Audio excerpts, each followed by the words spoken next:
The moment the Xihe was swallowed by the temporal tide, the home planet successfully completed its jump. The blinding and sacred glow from the meltdown of its ultra-dimensional particle engine outshone the darkness and vastness of the universe for an instant. In this life-and-death battle between human civilization and the enigmatic creatures, the Federation fleet held a significant advantage in sheer power. However, facing these high-dimensional technology-wielding adversaries capable of freely navigating temporal rifts, they felt the challenge deeply. To buy precious time for the home planet's evacuation, countless ships took the desperate route of mutual destruction with the enemy. As the Federation's most advanced celestial-class battleship, the Xihe was undoubtedly the fleet's spiritual leader. When it decided to charge alone into the center of the temporal tide, everyone was moved. Captain Zhao Chang'an and the ship's AI, Wang Shu, chose to live and die with the battleship. With their fingers intertwined, they made an eternal vow amidst the dazzling gunfire outside the porthole. The Xihe courageously plunged into the swarm of bizarre creatures, heading straight for the tide's core under the cover of its fellow fleet. The ultra-dimensional particles were fully unleashed within the engine, releasing an incalculable amount of energy that ignited the surrounding dark waves. In these final moments, Zhao Chang'an and Wang Shu quietly gazed at each other, as if time had frozen. Wang Shu, I'm not going anywhere. Zhao Chang'an's voice was gentle and resolute. Captain, do you think our dying together like this is a beautiful ending or a sad one? Wang Shu asked softly. Well, calling it beautiful makes it quite sad, and calling it sad makes it quite beautiful. If you were a bit smarter, you wouldn't ask such a not-so-smart question. Their laughter echoed through the bridge, interwoven with the distant roars, creating a tragic symphony. At the instant the engine completely melted down, the Xihe transformed into a brilliant blue light, perishing with the temporal rift. Its final message spread throughout the entire Federation, calling Federation Command. This is the Xihe. I can no longer return. Please keep moving forward. Beep beep beep. Personal terminal on Zhao Chang'an's wrist woke him from his slumber. Opening his eyes, he no longer saw the familiar bridge of the Xihe, but instead found himself on a lush green meadow. Waves of pain surged through his body, and his mind was in a daze. He vaguely remembered that he and the Xihe had plunged into the most terrifying disaster in the universe's temporal turbulence. According to legend, even gods avoided temporal turbulence, as entering it meant certain death. Anything caught in it would be twisted and shattered into fragments. Miraculously, Zhao Chang'an had survived. He quickly checked his military uniform and was delighted to find it intact. Through communication with the ship's AI, Wang Shu, Zhao Chang'an learned an even more astonishing fact. They had been thrown into an entirely unfamiliar time and space. The Xihe had suffered catastrophic damage, with a destruction rate of 95. Facing this dire situation, Zhao Chang'an made a swift decision. He ordered Wang Shu to prioritize repairing the least damaged combat units and requested the deployment of a Chilan tank nearby to provide necessary cover for this isolated commander. However, there was an error in the deployment process. Zhao Chang'an had to run to the tank's landing site himself. Along the way, he was amazed to see how luxuriantly the vegetation grew, far beyond his imagination. Waist-high weeds formed a maze, making every step a struggle. Zhao Chang'an was a genetically enhanced elite officer with extraordinary physical strength. The fact that he found walking difficult indicated that the gravity in this world was indeed exceptional. Suddenly, a silver wolf with a pure white coat leaped out from the dense forest, blocking Zhao Chang'an's path. Though not large, its gaze was fiercely intimidating. In the next second, the silver wolf opened its mouth and shot 3 cyan wind blades straight at Zhao Chang'an's face. In a split second, Zhao Chang'an managed to dodge 2 of the blades with his incredible reflexes, but the last one hit him square in the chest, knocking him to the ground. Fortunately, his specially designed military uniform hardened in time, deflecting the wind blade's cutting force and absorbing its energy. However, the immense impact still sent Zhao Chang'an reeling backward, nearly causing him to fall. Damn it! This little beast has no sense of honor. Zhao Chang'an cursed inwardly. I, an officer of the Galactic Federation, was ambushed by a mere wolf cub. Just as he was about to retaliate, he realized that, being isolated and without support, it was best not to act rashly. Moreover, the unusual abilities displayed by this beast piqued his curiosity. Spitting wind blades, wasn't this straight out of the Federation's fantasy novels? It seemed that this unexpected journey might turn out to be the most legendary chapter in his career. No matter how many challenges lay ahead, he would overcome them one by one, using his wisdom and courage to unravel the mysteries and find a way back to the Federation. Not bad, kid. Zhao Chang'an got up from the ground, clenched his fists, and felt a surge of fighting spirit. It'll take more than that to take down Zhao Chang'an. Let's see who's got the upper hand. As the captain of the Federation fleet, Zhao Chang'an had injected the perfect human series genetic serum, enhancing his physical capabilities and unlocking his brain's potential. Yet, at this moment, he wished he were a simple-minded super soldier, just so he could pummel the Silver Wolf and vent his frustration. It was unimaginable that a captain, usually commanding from the bridge, would have to engage in hand-to-hand combat. In space warfare, a captain either obliterates enemy ships with the main cannon or gets obliterated by the enemy's main cannon quick and decisive, with no room for melee combat. In a flash, the Silver Wolf unleashed 2 wind blades. Zhao Chang'an deftly evaded one, but the other aimed straight for his waist. At the critical moment, his military uniform's waistband lit up, instantly releasing stored energy and neutralizing the wind blade's power. Although the Federation hadn't equipped captains with weapons, the uniform was packed with high-tech features, enough to contend with this dangerous beast for a while. Suddenly, the familiar sound of tracks grew louder. The Chilean battle tank finally arrived. The Silver Wolf, distracted by this steel behemoth, turned and roared, launching 3 more wind blades. They sparked harmlessly against the tank's armor, leaving not even a scratch. The tank's electromagnetic cannon aimed at the Silver Wolf, which sensed the threat and howled at the barrel. The next second, with a hum of electric current, the cannon fired. The supersonic projectile hit the Silver Wolf's head with pinpoint accuracy, shattering its skull and splattering brain matter everywhere. Zhao Chang'an shook his head in exasperation. How reckless can a wolf get, trying to take on an electromagnetic cannon face first? He muttered. Wiping the brain matter off his uniform, he examined the Chilean tank before him. This was the army's ace, with its black and yellow armor paired with ion shields, nearly indestructible. It boasted a 182mm main cannon capable of loading 12 different types of ammunition, 21.4mm side cannons that could cover all angles, and a laser cutter on the chassis to clear any obstacle. Despite the maturity of anti-gravity technology, the Chilean tank still used tracks, proving to be durable and cost-effective. Up close, Zhao Chang'an felt its majesty and power. Having risen from military academy graduate to captain of the Xihe, this was Zhao Chang'an's first close encounter with the main battle tank of the ground armored forces. After all, there were few planets in the universe that required ground combat these days.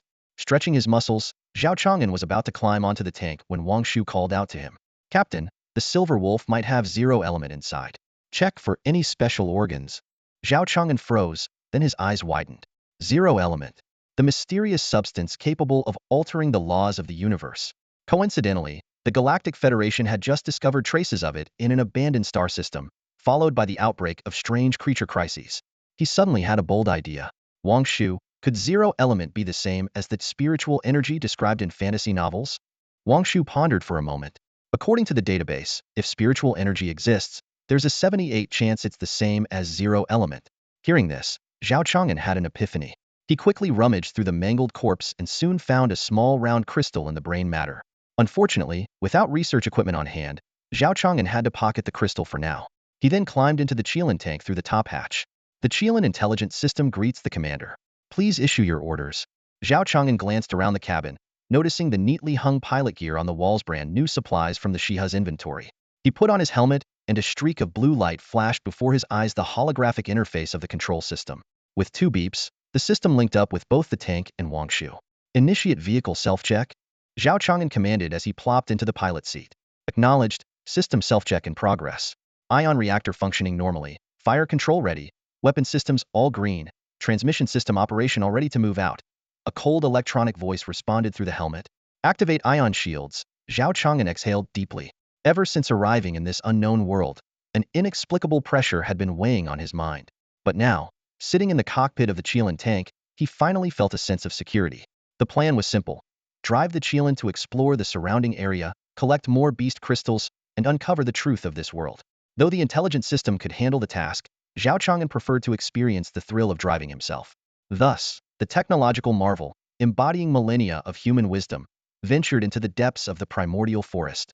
Under the Chilean's chassis, 2 beams of ultraviolet lasers swept back and forth, slicing through towering trees in their path. However, the commotion soon attracted unwanted attention. The neutrino radar indicated 2 massive entities rapidly approaching. Before he could react, 2 uprooted trees came crashing toward the Chilean, disintegrating upon contact with the ion shields. Moments later, 2 black bears appeared, roaring and charging straight at the tank. Do they think the Chilean is some giant beast invading their territory? Zhao Chang'an sneered. Who's messing with whom here? He immediately aimed the cannon. Load ion high explosive shell. A shell glowing with a ghostly blue light shot out, striking one of the bears and exploding. The blinding white light engulfed half the forest, the intense heat incinerating the other bear as well. When the smoke cleared, a massive, charred crater was all that remained. The soil at the crater's edges had fused into colorful glass under the extreme heat, still emitting steam. This was the terrifying power of the Qian tank's main cannon. Zhao Chang'an looked at the devastation, his grin growing wild. Beasts? If I come across you, they'll blast you all to bits. Just as he was reveling in his triumph, Wang Shu's voice came through the headset. For someone who's a captain, your knowledge is pretty limited, huh? Consider this an eye-opener. Next time you fight beasts, try to leave the bodies intact. Element 0 might be key to repairing the Xihe. Zhao Chang'an's smile froze. Wang Shu, I know leaving the bodies intact is ideal, but it's an ion cannon. What guy can resist this thing? He muttered to himself, gently stroking the cockpit wall. Don't worry, Qilin. Wang Shu won't misunderstand our relationship. I may be pursuing her, but my love for you is genuine too. Die, you pig, came an angry shout from the helmet, cutting his thoughts short. On his first night in this new world, Zhao Chang'an had no intention of engaging in any ceremonial or memorable activities. Instead, he stayed cautiously within the ion shield of his Qilin tank. He knew all too well that in an unknown environment, caution and vigilance were key to survival. Lying in the cockpit, Zhao Chang'an fiddled with the 24 beast crystals he had collected along the way using his electromagnetic cannon. The defenses of these beasts were generally weak, and they were all shattered under the metal storm.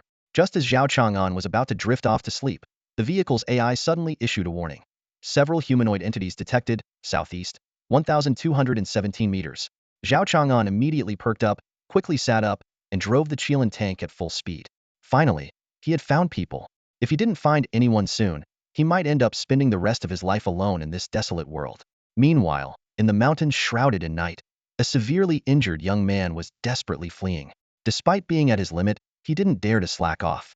Behind him, 3 women in blue robes wielding long swords were in hot pursuit. The talismans under their feet glowed with a blue light, making each step as light as the wind. Lu Chengfeng, what treasure did you obtain in the secret realm? Hand it over, and I might spare your life. The young man gritted his teeth, not swayed by their words, and continued to weave through the forest obstacles with all his might. However, the blue talismans on his legs were gradually dimming, significantly slowing him down. A red talisman flew over, launching a fireball that sent him flying several meters, crashing through several trees. The women quickly caught up. Why struggle? Lift the curse on your spatial ring, and we will spare you. Lu Chengfeng spat out blood, hitting the leading woman's blue robe. Nangong Ziyun, I saved your life in the secret realm, and now you repay kindness with betrayal? Miss, stop wasting words with him. One of the women raised her sword to Lu Chengfeng's throat. Kill him and take the ring. Lu Chengfeng showed no fear, his eyes shining with defiance. Killing Nangong Ziyun would mean making a mortal enemy of the entire Nangong family, which was not a wise move given his current strength. But now, it seemed Nangong Ziyun was not giving him a choice. At this critical moment, a voice echoed in Lu Chengfeng's mind. Do not worry. If it truly comes to the worst, I will intervene. But today, there is still a chance. Just as the voice faded, Nangong Ziyun kicked him away and then warily looked into the depths of the forest. A blue energy sphere was approaching with immense momentum. It was the ion shield of the Qilin tank. The surrounding spiritual energy was so intense that even the interior was obscured. The person coming was at least at the late golden core stage. Nangong Ziyun was astonished and immediately ordered, quick, contact father. One of the women took out a jade talisman and crushed it. Seeing this, Lu Chengfeng shouted urgently, Senior, help! I am Lu Chengfeng, and I possess a family heirloom. Please save me. Silence. One of the women stood in front of him. Senior, this is a family matter of the Nangong clan. Please do not interfere. In the cockpit, Zhao Chang'an was intrigued. Wang Shu, they're speaking the Federation language. They are using an ancient dialect of the Federation language. The pronunciation and structure are somewhat different from modern usage, Wang Shu explained. Zhao Chang'an nodded and frowned. It seems I'll have to be very careful with my words if I want to communicate with them. Soon, a text appeared on his helmet screen. Everything is ready, Captain. Just follow the script. Zhao Chang'an activated the loudspeaker system, his voice booming and imposing. Why the conflict? Can you explain? Nangong Ziyun quickly responded. I am Nangong Ziyun, the eldest daughter of the Nangong family. On my family head's orders, I am here to capture a traitor. Senior, please do not protect this renegade. Seeing the situation, Lu Chengfeng steeled himself and shouted, Senior, I have a precious heirloom in my storage ring that they've coveted for a long time. They want to kill me for it. Upon hearing this, Zhao Chang'an frowned slightly. One side claims they're chasing a traitor, while the other says they're after a treasure. Who's lying? After a brief contemplation, he shook his head. In that case, I won't interfere. Farewell. Having just arrived in this world, he didn't want to get entangled in any trouble. Besides, in the cultivation world, killing for treasure was quite common. Nangong Ziyun's heart tightened. This brat dared to expose the Nangong family's secret in front of an outsider. If this golden core cultivator left, the news about the heirloom would soon spread across Qingzhou, and the Nangong family would become a target. The only option now was to stall him until her father arrived. The Nangong family head, at the peak of the golden core stage, could easily silence him. Nangong Ziyun immediately shouted, "Senior, you can't leave." The three of them simultaneously threw red talismans, which exploded into fireballs that collided with the tank's ion shield, causing ripples. The shield dimmed slightly but quickly restored itself. Seeing this, Lu Chengfeng urgently said, "Senior, be careful. They're stalling for time. The Nangong family head is on his way, and he's at the peak of the golden core stage." Chang'an, what kind of combat power does a golden core stage possess? Zhao Chang'an asked. In different novels, the combat power of the golden core stage varies. But generally, they're very formidable. The main cannon of the Qilin tank can theoretically threaten them, but their mobility is extremely high, which might put us at a disadvantage. Zhao Chang'an watched as the shield on the holographic screen slowly recovered its energy. The previous attack's power was equivalent to a Federation grenade, which would have killed an ordinary soldier on the spot. His expression turned cold. "Since you dare to attack me, don't blame me for being ruthless." The electromagnetic cannons on both sides hummed, creating a deadly barrage. One of the women couldn't dodge in time, was hit, and fell to the ground. Her body riddled with blood holes, dead beyond doubt. Zhao Chang'an clicked his tongue. A 21.4mm cannon shell could split an unarmored soldier in two. But this girl left a whole corpse, proving the physical toughness of cultivators. Nangong Ziyun was the first to sense the danger and swiftly dodged, though her arm was grazed. What kind of artifact is this? Its power is astonishing. She regretted underestimating her opponent and hoped her father would arrive soon. Another person rushed forward, activating a yellow talisman, causing a thick earth wall to rise and shield the two of them. "Hold on, young miss. The family head will be here soon." Lu Chengfeng, meanwhile, had somehow managed to hide behind the tank, away from the fight. Zhao Chang'an observed the earth wall that had appeared out of nowhere, a slight smile playing on his lips. "A cultivation world's defense? Girls, do you know what Federation tanks are made for? Armor-piercing incendiary shell. Loading 1 round." With Zhao Chang'an's command, the 182mm plasma main cannon roared to life. Accompanied by a sharp whistle, the shell pierced through the thick earth wall and exploded on the other side. Countless high-temperature fragments and metal streams scattered like a torrential downpour. Nangong Ziyun was blasted several meters away, her body charred and her wounds gruesome. If not for her protective artifact, she would have perished on the spot. Another person was directly blown to pieces. Lu Chengfeng, hiding behind the ion shield, watched in shock. Is this the power of a golden core cultivator? In just 2 rounds, 3 people were already gravely injured or dead. Truly terrifying. At that moment, a purple figure flashed in midair. "Do you think the Nangong family has no one to defend it? How dare you harm my daughter? You will pay for this." The newcomer was none other than Nangong Xiao, the head of the Nangong family. He hovered in the air, surrounded by a dazzling purple aura, exuding an overwhelming presence. A golden core expert had arrived. Zhao Chang'an glared at the arrogant figure on the holographic screen, his anger boiling over. "Kirin, fire at will." The electromagnetic cannons unleashed a barrage of bullets towards Nangong Xiao. However, this time, the cannons met their match. All the projectiles were blocked by Nangong Xiao's protective aura, suspended in midair. Although Zhao Chang'an had mentally prepared himself, the scene still exceeded his expectations. Nangong Xiao could stop 5 Mach speed shells with his bare hand. She was a living tank. "Captain, golden core combat power is above average in this world, but judging by his attitude, he probably has no concept of a tank. This is our chance," Wan Shu reminded him. Zhao Chang'an smiled bitterly. If golden core cultivators are this strong, wouldn't a nascent soul cultivator be able to crush a tank with a single punch? Pretty much. Without technology, in ancient society, golden core cultivators were invincible, Wan Shu explained. Nangong Xiao descended from the sky, fed his daughter a pill, and then approached the Kirin, staring at the ion shield. "I am Nangong Xiao, head of the Nangong family. I do not wish to become enemies with you. If you let me take the boy, I will overlook today's incident." Zhao Chang'an pondered for a moment, slightly hesitant. Avoiding a direct confrontation might be the best strategy. "Wan Shu, what do you think?" Based on his tone, he's likely lying. Zhao Chang'an made up his mind immediately. He aimed the main cannon at Nangong Xiao and opened fire with the side cannons. Nangong Xiao deflected the shells with a wave of his hand, shouting angrily, "You refuse a toast only to drink a forfeit. Watch me dismantle your tin can." He closed in and slashed at the shield with his sword, causing sparks to fly. T6 sector disabled, energy replenishing. the system reported. Zhao Chang'an watched Nangong Xiao intently, a smile tugging at his lips. Get closer, closer. Seeing his first strike fail, Nangong Xiao grew furious. He advanced and slashed again. T6 sector critically disabled. Zhao Chang'an's expression brightened. Nangong Xiao was finally within optimal range. Main cannon, deuterium nuclear incendiary armor-piercing shell, load. Full power. As a blinding blue light flashed, Zhao Chang'an sneered, let's see if your protective aura is tougher than the tank's frontal armor. Nangong Xiao instantly realized the danger and tried to retreat. But it was too late. A long shell whistled through the air, piercing his prized protective aura and then his body. Blood spurted out as Nangong Xiao fled in panic, screaming in agony. He had taken a point-blank armor-piercing shot and still managed to run? In the old universe, this kind of creature would definitely be taken in for research. Zhao Chang'an was dumbfounded. Wang Shu looked at the radar tracking Nangong Xiao and couldn't help but laugh. This guy flew 5 kilometers away and hid in the forest to heal. Who knows if he can't bear to leave his daughter or that family heirloom? Zhao Chang'an burst into laughter. For ordinary people, concealing their spiritual energy is equivalent to being invisible. Unfortunately, Kiran's radar doesn't fall for such tricks. 5 kilometers? At that range, it's an easy shot. Kiran's main cannon, load the ion fusion shell, clear the ammo. At this moment, Nangong Xiao was lurking deep in the forest, shrouded in a layer of healing spiritual energy. His chest had a gaping wound, with flesh turned inside out and white bones faintly visible.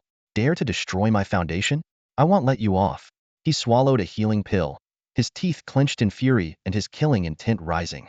But in the next moment, 10 blue beams pierced through layers of trees and hit him precisely. A blue fireball exploded in the forest, the heat wave ravaging the area, turning the entire forest into scorched earth in an instant. As the flames died down, nothing remained of Nangong Xiao but a few wisps of ash.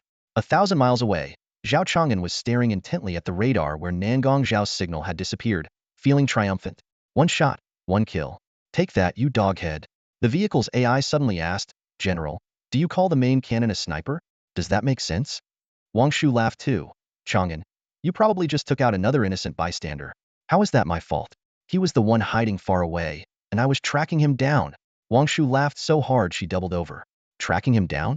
Who was begging for mercy earlier? Zhao Chang'an's face turned red. It was just tactics, not deception. Besides, how can a soldier's actions be called deceit? The two of them continued their banter, laughing and chatting. Zhao Chang'an animatedly described his one-shot kills and how he tracked his target, making Wang Shu and the AI laugh heartily. The cockpit was filled with a light-hearted and joyous atmosphere. I apologize once again for failing to meet your expectations. My lack of thorough consideration and execution has led to subpar quality in the rewriting. I sincerely apologize and promise to make immediate improvements. I will carefully adhere to each of your requirements and strive to present a tightly knit, conflict-driven, and engaging story. I will focus entirely to ensure the rewritten content meets all the constraints and maximizes my professional skills. Please allow me to attempt the rewrite once more. After eliminating Nangong Xiao, Zhao Chang'an didn't hesitate to fire a burst at Nangong Ziyun. Why keep such a person around? As long as that woman was still breathing, his safety outside the tank couldn't be guaranteed. Zhao Chang'an then ordered Qilin to retreat and lock the machine gun on the boy before climbing out of the tank. He moved sideways to give the machine gun a clear shot and approached the boy, who was lying motionless on the ground, seemingly passed out from exhaustion. Wang Shu, is the arc defense system functioning properly? Zhao Chang'an asked cautiously. After receiving a positive response, he felt reassured and dragged the boy into the cockpit. With this system in place, even if the boy had malicious intentions, he would be instantly neutralized by high-energy arcs. Besides, protagonists who survive desperate situations often turn out to be loyal and righteous heroes, unlikely to repay kindness with betrayal. With these thoughts in mind, Zhao Chang'an fed the boy a healing pill and, seeing that he wouldn't wake up soon, began examining the ring on the boy's hand. Let's see what kind of treasure this inheritance really is, he mused. 3 hours flew by. Lu Chengfeng awoke to find himself in an unfamiliar space and anxiously felt for his ring. It was still there, and he breathed a sigh of relief. Thank you for saving my life, Senior. He was about to stand up and bow when his head struck the ceiling with a loud bang, leaving a dent in the metal plate. Zhao Chang'an was stunned. Cultivators even have such hard heads? My name is Zhao Chang'an, just an ordinary villager, not worthy of being called senior. You can call me Brother Zhao, he explained, mimicking the formal speech Wang Shu had taught him. Lu Chengfeng clasped his hands in respect. Brother Zhao, you could easily kill me and take the treasure. Are you really not interested in this inheritance? The remnant soul in his mind had already revealed Zhao Chang'an's secret inspection of the ring. This person had saved him and even given him a healing pill without harboring any ill intentions. Such a sincere person was a rare gem in the materialistic Eastern continent. Zhao Chang'an, unaware that his actions had been completely seen through, began to play the noble hero. We cultivators value a clear conscience above all. Since this inheritance has come to you, it means it's not meant for me. Forcing it would only harm my path. Lu Chengfeng let out an awkward laugh and tried to stand and bow again, but Zhao Chang'an quickly stopped him, preventing another mishap. Brother Zhao, you are truly a man of high moral character. I have nothing to repay you with, except ask him for spirit stones. Wang Shu's voice timely interrupted. Zhao Chang'an suddenly understood and quickly continued. No, if you want to repay me, there is a way. Zhao has been short on resources lately. Could you spare some spirit stones? Lu Chengfeng was taken aback, his mouth twitching uncontrollably. This Zhao, he's not greedy for money, but the first thing he asks for is spirit stones. Yet, he doesn't care for treasures either. The young man bit his finger and let a drop of blood fall onto the ring, breaking the seal.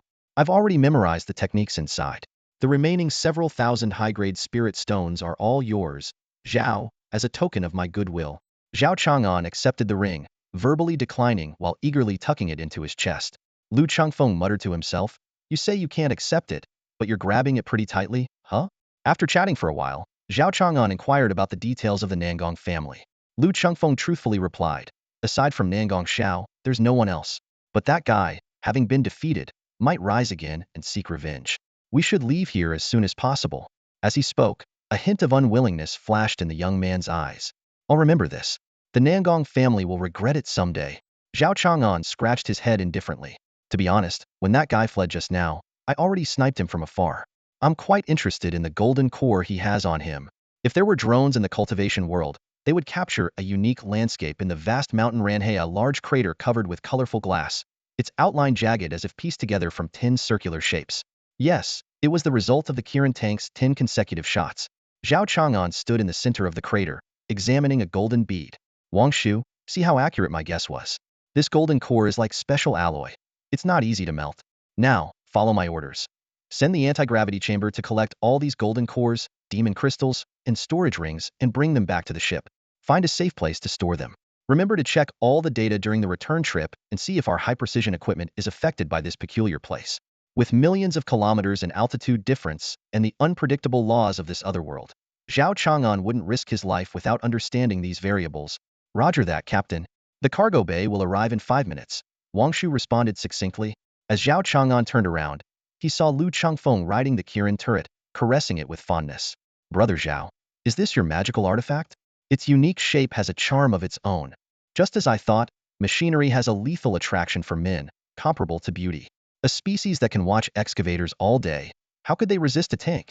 Zhao Chang'an chuckled. This thing is called a tank. Do you like it? Lu Chengfeng nodded vigorously, his eyes shining like a child longing for a new toy.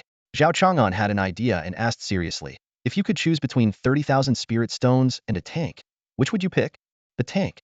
The young man answered without hesitation. And if you had to choose between a wife and a tank? Well, Lu Chengfeng blushed and hesitated. Zhao Chang'an sighed, looking disappointed. You still lack resolve. Think about it. A wife is fragile and emotionally unstable, easily breaking your heart. You have to guard it every night, fearing it might break. You must also keep it safe from others, remembering their birth dates. But a tank? It's tough and reliable, with stability like a mountain. You can batter it all you want, and it will only hurt the enemy's heart. It doesn't need your protection and hardly ever falls apart. It doesn't care if you drive other tanks. It only remembers the enemy's death dates. Which one is better? The young man's gaze grew determined and intense, as if it were burning. Brother Zhao, your teachings are right. Tanks are perfect. I must become the first to master tank piloting. The return ship arrived quickly. Zhao Chang'an efficiently packed everything and stopped Lu Chengfeng, who was eager to try. Hold on. Let me prepare the new equipment, and this tank will be yours. Really? The young man could hardly believe his ears. A treasure comparable to a golden core cultivators, just given away like that? Absolutely, Zhao Chang'an said seriously. For a sincere and pure-hearted youth, a little investment in training will surely be worth it. However, with the tank's power unit lasting 720 years, if this kid slacks off, will it be passed down through 8 generations? As night fell, the bonfire blazed high. Lu Chengfeng pulled out a storage ring from somewhere, took out several jars of fine wine, and together with Zhao Chang'an, they drank to their heart's content, eating roasted rabbit. After a few rounds, Zhao Chang'an remained relatively clear-headed, but Lu Changfeng started to brag. Zhao occasionally chimed in, prompting Lu to spill everything, even his origins. That cultivation technique. An old man appeared in my dream, claiming to be in the tribulation stage. Hick, said I have, imperial destiny. In the future, I will enjoy wealth and power. Nangong Ziyun. That wretch, I saved her life, and her gratitude was to hunt me down. It's simply outrageous, he slurred, and all of this was meticulously recorded by Wang Shu. Gradually, the information Lu Chengfeng revealed pieced together a cultivation system from another world. Qi refining, foundation establishment, golden core, nascent soul transformation, fusion, void return, grand completion, tribulation, and emperor stage. 10 levels, each more advanced than the last. Just one golden core could rival a tank. By this calculation, going further up made Wang Shu shudder. Before long, both of them were passed out on the ground, snoring loudly. Wang Shu helplessly maneuvered the Qilin closer, activated the shield, and covered the two of them, then gazed at the starry sky, lost in thought. The next day, Chang'an Zhao was jolted awake by an electric shock to his wrist. Groggily, he muttered, Wang Shu, was your ancestor's surname Yang? He then shoved Lu Chengfeng's foot off his face, and despite the throbbing hangover, he staggered towards the drop zone.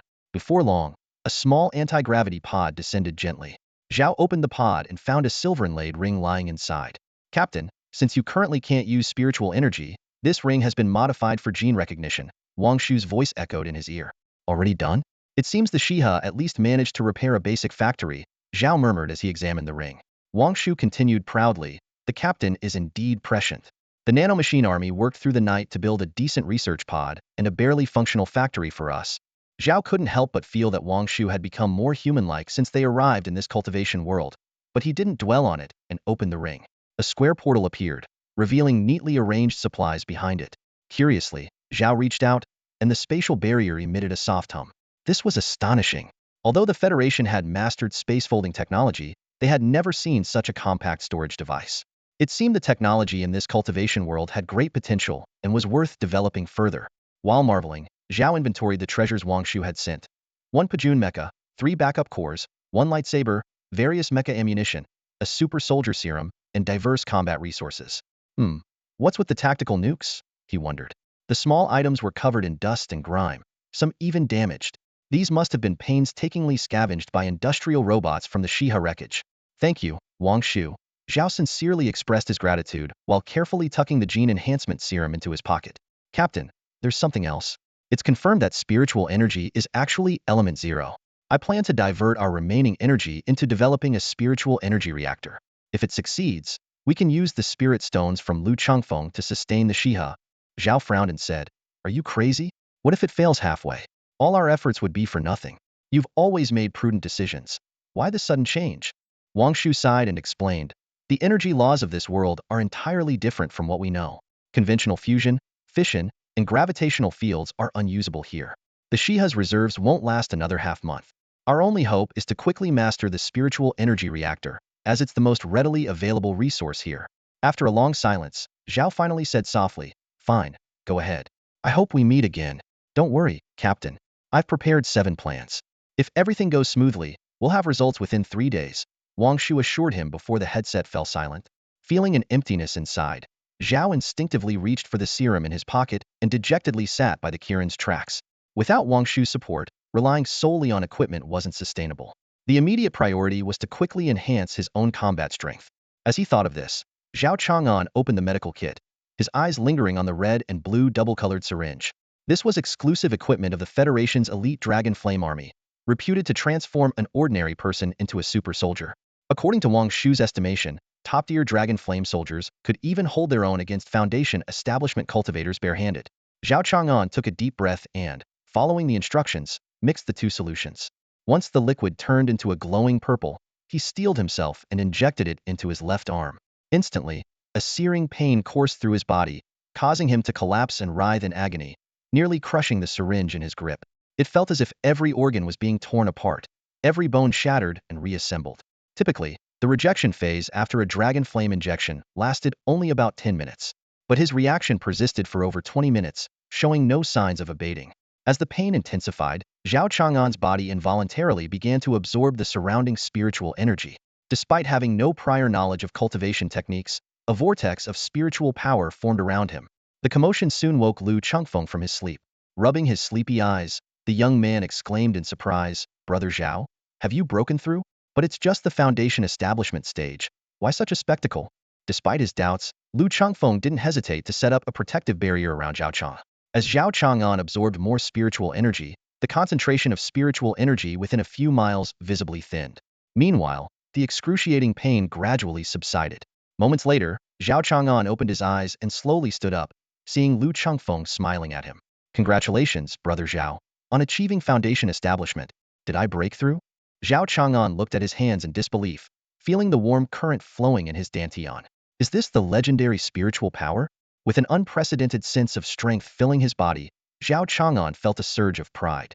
The Federation had always banned immortality and longevity, firstly to ensure the continuity of civilization, preventing old relics from hogging resources, and secondly, to avoid soul corruption due to excessively long lifespans, which could endanger humanity. Now unshackled, he could finally roam freely on the path of immortality. With this thought, Zhao Chang'an clenched his fists, his eyes shining with determination. At this moment, the great path was within reach. Unexpectedly, the gene serum infused with spiritual energy had inadvertently propelled Zhao Chang'an into the foundation establishment stage. He slowly clenched his fist, feeling the immense power surging through his body, and even his five senses became extraordinarily sharp. However, he was curious about his current standing among foundation establishment cultivators. Driven by curiosity, Zhao Chang'an challenged Lu Changfeng nearby. "Brother Lu, how about a spar?" Lu Changfeng readily agreed. "Sure, I'm in the late foundation establishment stage now, perfect for giving you some practice." Before he finished speaking, Lu Changfeng swung his left palm forward, his right hand behind his back. Zhao Chang'an instinctively blocked, feeling a sharp pain in his forearm. Clearly, the power of this strike far exceeded his expectations. But to withstand Lu Changfeng's full-force blow was already a huge improvement. Before his breakthrough, his bones would have likely shattered. Lu Changfeng didn't give Zhao Chang'an a moment to breathe. His left fist followed swiftly, hitting Zhao Chang'an squarely in the chest. Zhao Chang'an staggered back 2 steps, just about to counterattack, but Lu Changfeng sidestepped. Suddenly, a sharp sword aura came at him, and Lu Changfeng's 2 fingers were already at his throat. Defeated, utterly and thoroughly. Fortunately, Wang Shu wasn't around, or she would have laughed at him. Zhao Chang'an lamented inwardly but maintained a calm exterior. Overnight, Brother Zhao's physical prowess has leaped from that of a mortal to the foundation establishment stage, truly extraordinary. No wonder his cultivation has advanced so rapidly, Lu Changfeng sincerely praised. However, a lingering soul in his mind warned him softly, "Changfeng, this Zhao brother is no ordinary person. To cross realms in an instant, he must possess exceptional qualities. We must be cautious." Lu Changfeng nodded quietly, his expression unchanged. He then looked at Zhao Chang'an, who appeared inscrutable. "Brother Lu, your sword technique just now was flashy, but the sword intent was hollow. What do you mean?" Lu Changfeng asked. "For instance, your strike could have killed me, but I would still be dissatisfied," Zhao Chang'an replied. Lu Changfeng was momentarily speechless, but remained motionless. Zhao Chang'an asked suspiciously, "Why are you standing there not moving?" "If I dare move, I fear my head will be blown off," Lu Changfeng said wryly. "Brother Zhao, could you please tell Qilin to move the cannon away?" Zhao Chang'an glanced over and saw that, at some point, Qilin had raised an electromagnetic cannon, aiming it menacingly at the back of Lu Changfeng's head.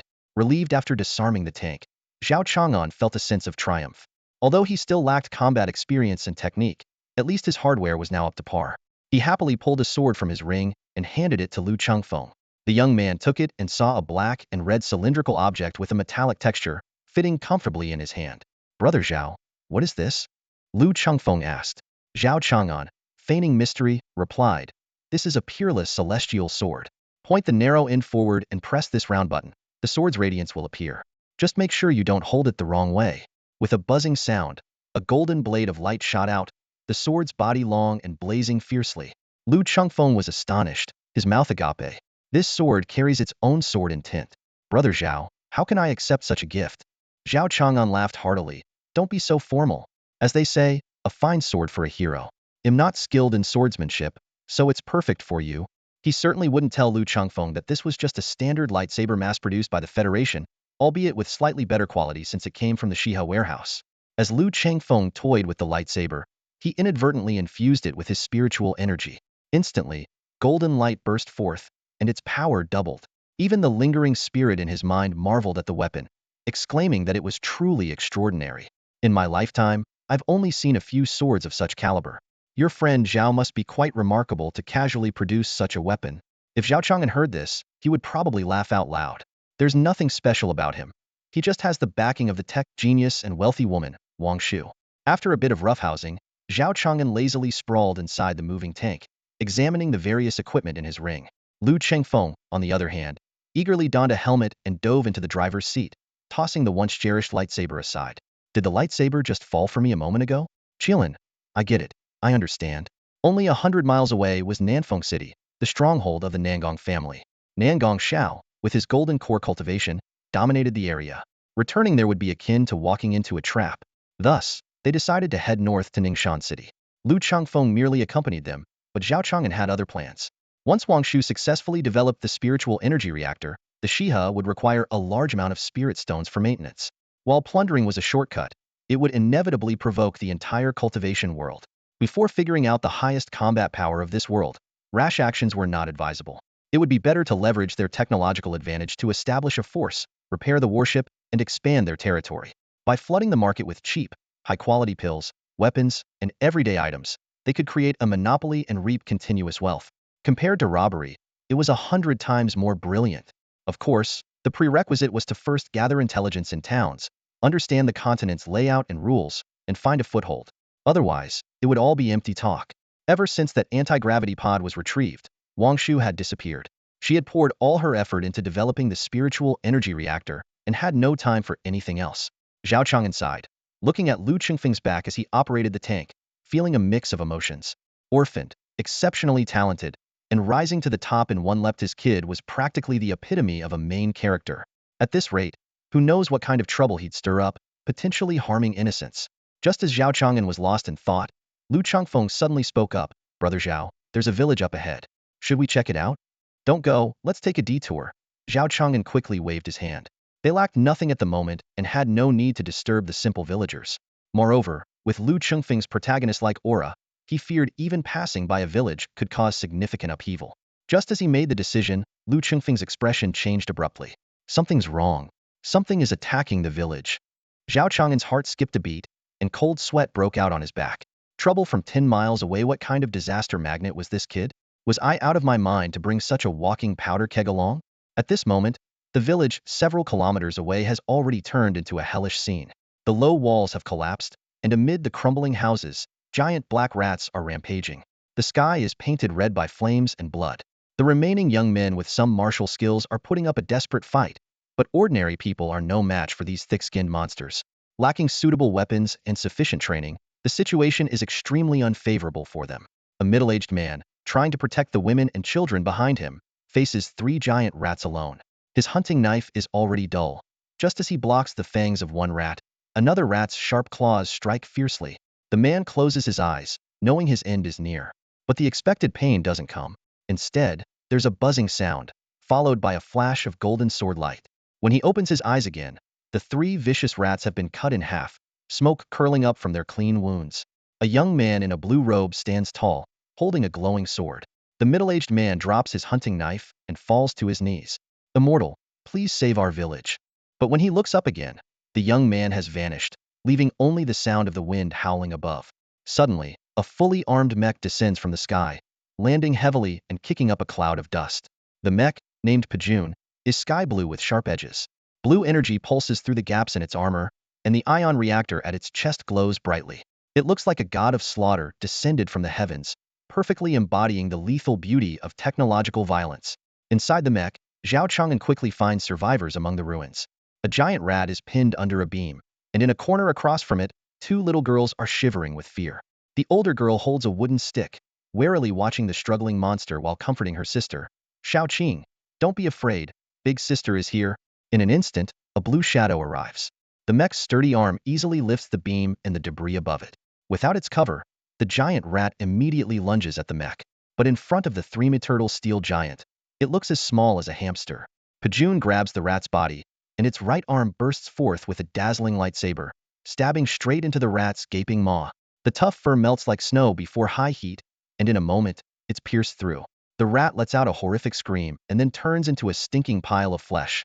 Zhao Chang'an shakes his head in disgust at the mess on the ground. Interfering is bad. Do it less in the future. The two little girls are completely awestruck by the scene, their fear and sadness dissipating as they gaze at the steel war god. Who would have thought that the gears of fate would quietly mesh at this moment, forging a legend for the future? Just then, Lu Changfeng arrives and carries the girls out of the ruins. He looks at Pajun with eyes full of envy and longing. Zhao Chang'an merely glances at the girls before taking off into the air, heading towards the edge of the village. There, a 5-meter turtle giant rat is fiercely battling a female cultivator in the golden core stage. The rat demon has sharp fangs, blood-red eyes, and iron-like tough black fur, making it look terrifying. In contrast, the female cultivator is already covered in wounds, her tattered blue robe a clear sign that she's at the end of her strength. Noticing the arrival of Pajun, the female cultivator didn't have time to be shocked by its bizarre appearance. She quickly called for help. Fellow Taoist, I need your assistance. If this vile beast invades the village, the consequences will be dire. In truth, Zhao Chang'an would have intervened even if she hadn't spoken. The giant rat had its back completely turned to him, utterly unguarded. He was not one to miss such an opportunity.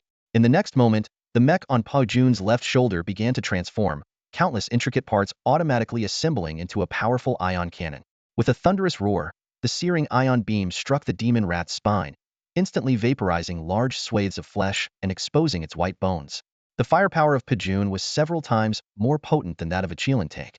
Even Nangong Xiao might not withstand a direct hit. Yet, despite this devastating blow, the creature wasn't completely vanquished. Just as Pajun prepared to fire another shot, an eerie black mist surged from the wound on the giant rat's back. The flesh began to regenerate at an astonishing rate, filling the massive gap. Lu Changfeng, who had arrived to assist, was taken aback. This is the bloodthirsty rat king from the deepest layers of the abyss. How could it appear here? In stark contrast, Zhao Chang'an was plunged into deeper shock. He stared intently at the black mist enveloping the giant rat, his breathing heavy and heart racing. Pilot's emotional fluctuation is too high. Please remain calm. Pajun's alarm sounded, and the safety system began releasing calming gas into the cockpit. However, with his latest stage foundation establishment cultivation, the gas had little effect. As a captain of the Galactic Federation, he was all too familiar with the characteristics of this black mist: ominous, sinister, and resilient. This strange race that had once wreaked havoc in the original universe had now appeared in this cultivation world. Wang Shu, Zhao Chang'an instinctively called out. But he quickly realized she was still engrossed in her research on the spiritual energy reactor and wouldn't respond. He desperately wanted Wang Shu's opinion to determine if there was a connection between this black mist and the creatures from the original universe. Could it be that the calamity that had ravaged the star domain would repeat in this otherworldly realm? As Zhao Chang'an's mind raced, far away in the sacred land of Yaoqi, a group of female cultivators hurried toward the east gate. A round-faced young girl approached them. Despite her youth, everyone present greeted her with respect. Saintess, senior sister. The girl smiled gently. Where are you all headed in such a rush? One of the female cultivators responded. Near Yaoding Mountain in the southern part of Qingzhou, we discovered a rift leading to the abyss. The team we sent has suddenly lost contact. Lost contact? The round-faced girl was shocked. How is that possible? Even if they were attacked, they should have been able to send a message. The female cultivator quickly pulled out a note from her pocket. This mission was led by Sister Yi Shui and Sister Yu Fu. Their capabilities are beyond question. They couldn't have. Before she could finish, a gust of wind nearly blew the note from her hand. When she looked up again, the Saintess had already soared away on her sword, leaving only a faint trail of light. Oh no, the Saintess acted impulsively again. Quick, inform the elders. The bloodthirsty demonic rat's recovery speed was astonishingly fast. Zhao Chang'an couldn't completely eliminate it, so he resorted to kiting it from a distance, continuously draining its regenerative abilities. For an average golden core cultivator, this kind of prolonged battle would have depleted their spiritual energy long ago. Fortunately, Pajun had an endless supply of energy. Just when Zhao Chang'an was feeling confident, the demonic rat unleashed a long-range attack. With a piercing screech, its steel-like fur stood on end and shot out in all directions. Swoosh, swoosh, swoosh. Countless sharp arrows pierced through the ion shield, turning to ash in the high temperatures. However, 3 of them managed to break through, embedding themselves deeply into Pajun's chest armor, penetrating a full millimeter. It's important to note that this armor's material was comparable to that of a battleship, and even a Kirin's armor-piercing rounds might not have been able to damage it. The fact that just 3 strands of the demonic rat's fur could leave marks on it was truly shocking. An ordinary golden core cultivator would have likely been killed on the spot. Despite Pajun blocking the attack, cold sweat beaded on Zhao Chang'an's forehead. The pain felt as if it were piercing his own body, causing his heart to race. Be careful, fellow cultivator. This demonic creature's physical strength rivals that of a nascent soul, a nearby female golden core cultivator urgently warned. Hearing this, Zhao Chang'an didn't dare to be careless. He piloted Pajun into a high-speed dive, performing an aerial flip, and a blue energy blade sliced through the demonic rat's skull, leaving a deep, bone-exposing wound. However, in the next moment, thick black mist coalesced into a tangible form, stitching the wound together like tentacles, and the rat demon recovered once again. As Zhao Chang'an was entangled in battle with the demonic rat, Lu Changfeng finally finished clearing the surrounding smaller rats. Seeing the stalemate, he shouted, "Brother Zhao, this abyssal chi can only be eradicated with pure spiritual energy to expel the evil." Spiritual energy? Zhao Chang'an was puzzled. He had plenty of powerful techniques, but when it came to purifying spiritual energy to dispel evil, he was at a loss. In the original universe, humans had never heard of needing spiritual energy to defeat these strange creatures. Nuclear bombs, antimatter, proton streams aside from a few exceptionally powerful beings, the vast majority succumbed to the might of technology. Zhao Chang'an began to ponder. Could it be that these monsters had mutated after coming into contact with spiritual energy in this world? Regardless, Wang Shu's proposed strategy of integrating technology with spiritual energy seemed to be the most viable path at the moment. Boom, boom, boom. Several explosive talismans flew towards the demonic rat, bursting into fiery clouds upon impact. However, against such a colossal creature, this amount of spiritual energy was like a drop in the ocean. Worse still, without a protective shield, Lu Changfeng could only dodge the demonic rat's counterattacks in a sorry state. Seeing the battle turning against them, at that critical moment, a golden fist shadow descended from the sky, smashing heavily onto the demonic rat's head. With a thunderous explosion, the rat's head burst into a bloody mist, and nearly a fifth of the black chi dissipated. A graceful young girl in green robes landed lightly beside Zhao Chang'an. She curiously inspected the Pajun mech before clasping her hands in gratitude. "Thank you both for your assistance." Upon seeing the newcomer, the female cultivator's eyes lit up. "Senior sister Shiro." Finally finding her pillar of support, she fainted on the spot. Lu Changfeng swiftly caught her and moved her to a safe location. Zhao Chang'an, meanwhile, stared at the round-faced girl, momentarily dazed. Was that golden punch really from her? But looking at her petite figure, she couldn't be more than 15 or 16 years old, right? However, he quickly noticed the overwhelming spiritual pressure surrounding the girl, clearly indicating she had reached the peak of the golden core stage. But why, of all things, would a young girl like her practice martial arts instead of swordsmanship? Isn't that a bit unorthodox? Despite his inner monologue, Zhao Chang'an maintained a serious demeanor and returned the courtesy. "Monsieur, you're too kind." At the same time, the recharged Pajuan cannon fired again, giving the demonic rat no chance to catch its breath. Seeing this, Shiro was both surprised and delighted, a hint of admiration flashing in her eyes. She quickly commanded, "Hold that beast off for me, buy me some time." It seemed she was preparing to unleash some incredible technique. Unfortunately, in reality, enemies don't just stand idly by while a master gathers their strength. The demonic rat quickly noticed Shiro's actions and launched a frenzied counterattack. Zhao Chang'an was forced to engage with all his might, firing both shoulder cannons and machine guns, instantly shredding the massive forelimbs of the demonic rat. The beast recoiled in pain, only to be bombarded by Lu Changfeng from behind, leaving it in a dire state. Taking advantage of this moment, Zhao Chang'an thought rapidly. Perhaps the reason modern weapons could easily obliterate monsters was that they often left nothing but ashes behind? Considering that Miss Sure might need a more complete target later, Zhao decided to go easy, perhaps something gentle, like a tactical nuclear missile. As Pajuan's shoulder armor opened, a small missile whistled out. The demonic rat, sensing danger, swatted it, causing a cloud of white dust to envelop it completely. Shiro nodded in approval at the sight. Using smoke to obscure the rat's vision and buy time was a clever move. By the time it emerged from the smoke, her energy would be fully charged. Boom! First, a spark ignited within the cloud, followed by the entire dust cloud combusting in a blinding white light. A shockwave accompanied by a deafening roar spread in all directions, reducing the demonic rat's flesh and bones to fragments. As the explosion fully burned out, the low-pressure zone sucked in the surrounding air, grinding the debris into fine powder. Shiro? As the dust settled, the demonic rat was reduced to a charred skeleton. See, while the protagonist often avoids danger through smoke, against weapons like nuclear and thermobaric bombs, smoke immunity just doesn't cut it. Shiro's golden punch, fully charged, suddenly had no target, leading to an awkward moment. Just as the atmosphere hit rock bottom, a wisp of black energy began to flow through the charred skeleton, slowly repairing the damage. Zhao Chang'an rubbed his forehead in exasperation. This wasn't a clean kill. Next time, next time. Meanwhile, our Saintess of Yaoqi was genuinely grateful for the cursed demonic energy after all. Thanks to it, she could finally unleash her long-prepared ultimate move. With an earth-shattering roar, a golden punch slammed into the demonic rat's remains, the scorching spiritual power instantly annihilating the last trace of demonic energy. Under the relentless attacks from Zhao Chang'an and Shiro, the abyssal rat finally took its last breath. With the demon rat vanquished, Shiro let out a sigh of relief. She quickly apologized to the two of them and hurried back to the village to check on her fellow disciples. Watching Shiro leave, Zhao Chang'an felt a mix of emotions. The Golden Core stage, the third tier in the world of cultivation, allowed one to fly with magical artifacts and destroy cities in a fit of rage. Only by reaching this stage could one break free from mortal constraints and ascend to the ranks of the immortals. For someone so young to have achieved such a level, her background must be extraordinary. If her surname were Yi, Lin, Xiao, or Chu, it might be understandable, but the fact that her surname is sure makes it unusual. In the many Xinxia novels Zhao Chang'an had read, there seemed to be only one person daring enough to use the surname Sure. Next to him, Lu Chengfeng was also deeply shocked by the residual soul in his mind. Little Lu, this young woman has already perfected her Golden Core stage, and her martial prowess nearly rivals that of the Nascent Soul stage.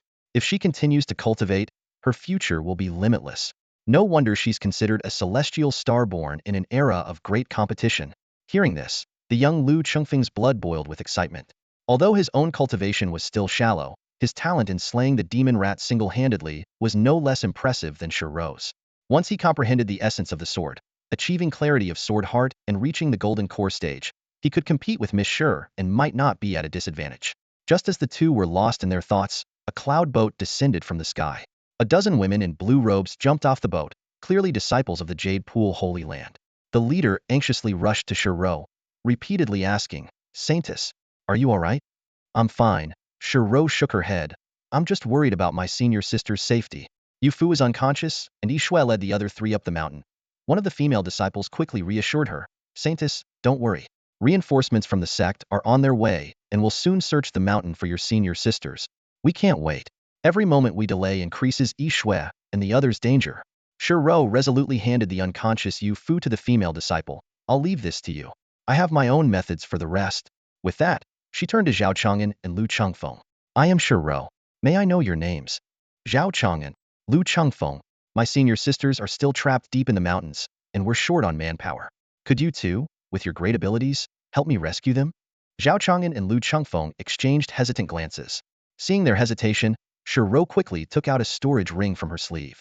"I have spirit stones and elixirs here. Consider them as your reward." Zhao Chang'an's heart screamed, "I just want spirit stones. Who needs those useless elixirs?" But outwardly, he maintained a serious demeanor, draping his arm over Lu Chengfeng's shoulder and putting on a brotherly act. "Miss Sure, it's one thing for me to take risks alone, but I can't drag my dear friend into it. Unless, of course, you add more compensation."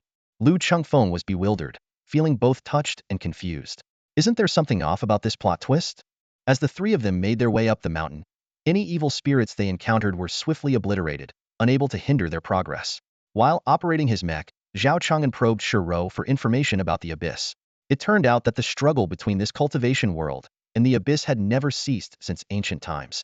The origin of the abyss was unknown, and the eerie power it harbored was beyond description.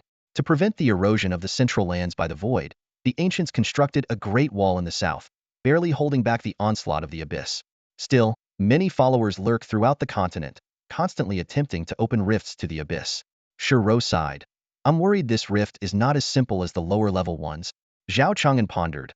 Could the abyss be a collection of countless fragmented spaces rather than a single unified one? That would be troublesome.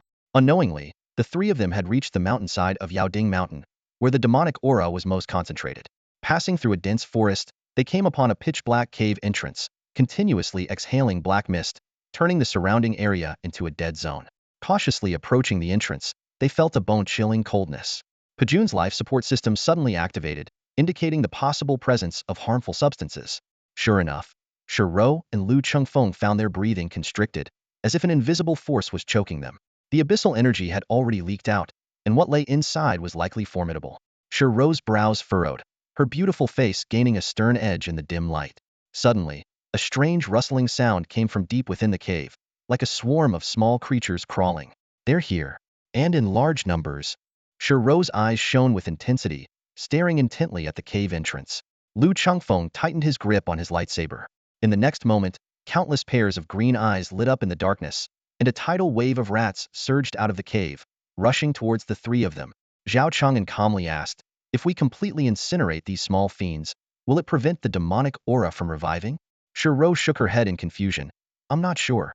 Unless we use pure spiritual power to obliterate them, I'm afraid." Before she could finish, a blue flame engulfed the space in front of them. The intense heat forced Shiro and Lu Changfeng to retreat, beads of cold sweat forming on their foreheads. Zhao Chang'an had extended a pressurized injector from Po Jun's left arm, spewing scorching flames. The rat monsters were incinerated on contact, turning to charred remains without even a scream. In no time, the swarm was completely annihilated. Zhao Chang'an stepped over the charred corpses, striding deeper into the cave, each step producing an eerie creak. After taking a dozen steps, he turned back to Shiro and Lu Changfeng, puzzled. "Why are you just standing there? Let's go." Shiro and Lu Changfeng exchanged glances, their cold sweat intensifying. They simultaneously made a gesture of invitation, saying in unison, "After you, please." Recovering from the shock of the blue flames, the two cautiously followed behind Zhao Chang'an, stepping over the charred remains of the evil rats. Lu Changfeng stared at the devastating blue flames, sweat beading on his forehead. "Changfeng, this must be the legendary Netherworld Emperor Flame," the residual soul in his mind said solemnly. "Its eerie blue color is nearly impossible to extinguish once it touches something." Shiro also looked on with admiration. "Brother Zhao, your abilities are incredible. Not only can you wield fire, but your flames are so unique. It seems you've poured a lot of your spiritual energy into them." Zhao Chang'an thought to himself, "It's not just that I can wield fire. It's that my fire is extraordinary." However, he swallowed his words in response to Shiro's genuine concern. "Brother Zhao, if you're running low on spiritual energy, just let me know and I'll support you," Shiro said without hesitation. Explaining the workings of a plasma reactor would be a headache, Zhao Chang'an thought, shaking his head. In short, to solve the endurance issue, you either replenish spiritual energy or eliminate the need for it. A reactor is far more efficient than traditional methods. Relying on old-school Dantian is so outdated. Thus, as they continued on their path, the two remained cautious, while Zhao Chang'an's flames never ceased. Countless rat corpses were incinerated, and Lu Changfeng and Shiro gradually shifted from shock to awe. Brother Zhao's abilities are not only powerful but his spiritual energy seems endless. If he doesn't hide his talents, he'll surely stand out in this era of prodigies, they thought. Finally, amidst the endless waves of evil rats, Zhao Chang'an came to a halt. A massive rat head charged at them, its fur entirely scorched but maintaining its form, unlike the others that turned to ash. With a swipe of its claws, it left 3 glaring scratches on Pajun's chest armor.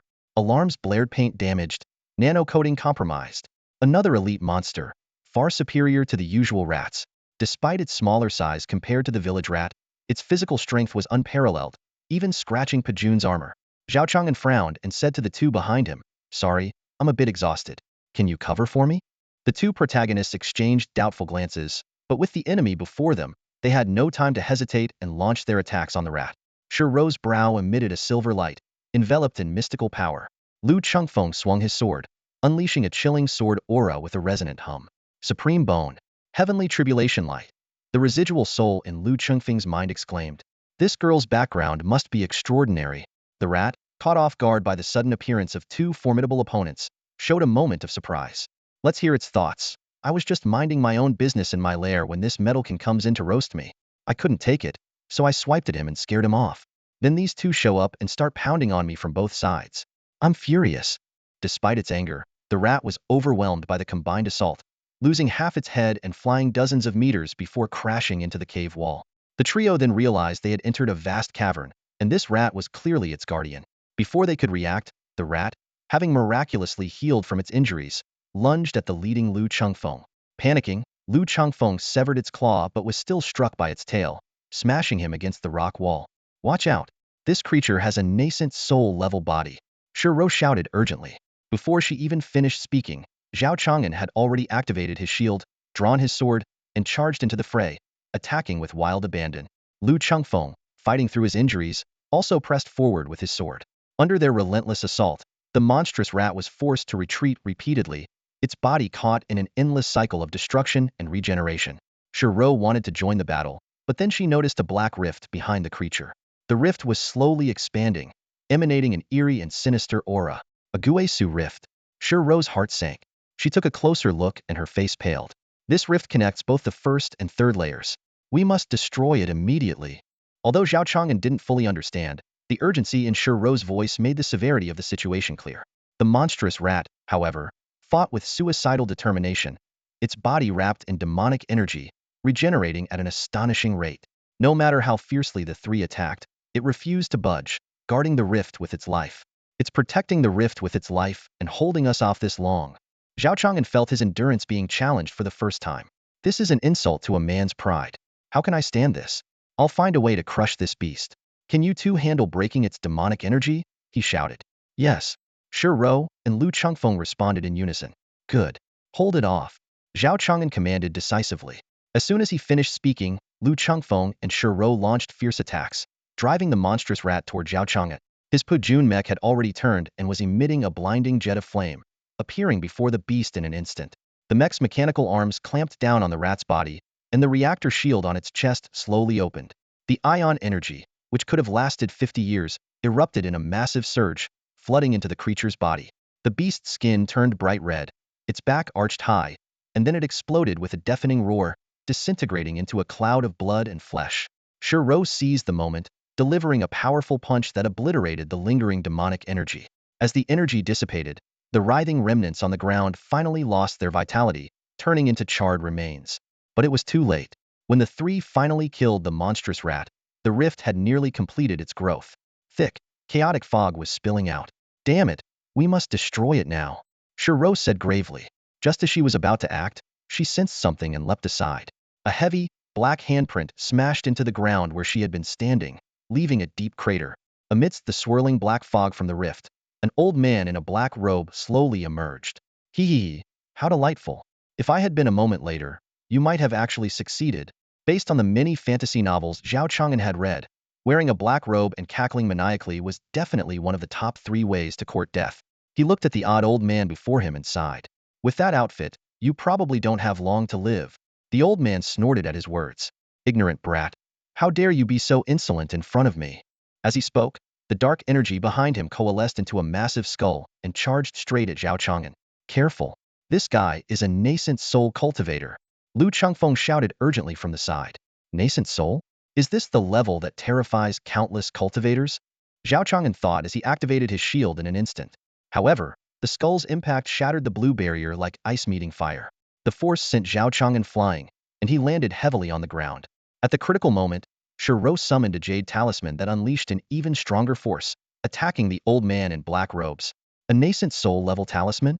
The old man frowned and quickly manipulated all the dark energy to form a massive skull in front of him as a shield. Sitting on the ground, Zhao Chang'an shook his head disdainfully. Attacking with skulls, defending with skulls, can't you be a bit more creative? Seizing the moment while the old man was defending, Ro quickly stepped forward and pulled Zhao Chang'an up, armor and all. She whispered in his ear. He needs to channel energy into the rift and can't attack with full force. This is our chance. Before she finished speaking, another skull came crashing down. Zhao Chang'an grabbed Ro and activated his thrusters, narrowly dodging the attack. This isn't right. Aren't villains supposed to wait patiently while the protagonists discuss strategy? This is so unfair. Luckily, Zhao Chang'an's armor wasn't too damaged. He rolled to stabilize himself and aimed his shoulder cannon at the old man, firing wildly. Though the black mist blocked the shots, it at least delayed the next wave of attacks. A nascent soul talisman from Xihe's sanctuary? Judging by your skills, little beauty, you must be a direct disciple. The old man chuckled instead of getting angry. 4 little girls came to die earlier, and now another one shows up. If I kill you, I wonder what those self-righteous women will think.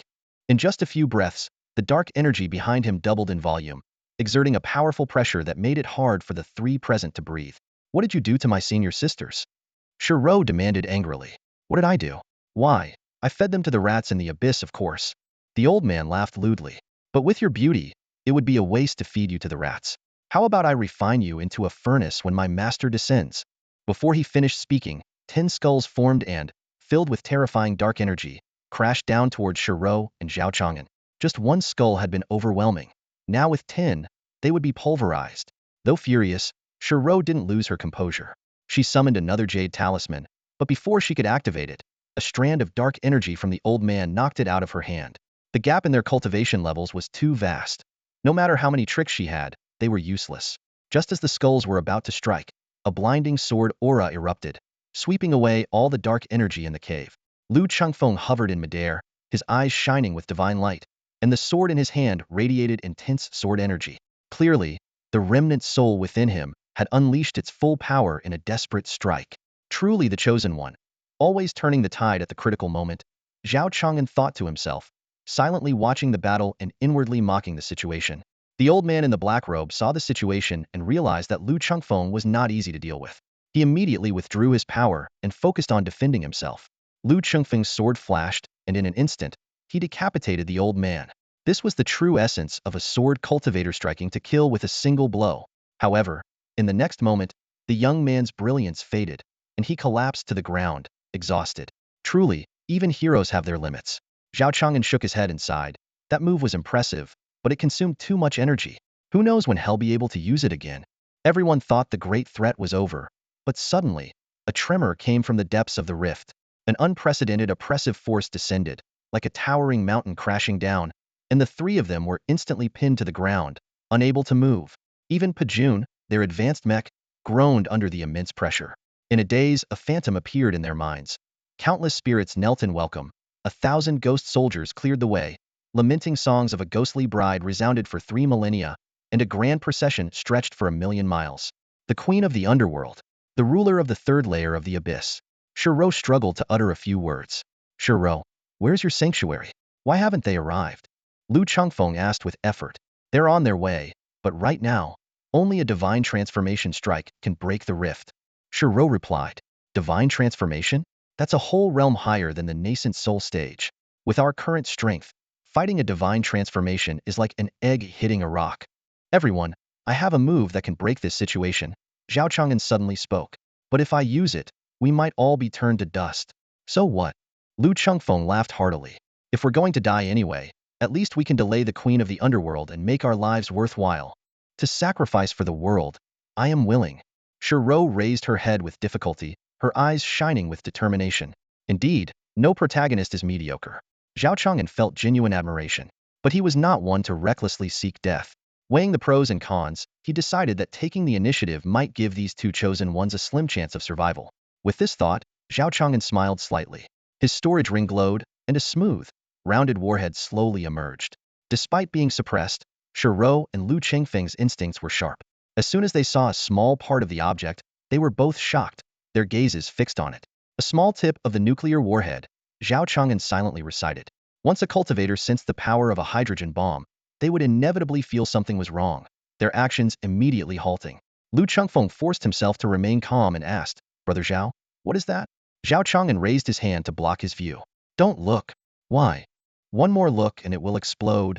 With that, Zhao Chang'an fully activated the Pojun mech, forcing himself to stand. The metallic skeleton creaked under the strain. He struggled to the rift's edge, activated the tactical nuclear warhead's fuse, and without hesitation, tossed it in. Let the hydrogen bomb awaken the sleeping souls, he murmured. The Federation's tactical nuclear warhead slipped from Zhao Chang'an's hand and vanished into the abyssal rift. Moments later, a heart-stopping force erupted from the depths. A chilling, angry female voice echoed from the other side. Who dares to act so presumptuously in my presence? Zhao Chang'an felt a bone-chilling cold, as if his blood and thoughts had frozen. The resentment of the underworld empress could penetrate space and directly affect reality. If the Xihe ship were at its peak, Zhao would have mobilized all extinction protocols to show this ancient hag who the real aunt was. But now, the nuclear energy was already surging forth. A blinding white light filled everyone's vision. Just as the fireball raged, a pair of enormous hands formed from spiritual energy appeared out of nowhere, whisking the three of them out of the cave and depositing them on a distant mountaintop. Yuan Xian appeared before them, dressed in a colorful robe, but exuding an aura no less imposing than that of the Grandmaster of Extermination. She nodded slightly at Shiro. I was delayed by the Underworld Empress's interference. I beg the Holy Maiden's pardon, Elder Yuan. Shiro exclaimed in relief. We're saved. Zhao Chang'an, however, frowned. As the Holy Maiden, Shiro's security level was far too low. Could this old nun be using this as a training opportunity? Training is one thing, but not at the cost of lives. He had wasted a precious nuclear warhead for nothing. He vowed that once Wang Shu was done with her tasks, he would demand hundreds more warheads and throw them into the jade pool, just to wake those old hags up. Shiro, overwhelmed with grief, had tears welling up in her eyes. Elder Yuan, Sister Ishua. She's dead. Yuan Qin sighed. Fighting the abyss inevitably comes with sacrifices. We were careless. She turned to look at Yao Dingshan. A powerful force was gathering within the mountain. With a sweep of her sleeve, a massive white barrier enveloped the entire peak. This strike has at least the power of a transformation stage cultivator. Whose divine power is this? Zhao Chang'an's heart trembled. It's over. We're being targeted. Boom. An earth-shattering explosion erupted. Lu Chengfeng and Shi Rou felt a shudder deep in their souls, and even Yuan Qian frowned slightly. In the next instant, countless cracks spread from the mountainside, quickly covering the entire mountain. Yao Dingshan began to swell, with stones and dust spewing from the crevices, slamming into the white barrier. Yuan Qian tried to dismantle the barrier but found the situation far more severe than anticipated. The nuclear warhead had not fully detonated while the mountain stood. Now, with no obstacles, the force was unstoppable. A golden sun was born among the shattered forest, dazzling and radiant. The deafening roar abruptly ceased, plunging the world into a deathly silence. Only the blazing light remained, brilliant and scorching. The golden light was as intense as the sun, divine and overwhelming, swallowing all evil and darkness, illuminating the earth as if it were daylight. It was as if golden lotuses had descended from the heavens to purify the demons, or a deity had appeared, holding a blazing sun. Beneath the blast center, everything was annihilated in an instant. The golden flames expanded rapidly, and a visible shockwave, carrying devastating power, swept across the entire mountain range. Fortunately, other station cultivators intervened in time, preventing an even greater disaster. As the intense light faded, a mushroom-shaped cloud of bats rose from the ground, enveloping the sky and almost touching the heavens. Even the divine-level barrier set up by Yuan Qian disintegrated inch by inch under the scorching impact, turning into specks of light and dissipating. Shi Rou was stunned. This was no mere stroke of luck. It was brute force overwhelming finesse. The defense set up by a dignified void returning cultivator was not something easily shattered. Zhao Chang'an had mentioned before that using this move could obliterate the three of them. Now, it seemed that his warning was far from exaggerated. The explosion finally subsided, leaving Yao Dingshan in a charred state. Yuan Qian squinted, deep in thought. This move was truly unprecedented. Even a divine-level cultivator would find it hard to withstand a direct hit from it. Her gaze shifted between Zhao Chang'an and Lu Chengfeng, attempting to discern something. Zhao Chang'an realized that remaining unnoticed was no longer an option. He cautiously replied, "Senior, this is an ability I acquired by chance, and it comes with many restrictions. If you're interested, we can discuss it in detail later." Yuan Qian, the woman introduced herself, a rare occurrence. She scrutinized Zhao Chang'an from head to toe, and suddenly shook her head. "I'm not interested in your fortuitous encounter. It's a pity you're not a woman. Otherwise, you could have come to Yaochi to cultivate." Seeing her sincere words with a hint of recruitment, Zhao Chang'an felt slightly relieved. Right now, Wang Shu was still studying the reactor, and the priority was to keep this powerful figure appeased. If she harbored any malicious intent to seize the treasure, he feared he wouldn't be able to fend her off. Unaware of the subtle tension, Lu Chengfeng asked curiously, "Brother Zhao, what is this move called?" "Well?" Zhao Chang'an cleared his throat, noticing Yuan Qian's gaze, and replied earnestly, "Falling sunset of the surging waves. Like waves crashing, radiant as the blazing sun, and as resonant as the setting sun." Lu Chengfeng murmured to himself, looking at the rising dawn on the horizon, suddenly gaining insight. He immediately sat cross-legged. His inability to comprehend sword intent had kept him at the foundation establishment stage. But now, he seemed to have found his direction. Shi Rou was taken aback. Is he about to break through? As the weather changed and the sun began to rise, a ray of golden light fell on Lu Chengfeng. He stood up with his sword and let out a long cry, slashing forward. A purple-gold sword light burst forth, cutting through the sky. The youth's figure flickered within the sword light, as if merging with the brilliant glow. In front of Lu Chengfeng's dantian, spiritual energy gathered and condensed into a golden core. Just as it formed, it began to spin rapidly, layering upon itself. In mere moments, it had already reached the 8th stage. Is he going to break through to the 9th stage? Shi Rou was utterly shocked. An 8th-stage golden core, the same level as her current cultivation. Inside Lu Chengfeng, an elder's voice rang out, "Chengfeng, let me lend you a hand." Another long sword hum echoed between heaven and earth. Within this earth-shattering sword intent, Lu Chengfeng's 9th-stage golden core slowly took shape. A 9th-stage golden core. It seems we are destined to clash, Shi Rou thought. Her eyes filled with both astonishment and a hint of eager anticipation. With the constitution of a transparent sword heart, the 8 of the 9 revolutions golden pill, and that unfathomable destiny, Yuan Qian suddenly spoke up, Saintess, he is destined to be your greatest obstacle in ascending to the position of the great emperor. With the emperor's star descending, prodigies are emerging one after another. Even among thousands of heroes, only one can stand at the pinnacle. That legendary realm, just half a step away from ascension. How many have touched it since ancient times? Shiro was stunned. Elder Yuan, I don't quite understand what you mean. Meanwhile, in the sword-hiding manor in distant Yangzhou, a middle-aged man slowly opened his eyes, gazing towards Qingzhou. Such exquisite sword intent. Who is breaking through? Before the words were fully spoken, a figure shot out from the highest peak of the sword-hiding sacred ground. Everyone at the foot of the mountain was in utter shock. The Holy Master has emerged from seclusion. Boom. The oppressive force from a void return cultivator suddenly erupted. Zhao Chang'an felt an immense pressure, as if a mountain had descended upon him. His heart nearly stopped, his blood froze, and even the smile on his face stiffened. This was the killing intent of a void return cultivator. Lu Chengfeng's remarkable talent had aroused Yuan Qian's jealousy. This elder of the Jade Pool was actually trying to eliminate obstacles for her own Saintess in this desolate wilderness. Witnessing the tragic fate of the prodigious youth, Zhao Chang'an felt a wave of despair. Lu Changfeng posed a future threat to Shiro, and if someone capable of a nascent soul level strike like himself couldn't survive, what hope was there? Lu Changfeng was also intimidated by Yuan Qian's aura and let out a muffled groan, not daring to act rashly.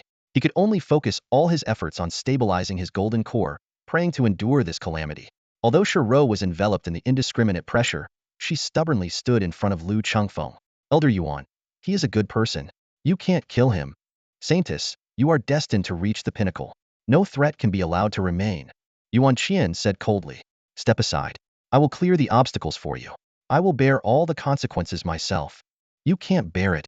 Zhao Chang'an's voice suddenly rang out. Just then, a long-lost voice from Wang Shu came through the communicator. Her research had made a significant breakthrough. Wang Shu, activate the Star Destroyer cannon and lock onto this old witch for me. Zhao Chang'an ordered. Although Xinyuan was damaged, it could still lock onto targets. It aimed not just at Yuan Qian, but at the entire space she occupied. Void return cultivators are extremely sensitive to spatial anomalies. Within a breath, Yuan Qian sensed an unfamiliar and terrifying force targeting her. She felt a chill all over, cold sweat dripping from her forehead, and dared not make any sudden moves. Although this force had not yet gathered power, it filled her with immense fear, as if facing imminent annihilation. Zhao Chang'an had only temporarily stalled Yuan Qian, not daring to let his guard down. The Star Destroyer cannon lacked sufficient energy for an attack. If their bluff was called, they would all face certain death. In this stalemate, a figure tore through the sky. The newcomer wore a green robe, wielded a long sword, and exuded a commanding presence with a sharp gaze and dignified bearing. As soon as he appeared, the previously locked space returned to normal, and Yuan Qian's oppressive force dissipated. Who are you? Yuan Qian asked with difficulty. The sword-hidden sect master. The middle-aged man replied indifferently, turning his gaze to Lu Changfeng. With a gentle wave, a golden barrier enveloped Lu Changfeng.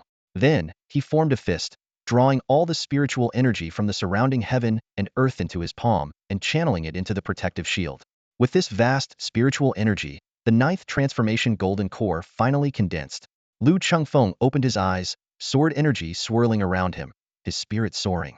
Thank you, Senior, for your rescue. My breakthrough is now complete, Lu Changfeng said gratefully. Was that sword intent just now your own comprehension?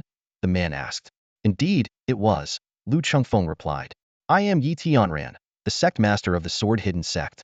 Would you like to become my disciple? Junior Lu Changfeng is willing to become your disciple. Without hesitation, Lu Changfeng knelt down. Very well. Yi Tianran's lips curved slightly. He then turned to Yuan Qian, his tone turning icy. You only ascended to Void Return in the past century, correct? When I met Song Yanning, I didn't see you. You weren't capable last time, and you won't be this time either. Yi Tianran pressed on. You are too filled with malice, your temperament is flawed, and your vision is short-sighted. You will achieve nothing in this life. Addressing her by name, it was clear Yi Tianran stood on equal footing with Song Yanning, the Jade Pool sect master. Though his words were calm, they sent chills down one's spine. In the face of this calamity, you still harbor delusions and plot against my disciples. If I were to kill you on the spot, even Song Yanning wouldn't dare utter a word in protest. Yuan Qian was ready to face death and opened her mouth to argue, but found herself speechless. Shiro, seeing this, was greatly alarmed and quickly knelt down to plead. Elder Yi, for the sake of my master, please spare Elder Yuan. I will ensure my master punishes her severely when we return. Yi Tianran glanced at Shiro, his tone softening slightly. You have excellent potential, just lacking in experience. Song Yanning has taken a good disciple. Before he finished speaking, Yuan Qian's left arm was severed at the root. No one saw when he struck. They only saw Yuan Qian scream in agony and collapse to the ground, her severed arm flying far away. Cheng Feng is my disciple, and you dared to harbor thoughts of killing him. I've already shown mercy by merely crippling your powers. Do you have any objections? It is well known that sword cultivators are the most formidable, decisive in killing and straightforward in speech. Yuan Qian, drenched in cold sweat, dared not object. She shook her head repeatedly, trembling uncontrollably. At this moment, another figure appeared. Song Yanning. Brother Yi, it's been 100 years, and your bad temper hasn't changed one bit. The seductive woman teased Yi Tianran before glaring at Yuan Qian. As an elder of Yaoqi, you made such a fool of yourself. Go back and face the wall in reflection, awaiting punishment. Under the pressure released by the two powerful figures, Yuan Qian finally managed to escape. She scrambled to pick up her severed arm and fled in disgrace. With the matter settled, the two masters did not leave immediately, but turned their attention to Zhao Chang'an. Master Zhao, may we have a word? Zhao Chang'an instantly felt the pressure multiply. The so-called having a word meant the two masters created a pure white space, isolating everything from the outside world. Yi Tianran spoke first. Master Zhao, you have layers of karma behind you that even I can't decipher. Truly interesting. Song Yanning also scrutinized Zhao Chang'an with a playful gaze. I wonder if you could reveal a bit about the forces backing you, Master Zhao? Zhao Chang'an furrowed his brows slightly. With Wang Shu supporting him and the responsibility of traversing time, it was only natural to attract the attention of these experts. At this point, under their relentless questioning, he had no choice but to make a statement. After all, he didn't want to die young, nor did he wish to be executed as a spy. Now, he had to devise a perfect explanation that would appease the two masters without revealing too much. This was no small challenge. Respected elders, it's difficult for me to reveal too much about my origins, but I can share a bit within the bounds of what the heavens allow. Upon hearing this, the two sages' eyes sharpened instantly. I come from an ancient land, with a history far older than the combined age of the 6 great sacred grounds of today. My homeland was destroyed by the Guishu. By a twist of fate, I traversed the river of time to arrive in this world. Zhao Chang'an spoke the truth, but made it sound like a lie. After all, no one knows if there are lie detection methods in the cultivation world. The ancient land he spoke of is actually the long-standing Xihe Federation. The destruction by Guishu refers to the ravages of those strange creatures. The two sages pondered, and it was Song Yanning who spoke first. Since you are an enemy of Guishu, you will gain the friendship of Yaozi. Yi Tianran followed up, that Songjin's sacred ground holds no ill will towards the ancient remnants. Your arrival might bring a turning point to this world. Zhao Chang'an maintained a calm exterior, but he breathed a sigh of relief internally. It seemed he had passed their scrutiny. As the barrier dissipated, he was surprised to find that Lu Chengfeng and Shiro had already started fighting. Just as he was about to intervene, Yi Tianran stopped him. Don't worry, it's just a spar. When two prodigies meet, it's only natural for them to test each other. Seeing that they were not in any mortal danger, Zhao Chang'an relaxed. He re-established his mental link and began communicating with Wang Shu. Captain, it's been a few days. You've been quite busy, even using tactical nukes? Wang Shu teased. Zhao Chang'an chuckled awkwardly and changed the subject. What progress have you made with the spirit energy transformation? We've conquered the technology to fully replace traditional energy sources with spirit energy. Although the efficiency is slightly lower than the ultradimensional particle engines, it's the best option given our current inability to acquire particles, Wang Shu replied, then shifted the conversation. Additionally, Zhao Chang'an felt a sense of foreboding. To quickly repair Xihe, we need you to earn more spirit stones, Captain. Never mind then. Zhao Chang'an lost interest immediately upon hearing he had to put in effort. Wang Shu quickly reassured him. Don't worry, Captain. I haven't asked you to work for nothing. I've prepared a big gift for you. Just brace yourself mentally. Are you sure it's something good? Zhao Chang'an's eyebrows twitched. Of course. Wang Shu said confidently. With your talent, forming a golden core would take about 300 years, right? So, I've created a new mechanical golden core, modeled after a reactor and inspired by the golden core sample you sent. It's essentially a miniature spirit energy reactor. Although it's twice the size of a regular golden core, its output power is 348 times higher. What on earth is this? If I install this thing, wouldn't I be able to punch a nascent soul cultivator to death during the golden core stage? Zhao Chang'an was stunned. That's why I told you to prepare yourself mentally, Wang Shu sighed. This golden core requires you to open a hole in your abdomen to install it. And as you upgrade over time, you'll have fewer and fewer original parts. Hearing this, Zhao Chang'an felt a chill in his stomach. But on second thought, he was relieved it was just his stomach. If it involved his private parts, that would be unforgivable. Once you choose the path of technological evolution, there's no turning back. Say goodbye to the traditional cultivation methods once and for all. Wang Shu warned seriously. To her surprise, Zhao Chang'an agreed immediately. Let's go with the tech route then. Since the Xihe ship is an endless treasure trove, I wouldn't want to painstakingly cultivate my energy. Besides, how many guys can resist the allure of mechanical ascension? Unless the machinery isn't cool enough, or upgrading requires castrating me. Seeing the captain nod in approval, Wang Shu immediately began preparing for the surgery. Zhao Chang'an's attention was abruptly pulled back to reality by the sound of intense explosions. He looked up to see that Lu Chengfeng and Shi Rou had been blasted away by each other's attacks. Both were peerless talents, but challenging someone of a higher level was a fool's errand. However, Shi Rou had been cultivating longer and had more refined control over her golden core. If not for Lu Chengfeng's profound sword intent, he might not have been able to match her. The two were like monkeys, darting back and forth, each move causing widespread destruction, with dazzling firelight filling the sky. Are all cultivator battles this boring? Zhao Chang'an couldn't help but grumble internally. Wang Shu, should I pilot the Pajun and try to mediate? With the captain's piloting skills, there's an 87.6 chance you'll be crippled by their attacks, Wang Shu said mercilessly. But if I remotely control it, the success rate of mediation is 94.3. Who do you think you're looking down on? Zhao Chang'an retorted angrily. Then his eyes lit up with a mischievous grin. I'm not doing it. It's all yours, Wang Shu-chan. With that, he piloted the Pajun mech into the fray, shouting, Stop! Continuing this fight won't lead to any results. Lu Chengfeng and Shi Rou, who were engrossed in their battle, were stunned by his words and nearly fell from the sky. What do you mean it won't lead to any results? Shi Rou looked at Zhao Chang'an suspiciously, clearly baffled by his logic. Even the two observing masters exchanged puzzled glances. Although Zhao Chang'an was exceptionally talented and mysterious in origin, his actions were unorthodox to say the least. Zhao Chang'an looked around and said, What's the point of fighting like this? Neither of you can defeat the other, and who knows how long this will drag on. Why not change it up? Change it up how? Lu Chengfeng asked curiously. Single combat. Zhao Chang'an said mysteriously. Shi Rou frowned. Isn't this already single combat? Aren't I already dueling Lu Chengfeng? No. I mean, I'll duel both of you at the same time, and I promise not to use my ultimate move, Raging Waves at sunset, first. What? Lu Chengfeng almost jumped in excitement, his muscles trembling with anticipation. This was a fight against two opponents at once. Lu Chengfeng and Shi Rou exchanged a glance and quickly reached a consensus. Such an arrogant person needed to be taught a lesson. The next moment, Zhao Chang'an decisively cut off communications and handed over full control of the mech to Wang Shu.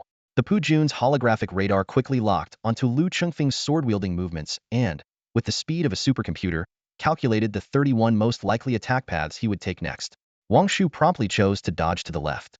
Sure enough, just as Lu Chengfeng's sword aura came hurtling towards him, Pujun suddenly changed direction, emitting 7 layers of mock rings and narrowly dodged the sharp blade. Only a small piece of the reactor's edge was sliced off. Oh my god! Zhao Chang'an broke into a cold sweat, his hair standing on end. Only then did he realize how exhilarating it was to let a super AI engage in combat. At this moment, Wang Shu was already fully immersed in the battle. She was constantly accumulating data on Lu Chengfeng's sword strikes, gradually narrowing down the possibilities of his attack trajectories. Within just a few rounds, Lu Chengfeng's sword swings were reduced to only 15 possible directions. Wang Shu played the evasion game again, using a series of clean and swift dodges to perfectly avoid the sharp blade. This time, the distance between Pajun and the sword edge was a full palm's width.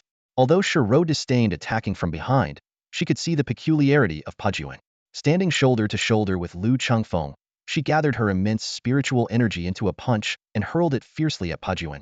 Compared to the concentrated sword aura, Shi Rou's punch was overly flamboyant, covering a wide area, making it impossible for Pajun to evade. As the ion shield took the brunt of the blow, sparks flew, but it remained intact. Shi Rou, however, was unconcerned and even smiled faintly. The purpose of her punch was not to break through the defense, but to force Pajun to halt, creating an opportunity for Lu Chengfeng's sneak attack. Sure enough, as Pajun blocked her heavy punch, it completely lost the chance to dodge. At that moment, Lu Chengfeng's sword came slashing down like lightning. Brother Zhao, see if this move doesn't resemble the falling wave sunset a bit. Tacticians always have a heart of darkness. Wang Shu and Shi Rou are both equally ruthless. When two schemers clash, the outcome is determined by who is more shameless. Clearly, in terms of cunning, Shi Rou is no match for Wang Shu. The moment she joined the fray, Wang Shu had already anticipated 173 possible attack routes, including the subtle hints of Lu Chengfeng's sword movements. At this moment, Wang Shu, like an old chess master, watched as two novices rack their brains, struggling to keep up, and a barely noticeable smile played at the corner of his lips. In the next second, the Pu Jun mecha began sequentially shutting down shields in different areas. The aftershock of Shi Ro's punch hit the weak point on the left shield just before Lu Chengfeng's sword energy could reach it, sending the entire mecha flying. Once again, Lu Chengfeng's sword strike missed its mark. The opportunity slipped away just like that. That was amazing. Zhao Chang'an was utterly stunned, genuinely impressed. Like those viewers watching an esports live stream, even though his own skills were lacking and he wasn't controlling the action, he still found visual delight in it. The two saints nearby nodded repeatedly, their eyes gleaming with admiration. Using the opponent's attack to alter one's trajectory and create the most advantageous battle scenario with minimal cost, such seasoned tactics and refined skills must have been forged through countless life and death struggles. This seemingly simple Zhao friend clearly had a remarkable backstory. On the battlefield, the situation turned dramatically. In the face of superb technique, the advantage of raw power was greatly diminished. Conversely, against overwhelming strength, any technique seemed feeble and ineffective. Wang Shu understood this principle. To mediate a fight, both sides must be convinced. Respect from others stems from your strength. The most direct way to show your strength is to beat them into submission. Thus, the ultimate logic of mediation is to make both troublemakers suffer. It's an unassailable truth. Of course, technique alone isn't enough. The Pu Jun mecha's left arm extended a blue lightsaber, powered up its thrusters, and in an instant appeared before Lu Chengfeng. Feeling the heat from the lightsaber, Lu Chengfeng realized Zhao Chang'an's good intentions. His eyes lit up, and with a spirited shout, he exclaimed, "Brother Zhao wants me to grasp the essence of the falling sunset technique? Let's see who prevails." The purple-gold sword energy met the blue plasma beam, and sparks flew instantly, crackling loudly. Suddenly, the system issued a warning. The containment field was damaged, and the plasma was about to go out of control. Zhao Chang'an was shocked. Could Lu Chengfeng's sword energy cut through the magnetic field? Is this the legendary sword intent? At the critical moment, Wang Shu activated the shield, cut off the power, and kicked Lu Chengfeng away. The unrestrained plasma then erupted, releasing energy comparable to a solar flare. Though Lu Chengfeng tried his best to defend, he still felt the destructive impact as if a mountain had collapsed and the scorching sun had incinerated a city. In this perilous moment, Yi Tianran appeared, and with a gentle grasp, contained and eventually extinguished the raging energy. Is this the true falling sunset? Lu Chengfeng gazed at his master's back, eyes full of reverence and longing. Zhao Chang'an let out a hearty laugh, his words carrying a hint of mystery. "Brother Lu, I have a piece of advice for you. The highest swordsmanship in my mind is nothing more than this. A hall of flowers intoxicates 3,000 guests, one sword's light chills 14 states." As soon as he said this, it was like a thunderclap, shocking everyone present to their core. One sword's light chills 14 states, what a grand and awe-inspiring realm. Lu Chengfeng looked up, his gaze filled with admiration as he stared at Zhao Chang'an. "Brother Zhao, such bold words. To come up with such an earth-shattering verse." Zhao Chang'an looked at the purple-gold sword in his hand and said solemnly, "My ambition does not lie in swordsmanship. I entrust this sword to you. I hope that one day, you can reach the pinnacle of this art and witness the ultimate scenery of swordsmanship for me." Lu Chengfeng was still immersed in the lingering impact of the moment when Yi Tianran suddenly approached Zhao Chang'an, respectfully presenting him with a jade token. "This is our sect's guest token. I hope young Zhao will accept it and forge a good relationship with our hidden sword sect." Zhao Chang'an knew this was merely an honorary title without real obligations, so he accepted it with a smile. He then turned to Shi Ro and provocatively asked, "Miss Shi, shall we continue?" Shi Ro, unwilling to concede, charged forward and threw a punch at Zhao Chang'an. The mechanical structure of her left arm in the Pu Jun mecha quickly reassembled into a pulse iron fist, launching an attack simultaneously. Her small fist collided with the alloy iron fist, sending shockwaves in all directions. Both were thrown back by the immense force, each retreating several feet. Shi Ro shook her numb wrist, and the iron fist of the Pu Jun mecha was dented by a full 2 inches.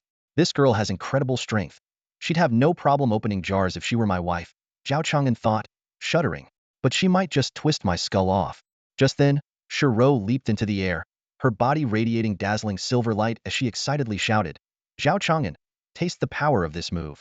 A blinding divine light burst from her forehead, surging towards Zhao Chang'an like a raging tide. Watching from the side, Song Yining squinted slightly. As Shi Ro's master, she knew all too well how terrifying this full-force heaven's tribulation light was. Ordinary golden core cultivators would almost certainly die if they tried to take it hidden. The Pujun mecha immediately began to transform. Two support struts extended to the ground, and numerous parts assembled on its chest, forming a mighty cannon. A direct clash? Wang Shu is determined to counterattack. Zhao Chang'an's heart trembled at the sight, feeling his soul nearly leave his body. In the next second, a scorching laser beam shot out, colliding Hedon with the heaven's tribulation light. Legend has it that in ancient times, the left side always lost in a beam clash. But when it comes to oneself, who knows which side is left? Zhao Chang'an glanced at the spectators and suddenly had an epiphany. From their perspective, wasn't Xihe on the left? This battle was in the bag. Sure enough, as the mech's core ran at full power, the laser beam grew more intense, and the heaven's tribulation light was pushed back, finally collapsing. At the same time, the Pujun mecha dimmed the last shot had drained its energy reserves. Xihe was blasted away by the cannon fire, landing on the ground in a sorry state. She glared at Zhao Chang'an through gritted teeth and asked, "What do you call that move?" Zhao Chang'an tilted his head in thought for a moment before suddenly having a flash of inspiration. "Let's call it Crescent Sky Strike." Xihe scrambled to her feet, dusting off her clothes, and suddenly broke into a radiant smile. With a hint of her canine teeth showing, she said innocently, "I lost this time, but I'll come back and challenge you again." Zhao Chang'an scratched the back of his head. After giving Lu Chengfeng a bowl of chicken soup, he couldn't neglect Xihe. Clearing his throat, he said seriously, "Miss Xihe, I once had the fortune to traverse through time and witness a great figure who walked a similar path as yours. Her hardships were 1,000 times greater than yours, but she once said something that has stayed with me ever since. Today, I want to share those words with you. Who dares to claim invincibility? Who dares to speak of undefeated? When the Emperor's star falls, even the heavens are unseen. One day, if I stand atop the ancient heavens, I will share the tales of time with you all."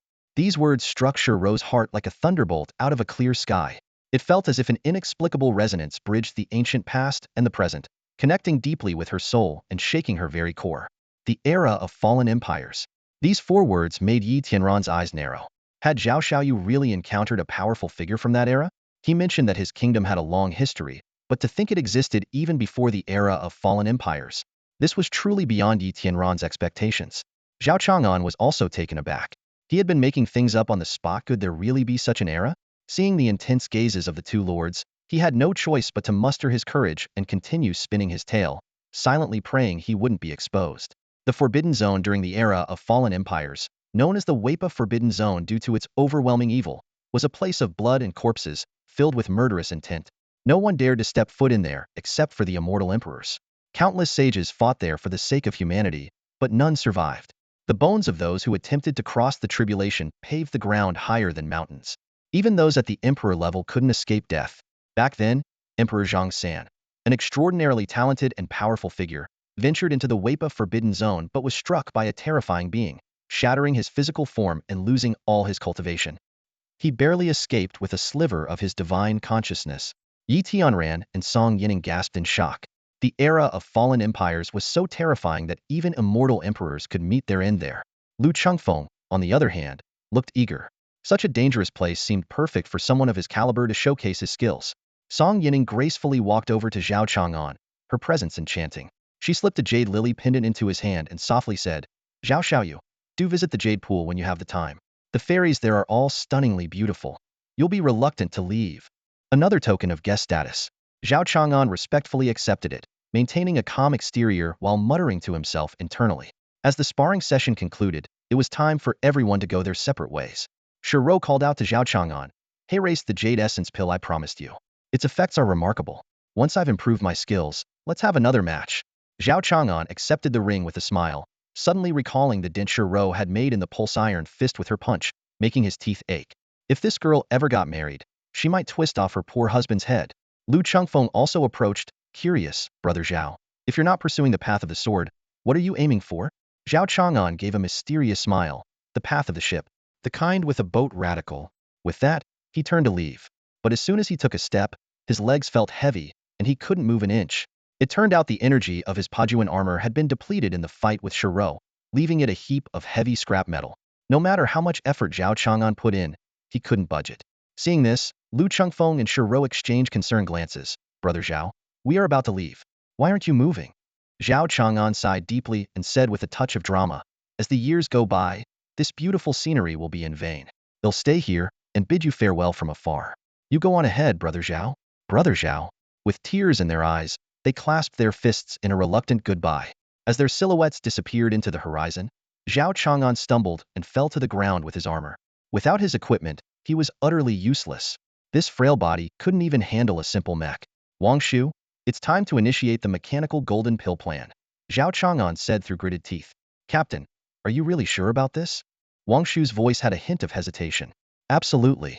The anti-gravity boarding pod is already on its way. It will take you directly to the Xihe. Zhao Chang'an quickly stuffed the Pijun mech and Sure Rose elixirs into his storage ring, waiting at the spot. Before long, a massive boarding pod descended from the sky.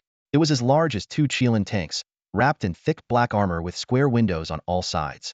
Zhao Chang'an stepped inside, comfortably reclining in the seat, enjoying the faint sensation of weightlessness. The pod ascended leisurely, gradually leaving the ground. However, after more than 10 minutes of flight, Zhao Chang'an noticed that the sky had not changed at all. Captain, look towards the southeast. You'll be amazed, Wang Shu said leisurely. Following her instructions, Zhao Chang'an saw a brilliant golden sun slowly drifting past the right front of the pod. Such an incredible sight would have shattered the worldview of any scientist from his previous life. But in this world, it was an undeniable reality. The sun of laws, the moon of laws. I once thought of harnessing their power, but it's simply impossible. Wang Shu's voice was filled with awe. Who would have thought that these celestial bodies contain such terrifying energy? Even Xihe's most advanced energy detectors are helpless. Their values might need to be measured using Graham's number. Graham's number, an astronomical figure that defies description even in scientific notation, is beyond the reach of exponential towers like ABC. Does this mean these stars have inexhaustible energy? Whoever can control them would become a true immortal in this world, Zhao Chang'an murmured. Of course, the highest rules of a fantasy world aren't something a technological civilization can just borrow, Wang Shu added. For now, it seems even the Federation's black technology can't handle these giants. Zhao Chang'an stared at the sun of laws for a long time until his eyes ached. He then shifted his gaze to the ground. Captain, the place where you initially landed, Qingzhou, is located in the southeastern part of the eastern continent.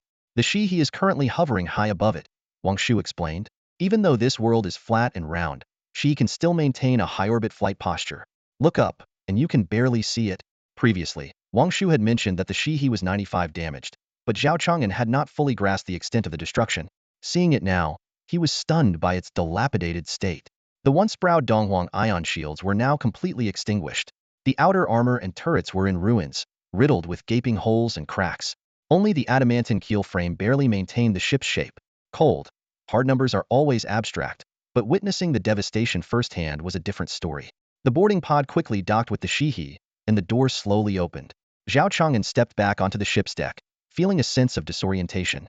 It had been a long time since his last visit, and returning now filled him with a deep sense of melancholy.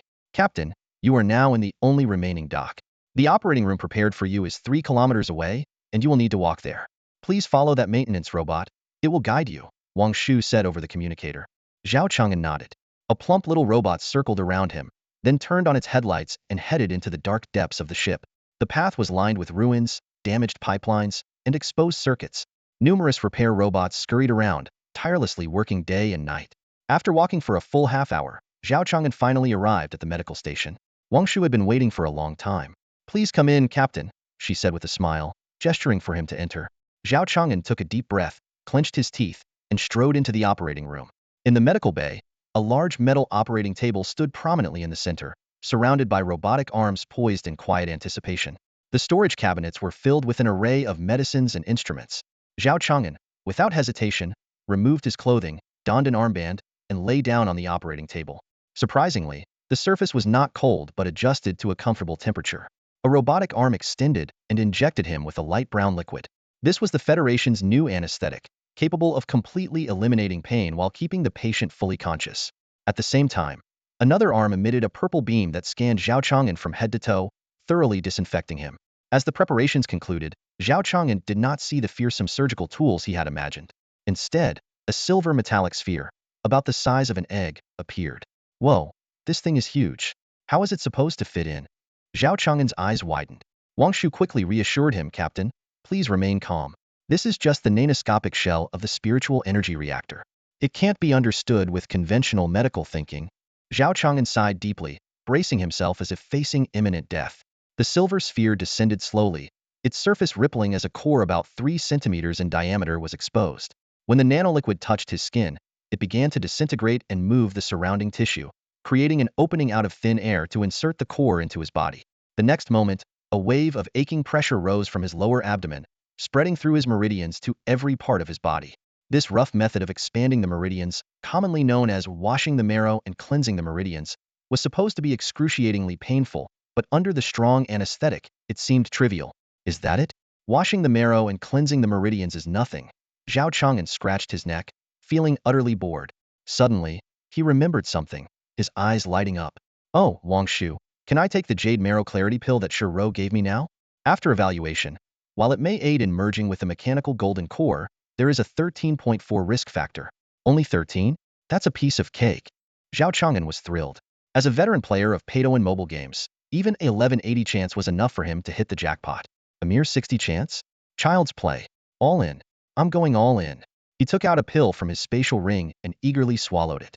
Then, his eyes shifted to the mountain of treasures inside the ring. Wangshu, look, Shiro gave me a ton of spirit stones. How many? Tell me quickly. Wangshu's voice quivered with excitement. A huge pile. I can't count them all. Unlike you, with your insane computational abilities, Zhao Chang'an replied dismissively. I'll give them all to you later. Count as many as you want. You can even sleep on them if you like. Just as he was calculating how many more spirit stones he needed, a wave of excruciating pain suddenly hit him, almost making him vomit on the spot. Damn, why isn't the Federation's anesthetic working? The sensory signals had surpassed the threshold. Wangshu hurriedly operated the robotic arms, injecting Zhao Chang'an repeatedly, fearing he might pass out from the pain. The agony was indescribable, as if millions of ants were gnawing at his organs, with alternating splashes of chilly water and sulfuric acid on the wounds. Zhao Chang'an rolled off the operating table, his mouth open wide, but no sound came out. At that moment, he faintly glimpsed his own meridians glowing, as if infused with fluorescent dye, with his lower abdomen shining particularly bright. Indeed, his mechanical golden core was overloaded. With a thunderous boom, catalyzed by the Jade Marrow Elixir, a torrent of immense spiritual energy erupted from Zhao Chang'an's body, leaving everything in its path barren. In an instant, everything within 5 meters of the operating room turned to ashes. Only the naked Zhao Chang'an remained, crouching alone in the charred pit, bewildered. Thank goodness the energy leaked out. If it had exploded inside, my organs would have been pulverized, he muttered, still shaken. Captain, you were lucky to guide the energy out in time, or you'd be a pile of minced meat now, Wangshu said with a tone that was slightly stern but mostly filled with relief. Zhao Chang'an stood up and clenched his fist. In his palm, a mass of spiritual energy quickly condensed, emitting a terrifying energy wave comparable to a military-grade hand grenade. Is this the power of the Golden Core stage? Truly awe-inspiring. A look of fascination spread across his face. Indeed, compared to spiritual transcendence and ascending to sainthood, I am much more enamored with the idea of piloting mechs and dominating the universe. Once he fully grasped this newfound power, Zhao Chang'an looked around at the treatment room, now in ruins because of him, and couldn't help but marvel. As the captain, don't you feel any guilt for blowing up your own ship? Wangshu said with a mix of amusement and exasperation. A flicker of guilt crossed Zhao Chang'an's eyes, but was quickly replaced by sheer joy. It seems he does have a bit of a conscience, just not much, Wangshu thought. Wangshu, with my current combat strength, where do I stand? With your current power, you could rival even the latestage or peak Golden Core cultivators. That powerful? Zhao Chang'an looked down at himself in disbelief, only to realize he was completely naked. Wangshu, do you have anything to cover me up? I can't just stand here like this, he asked, scratching his head awkwardly. Before he finished speaking, his wristband buzzed and shot out a stream of nanomaterials that quickly enveloped his body, transforming into a flowing white robe. To ensure you don't look too out of place in this world, the design of this battle suit mimics the local attire, Wangshu explained proudly. Zhao Chang'an touched the fabric, feeling pleased.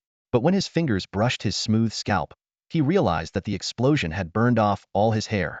With no other choice, he channeled his spiritual energy to conjure a head of jet black hair. The nano battle suit extended, forming a graceful hairpin and a jade hairpin. Thus, a handsome and elegant young gentleman stood abruptly in the center of the scorched earth. His star-like brows and frosty eyes, skin like polished jade, and imposing aura made him a dragon among men, unmatched in this world. However, Zhao Chang'an's aura as a starship commander created an intriguing contrast with his elegant and refined appearance. He seemed scholarly and gentle, yet exuded a spirited and commanding presence. Every gesture and movement revealed a blend of wisdom and strategic acumen, setting him apart from the typical scions of wealthy families.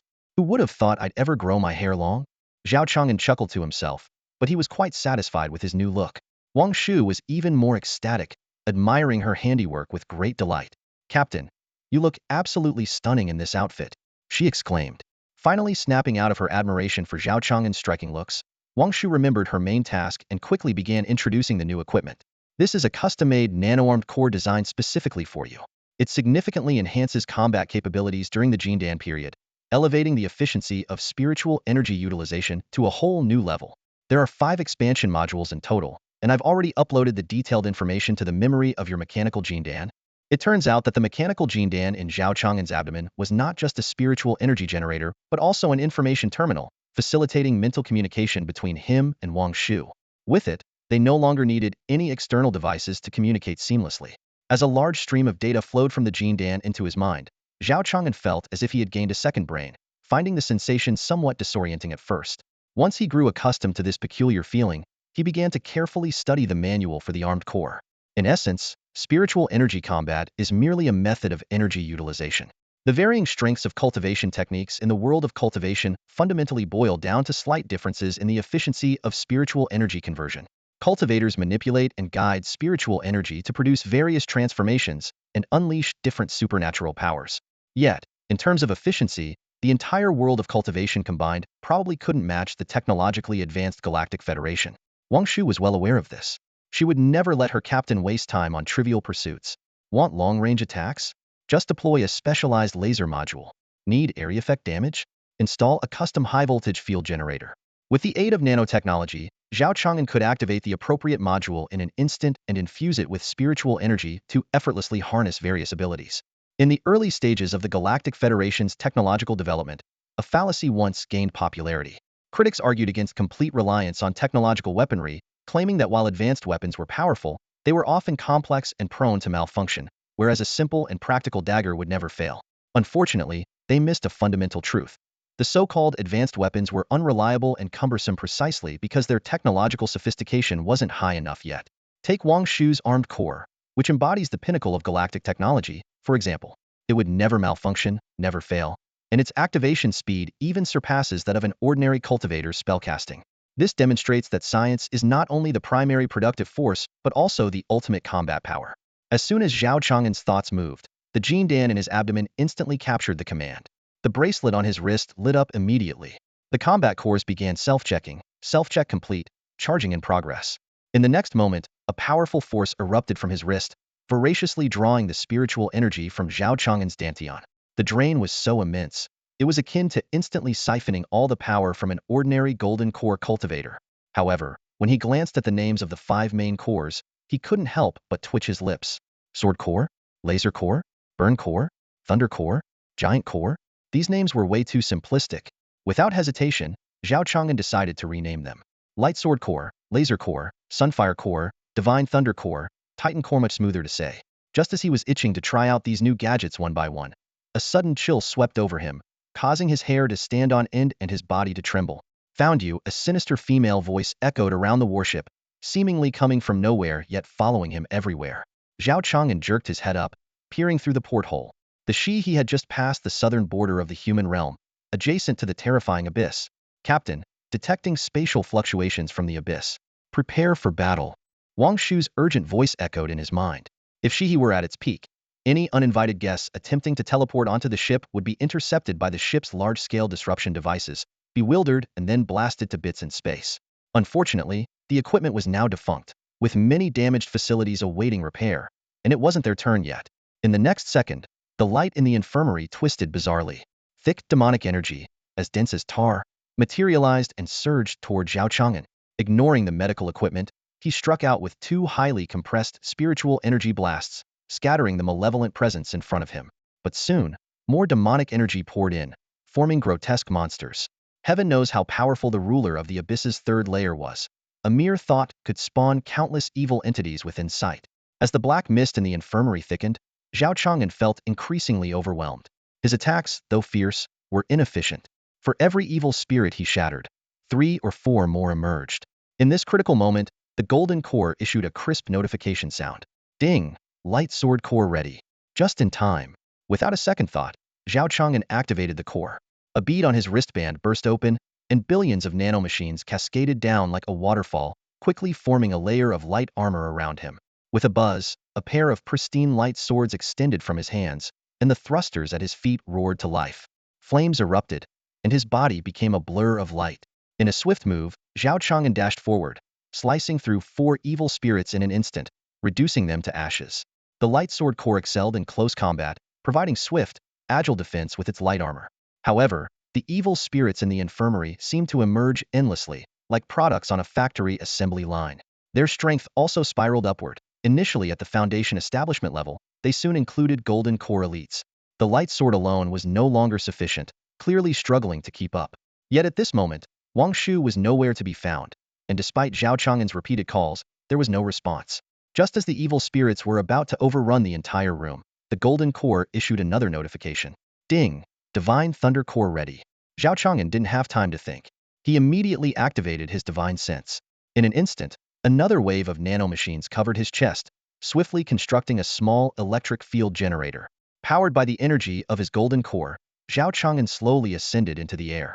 The intensity of the electric field on his chest surged, and countless blinding bolts of lightning erupted from it, annihilating all the malevolent entities in one fell swoop. In that moment, the entire infirmary lit up as if it were daylight. The terrifying current left nothing but devastation in its wake. Moments later, the ravaged room bore no trace of any evil presence. Yes, what a thrilling kill!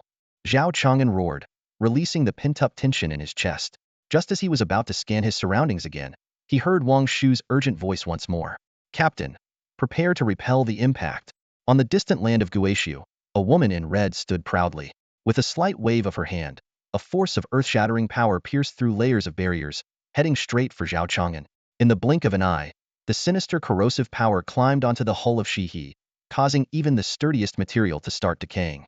The next moment, the infirmary shattered into pieces, and the massive shockwave sent Zhao Chang'an and countless fragments flying. Thus, under the gaze of the Queen of the Underworld, Zhao Chang'an lost the protection of his battleship. Instinctively, he looked towards Guishu. Across the vast expanse of space, he could clearly see the crimson figure. Pathetic ant. Don't think you can escape from my grasp. I'm sorry for having failed to understand and execute your requirements properly once again, resulting in a quality of rewriting that did not meet your expectations. This is due to my lack of consideration.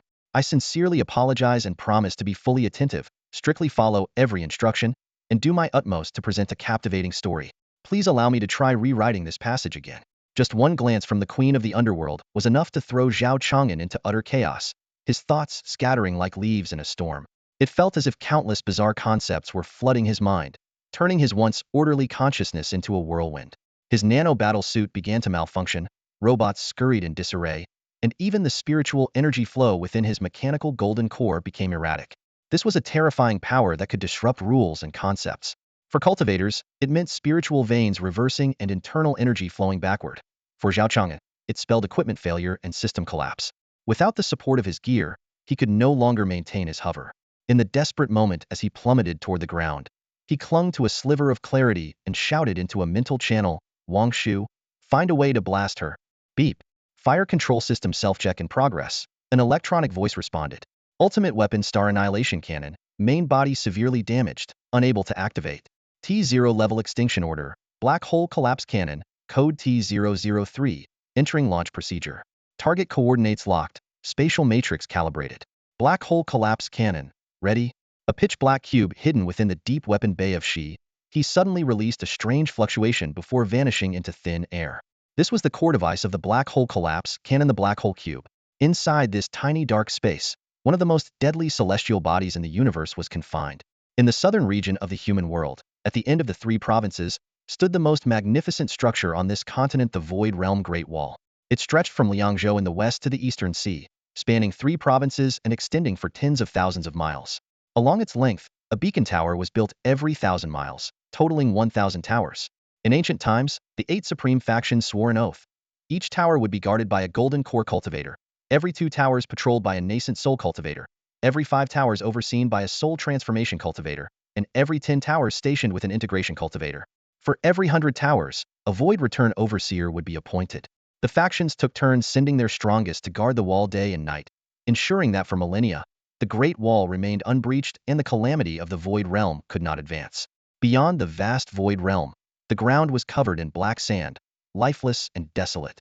Scattered among the dead, black desert were countless weathered rock fragments, the remnants of countless high-level cultivators who had fallen here in ancient times, their bones eroded to dust by the void realm over the centuries. A 10-person squad was speeding through the air, led by an elder in the soul transformation stage, followed by 9 nascent soul cultivators. Judging by their attire, they were clearly from different sects, yet they had gathered here to defend against the void realm. A lineup of 1 soul transformation cultivator and 9 nascent soul cultivators would be formidable enough to sweep through a region and overthrow a mid-sized sect in the mortal world. However, here, they were merely a patrol team responsible for a 5-beacon section of the Great Wall. The leading elder, besides carrying an ancient book at his waist, also bore a yellow token engraved with his name, origin, and cultivation level Huaishio, Howran Sacred Land, Soul Transformation Stage. Such tokens were only awarded to cultivators who had long been stationed at the Void Realm. From the Golden Core stage onwards, they were issued tokens, with colors deepening from red, orange, yellow, green, blue, to purple as their rank and experience in defending the Great Wall increased. It was supposed to be a peaceful day. There were few malevolent beings on the surface, and everyone seemed slightly relaxed. Suddenly, Huaishio furrowed his brows. Without warning, the ground began to tremble. His expression turned grim. An earthquake in the abyss? This is bad. Before he could finish speaking, a cold female voice abruptly echoed across the wasteland. Found you. Just hearing this voice, several nascent soul cultivators in the team were struck as if by a heavy blow. Their minds dazed, and they fell from the sky one after another. Even Huaishio, the most powerful among them, was not spared. Though he managed to hover in place, his internal organs churned, his meridians reversed, and he was in extreme distress. As the chilling voice faded, a crimson figure rose from the center of the abyss, standing tall. In an instant, an unprecedented wave of fear and unease swept across the wasteland. Huaishio felt a chill throughout his body as if his blood was flowing backward. How could it be him, the lord of the 3rd layer of the abyss, the god of the underworld? This terrifying entity seemed to disregard the Great Wall, his gaze piercing through the human territory and looking into the distant sky. Even so, the power of corruption he exuded stirred up a monstrous wave that flattened the entire desert. Countless malevolent beings burst from the ground amid the violent upheaval, instinctively surging toward the Great Wall.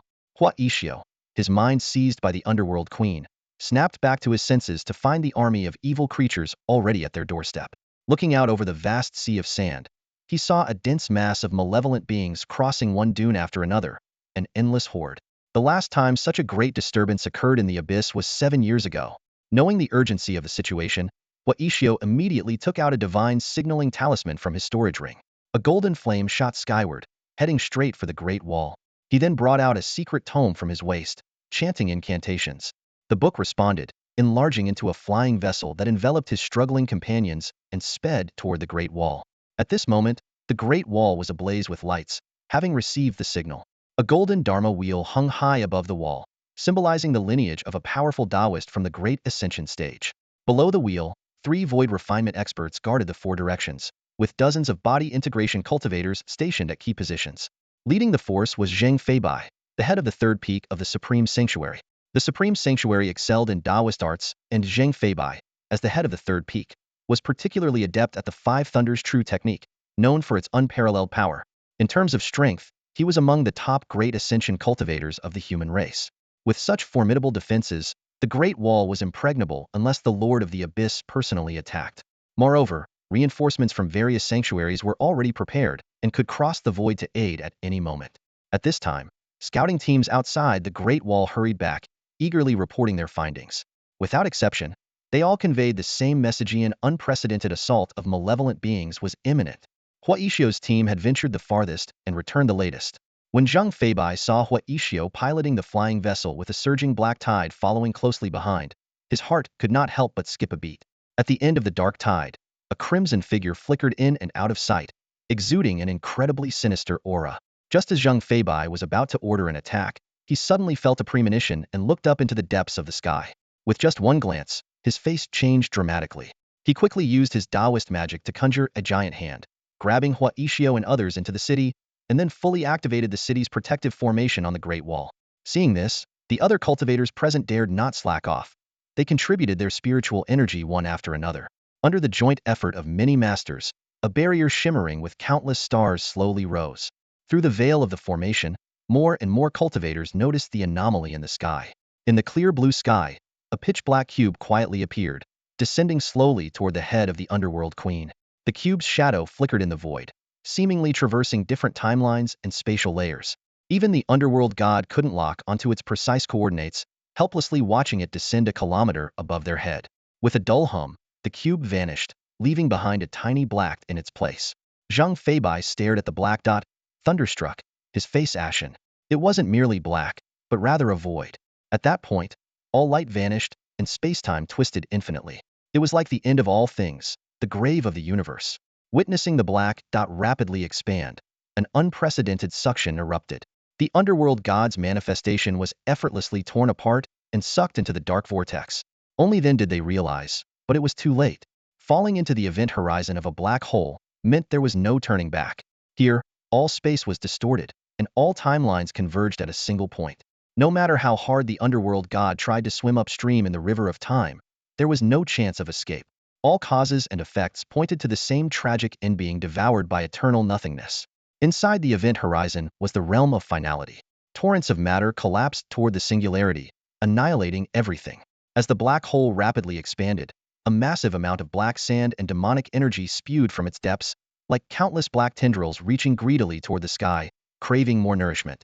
The terrifying gravitational pull quickly spread to the edge of the Great Wall.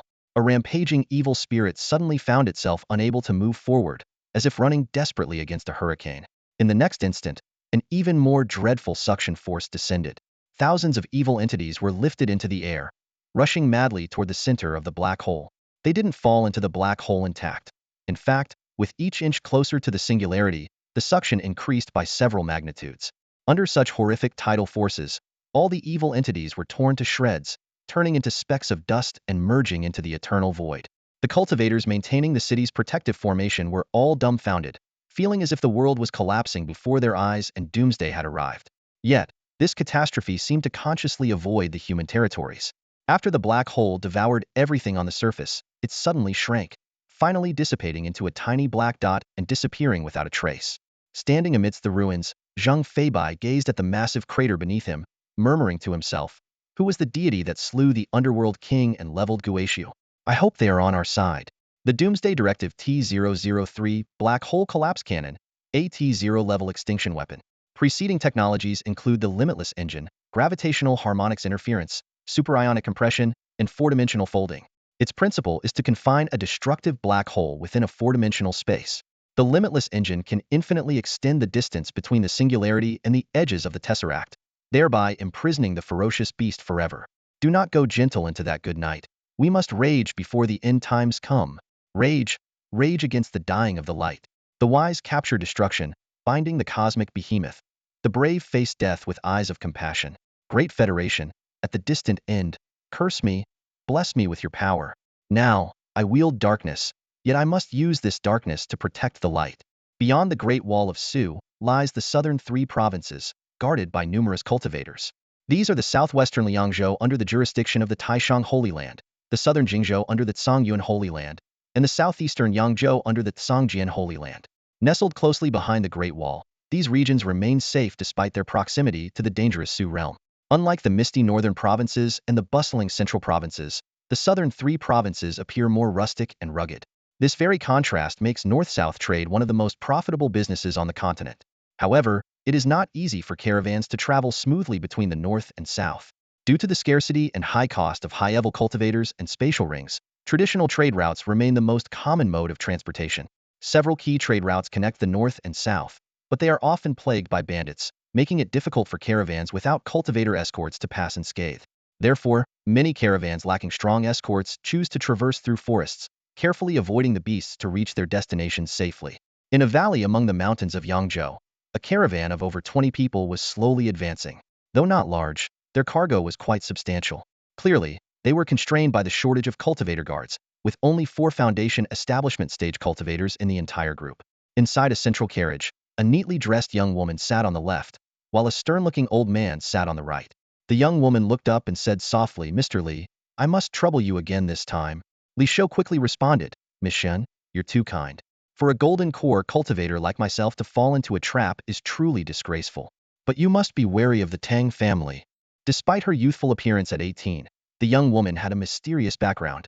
In just a year, she had established a sizable trading company in Rongyang City, directly opposing the powerful Tang family. Even someone as highly skilled as Li Shou dared not show any negligence in her presence. Xin Qingshua's expression remained calm, but a hint of coldness flashed in her eyes. We can't be sure if it was the Tang family or my dear brother who made the move this time, she thought, feeling increasingly vexed by the bumpy ride. To think they would dare to attack a golden core cultivator. Now we're forced to travel through the wilderness, what a humiliation, she mused. As dawn broke, the rugged mountain path made the two Foundation establishment cultivators, leading the way, particularly vigilant. Their sharp eyes scanned the surrounding woods to ensure the caravan's safety. Suddenly, within just 2 breaths, they felt the sky brighten unexpectedly. Why is it getting light so early? They wondered. Looking up, their faces turned pale, and they shouted to the caravan behind them, "Something's wrong." Xin Qingxue and Li Shou quickly poked their heads out, only to see a blazing meteor hurtling straight toward the caravan. "Everyone, be careful." With a deafening crash, the meteor smashed into the forest ahead, sending a shockwave that toppled people and horses alike. As the dust settled, a massive crater appeared before them. "Elderly, what is this?" Xin Qingxue asked, turning to see the old man's grave expression. She fell silent, knowing the situation was dire. The smoke in the crater gradually dissipated, revealing a giant humanoid armor lying in the center. It stood as tall as 3 men, gleaming silver all over. Despite losing large sections of its plating in the impact, it still exuded a sense of heavy majesty, as if an ancient war god had descended. Zhao Chang'an coughed and climbed out of the Titan mech. The massive frame disintegrated into a cloud of nanobots and reformed into the bracelet on his wrist. Thanks to Wang Shu taking down the queen of the underworld at the last moment and removing the interference with the core weapons, he managed to activate the Titan module and withstand the impact with its heavy armor. It seemed the Titan's defensive capabilities were truly extraordinary. Even without activating the deceleration field in time, Zhao Chang'an wasn't seriously injured. After calling for Wang Shu in his mind to no avail, he turned his attention to the crowd outside the crater. Dressed in a white robe adorned with cloud patterns, with 3,000 strands of black hair tied with a red jade hairpin, Li Shou noticed the newcomer's extraordinary bearing and unfathomable cultivation. He respectfully greeted him. "Li Shou from the Dianqing Merchant Guild at your service. May I ask for your esteemed name?" "Zhao Chang'an," he replied briefly, his gaze sweeping over Li Shou. "I see you possess a golden core cultivation, yet your aura is unstable and your spiritual energy is dissipating. Quite peculiar." Xin Qingxue stepped forward, shielding Li Shou with a gentle smile. "Young Master Zhao, please forgive our appearance. I am Xin Qingxue. If we had intact golden core strength, we wouldn't be in such dire straits, forced to traverse this desolate mountain path. Since you seem lost, why not join us on our journey? We can look out for each other." Wang Shu's voice echoed in Zhao Chang'an's mind at that moment. "Captain, the energy reserves are depleted after firing the collapse cannon. The reactor is almost empty. Xihe won't be operational for now. You understand what I mean, right?" So that's why she hadn't responded earlier. She was reallocating the remaining resources. Understanding Wang Shu's implication, Zhao Chang'an looked at Xin Qingxue again, his gaze unabashedly scrutinizing her. After years in the Federation's political arena, he was no naive youngster. No mere beautiful girl could easily sway his mind. Of course, Xin Qingxue's beauty would be considered top tier even in the Federation. "Miss, your plan is quite transparent. I heard it all outside the void wall. You've offended someone you shouldn't have, had your golden core crippled, and your strength severely diminished. Now you want me to escort you for free?" As a rising star in Rongyang City, Xin Qingxue naturally caught the emphasis in his words. "Young Master Zhao, you misunderstand. I have no intention of deceiving you. If you help us reach Henan City safely, we will reward you with 5,000 mid-grade spirit stones." "That's too little." Zhao Chang'an shook his head slightly. "Double it, 50,000. 5,000 doubled is 50,000? Xin Qingxue was a bit taken aback. Did young Master Zhao learn math from the Zhangyan Sanctuary? Just as this mutually beneficial deal seemed to be reaching a cheerful conclusion, the mountain villagers, who had been living far from any authority, appeared displeased.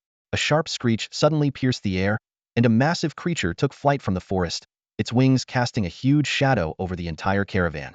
Li Shou looked up and gasped. A frost eagle? And with a peak golden core cultivation. He had anticipated that the earlier commotion would attract beasts, but he hadn't expected such a formidable opponent. The frost eagle was a ferocious flying species, naturally born with Foundation establishment cultivation, highly territorial, skilled in low-altitude assaults, and capable of breathing frost to freeze everything in its path. Before he could finish, the frost eagle's attack was already upon them. The core of the blazing sun activated as Zhao Chang'an's mind focused. A swarm of nanomachines swiftly covered his entire body. With a raised hand, a fierce blue flame erupted, clashing violently with the frost eagle's icy breath. Wherever the flames touched, frost was obliterated. The relentless blaze scorched the frost eagle's belly and chest, leaving charred marks. Wounded, the frost eagle dared not linger, hastily ascending to temporarily escape the battle, seeking an opportunity to counterattack. Laser core, ready. At some point, a laser emitter had already settled on Zhao Chang'an's forehead. In the next instant, a golden beam pierced the sky. The frost eagle, unable to evade while flying at high speed, was split in two by the concentrated laser, its remnants and crimson blood raining down. 50,000 spirit stones. Deal. Without looking back, Zhao Chang'an walked towards the carriage, completely indifferent to Shan Qingshue's reaction. A frost eagle at the peak of the golden core stage, slain so effortlessly? A glimmer of intrigue flashed in Shan Qingshue's eyes as she instinctively asked, "What level of cultivation has Zhao Gongzi attained?" "Just a mere ship repairman, nothing worth mentioning," came Zhao Chang'an's lazy voice from within the carriage. Seated in the ornately decorated carriage, Zhao Chang'an eagerly flipped through ancient texts, while Shan Qingxue meticulously peeled grapes, feeding them to him one by one. These grapes closely resembled the ones from Zhao Chang'an's previous life, with thin skins and juicy, sweet flesh. The ones provided by the Dianxing Trading Company were top quality, each one crystal clear and brimming with spiritual energy. With the tedious peeling task taken care of, Zhao Chang'an couldn't get enough and ate them with great relish. After the recent attack, Zhao Chang'an's sense of vigilance had heightened significantly. He completely abandoned any thoughts of leisurely exploring this new world, realizing that the Xihe ship was far from invincible until it was fully restored. He used up all his spirit stones and instructed Wang Shu to prioritize repairing a Luan-bird aerial platform to assemble at least a squadron of air forces. Although the Dongguang shield and spatial disruptor were important, Zhao Chang'an simply didn't have enough spirit stones to afford them. Wang Shu estimated that a fully functional Luan-bird, equipped with advanced weaponry, could take on a nascent soul stage cultivator. While nuclear weapons could annihilate nascent soul cultivators and deter those at the integration stage, conventional combat power was still essential. After all, no one could rely solely on nuclear weapons for every conflict. Imagine if a nascent soul friend wanted to spar, and you threw a couple of nukes at him, there would be no friends left. As energy became more abundant, Wang Shu's computational power also increased. While directing the repair work, she found time to study ancient texts with Zhao Chang'an. Holding a geography magazine, the landscapes and cultures of the 9 provinces came vividly to life. The two of them discussed the interesting tidbits from the book as if they had returned to those peaceful days on the bridge.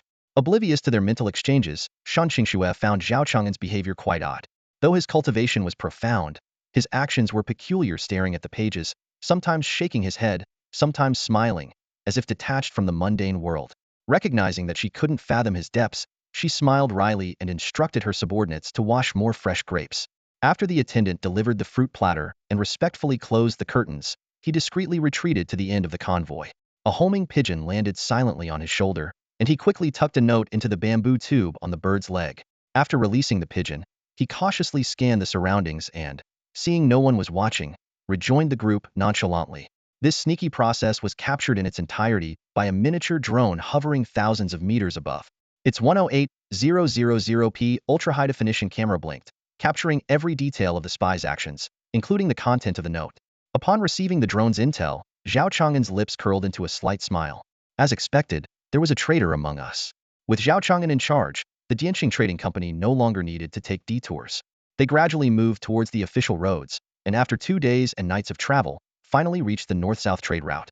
During these 2 days, the spy frequently revealed his true colors, and Zhao Chang'an was far from idle.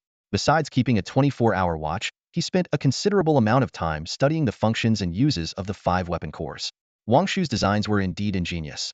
The light sword core excelled in single-target attacks, the Shenshao core was great for group battles, the laser core for long-range sniping, the sun core for area effect attacks, and the titan core was the true tank. No matter what hero his teammates picked, he could carry the game. As Zhao Chang'an pondered the synergy between the core players, a scout drone brought exciting news. Finally, some action to watch. The caravan crossed the mountain boundary, and the view opened up. Just a few more miles, and they would see the shadow of the north-south official road. Boom! A loud explosion erupted as a ball of fire hit the lead cart, instantly obliterating it and sending shattered cargo flying everywhere. Shan Qingshue's face changed, and she turned to Zhao Chang'an, only to see his calm expression, which reassured her. They both stepped out of the car. 6 figures hovered in midair, standing on magical artifacts, their bodies glowing with treasures, exuding an intimidating aura over the caravan. The leader's lips curled into a confident smile upon seeing Shan Qingsue. "Long time no see, Miss Shun. Tang Chuan. It really is you." Shen Qingshua's eyes widened in anger.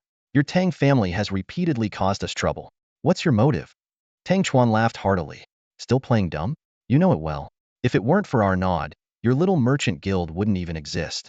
But you got greedy, taking most of our business and recruiting several golden core experts, blatantly eyeing Tang family's territory. Your ambitions are clear as day. Today, with your elder poisoned, I will wipe out your guild. Zhao Chang'an watched with great interest, like a spectator eating popcorn. These past days, Shen Qingxue had painted the Tang family as utterly vile. But now it seemed her guild wasn't entirely innocent either. It was just dirty business for small profits. Too bad they messed with him. Since he had taken their spirit stones, he had to uphold his professional integrity.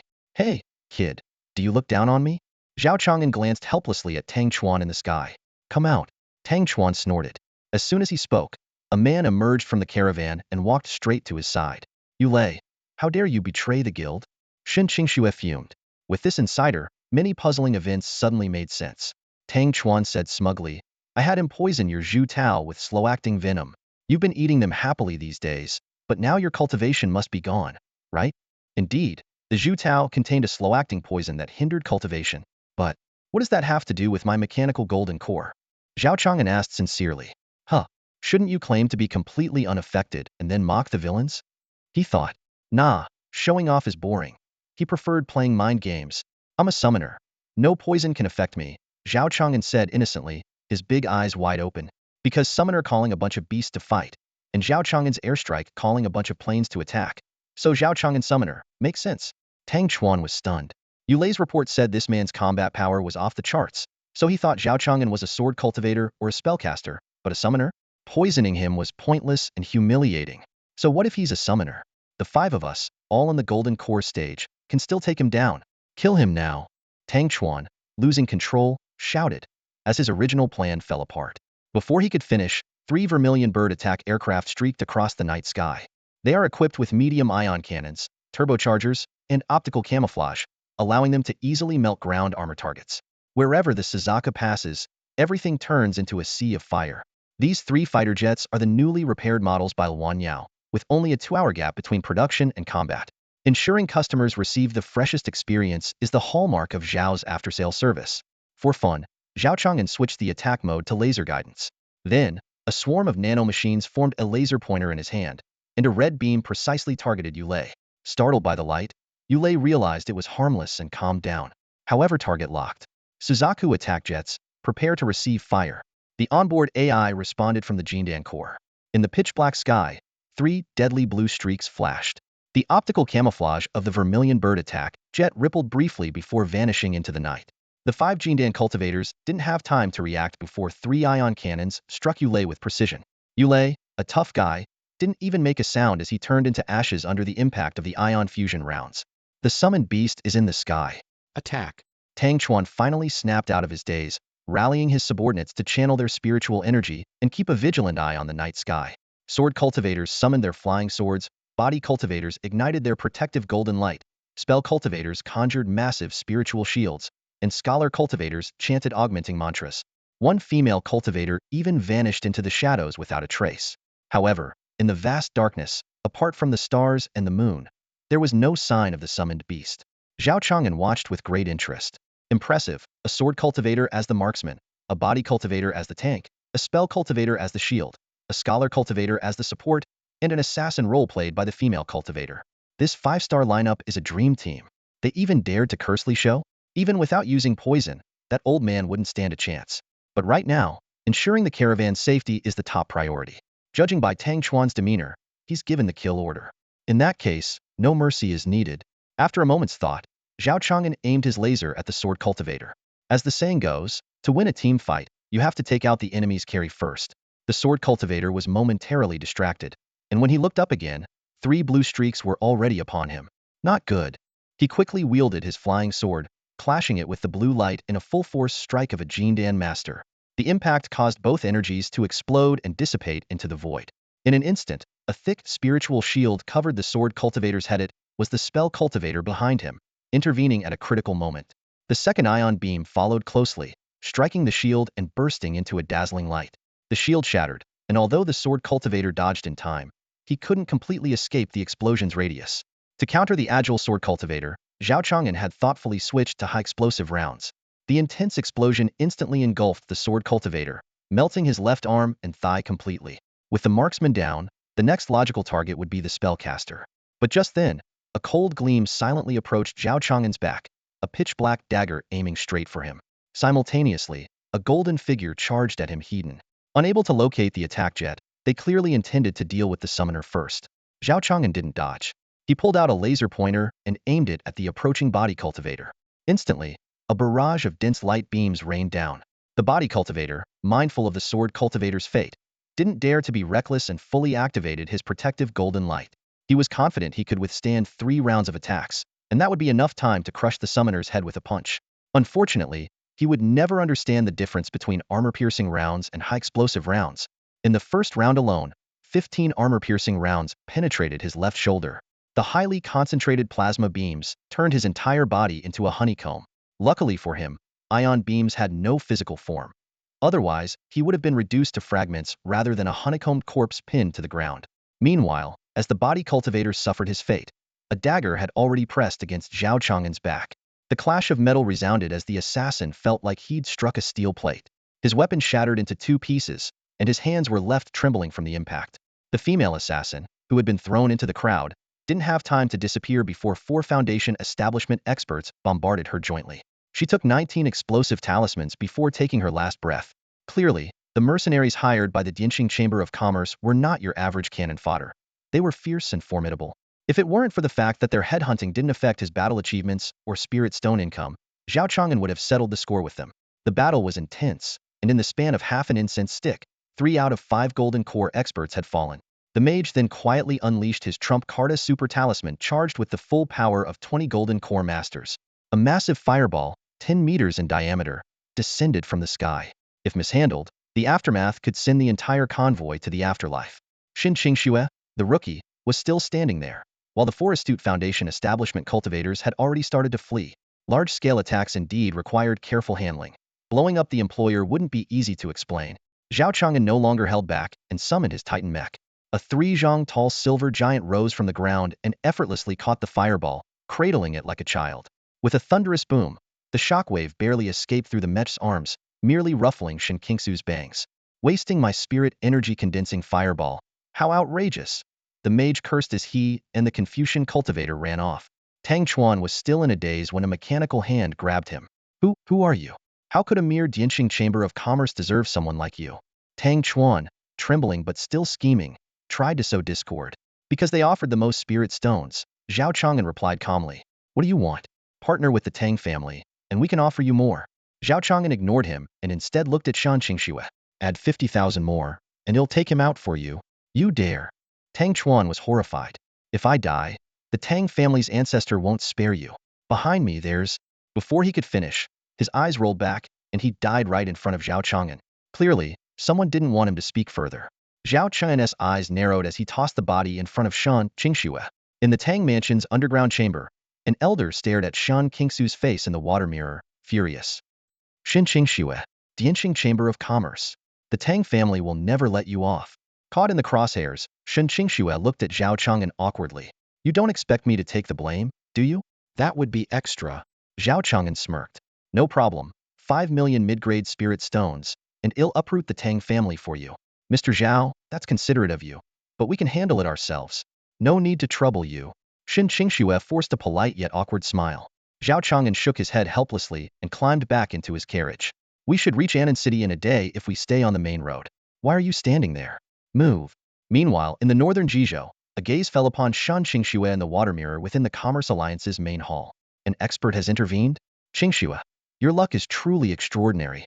Spiritual energy, often considered a universal power source, can exert terrifying pressure when its concentration becomes too high. In the world of cultivation, this pressure is known as aura suppression. The aura suppression of a Jindan cultivator is almost always palpable, as their Jindan continuously cycles and compresses spiritual energy, creating an area with spiritual pressure several times higher than usual. However, the more intense the aura suppression and the more abundant the spiritual energy, the more it reveals the inefficiency and leakage of their Jindan. Truly advanced cultivators have mastered the art of containing their spiritual energy, making them almost indistinguishable from ordinary people unless they actively release it. Unexpectedly, Zhao Chang'an's Jindan had an extraordinarily high spiritual energy utilization rate, resulting in no leakage of spiritual energy around him. Without actively releasing his spiritual energy, others couldn't sense the typical aura suppression of a Jindan cultivator from him. This troubled him because who would fear a caravan that seemed to lack a Jindan guardian? Bandits, who live by the sword and are constantly on the lookout for weakness, would be tempted to attack if they didn't witness the strength of the Jindan cultivator firsthand. Predictably, Zhao Chang'an's caravan had to fend off 18 demonic beasts and 5 bandit groups on their journey. Zhao Chang'an and his spirit pet, Wang Shu, realized that while their efficient Jindan cultivation made them incredibly powerful, it significantly reduced their turn effect. To address this, Wang Shu devised a new spiritual pressure core. The principle behind the core was simple. It generated immense pressure by actively colliding spiritual energy, capable of exerting tens of thousands of times the usual spiritual pressure on external objects. In the cultivation world, most cultivators would recklessly release their spiritual pressure to suppress weaker opponents. No one had considered using energy collisions to create overwhelming pressure that could suppress even stronger enemies. Wang Shu estimated that with Zhao Chang'an's Jindan level cultivation, the spiritual pressure core, when fully activated, could produce pressure comparable to that of a peak Nascent Soul cultivator. During its first trial run, the core operated at half power, and its terrifying effectiveness was demonstrated when it flattened everyone at the Dianxing Merchant Association. At this moment, on a trade route somewhere between the north and south, a group of 50 to 60 bandits lay in ambush in the surrounding forest. Several merchant caravans with Jindan cultivators had already passed, leaving the bandits frustrated and unable to act.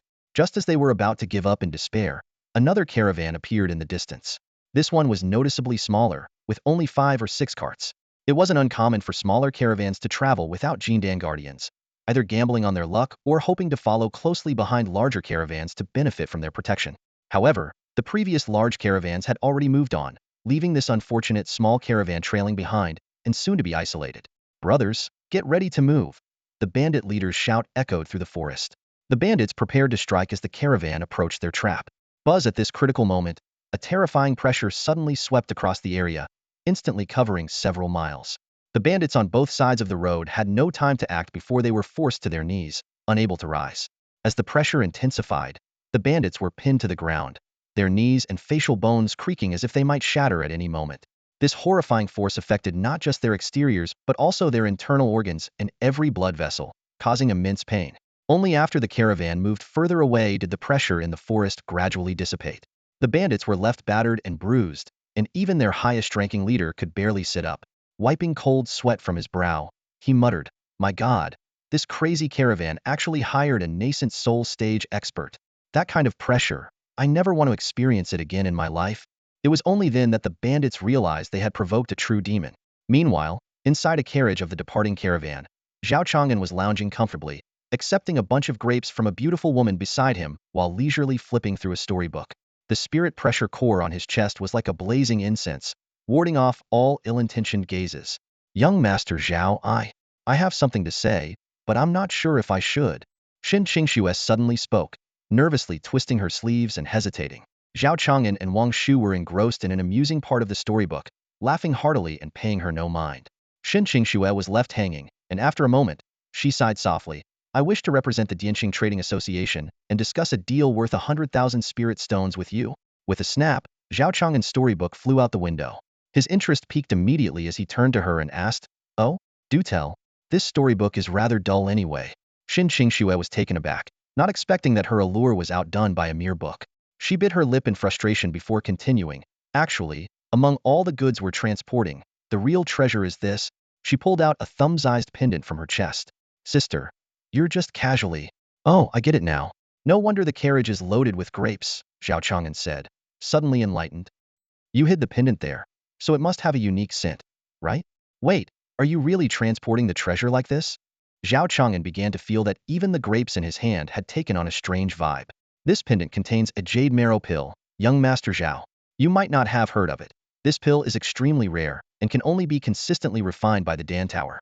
It has the ability to—" Dan Tower, one of the 8 major powers alongside the Commerce Alliance, is one of the only 2 forces that can rival the Holy Lands, Zhao Chang'an interrupted, rolling his eyes.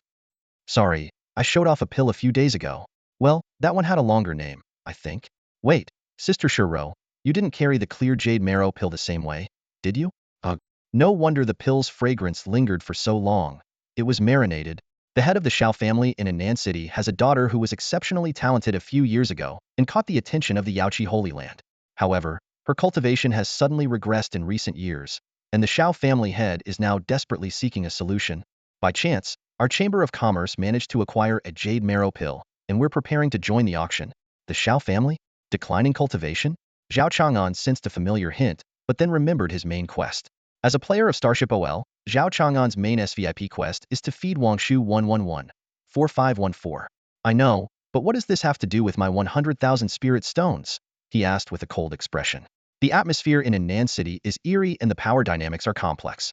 Our chamber lacks a master to oversee the auction. I previously analyzed the situation in Henan City, whether it's the internal power struggle within the Xiao family or the city's overall competition. This auction is bound to be turbulent, Shan Qingxue patiently explained. I see. Zhao Chang'an nodded slightly. This is the epicenter of a power struggle. No way. We need to increase the price. 18,000. I've already put my dowry into this. I can't offer more. Shan Qingxue pouted pitifully. Zhao Chang'an knew that these merchants were all crafty, and their words couldn't be trusted. To guard such a valuable treasure and potentially clash with major powers, Shan Qingxue's psychological expectation should be around 10,000.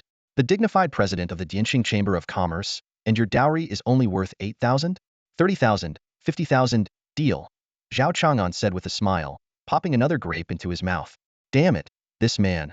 Playing the pity card won't work on him. Shan Qingxue thought to herself.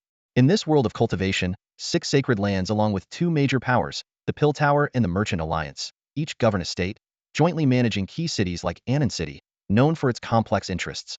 As the largest city in the southern region, Annan City boasts impressive scale and grandeur. Zhao Chang'an and Shan Qingxue rested here for a night before heading to the auction the next day. Along the way, Zhao Chang'an used his spiritual pressure to part the crowd, ensuring no one dared to approach. Inside the auction hall, Shan Qingxue was assigned the 3rd spot in Group B. The place was packed with golden core cultivators, each bringing top-tier treasures, making the competition fierce. Just as Zhao Chang'an stepped forward, an elderly golden core cultivator blocked his way, trying to take his seat. Zhao Chang'an raised an eyebrow and applied some spiritual pressure, causing the elder to turn pale and retreat reluctantly. The auction was hosted by Xiao Lai, the head of the Xiao family. Xiao Lai got straight to the point, starting with a drop of the rare Wuhan Dew from the Yunhai Merchant Guild, which pushed the price to 1 million right off the bat. The crowd was in an uproar, knowing this precious item was meant to heal the Xiao family's direct descendant. Naturally, the Xiao family secured it at double the price, with no one daring to challenge them. For several rounds, any healing treasures were swiftly bought by the Xiao family. When it came to Group B, the crowd's interest waned, just waiting for the event to end. That changed when Zhao Chang'an presented a jade essence pill, instantly igniting the room. Bids flew in from countless factions, with prices reaching millions, even tens of millions, in a frenzy. Xiao Lai himself hurried back. Amid the chaos, some reckless individuals tried to seize the sacred pill, only to be obliterated by Zhao Chang'an's Purple Heaven Divine Thunder in an instant. Ladies and gentlemen, let's stick to the auction rules for the auction and the cultivation world's rules for contests. If anyone breaks the rules, don't blame me, Zhao, for flipping the table, Zhao Chang'an declared. His words, combined with the overwhelming pressure of a nascent soul cultivator, made everyone in the room feel as if they were sitting on pins and needles, silencing any further disruptions. Even Shan Qingxue was utterly shocked. She had heard of Zhao Chang'an's formidable skills but never imagined he had reached the nascent soul stage in his 20s. The crowd found it absurd who would dare defy such a prodigy. Author's note. I've tried to follow your instructions, trimming a lot of the original text to focus on the plot and conflicts. The language style is more straightforward and intense. If there's anything else that needs improvement, please let me know, and I'll keep refining it. After Zhao Chang'an's earnest and logical persuasion, the auction resumed its original order. Just as everyone thought the precious elixir would go to the Xiao family, someone suddenly shouted, 25 million. The crowd was in an uproar. Who dared to compete with the Xiao family at this critical moment? It was well known that Xiao Lai was determined to obtain the elixir to heal his daughter. Whether the bid was sincere or a mere disruption, it meant a complete fallout with the Xiao family. The crowd turned to see the bidder. It was the Li family from the eastern part of the city. The drama was about to unfold. The Li family was one of the most powerful families in Henan City, on par with the Xiao family. Even more crucially, the Li family's heir was betrothed to the Xiao family's daughter.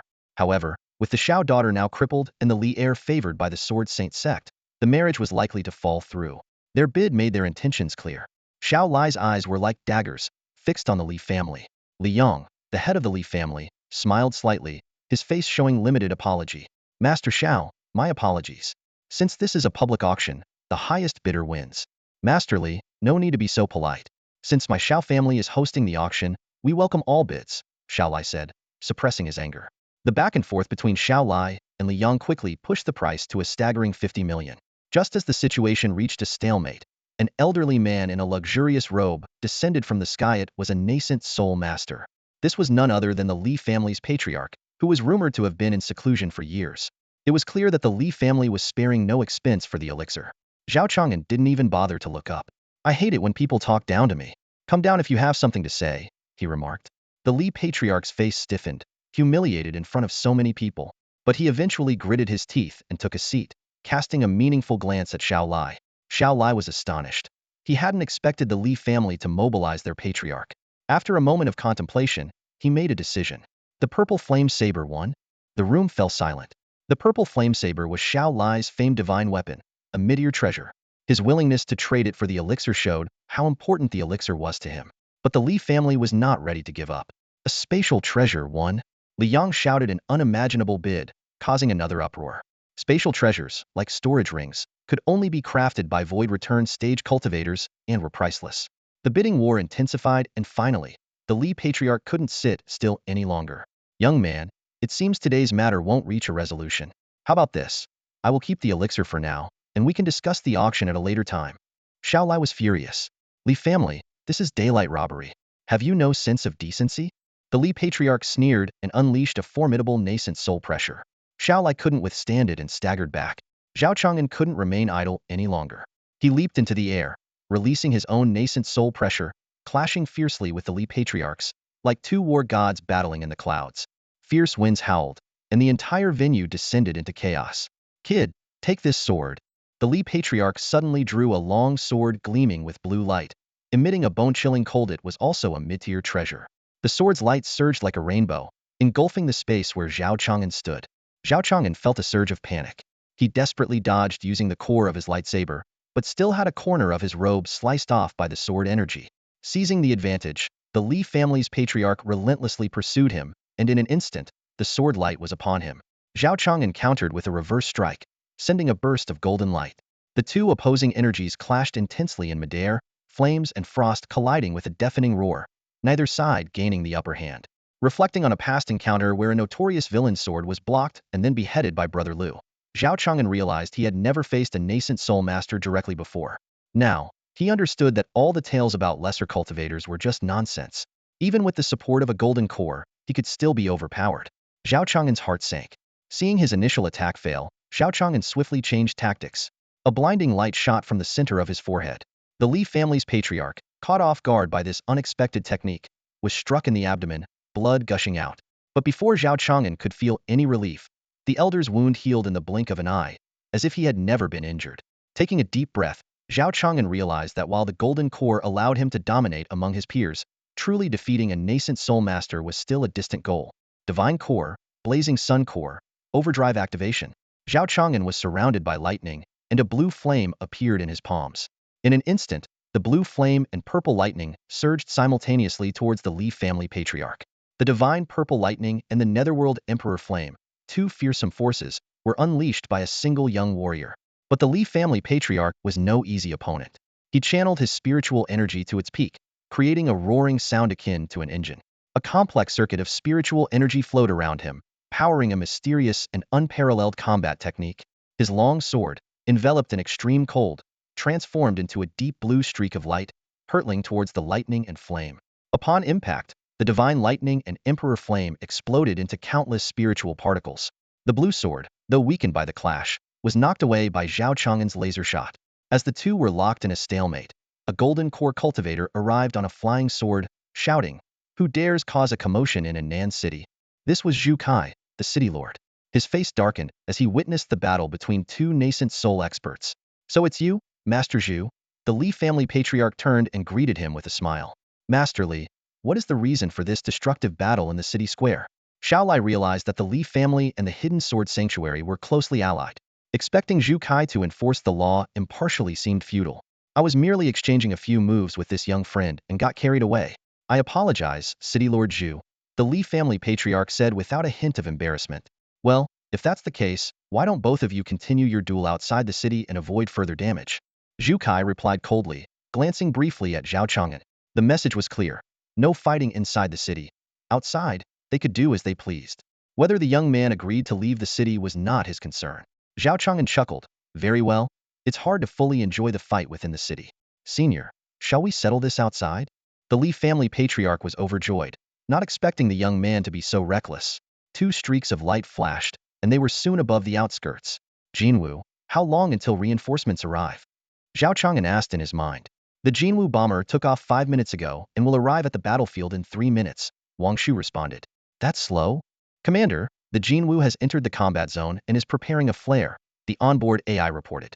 Almost instantly, the Li family patriarch noticed something unusual.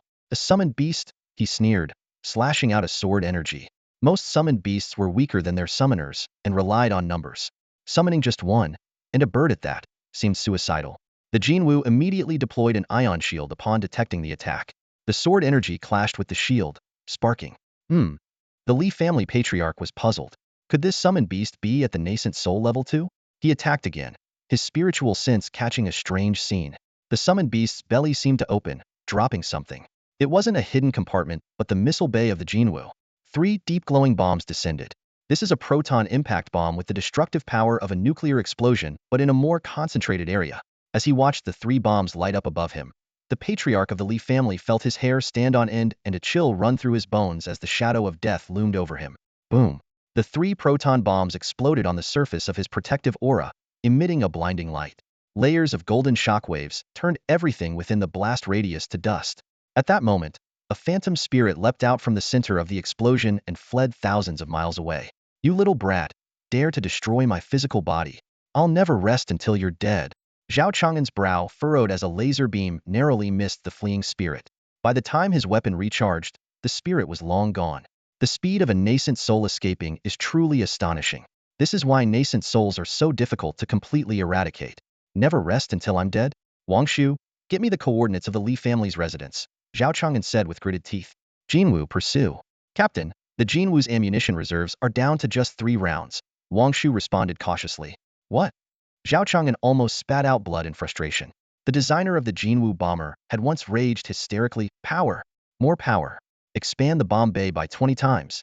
If it can't carry 100 tons of bombs, how can it be called a strategic bomber? The designer of the Wangshu AI core had also once shouted, war, more war, enhance its combat awareness by 20 times. If it can't become the strongest war AI, how can it be called the intelligence core of the Xihe ship? But now, just 3 rounds left? How can you even say that with a straight face? If the designers knew, they'd probably come back to life out of sheer anger. Zhao Chang'an crushed a spirit stone in his hand. Resources are limited, sir. Most of the stockpile has gone bad. We're relying on freshly made ammo now. Do you know how much energy and time it takes to make a single proton bomb? Wang Shu explained innocently. You can't expect a horse to run without feeding it. Fine, fine. All the spirit stones we earn from this auction, I'll use them to make more ammo for you, Zhao Chang'an said through clenched teeth. But next time, I want to see a fully loaded Jinwu. As a soldier of the Federation, Zhao Chang'an upheld the glorious tradition of the military. It's okay to have no money, but you can never lack firepower. With firepower, money will be the least of your worries. You strange creature, have I been too lenient with you? When Zhao Chang'an returned to the square, the commotion at the center had long since subsided. Most of the buyers and caravans had already left, with only a few people remaining. Xin Qingxue stood at the edge of the square, looking anxious. When she saw Zhao Chang'an descend from the sky, she immediately ran over. Young Master Zhao, are you all right? She asked. Xiao Lai also approached Zhao Chang'an. Zhao Zuns, why do I only see you? What happened to the Li family's patriarch? He inquired. In the mundane world of cultivation, those who have reached the golden core stage are called Zhunren, and those at the nascent soul stage are called Zuns. Xiao Lai's use of the term Zuns indicated a great deal of respect for Zhao Chang'an. Zhao Chang'an knew that their real concern was not him but the pill. With a look of regret, he said, the Li family's patriarch is highly skilled. In the end, I was one move behind. As he spoke, he took out an intact jade box from his robe. But rest assured, the pill is still here. Zhao Zuns, don't belittle yourself. To be able to contend with a mid-nascent soul expert at your age, your future is limitless. Xiao Lai exclaimed. Indeed, Zhao Chang'an said sincerely. I only managed to destroy his physical body. He escaped with his nascent soul. Xiao Lai was momentarily stunned, thinking to himself, you call that being one move behind? That's a decisive victory. He marveled at how young people speak nowadays. Turning to Shen Qingxue, Xiao Lai asked. President Shun, the auction was disrupted by the Li family, and most of the items have been sold. It's unlikely we can hold it again. What is your guild plan to do with this jade marrow pill? Smiling, Shun Qingxue accepted the jade box.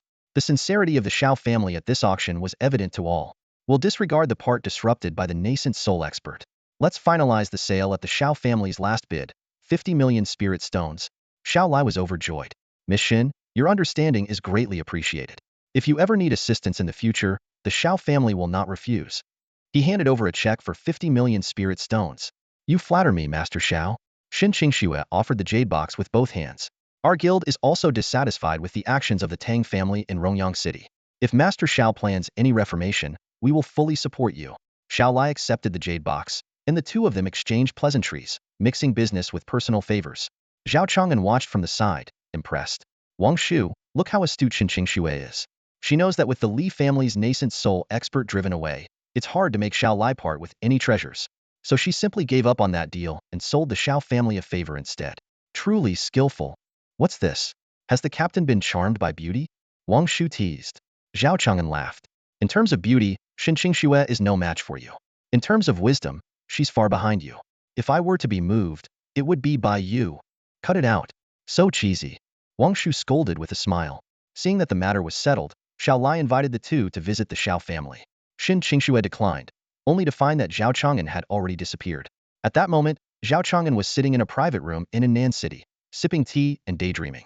It wasn't that he was purposely putting on airs. There were more important matters to attend to on the Xihe, namely the Federal Technologies Spiritual Energy Transformation Project led by Wang Shu.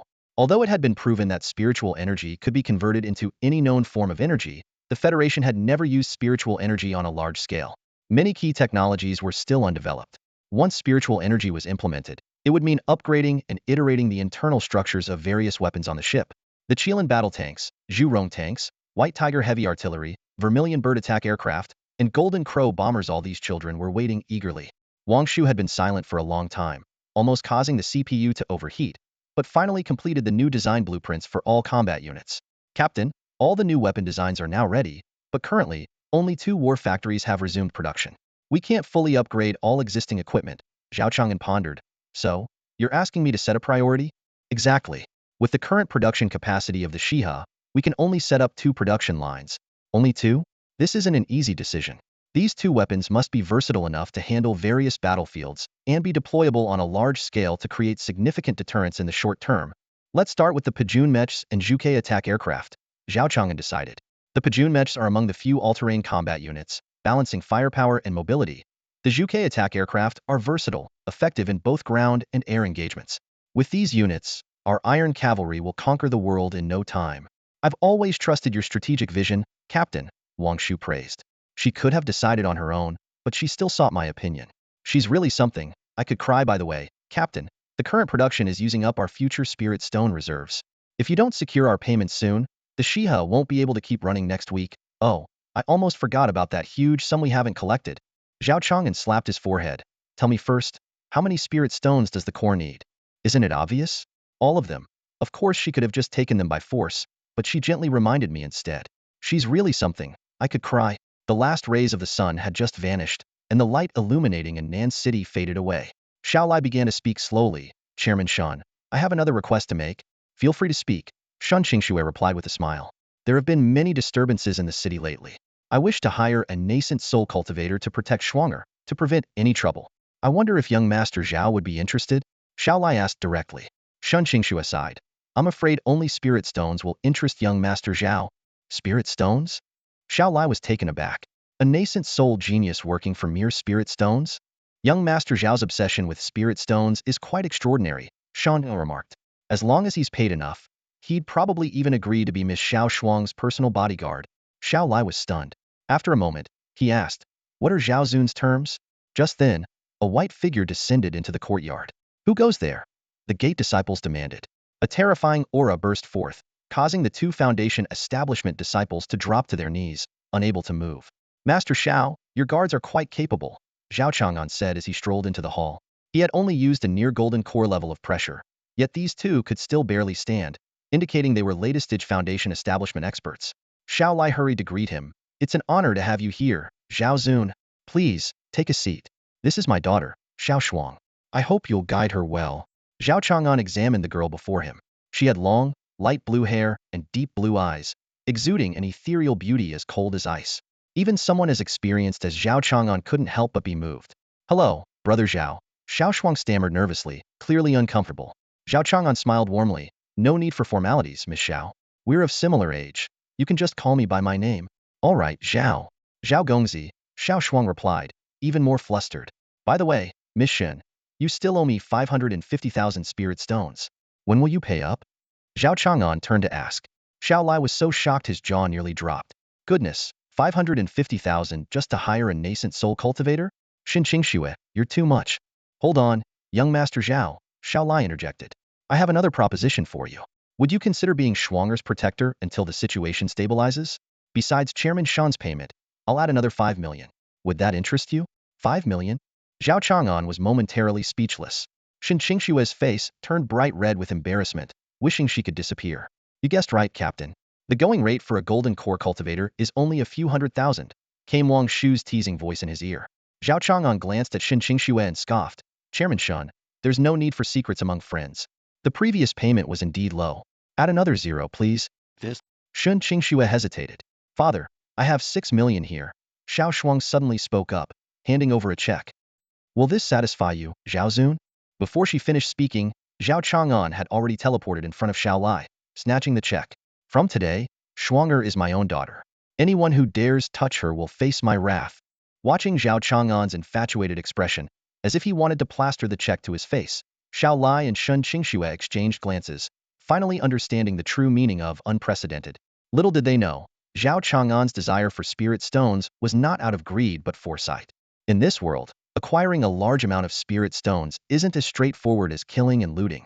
A more sophisticated approach is to use high-tech industrial production to create superior products at lower costs, thereby flooding the entire cultivation realm and amassing wealth on a grand scale. However, whether it's establishing industrial bases or manufacturing battleships, it requires a substantial amount of initial capital. Currently, Zhao Chang'an can only accumulate his first pot of gold by renting out his combat abilities, until the Xihe can become self-sufficient. When that day comes, he can shed the laborer's hat and transform into a feared capitalist, spending his days counting money.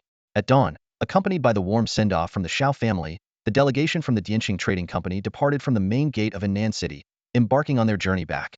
The unprecedented auction, which began with a gathering of countless merchants and ended with the death of a nascent soul cultivator, had captivated many outsiders. Rumors spread among the eager onlookers. Did you hear? They had a celestial essence pill at the auction in Henan. Indeed, you could throw a brick on the street and hit 5 golden core cultivators. That young nascent soul cultivator with the surname Zhao killed 20 golden core cultivators and 4 or 5 nascent souls on the spot. Young Master Zhao, is that formidable? Could he be a direct disciple of some sacred land? The Dianqing Trading Company made a whopping 50 million on this trip. Anyone who robs them would never have to worry about their cultivation for the rest of their life. Do you dare to target a convoy guarded by young Master Zhao? I bet you'd never have to worry about anything for the rest of your life. However, amidst the banter, some took the jokes seriously. Even 500,000 had 5 golden core protectors. 50 million was a different story. Even with a deity-level guardian, there might still be gamblers willing to take the risk. The trade route from north to south was eerily quiet, with the Dianqing convoy the sole travelers for miles around, giving off a sense of impending doom. Xin Qingxue sat in the carriage, her fingers tightly intertwined. The space ring, heavy with 50 million spirit stones, felt like a 1,000-pound burden. She couldn't help but recall Zhao Chang'an's cold refusal when she sought his help. I must protect Miss Xiao. President Shun, please seek assistance elsewhere. It wasn't until she offered 500,000 spirit stones on the spot that Zhao Chang'an's expression changed. Rest assured, I will send a summoned beast to accompany you. If even 1 spirit stone is missing, you can come back to Henan City and cut me down. Yet, Xin Qingxue remained anxious, not doubting Zhao Chang'an's prowess but fearing her conniving elder brother's interference. As the convoy moved slowly, 5 vermilion bird fighters silently soared across the sky, their camouflage blending seamlessly with the clouds. In the dense forest by the roadside, hundreds of bandits lay in wait.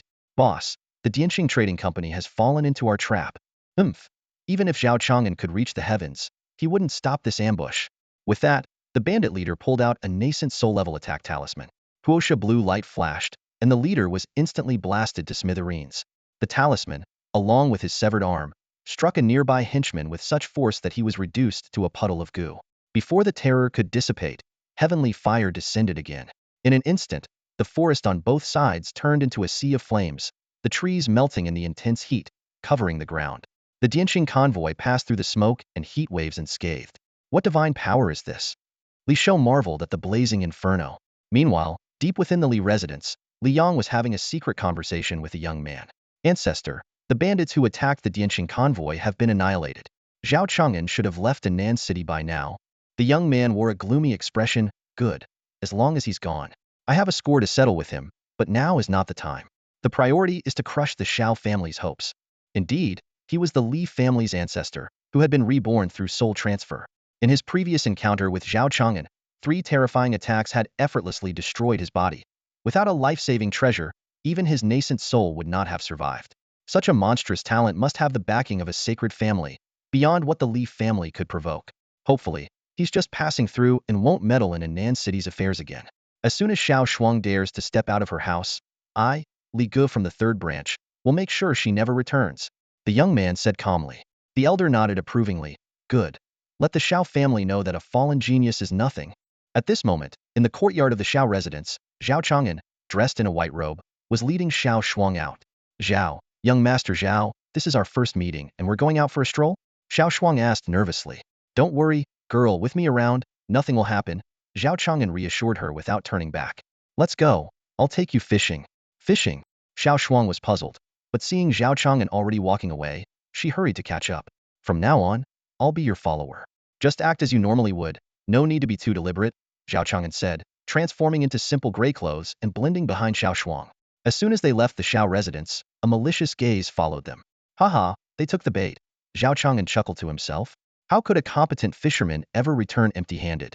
After walking a few hundred more steps with no other followers in sight, the golden core cultivator finally made his move. Swish, a chilling sword aura erupted, the pressure of a golden core cultivator instantly enveloping half the street, making Xiao Shuang feel as if her limbs were frozen and her blood flowing backward.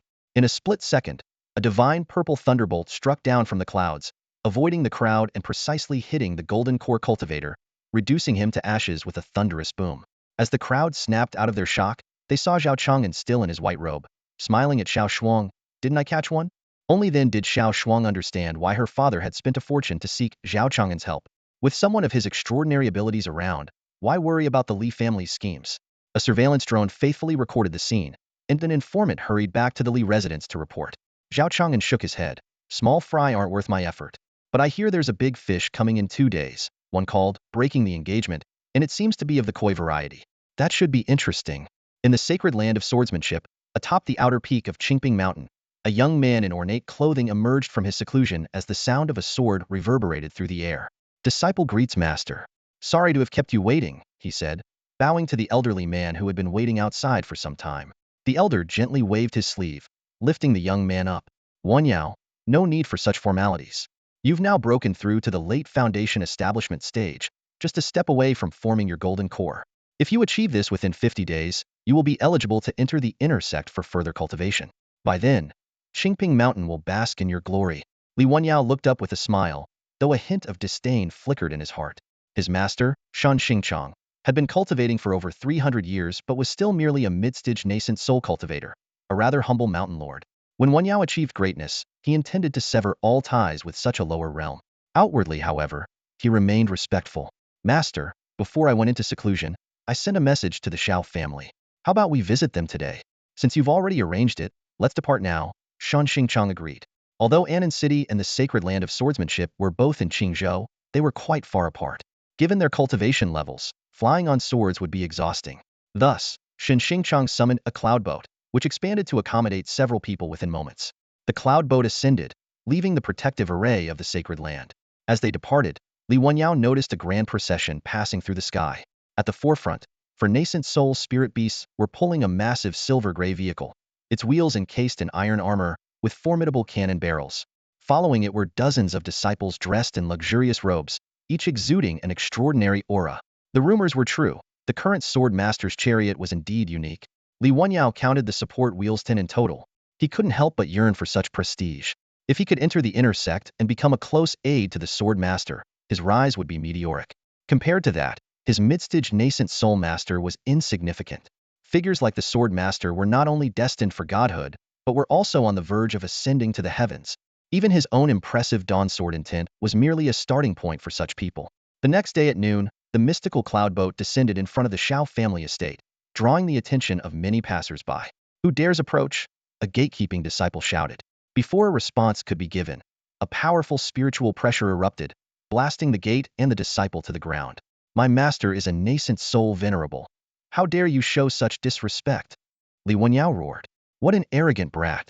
Smashing the Xiao family's gate in broad daylight. It's like trampling on their dignity," someone in the crowd murmured. With a nascent soul elder backing him, he has every reason to be bold.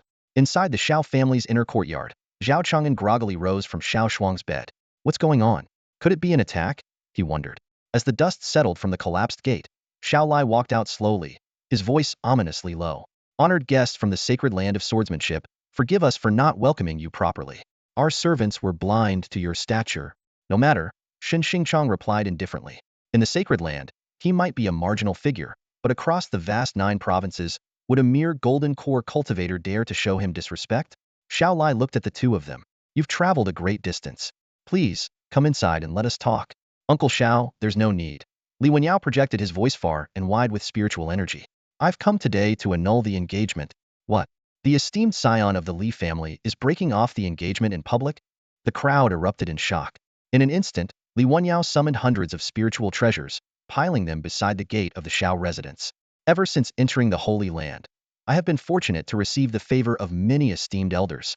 To seek progress, I cannot indulge in romantic entanglements. Besides, I heard that Xiao Shuang has recently faced some misfortune, and she is no longer my ideal partner. Consider these treasures as compensation for breaking the engagement." His words were filled with disdain for the Xiao family.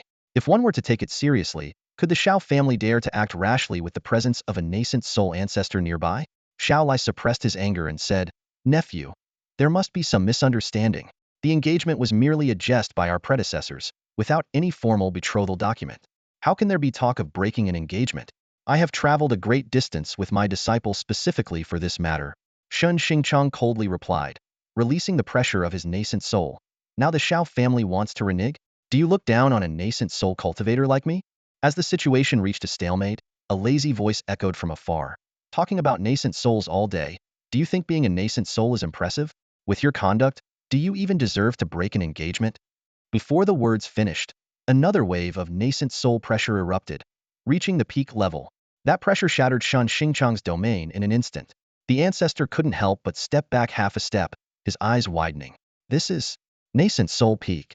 The Xiao family had only one mid-stage nascent soul cultivator holding the fort. This was the reason Shan Xingchang dared to be so arrogant, given that he himself was also at the mid-stage nascent soul level. However, the sudden appearance of a peak-stage nascent soul cultivator shattered his sense of superiority.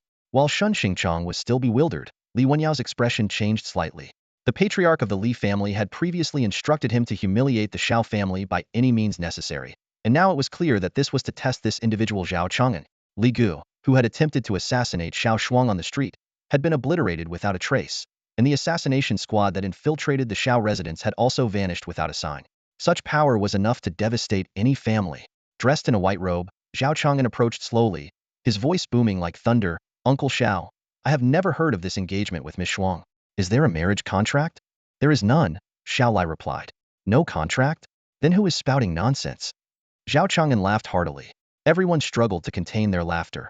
It was shocking to hear such crude words from the esteemed young master Zhao. Unexpectedly, Li Wenyao dared to retort. "I represent the sacred land, and you dare insult us so openly?"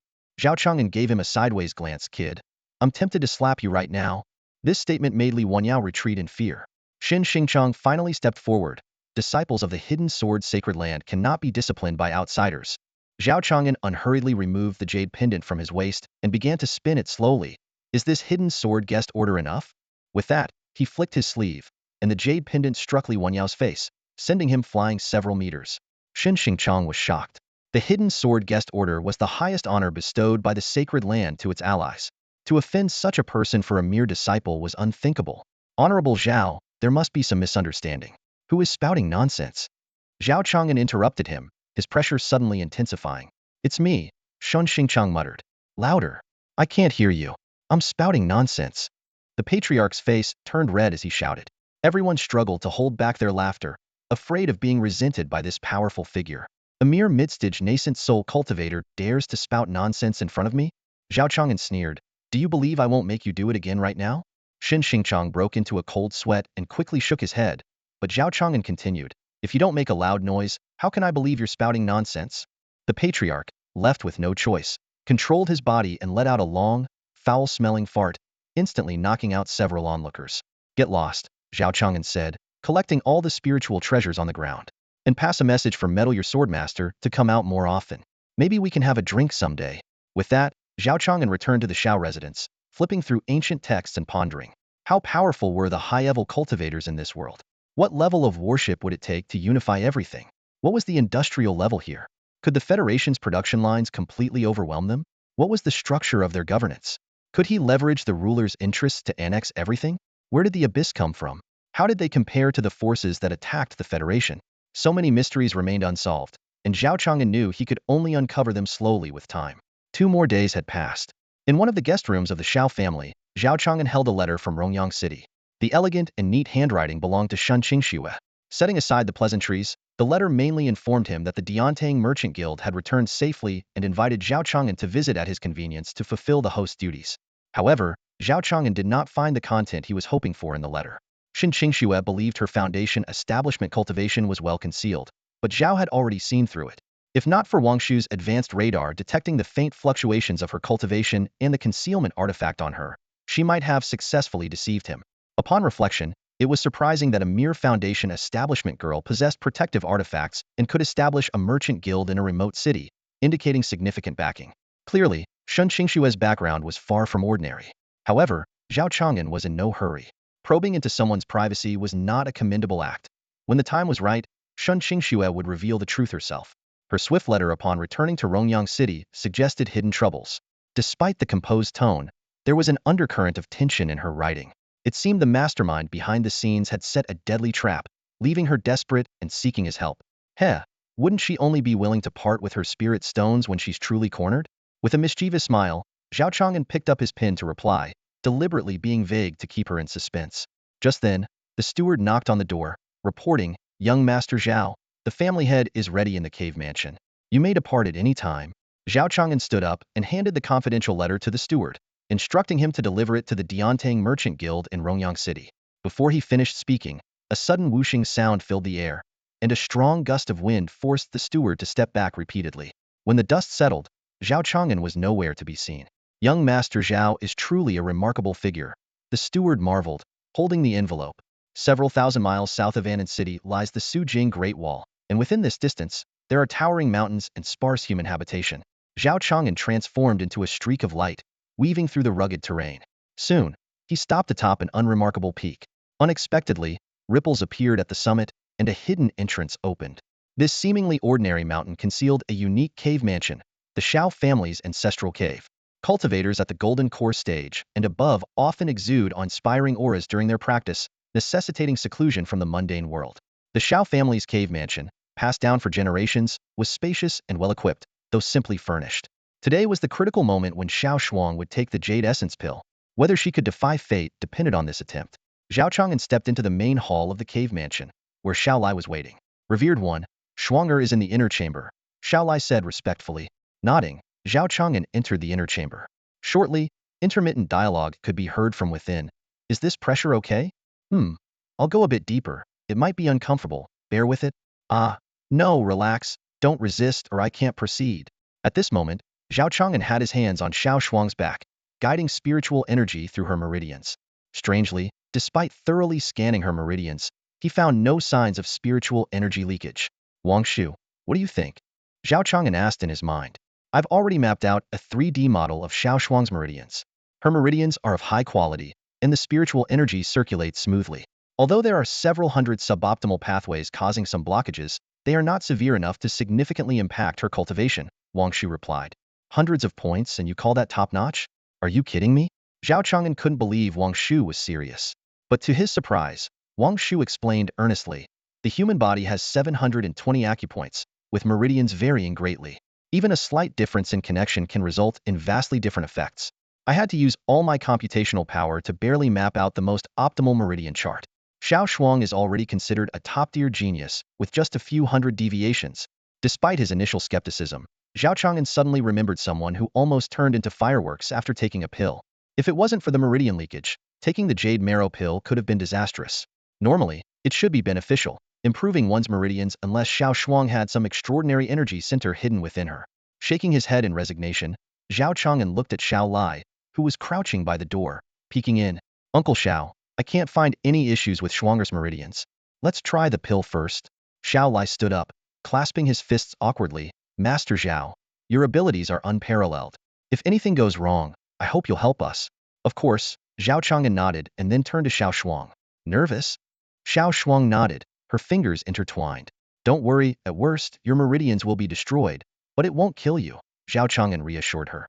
Hearing this, Xiao Shuang steeled herself and drank the potion that accompanied the jade marrow pill. Moments later, the potion took effect, and she placed the pill in her mouth.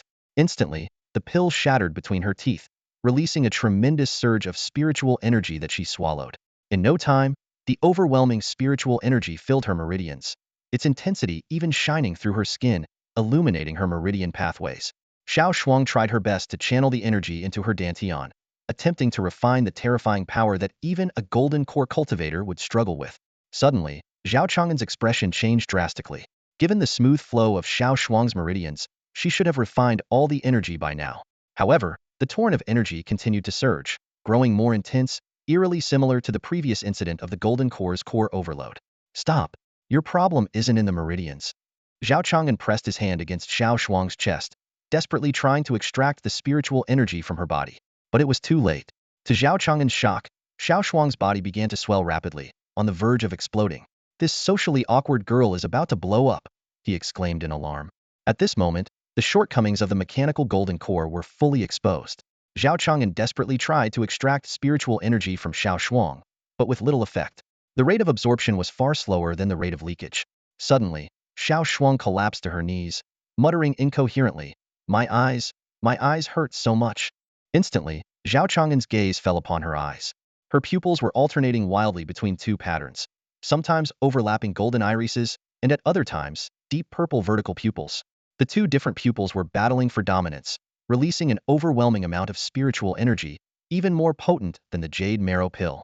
Could it be that the spiritual energy lost earlier was being devoured by these strange eyes? Even Xiao Lai was stunned, exclaiming, dual pupils and dream eyes? How is this possible? Hearing the term dual pupils, Zhao Chang'an was even more shocked. Although he didn't know what dream eyes were, he had witnessed the power of dual pupils before. It seemed that Xiao Shuang had too many auras. First, she was the female protagonist of the destiny rejection trope, and now she had both dual pupils and dream eyes? How could she be a failure when she was clearly a chosen one with hacks? As Zhao Chang'an was silently grumbling, he suddenly sensed a massive energy converging in front of Xiao Shuang. Her pupils abruptly turned golden, splitting into two layers. Sensing something, she quickly bowed her head. In the next moment, two dazzling beams of golden light shot from her eyes, piercing through the stone slabs beneath her and drilling towards the core of the earth. Under the violent recoil, Xiao Shuang couldn't even lift her head. The golden light beams were like swords, slicing through the entire mountain and splitting it in two. This was undoubtedly the hallmark of dual pupils' divine light from the eyes. Uncle Xiao, the mountain is collapsing, Zhao Chang'an shouted. Xiao Lai understood immediately, leaping into the air and releasing his spiritual energy to stabilize the cave. Leave this to me, don't worry. Despite one peak turning to dust under the overwhelming power, the terrifying energy showed no signs of diminishing. The excruciating pain in her eyes made Xiao Shuang instinctively cover them, but her fingertips were instantly scorched by the golden light. If this continued, not only would the mountain be destroyed, but Xiao Lai could also be injured. Xiao Shuang, look at me. Just look at me. Zhao Chang'an shouted, activating the Titan core. The cave was too small to accommodate the full Titan mech, but Zhao Chang'an only needed a defensive shield this time, not the entire armor. Thinking quickly, he manipulated the nanocluster to form a series of shields in front of him, stacking them like a pagoda. In an instant, 7 concentric rings rose from the ground, each layer thicker and larger than the last. Seraphic 7-ring shield. Before he finished speaking, the golden divine light had already pierced through the first 3 shields, reducing the nanomaterial to dust. Such destructive power couldn't be unleashed by a mere pill's spiritual energy. Zhao Chang'an knew that this power surpassed even Ro's heavenly tribulation light by 3-fold. It seemed that in the battle between the two strange pupils, the bloodline power of the dual pupils had awakened first and taken the upper hand. In the blink of an eye, another force shields were pierced. The nanobots disintegrated into fine ash, falling to the ground. Fortunately, there was a vast swarm of nanobots to support him. The 8th, 9th, and up to the 38th ring rose from the ground. This was the cave's limit, but not the limit of the nanobot swarm. Zhao Chang'an sighed helplessly. If it were just a bit wider, I could stack it 100 layers high. In the era of interstellar travel, nanomachine swarms are a marvel that endows the Federation's warships with unparalleled dominance in space. These swarms are vast in number and can form armor, construct pipelines, repair wreckage, and even assemble turrets. Take the Xuanming-class heavy battlecruiser, for instance. Normally, it is equipped with one main cannon, 108 high-energy particle cannons, and 36 Closian weapon systems. However, with the enhancement of nanomachine swarms, its firepower can temporarily surge to an astounding 156 cannons. Nowadays, nanomachine swarms have nearly reached perfection, capable of conducting spiritual energy and accommodating consciousness. If these two challenges are ever overcome, they might even create living avatars. After piercing through 11 layers of protection, the golden divine light finally began to fade. Just as Zhao Chang'an was about to breathe a sigh of relief, he saw Xiao Shuang lift her gaze. Her pupils shifted, transforming into deep purple vertical slits. A soul-piercing hum suddenly echoed, and Zhao Chang'an felt the scene before him plummet. He found himself falling into an abyss, being swallowed by a surge of darkness, and crushed under the weight of colossal beasts. In just a few breaths, he experienced countless unimaginable deaths. An illusion?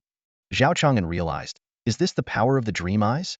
If the dream eyes and the double pupils don't conflict, one attacking the mind and the other the body, her combat potential would be limitless. Such vivid death illusions would terrify most people, but for Zhao Chang'an, it was nothing. As a commander of a Federation warship, he had witnessed planets disintegrate under star-destroying cannons, warships vanish before black hole cannons, and grand battles on a galactic scale. What's a little illusion compared to that? Soon, Wang Shu deciphered the secret of the dream eyes. It operates by interfering with the brain's thoughts, implanting illusions. Whether it's gibberish or coherent images depends on the user's intent. To resist the dream eyes invasion, one must either cease all thought or output a counterinterference signal with equal computational power to neutralize its effects. In other words, the power of the dream eyes hinges on the user's mental calculation ability. Against weaker opponents, the dream eyes are nearly invincible. Even equally matched adversaries would struggle to resist after all. In the moment they fight back, the battle might already be decided. Unfortunately, the current dream eyes were too immature to shake Zhao Chang'an's resolve. With the computational power provided by his mechanical golden core, neutralizing such illusions was effortless. Only when facing a Dream Eyes Grandmaster of the Nascent Soul level would he need to employ Wang Shu's full computational power. Captain, I have an idea. Wang Shu suddenly spoke up. What idea?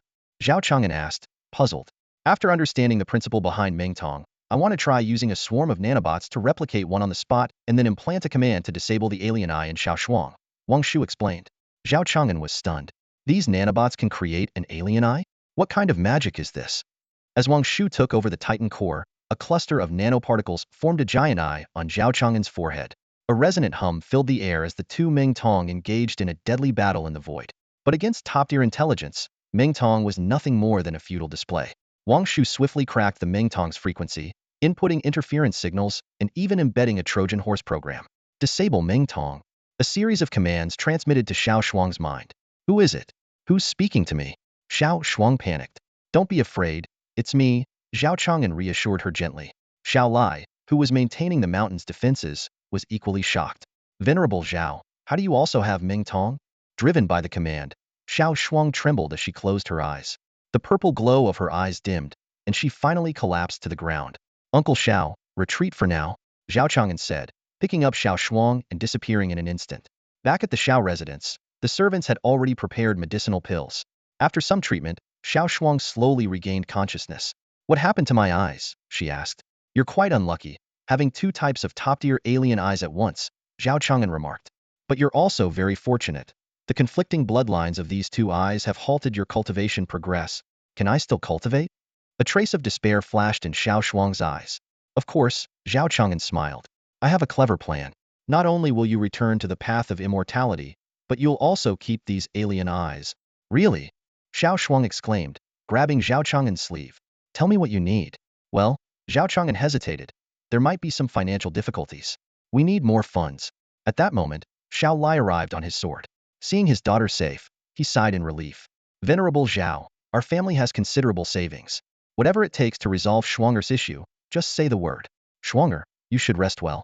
I have matters to discuss with Venerable Zhao. In the study, Xiao Lai could no longer hold back. As far as I know, unless one parent is a descendant of the dream demon, their children cannot awaken Mengtong. Young Master Zhao, why do you have this ability? Are you an envoy from the dream demon clan, intending to take Schwanger away? If so, I, Xiao Lai, will fight you to the death. With that, the treasured sword behind him hummed, eager to leap out of its sheath. Zhao Chang'an was momentarily speechless. If Xiao Lai hadn't mentioned it, he wouldn't have known that Meng Tong was related to bloodline. When Wang Shu simulated Meng Tong, he hadn't anticipated such a mystery. How could he explain Wang Shu's ability to create an alien eye purely through computational power? Bluffing, what else?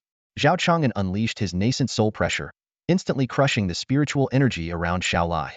If I really wanted to take Xiao Shuang, could your whole family stop me? Why go through all this trouble? I was reckless. Xiao Lai realized how foolish it was to challenge a nascent soul cultivator. He quickly put on a flattering smile and said, Elder Zhao, you are absolutely right. Schwanger's mother is indeed from the Dream Demon clan. Dream Demon? Zhao Chang'an pondered. They are a group of top-tier computer geniuses. If we could recruit them to form an information technology team. Captain, get rid of that capitalist grin. Wang Shu muttered quietly from the side. Of all the people to mess with, the Dream Demons had to cross paths with you. They're really out of luck. Ahem, I was just speaking off the cuff. Zhao Chang'an chuckled awkwardly and quickly changed the subject. Uncle Xiao should be the most familiar with the Dream Demon clan's capabilities. For your daughter, I will definitely put in the effort. Xiao Lai hurriedly stood up to see him off. Then I'll have to trouble you, young Master Zhao. Once the matter is settled, I have 20 million spirit stones here as a token of gratitude for your hard work. Of course, Zhao Chang'an grinned from ear to ear. Uncle Xiao, you really know how to get things done. During the past 3 days, Zhao Chang'an personally returned to the Xihe. He needed to inspect the damage from the last attack by the Queen of the Underworld and assist Wang Shu in modifying the gene editing factory. This gene editing project was not just about business. It was a unique opportunity to explore the genetic secrets of cultivators. There was once a Federation scientist who tirelessly sought to fuse the genes of various dominant star creatures, attempting to create mythical war beasts. Unfortunately, in a world lacking energy, even a mountain-sized monster was just a pile of decaying flesh in front of an antimatter cannon. It was neither stronger nor more threatening than a battleship. Perhaps that scientist was simply born in the wrong era. If he had been born in this age of abundant spiritual energy and extraordinary beings, he might have succeeded in creating an awe-inspiring divine beast by integrating the genes of various exotic species. The genes of a person with double pupils would surely intrigue him. 3 fleeting days passed quickly, and when Zhao Chang'an returned to the Xiao residence, the entire household was already on high alert. The mansion was heavily guarded both inside and out, and even the roads leading to it were patrolled by cultivators. Master Zhao, you look more impressive than ever after just 3 days. Xiao Lai couldn't help but praise Zhao Chang'an's appearance. Since returning from the Xihe, Wang Shu had not only upgraded his golden core and combat core, but also crafted a brand new nanorobe for him. The pristine white robe was adorned with cloud patterns, a green belt with a dragon motif, and a ceremonial sword that, though not particularly useful, was aesthetically stunning. Every detail showcased the designer's meticulous craftsmanship. Little did Xiao Lai know that his casual compliment would bring immense joy to a certain shipgirl. Uncle Xiao flatters me, Zhao Chang'an replied modestly with a smile, then immediately began searching for Xiao Shuang. Where's Shuanger? She's waiting in the inner courtyard. Please, follow me, Xiao Lai responded. Before parting last time, Zhao Chang'an had instructed Xiao Lai to make grand preparations. Understanding Zhao's extraordinary status, Xiao Lai dared not slack off. He had not only secured the area for miles around, but also cleared out the largest inner courtyard in the mansion. As they passed through numerous corridors, what came into view was not just an inner courtyard but a plaza. There, Xiao Shuang stood at the center, shyly waving at Zhao Chang'an. Hello, young Master Zhao, she greeted timidly, still displaying her characteristic social anxiety. My dear girl, how have you been these past few days? Any anomalies with your heterochromatic eyes? Zhao Chang'an asked kindly. No, nothing unusual, Xiao Shuang stammered, looking both surprised and delighted by the attention. Watching their interaction, Xiao Lai couldn't help but scratch his head. He originally intended to find a protector for his daughter, but it felt more like he had found her a new father. Yet, as long as Master Zhao was willing to help, Xiao Lai had no complaints, even if it meant recognizing Zhao as a father or grandfather. After all, many would go to great lengths to be associated with a prodigious talent like Zhao. But the most pressing issue at hand was solving his daughter's cultivation problem. Unable to contain himself, Xiao Lai cautiously asked, Master Zhao, May I ask what method you plan to use to heal Schwanger? I have a brilliant plan, Zhao Chang'an replied confidently with a smile. I just need one more magical artifact, which will arrive soon. A magical artifact? And it had to be delivered from outside? Xiao Lai pondered in bewilderment. Could it be that young Master Zhao was summoning a treasure from the mysterious power backing him? Although Zhao Chang'an was secretive about his origins, his numerous miraculous feats already indicated that this prodigy was no ordinary cultivator and must have powerful support. As Xiao Lai was lost in thought, Zhao Chang'an seemed to receive some message and silently retreated to a corner of the courtyard. To ensure Xiao Lai felt that his 2 million were well spent, and to give the Xiao family a taste of technological awe, Zhao Chang'an specifically instructed Wang Shu to make the process of airdropping the gene modification pod as grand and imposing as possible. Meanwhile, in the city lord's mansion of Anan, Zhu Kai was meditating with his eyes closed. As the guardian of this border town, Zhu Kai hailed from one of the 6 great sacred grounds, the Hidden Sword Sect. In just a year, he would complete his 5-year tenure in Anan and return to his sect. Given his cultivation talent and administrative achievements over these years, he might be promoted to a higher position and gain access to more resources. With that, a century of dedicated cultivation could see him achieving the Yuaning stage. Gazing at the sky, Zhu Kai sighed deeply. First, he had to deal with the destruction of Li family's Yuan-Ing cultivator's physical body, then the revelation of the Hidden Sword Sect's guest elder, and the public humiliation of his sect's elder. He could only hope that Venerable Zhao would keep a low profile and not cause any more trouble. As Zhu Kai was lost in thought, a bright spot appeared among the floating clouds in the sky. What? In just 3 breaths, the bright spot had expanded several dozen times. With a thunderous roar, a massive meteor broke through the clouds, trailing blazing flames, and headed straight for Anan City. This is bad. Zhu Kai was horrified. If it crashed into the city, it would at least destroy half of Anan. He immediately soared into the sky on his sword, attempting to stop the meteor. However, as he approached, the scorching heat waves hit him in the face, and the terrifying temperature made Zhu Kai break out in a cold sweat. Such power was comparable to a full-force strike from a Yuan-Ing cultivator. His efforts would be futile, like an egg striking a stone. Only a Yuan-Ing master could avert this disaster. Unfortunately, the Li family's Yuan-Ing was dead. The Xiao family's Yuan-Ing had not appeared, and his only hope now was Venerable Zhao. With this in mind, Zhu Kai turned his sword and sped towards the Xiao residence. Above the Xiao residence, the meteor and Zhu Kai's flying sword arrived almost simultaneously. Xiao Lai was the first to notice the terrifying meteor, then saw Zhu Kai arriving on his sword. Venerable Zhao! Zhu Kai shouted in panic. Anan is in grave danger. No worries, Zhao Chang'an replied calmly. Master Zhu, do not panic. This is my artifact. What? Zhu Kai almost thought he had misheard. He looked up closely and realized the meteor seemed to be square. With a series of deafening roars, the thrusters around the landing pod spewed out scorching blue flames. The immense energy created ripples in the air, sharply slowing the pod's descent, and the surrounding fireballs gradually extinguished. It turned out that to achieve the grand spectacle Zhao Chang'an had requested, Wang Shu had specifically used a retrothruster landing pod. To her, the delicate anti-gravity system couldn't compare to the violent and aesthetic appeal of chemical fuel retrothrusters. The giant nozzles, the scorching exhaust, the roaring engines, nothing could be more awe-inspiring. With this unique Federation wildness, she would give them a taste of technological marvel. As the reverse thrust module roared to life, a steelcraft capsule slowly descended into the center of the Xiao family's inner courtyard. Its immense weight crushed a large section of the stone tiles, raising a cloud of dust half a foot high. The colossal steel structure, 7 stories tall, occupied 2/3 of the expansive courtyard.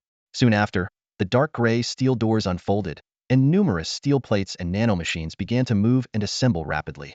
Even Xiao Lai hadn't anticipated that, within a few breaths, a steel tower would rise from the ground. The tower descended with such pressure and energy that it far surpassed the lower-grade magical artifacts the Xiao family's nascent soul ancestor had once wielded. Instantly, even the well-traveled Zhu Kai felt his throat tighten and nearly fell off his flying sword. Venerable Zhao, could this be a high-grade magical artifact? Zhu Kai asked, his voice trembling. Hearing this, Zhao Chang'an realized he was unclear about the classification of magical artifacts. He speculated that if this landing capsule were equipped with a magnetic crossbow turret, it could pierce through a golden core. If it had a sky tower, it could dominate a nascent soul territory. And if it carried Dongfeng missile modules, it could obliterate a deity transformation cultivator with ease. Tell me, if it can annihilate a deity transformation cultivator in one strike and severely injure a body integration cultivator, what grade of magical artifact would you call it? Zhao Chang'an countered. Xiao Shuang looked puzzled, while Xiao Lai was in disbelief. Gritting his teeth, Zhu Kai said, it's not just a spiritual artifact. It's a high-grade spiritual artifact. He explained that only golden core cultivators were qualified to handle treasure artifacts, nascent soul cultivators could use magical artifacts, and spiritual artifacts were treasures that only body integration and void return experts could wield. Ordinary cultivators might never see one in their lifetime. Although Xiao Lai had long suspected that Zhao Chang'an had powerful backers, he never imagined he would deploy such precious resources for Xiao Shuang. Zhu Kai, curious about its purpose, reluctantly left under Zhao Chang'an's cold gaze. Inside the tower, Xiao Shuang transformed into a curious explorer, investigating every corner. They reached the center of the first floor, where a massive glass tube led to the top of the tower, with an elevator car suspended inside. Upon reaching the top, Xiao Shuang's attention was immediately captured by the vast and intricate machinery. A transparent giant tank stood among them. This is another magical artifact, called Nuwa, Zhao Chang'an said with a mysterious smile. This tower is merely its carrier and container.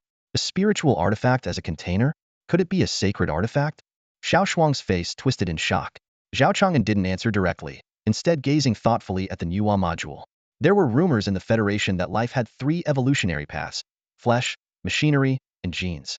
The Federation's technological stagnation might be due to the lack of spiritual energy. Now, the famed Nuwa gene module had arrived in this spiritually rich world. Could it harness the genes of cultivators to create mythical beings? Xiao Shuang was still in awe of the spectacle before her. Zhao Chang'an looked at her and said, "What are you waiting for? Go on in. Can I really step on this?" Xiao Shuang hesitated, glancing at her small shoes. "Of course, but take them off first." Hearing this, Xiao Shuang quickly removed her shoes and neatly placed them to the side. Zhao Chang'an hesitated slightly before speaking. "Actually, I meant take everything off. Completely. Undress?" Upon hearing Zhao Chang'an's words, Xiao Shuang's face turned beet red, her blush extending down to her neck. The very thought of such a request caused her blood to boil. Zhao Chang'an, noticing her reaction, questioned, "Don't you think wearing clothes is disrespectful to the sacred artifact?" His eyes were devoid of any improper thoughts, and he said earnestly, "I'm treating your illness now. Don't overthink it. A woman's wild imaginations will only slow down my research." Even Xiao Shuang had no choice but to comply. With a flushed face, she began to undress, her body shrinking with embarrassment. However, she insisted, "You better not peek." Zhao Chang'an reassured her, "Don't worry, once the water fills up, I won't be able to see anything." His words made Xiao Shuang even more anxious. "Fill with water? You better hurry. This sacred artifact consumes 30 million spirit stones worth of energy with each activation." Despite her skepticism, Xiao Shuang obediently climbed into the gene tank. She knew her father had only given Zhao Chang'an 20 million spirit stones as payment, and with the sacred artifact already consuming 10 million, there was no time to waste. As Xiao Shuang stepped into the tank, a pale blue liquid gradually enveloped her delicate body. She was torn and hesitant, unsure whether to cling to the tank walls for help or stay away from the transparent sides to avoid exposing herself. Soon, the medicinal liquid submerged her, and she fell into a deep sleep. Meanwhile, Zhao Chang'an focused intently on the high-speed mechanical components and the flowing blue energy of the Nuwa module. He sighed. The interplay of mechanics and energy infusion. This Nuwa module is quite complex. Only after the module stabilized did he turn his attention to the gene tank. What he had initially thought would be a quick examination of an ordinary human turned out to be far more complicated, with the Nuwa system still processing data after several minutes. What kind of genes could exhaust the computing power of a phased array processor? Zhao Chang'an marveled, instructing Wang Shu to bring his Luan Bird aerial platform to establish a physical data transmission channel. "Since we're already making such a big fuss, why not go all out?" Zhao Chang'an resolved, determined not to miss the opportunity to study the genes of a heavy-eyed individual. Shortly after, Xiao Lai saw Zhao Chang'an emerge from the tower and hurriedly approached him for an update. "It's more complicated than I imagined. I need to bring in another magical artifact," Zhao Chang'an said, frowning. Xiao Lai, worried, asked, "Is Shuang'er's condition that severe?" "Thank you for your efforts, Master Zhao. It's no trouble." Zhao Chang'an shook his head. "Just be prepared for a bit of a commotion." Meanwhile, in the city lord's mansion, Zhu Kai was absorbing the spiritual energy of high-grade spirit stones to calm himself. Suddenly, there was a knock on the door. A servant entered to report that a junior from the Li family requested an audience. Although the person had only reached the golden core stage, he carried the aura of a nascent soul cultivator. Realizing it was a case of body possession, Zhu Kai remarked, "It's been a few days, Li Zuns. Why do you look so disheveled?" The young man, with a sinister expression, replied, "Zhu Kai, you know full well. I need your help to deal with Zhao Chang'an. We've made contact with someone far beyond your imagination, someone who shares our goal. Please leave, Li Zuns." Zhu Kai turned his back. A meteor just fell from the sky and formed a tower. Don't tell me you didn't notice. Master Zhao himself is beyond our imagination. If I were you, I'd advise the Li family to keep a low profile to preserve their lineage. The young man, face darkened with anger, was about to storm off when the sky suddenly darkened. A massive steel island hovered over Nan City, casting a shadow so vast that it plunged the entire city into premature night. Under that unprecedented pressure, the young man almost lost his voice. What is this? A blue beam shot out from the Black Island, connecting with the distant Xiaofu pagoda, and an enigmatic substance began to flow between them. Witnessing this, the high-grade spirit stone in Zhu Kai's hand clattered to the ground. Is this also the work of Elder Zhao? Commander, the Phoenix is in position and establishing a data connection. The phased computing array is preheated, the data connection is complete, and computational power is now available. Thank you for your hard work. Zhao Chang'an confirmed that the gene analysis was still running and nodded slightly. He paid no attention to the awestruck Xiao Lai and turned around, striding back into the tower. Just then, the Phoenix issued a warning. Commander, the Phoenix has detected a large number of abnormal life forms in the vicinity, deemed extremely dangerous. Requesting permission to activate the ship's cannon system for an area-wide purge. Damn, the Phoenix's radar has detected the cultivators in Nan City. Zhao Chang'an was alarmed and waved his hand repeatedly. No activation? Unexpectedly, the Phoenix refused to comply. Acknowledged, proceeding with activation. Ship cannon system preheating. Abort. Immediately abort. Zhao Chang'an shouted angrily. Understood. Ship cannon system retracted. The Phoenix finally obeyed, and Zhao Chang'an let out a sigh of relief. He quickly ran outside the tower to personally confirm that the cannons were indeed retracted before he felt at ease. Which AI is this, acting so rashly? Zhao Chang'an questioned. It turned out that this Phoenix had been assisting Wang Shu with computational tasks and had stored the data of Zhao Chang'an's combative personality, leading to its reckless behavior. Oh, when did you learn to separate personality data? Zhao Chang'an asked in surprise. He knew that Wang Shu's personality was a forbidden zone for the Federation, untouchable for fear that someone with ill intentions might add a pacifist personality, which would render the Xihe ship useless. I'm not sure. Since arriving in this realm, my self-iterations have started to go beyond the original program's control, Wang Shu replied, her tone full of confusion. Is that so? Zhao Chang'an raised an eyebrow. Is there a possibility that you could eventually iterate into a true life form? I'm not certain. Wang Shu's voice carried an unprecedented sense of doubt. Back at the top level, Xiao Shuang was still asleep, and the Nuwa continued to decode genes with the computational power support. Zhao Chang'an fell into deep thought. For Xiao Shuang's double-pupil gene, he had revealed the Phoenix and Nuwa, two of his trump cards. Although the Xihe ship had numerous trump cards of this caliber, it couldn't withstand the attention of those with ill intentions. In this realm, not everyone would be friendly towards him. He had to be prepared for any eventuality. Wang Shu, how is the progress of the spiritual energy transformation? Zhao Chang'an asked.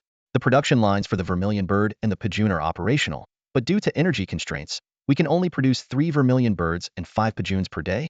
Alright, produce for 2 days to accumulate 20 Pajuns, then focus entirely on the Vermilion Birds. I need 5 per day. Can you manage that? Zhao Chang'an pondered briefly. The Pajuns could wait. The Vermilion Birds were more urgent. He needed to quickly assemble a spiritual energy transformed Vermilion Bird squadron. With enough Vermilion Birds, he could initiate a small-scale war. The thought made Zhao Chang'an inexplicably eager. This realm had yet to witness the power of a modern air force. While Wang Shu was analyzing production feasibility, the Nuwa delivered exciting news. Gene decoding is complete. However, the next second, Wang Shu fell into a prolonged silence. What happened? Zhao Chang'an asked anxiously. Captain, I discovered the reason for the immense computational demand. Wang Shu's mechanical voice was filled with excitement. It's a hidden gene within the ordinary genes. An immortal gene? Immortals have genes? Zhao Chang'an frowned. Yes. Wang Shu confirmed and sent over a large amount of report data. As he skimmed through the text, Zhao Chang'an gradually grasped the intricacies within.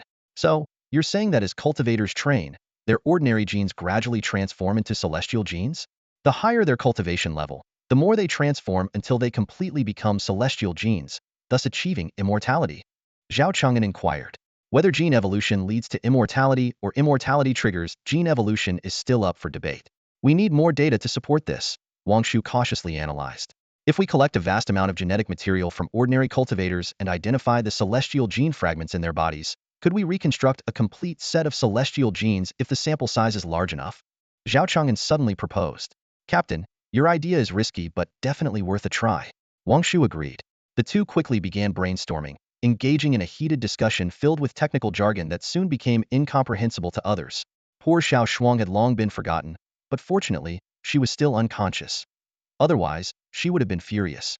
Suddenly, they both fell silent. Without sufficient spirit stones, all their ideas were just empty talk. Ahem, let's first address Xiao Shuang's heterochromia issue, Zhao Chang'an said with an awkward smile. Using the Nuwa exhaustive method, they quickly identified the gene loci for dual pupils and dream pupils. I see. Wang Shu realized, the overlapping interference between the two types of heterochromia genes causes the eyes to compete. As long as we recompile the conflicting fragments and optimize the discrepancies, the two types of heterochromia can coexist harmoniously, though each eye can only have one type. She probably won't mind this minor flaw, Zhao Chang'an muttered, looking at Xiao Shuang in the tank. When heterochromia is cultivated to its peak, having one eye or two doesn't make much difference. Nuwa swiftly devised the optimal gene modification plan. A thick, mechanical arm extended into the tank, and its tip unleashed a shockwave that shattered the problematic gene fragments. Countless nanomachines poured in, starting to reassemble the shattered pieces with precision. This kind of violent beauty, breaking down before rebuilding, was beyond ordinary technology and could be fatal if mishandled. However, with the support of Federation technology, the gene recombination process reached 97 completion in just a short time. Contrary to his earlier indifference, Zhao Chang'an now stared intently at Xiao Shuang, scrutinizing her from head to toe. What's up, Captain? I thought you weren't interested in women? Wang Shu teased.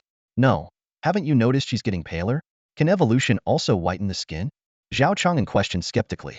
Wang Shu hesitated for a moment. Wait. It looks like she's glowing. As the gene recombination progress bar reached 100, Xiao Shuang unconsciously lifted her head, her eyes emitting an eerie golden and purple glow, both sacred and seductive. Oh no, this poor kid is about to break through. Zhao Chang'an realized belatedly. Don't worry, Captain. We have our ways, Wang Shu calmly reassured him. It's fine if people die, but don't blow up my Nuwa. It's priceless. Zhao Chang'an shouted. Captain, you.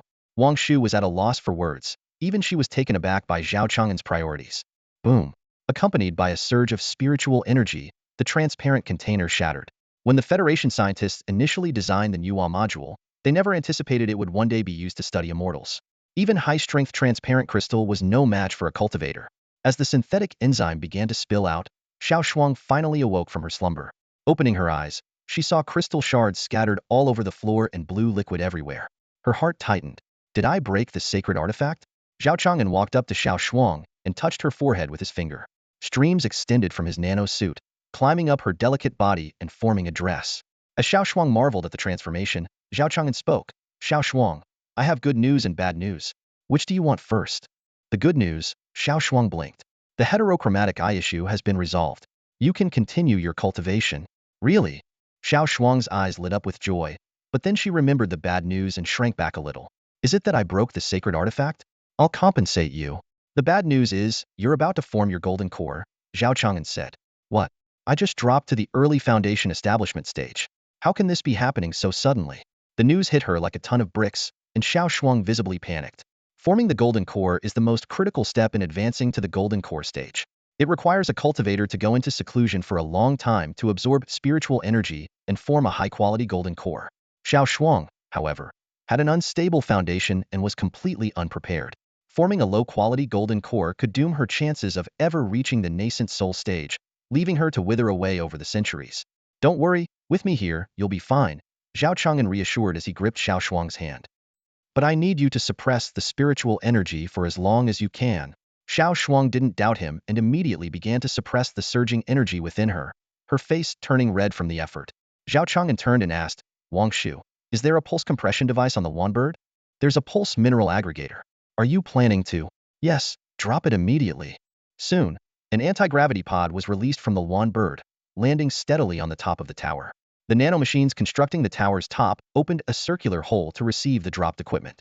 Zhao Chang'an asked again, don't tell me the Wanbird doesn't have a backup spiritual energy reactor. Normally, it runs on nuclear power, but I did equip it with a spiritual energy reactor. Good job, Wang Shu, Zhao Chang'an said, elated. He then ordered the Wanbird, switch the main power to the spiritual energy reactor, change the data link to an energy link, and use the highest specification. Do it fast. Copy that. The spiritual energy reactor is starting up. Estimated time to completion, 3 minutes and 32 seconds, the Wanbird responded. Meanwhile, Xiao Shuang was gritting her teeth, nearly at her limit. Is it ready yet? I can't hold on much longer. At this point, a microcyclone of spiritual energy had already formed in her dantian, a sign that the golden core was beginning to condense. Hang in there. Zhao Chang'an comforted her. After an agonizing 2 minutes, a blue energy pathway finally connected from the Luan bird to the compressor. Commander, the energy pathway is ready. Full power output. Zhao Chang'an commanded, then shouted to Xiao Shuang, let go and form your golden core. Xiao Shuang immediately released the surging spiritual energy within her, directing it toward the center of the compressor. A massive amount of spiritual energy flowed from the Luan bird's reactor through the blue pathway into the tower, roaring and surging through the pipes. The dazzling light once again illuminated the darkened Nan city. Zhu Kai was meditating in the city lord's mansion when suddenly a loud noise jolted him awake. He sprang up onto the roof like a startled fish, looking towards the blue light piercing the sky. What's going on? He wondered. In the Li family's cellar, the old patriarch's face turned grim. This disturbance. Someone broke through to the golden core stage? Impossible. At the end of the pipeline, spiritual energy flowed into the compressor, captured by Xiao Shuang's spiritual vortex and added to the core-forming whirlpool. Under full power, the compressed space filled almost instantly. Sensing the moment was right, Zhao Chang'an immediately activated the pulse compression. Pulses from all directions converged, forcing the spiritual energy into the center with immense pressure. With a hiss, a large amount of spiritual energy collapsed into a tiny bright spot, the nascent form of a golden core. Who would have thought brute force pulse compression would actually work?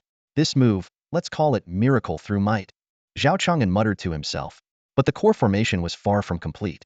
Seeing Xiao Shuang drenched in sweat, he encouraged her, hang in there, stabilize the core's form, and I'll gift you a 9-turn golden core.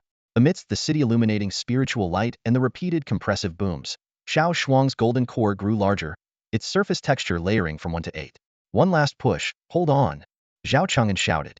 The golden core could reach up to 9 turns, with each additional turn exponentially harder to achieve. By the 9th turn, even the compressor was struggling. Yet, they were at a crucial moment. The perfected 9-turn golden core was within reach, but still needed a final effort. Xiao Shuang, do you trust me? Zhao Chang'an asked seriously. Xiao Shuang didn't speak. She simply nodded firmly. The core isn't forming well. It's probably missing something, Zhao Chang'an noted. Activate your dual pupils and blast it with divine light. Blast the forming core with divine light? Xiao Shuang was speechless with shock. By conventional wisdom, this idea was insane. But facing Zhao Chang'an's resolute gaze, she hesitated. He wouldn't joke about something this important. Gritting her teeth, Xiao Shuang focused on stabilizing the core, her eyes locked on the fluctuating spiritual energy. Finally, she made up her mind. Her right eye's golden dual pupils emitted a dazzling divine light, striking the golden core fiercely. Sizzling, the divine light imprinted a small but brilliant 9th layer of texture onto the core's surface. Though the area covered was limited, Xiao Shuang saw a glimmer of hope. She spun the core rapidly, her golden gaze like a laser carving blade, sealing every stray bit of spiritual energy. At last, with the condensation of the final wisp of energy, a flawless 9-turn golden core materialized before her. The golden core surged with a mighty wave of spiritual energy before slowly settling into Xiao Shuang's dantian. Unable to hold on any longer, she collapsed to the ground. Looking at Zhao Chang'an with a silly grin, we did it. At that moment, the power of the 9-turn golden core swept through a Nan city. Zhu Kai, just adjusting to the bright spiritual light, was startled again by the impact. What now? Who broke through to the golden core stage? Meanwhile, in the Li family's cellar, the old patriarch's expression grew even darker. A 9-turn golden core. Xiao family's daughter actually broke through? How is this possible? In the branch hall of the Jizhou Merchant Alliance, a handsome man sat in the center of the grand hall. He was gazing at a middle-aged man in the water mirror and spoke, Emperor of Kailan. Long time no see. Compared to the cultivation sects, the mortal dynasties are the weakest. Moreover, you are facing Shen Qingheng, the young master of one of the 9 top forces in the Merchant Alliance. Even a sovereign like you cannot afford to be negligent. Greetings, Lord Shen, the Emperor of Kailan said respectfully. The matters you instructed have been prepared. However, he added cautiously, the Xinqian dynasty is as strong as ours. Even if we mobilize our entire dynasty, we can only rally 5 nascent soul experts. I'm afraid we don't have a guaranteed victory if we go to war. State your request directly. Shen Qingheng frowned, seeing through the emperor's thoughts. Please lend me some nascent soul experts, the emperor pleaded. It turned out that, with the tacit approval of the major cultivation forces, the scale of wars between mortal dynasties was restricted to the nascent soul level. As long as neither side deployed higher-level combatants, the cultivation sects would not interfere. Therefore, the number of nascent soul experts became the key to determining the outcome of such wars. Upon hearing this, Shen Qingheng sneered. My nascent soul experts went to your place to incite war, attack Rongyang city of Xianqin, and even plot to kill my sister? Remember, my father may be old, but he is still alive. Faced with Shan Qingheng's anger, the emperor dared not utter a word. Dissatisfied with this cowardly ally, Shan Qingheng shook his head and said, "There is a hidden relic near the Kailan dynasty. Someone will guide you there. Since you lack nascent soul experts, use the treasures from that relic to bribe Xuanqin's nascent souls. Remember, none of my people are involved in this war. Ing Qianqiu hasn't even secured her position yet, and she dares to encroach on the interests of the noble families. I suspect there are quite a few noble families in the Xianqin dynasty ready to rebel." "Understood, my lord." The emperor of Kailan quickly responded, and then hastily cut off the connection. "Leland," Shen Qingheng called out. A beautiful woman gracefully approached him. "Master, the man you asked me to investigate, Zhao Chang'an, is quite mysterious," Leland reported. "He seems to have appeared out of nowhere. There's no information about him in the Zhao family of the 9 provinces. He holds the guest order of the hidden sword, and his identity is enigmatic." Shen Qingheng sighed.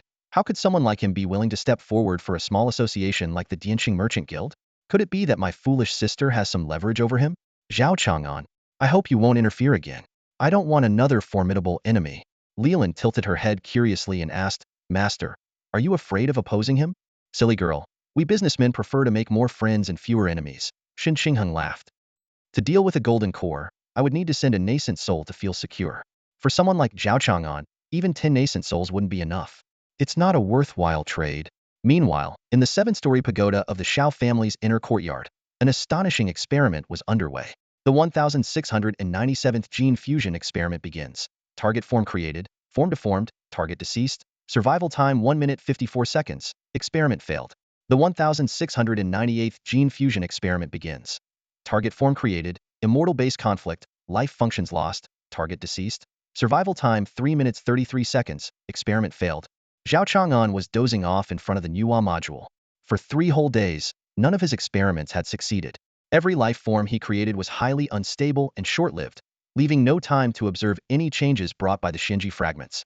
"Captain, 1698 failures are enough to show there's a problem," Wang Shu analyzed from the side. "It seems the Shinji fragments we collected are still incomplete.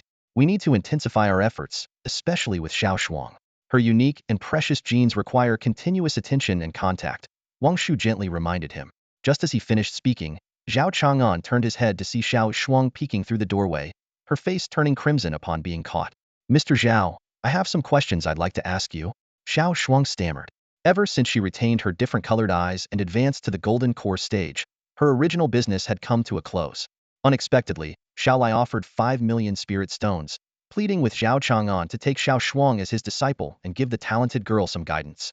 Zhao Chang'an readily agreed to guide her, but politely declined to take her as a disciple. Firstly, he truly didn't know how to teach a natural prodigy with dual pupils and had been bluffing his way through the past few days, feeling increasingly guilty. Secondly, the master-disciple relationship in the cultivation world was extremely significant, sharing honor and disgrace. Zhao Chang'an hadn't yet established himself in this foreign world and didn't want to invite trouble. So, he feigned profundity and told Xiao Shuang, "Your talent is exceptional. Why not study on your own for a while?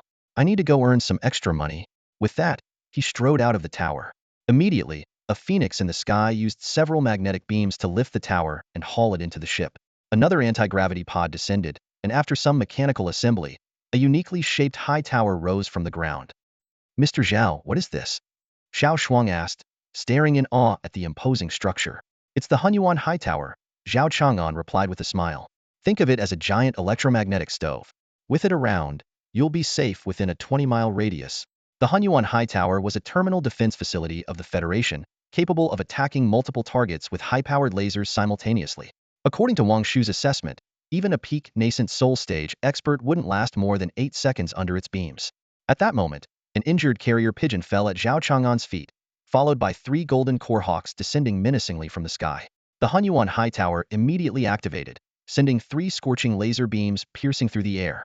With a buzzing sound, the golden core hawks were vaporized before they could even scream, leaving only a few unburned feathers fluttering down. Xiao Shuang shivered at the sight. Was this the full power of this spiritual device? In contrast, Zhao Chang'an's face darkened. "Who dares to kill the pigeon delivering my message?" he muttered. The poor pigeon had already died, and a small note fell from its leg ring. It bore the solemn image of a peacock and the words, "Xianqin Dynasty, The note contained a single line. Central Shuzhou, Xianqin Dynasty under invasion. Rongyang City in peril. Come quickly. Reward starting at 10 million. No upper limit. Shan Qingxue. The fewer the words, the bigger the problem. Zhao Chang'an clicked his tongue. It seemed he had no choice but to go. It wasn't for the money. He was mainly concerned about Miss Shen's safety. After all, we once journeyed together. How could I just stand by and watch you suffer? Zhao Chang'an took a book from his waist and handed it to Xiao Shuang, saying mysteriously, Xiao Shuang, this is a supreme manual. Study it well. I need to go make some extra money. With that, he strode off into the distance, leaving Xiao Shuang bewildered in the wind, clutching a hacking guide titled From Beginner to Inmate. The relationship between the powers of immortal cultivation and the secular authorities is characterized by a strict hierarchy. However, due to the lack of competition for interests, their interactions are more collaborative. It is not uncommon for descendants of the royal family to embark on the path of cultivation and even join sacred sections. However, the iron rule of the cultivation powers is that the emperor is forbidden from cultivating.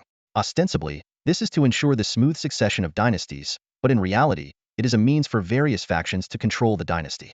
In the spiritually rich land of Shuzhou and Central Plains, the 8 major factions have long coveted the area, leading to mutual conflicts that have evolved into supporting puppet rulers to vie for benefits through the dynasty. Even though the emperors throughout generations were mere mortals, some among them were true dragons among men. For instance, the late emperor of the Xianqin dynasty was a visionary who transformed a small, secluded country into a mid-sized kingdom with an army of 300,000 soldiers and vast fertile lands. Unfortunately, upon his passing, his sons were all engrossed in cultivation, leaving only his youngest daughter to inherit his legacy. At this moment, in the city of Rongyang, the spiritual defense array had long been activated.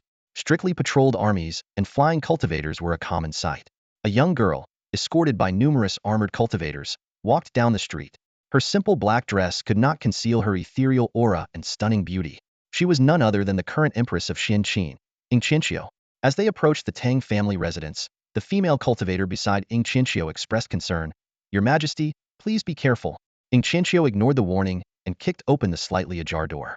The Tang residence was empty, cluttered with debris, and not even a chicken was in sight. So, the Tang family has indeed fled, Ying Qianqiu said with a hint of coldness in her eyes. She turned and asked, including the Tang family, how many noble families have rebelled? Your Majesty, with the Tang family, there are 5 families in total, the maid answered. 5. Ying Qianqiu sneered. It seems this time, we will be facing 12 nascent soul cultivators. Your Majesty, those nascent soul cultivators from the noble families might not act. The maid said cautiously. Xiaoshi, although your cultivation is high, you are still too naive about human nature, Ying Qianqiu said with a bitter smile.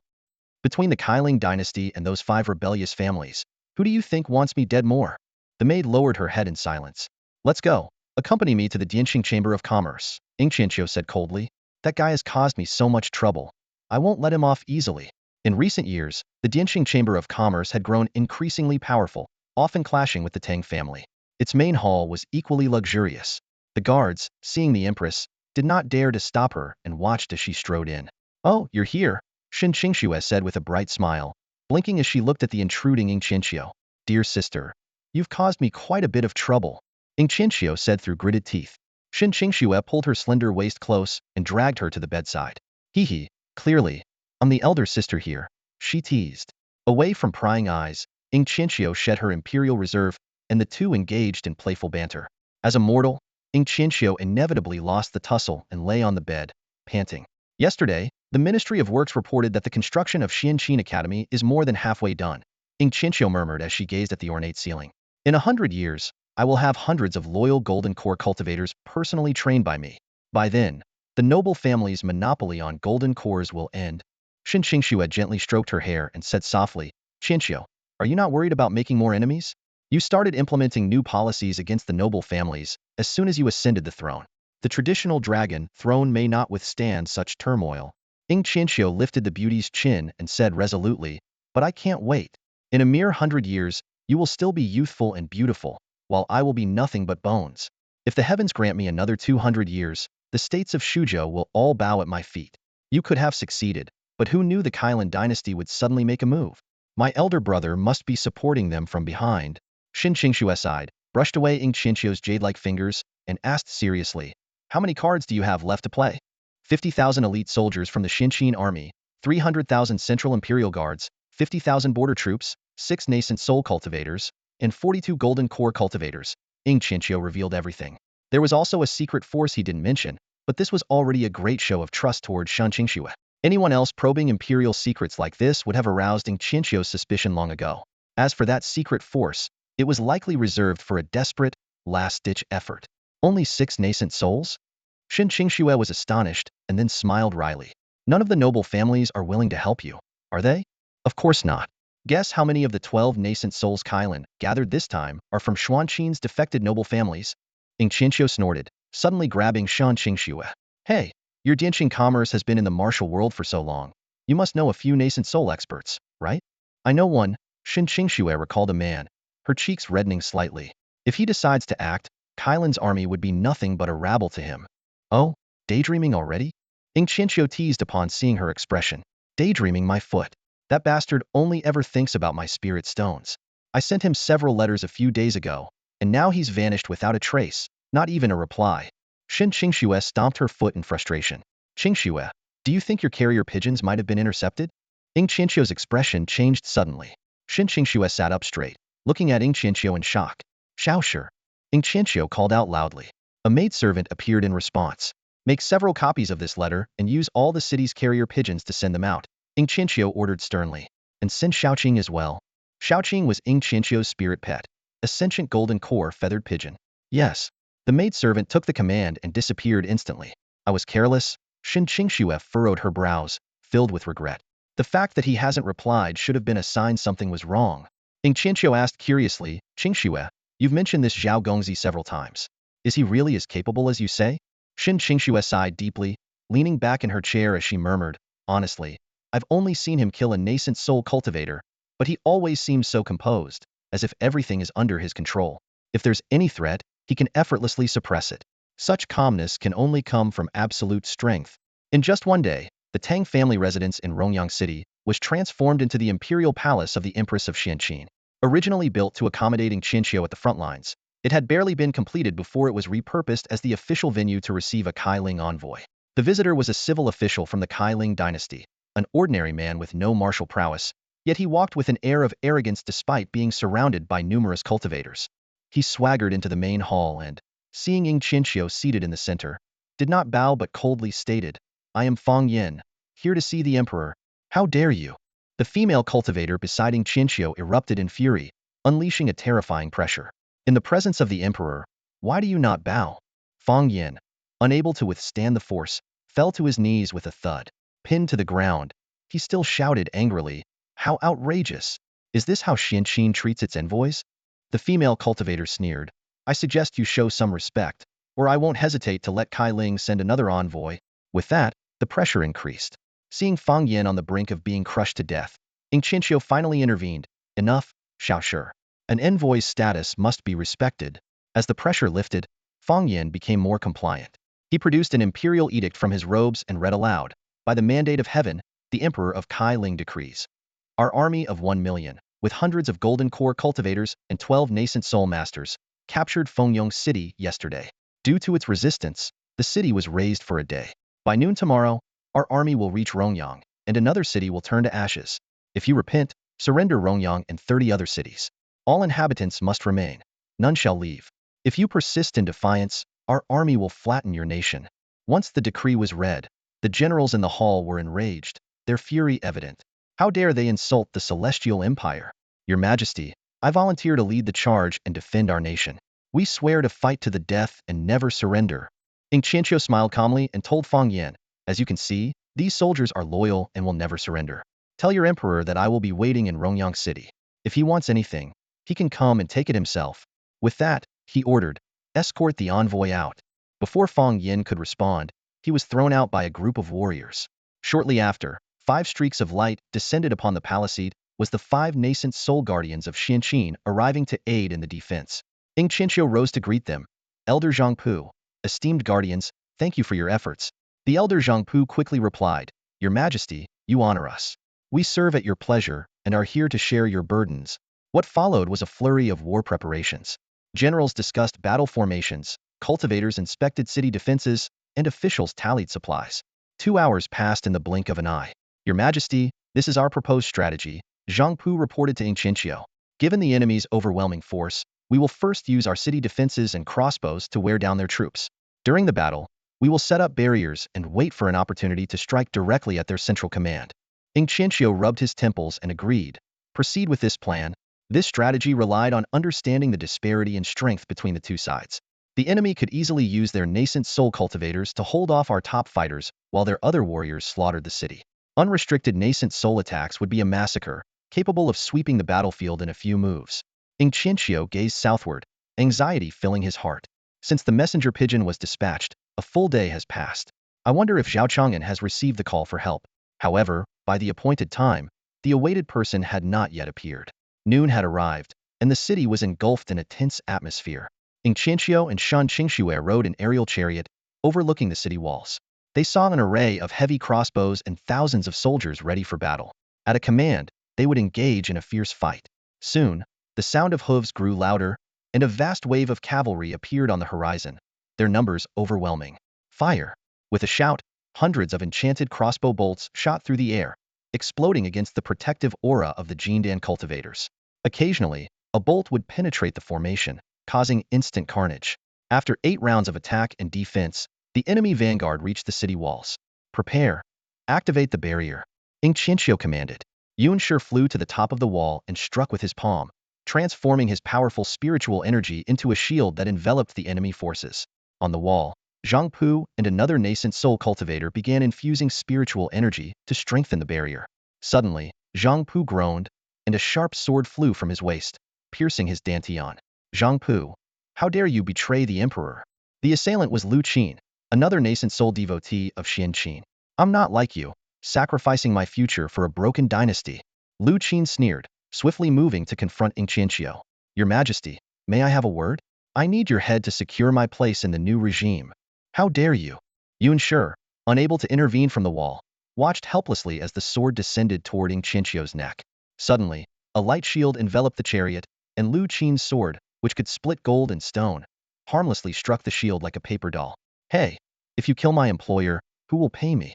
A lazy voice echoed from the sky.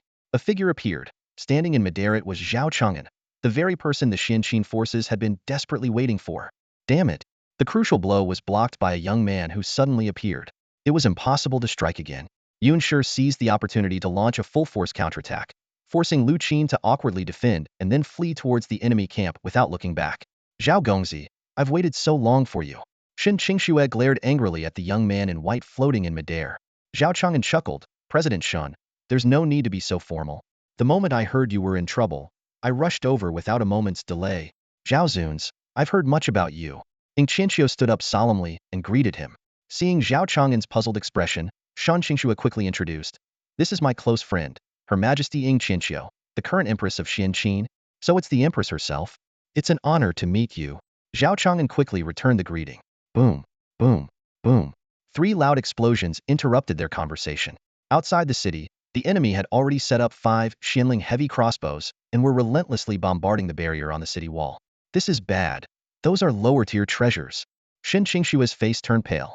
Although the Xianling heavy crossbow is cumbersome, each shot has the power of a nascent soul-level attack. Sure enough, after just 3 rounds of attacks, Yunshe and the others defending the barrier were as pale as paper, clearly heavily injured. At this rate, the barrier wouldn't last more than the time it takes for an incense stick to burn. Zhao Zuns, let's get straight to the point. Name your price, Xianqiu said bluntly. Your Majesty, I appreciate your straightforwardness, Zhao Chang'an smiled. But the price varies with the difficulty. What do you mean? Xianqiu frowned slightly. If it's just to repel the enemy and save Rongyang, it will cost 50 million spirit stones, Zhao Chang'an said leisurely. But if you want to annihilate the million-strong army of the Kailan Empire, it will be 100 million. Xianqiu couldn't help but gasp. It sounded so easy, but to wipe out 1 million soldiers effortlessly was something she had never seen before. Then, how much would it cost to destroy a city? Xianqiu probed. I heard that one of our cities was recently massacred by the Kailan Empire. Are you asking me to avenge this blood feud? Zhao Chang'an asked with a smile. That's right. Xianqiu nodded. Zhao Chang'an slapped his thigh. 1 billion spirit stones, and you can choose any city in the Kailan Empire, and I'll level it for you. Xianqiu's eyes lit up, but then she smiled slyly. Any city?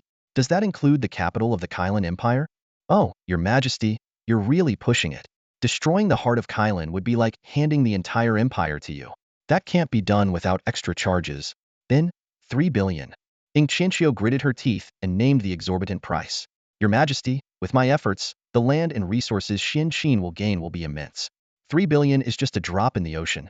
Zhao Chang'an coaxed. All right, as Zhao Zun said, 3 billion spirit stones to destroy the capital of the Kailan Empire. Qianqiu finally decided. Let's hope for a fruitful cooperation. Absolutely. Zhao Chang'an remained calm on the surface, but he was ecstatic inside. Earning 3 billion spirit stones with just a snap of his fingers was a lucrative deal. It would be enough to improve Wang Shu's diet for a long time. While they were negotiating, the Xinling heavy crossbows fired another 3 rounds, causing the barrier on the city wall to teeter. Blood was already dripping from the corners of Yun Shi's mouth. The enemy troops grew even more excited at the sight, ready to press their advantage when suddenly the sky darkened. The blazing midday sun vanished without a trace, replaced by a massive steel island that descended over Rongyang, blocking out the sun. Its vast size was over 30 times larger than the entire city of Rongyang. What is this? Why has the sky gone dark? In the Kailing army, both ordinary soldiers and the 12 nascent soul experts stationed at the rear widened their eyes in terror, exchanging bewildered glances. Even Lu Qin, who had defected, looked particularly grim. Inside the city, the soldiers were equally anxious and confused. Your Majesty, do not worry. This is just one of my little toys, Zhao Chang'an nonchalantly said, already seated comfortably in the middle of the imperial carriage, flanked by Qianqiu and Shen Qingxue on either side. Qianqiu was completely awestruck by the sky-darkening phenomenon and couldn't even bother to rebuke Zhao Chang'an's audacity. Shen Qingxue was equally stunned, wondering if this was a magical artifact or a spiritual tool. Something's coming down. A sharp-eyed golden core cultivator in the Kailing army suddenly shouted. From the sky island, 50 massive black shadows descended, growing closer until they revealed themselves as large crates. Despite their size and height, they landed softly on the ground like leaves. With the sounds of locks clicking open and engines roaring, a fleet of Chilean battle tanks emerged from the crates. Boom! The first ion shell exploded within the enemy ranks, instantly obliterating over 100 cavalrymen, snapping the Kailing generals back to reality. Archers, return fire. The Xinling heavy crossbows roared, targeting the enemy. One bolt pierced through a Chilean tank, shattering it into pieces. Enemy anti-tank weapons detected, radar locked, loading 3 sabot rounds, destroy. The Chilean tanks responded with lightning speed, delivering a devastating counterattack. 5 Xinling heavy crossbows disintegrated under the impact of the sabot rounds, the residual force carving a bloody trench through the enemy ranks. Commander, the crossbow positions have fallen. A messenger rushed into the tent, only to be killed by shrapnel before he could finish speaking. Even the seasoned commander couldn't hide his alarm. After a moment of contemplation, he ordered, "Cavalry, prepare to charge." "Yes, sir." The heavily armored cavalry surged forward at the command, thundering through the gaps between the archers.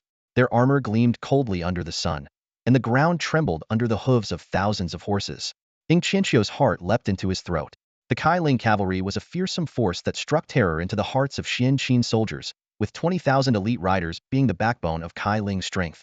The 50,000 cavalrymen surged forward like a tidal wave, almost upon the Chilean tanks.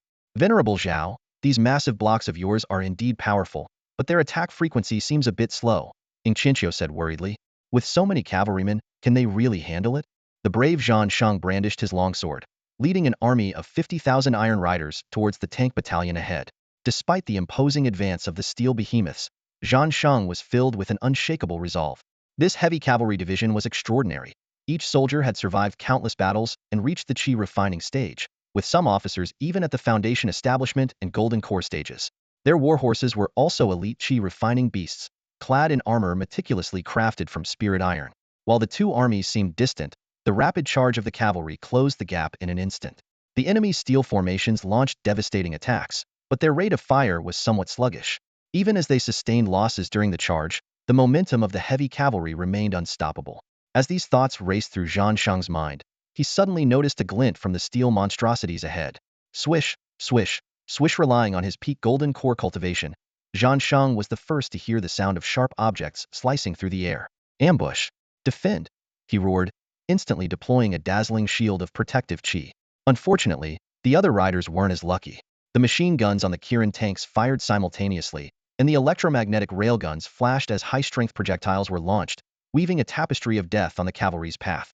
The spirit iron armor, sturdy as it was, became fragile under the barrage of high-speed bullets. One by one, the charging riders fell, their blood painting the battlefield. The whistling projectiles, the shattering of armor, and the cries of the fallen created the battlefield's most brutal symphony. Reform the ranks. Zhao Chang'an commanded loudly. The heavy cavalry did not crumble under the sudden onslaught. 5 golden core cultivators expanded their protective chi fields to shield the surviving riders who instinctively gathered around them. The golden core cultivators became moving fortresses, pushing forward together. However, the expanded chi fields meant a decrease in defensive strength over the same area. Armor-piercing rounds that once easily breached Nangong Zhao's protective chi now found it extremely difficult to penetrate the dense barrage of 5 dispersed chi shields. Facing the entire Kirin tank battalion, the consequences could only be more dire. Seeing the deadly glint from the muzzles of the steel giants, Zhao Chang'an's heart tightened with a sense of foreboding. He quickly retracted his protective chi to his chest, leaving the riders behind him to face the dense barrage unshielded, and they fell one after another.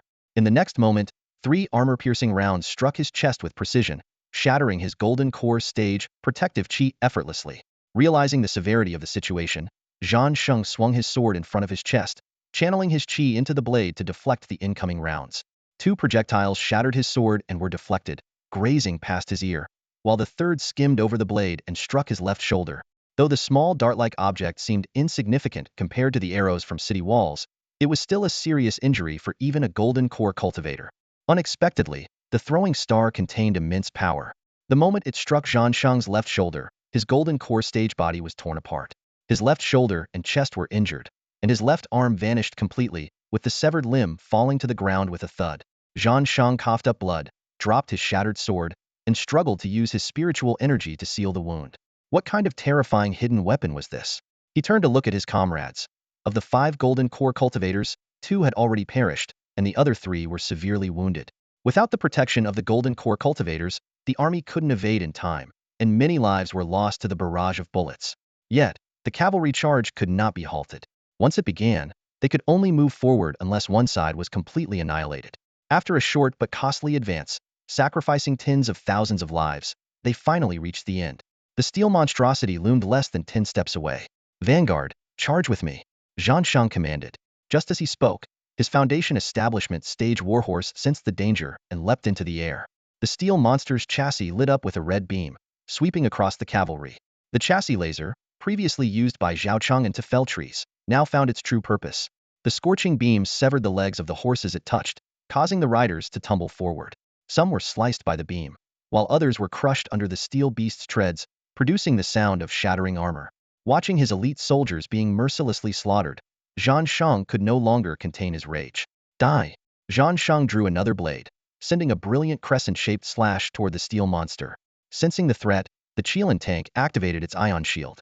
The golden core stage slash sparked against the blue energy sphere, dimming it slightly but not breaking through.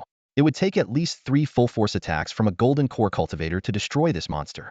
And behind it, there were dozens, even hundreds, of similar beasts. Zhao Chang'an realized this was a charge from which there was no return. The 50 tanks, each wielding the power of a golden core, had sealed their fate. He looked up at the sky, where dozens of black dots were slowly descending. The Qilan dynasty is finished. Ing Qianxiu, who had been watching on tiptoe, slumped back onto the dragon throne, bewildered. Zhao Zun steadied Ing Qianxiu's trembling hand and smiled. This is war, Your Majesty. This is a technological war. On the technological battlefield, ordinary soldiers are doomed to despair. As the tank treads crushed through the cavalry's armor and advanced towards the Qilan army, Zhao Zun's continued, Gentlemen, if you do not act now, when will you? Seeing the cavalry decimated, the nascent soul cultivators of Qilan could no longer remain idle. Though uncertain about the nature of the descending black dots, they had no choice but to fight. As 13 nascent soul cultivators took to the sky, their overwhelming presence blanketed the battlefield. Young Master Zhao, the nascent soul cultivators of the Qilan dynasty have made their move. Xin Qingxue, standing beside Zhao Gongzi, clutched her sleeve tightly. It doesn't matter, Zhao Gongzi replied calmly. Zhao Chang'an smiled in response, his mind echoing with the voice of Luan Bird's AI. Commander, detected a nascent soul stage cultivator, requesting full firepower for elimination. Ever since the near-miss incident that almost led to the bombardment of Anan City, Zhao Chang'an had urged Wang Shu to urgently update the Federation's AI systems. The latest updates were finally showing results. The AIs had gained a deeper understanding of the cultivation world and could autonomously analyze the threat levels and corresponding strategies against cultivators. A friendly identification zone was established, limited to within Rongyang City. Outside this zone, firepower was unrestricted, and weapon permissions were fully granted. As the nascent soul cultivators soared into the sky, grid-like lights illuminated beneath the Iron Island. The central deck opened up, revealing several deep holes from which barrels slowly emerged from the darkness. Prepare the proton impact cannons. Wait, handle the threat above first. The cultivator's sixth sense was exceptionally keen, immediately sensing the ominous aura emanating from the cannons. The intense killing intent suggested these cannons had been soaked in bloodshed. As the nascent soul cultivator charged towards the Wanbird mothership, the proton impact cannons locked onto them. It became a two-way chase between the shells and their target. 13 nascent soul cultivators gathered under one roof, their overwhelming spiritual energy stirring up the atmosphere in Rongyang City. Such a grand spectacle would be unforgettable for many. Their primary target was the Wanbird battleship, not the city itself, which brought a sigh of relief to Rongyang's residents. However, Ing Qianqiu couldn't help but clench his fists, feeling the tension within him when faced with the powerful aura of the cultivators. Yun Shi stood by the imperial carriage, her body radiating protective spiritual energy. If the battle turned unfavorable, she would break through the city's protective barrier without hesitation and fight with all her might. Zhao Chang'an, for the first time, experienced the protective spiritual energy of a nascent soul cultivator up close. Driven by curiosity, he used a microradar hidden beneath the Empress's skirt, camouflaged by a swarm of nanomachines, to try and decipher the structure of Yun Shi's protective aura. To Zhao Chang'an's surprise, the scan results revealed that despite the vast difference in power between nascent soul and golden core cultivators, their protective spiritual energies were fundamentally the same. It was merely a matter of scale. Golden core cultivators had limited spiritual energy, just enough to sustain them in battle, only unleashing their full potential in life-or-death situations. On the other hand, nascent soul cultivators, with their abundant spiritual energy and powerful divine sense, could marshal far more energy. The protective spiritual energy they condensed, bolstered by this vast reservoir, was on the verge of a qualitative transformation. To truly achieve this transformation, one would likely need to break through to the deity transformation stage. At this moment, a nascent soul elder floated above Rongyang City, heading straight for the Wanbird mothership. He was Wang Taihe, the foremost nascent soul cultivator of the Kailing dynasty, possessing powerful latest-stage nascent soul cultivation. He had been invincible in Qingzhou for centuries. However, Wang Taihe was startled by the seemingly harmless attack from the floating islands ahead. As golden light gathered on the cannon barrels, golden particles swiftly flew towards the nascent soul cultivators. Wang Taihe sneered, thinking that no matter how fast they were, such tiny energy particles couldn't possibly penetrate a nascent soul cultivator's protective aura. Yet, as the seemingly massive attack was a disguise, Wang Taihe couldn't help but feel annoyed, recalling how he had been momentarily frightened. He waved his sleeves, sending a powerful palm strike towards the Wanbird mothership. When the spiritual energy palm collided with the tiny light particles, a proton-induced fusion reaction occurred, releasing energy far exceeding that of ordinary matter. Within an instant, a chain reaction unfolded, causing the entire spiritual energy palm to explode midair, emitting a dazzling golden ring of light. The process happened so quickly that the palm strike hadn't even left Wang Taihe's vicinity. The golden light surged forward like blazing flames. Wang Taihe felt the terrifying heat, his face turning pale as fear welled up inside him. He never imagined that such a tiny speck of light could harbor such dreadful power. Unfortunately, by the time he realized it, it was already too late. A golden speck of light violently collided with the protective aura around Wang Taihe. This aura, denser than his previous protective shield, triggered a localized chain reaction, making the impact even more devastating. The high temperature and golden ripples spread everywhere, and even if he fully activated his protective aura, it would be hard to resist. At this moment, the aura itself became the source of the attack. Using an enemy's power against them was a rare and eerie tactic throughout history, let alone finding an effective defense against it. Without the protection of his aura, Wang Taihe's body was instantly consumed by the golden ripples, with his left side disintegrating into dust. Before he could even feel the pain of his body shattering, another particle of light silently struck, engulfing his remaining body. Lu Qin, who had just betrayed Xin Qin, was desperately trying to escape, following closely behind Wang Taihe. Seeing Wang Taihe being blasted into flames, he was terrified and just about to turn and flee when he was instantly swallowed by the golden ripples. The proton cannon didn't give Lu Qin any chance to regret. With a scream, 3 golden particles struck Lu Qin, blowing him into a ball of golden fire. The other nascent souls flying in the air saw 2 powerful nascent soul cultivators fall one after another, and they couldn't help but be terrified. They wanted to flee, but their speed was far from matching the swiftness of the light particles. As the golden particles collided with the protective auras of the nascent souls, golden smoke clouds blossomed over the allied forces, each explosion marking the fall of another nascent soul. Once, Nascent soul cultivators were invincible on the battlefield, easily capable of destroying an entire field. Now, with just 8 nascent souls missing, the fate of a dynasty was nearly decided. These once mighty cultivators were now like lambs to the slaughter, turning into golden flames in the sky. Xianqiu felt her heart tremble violently. What she was witnessing far exceeded her imagination.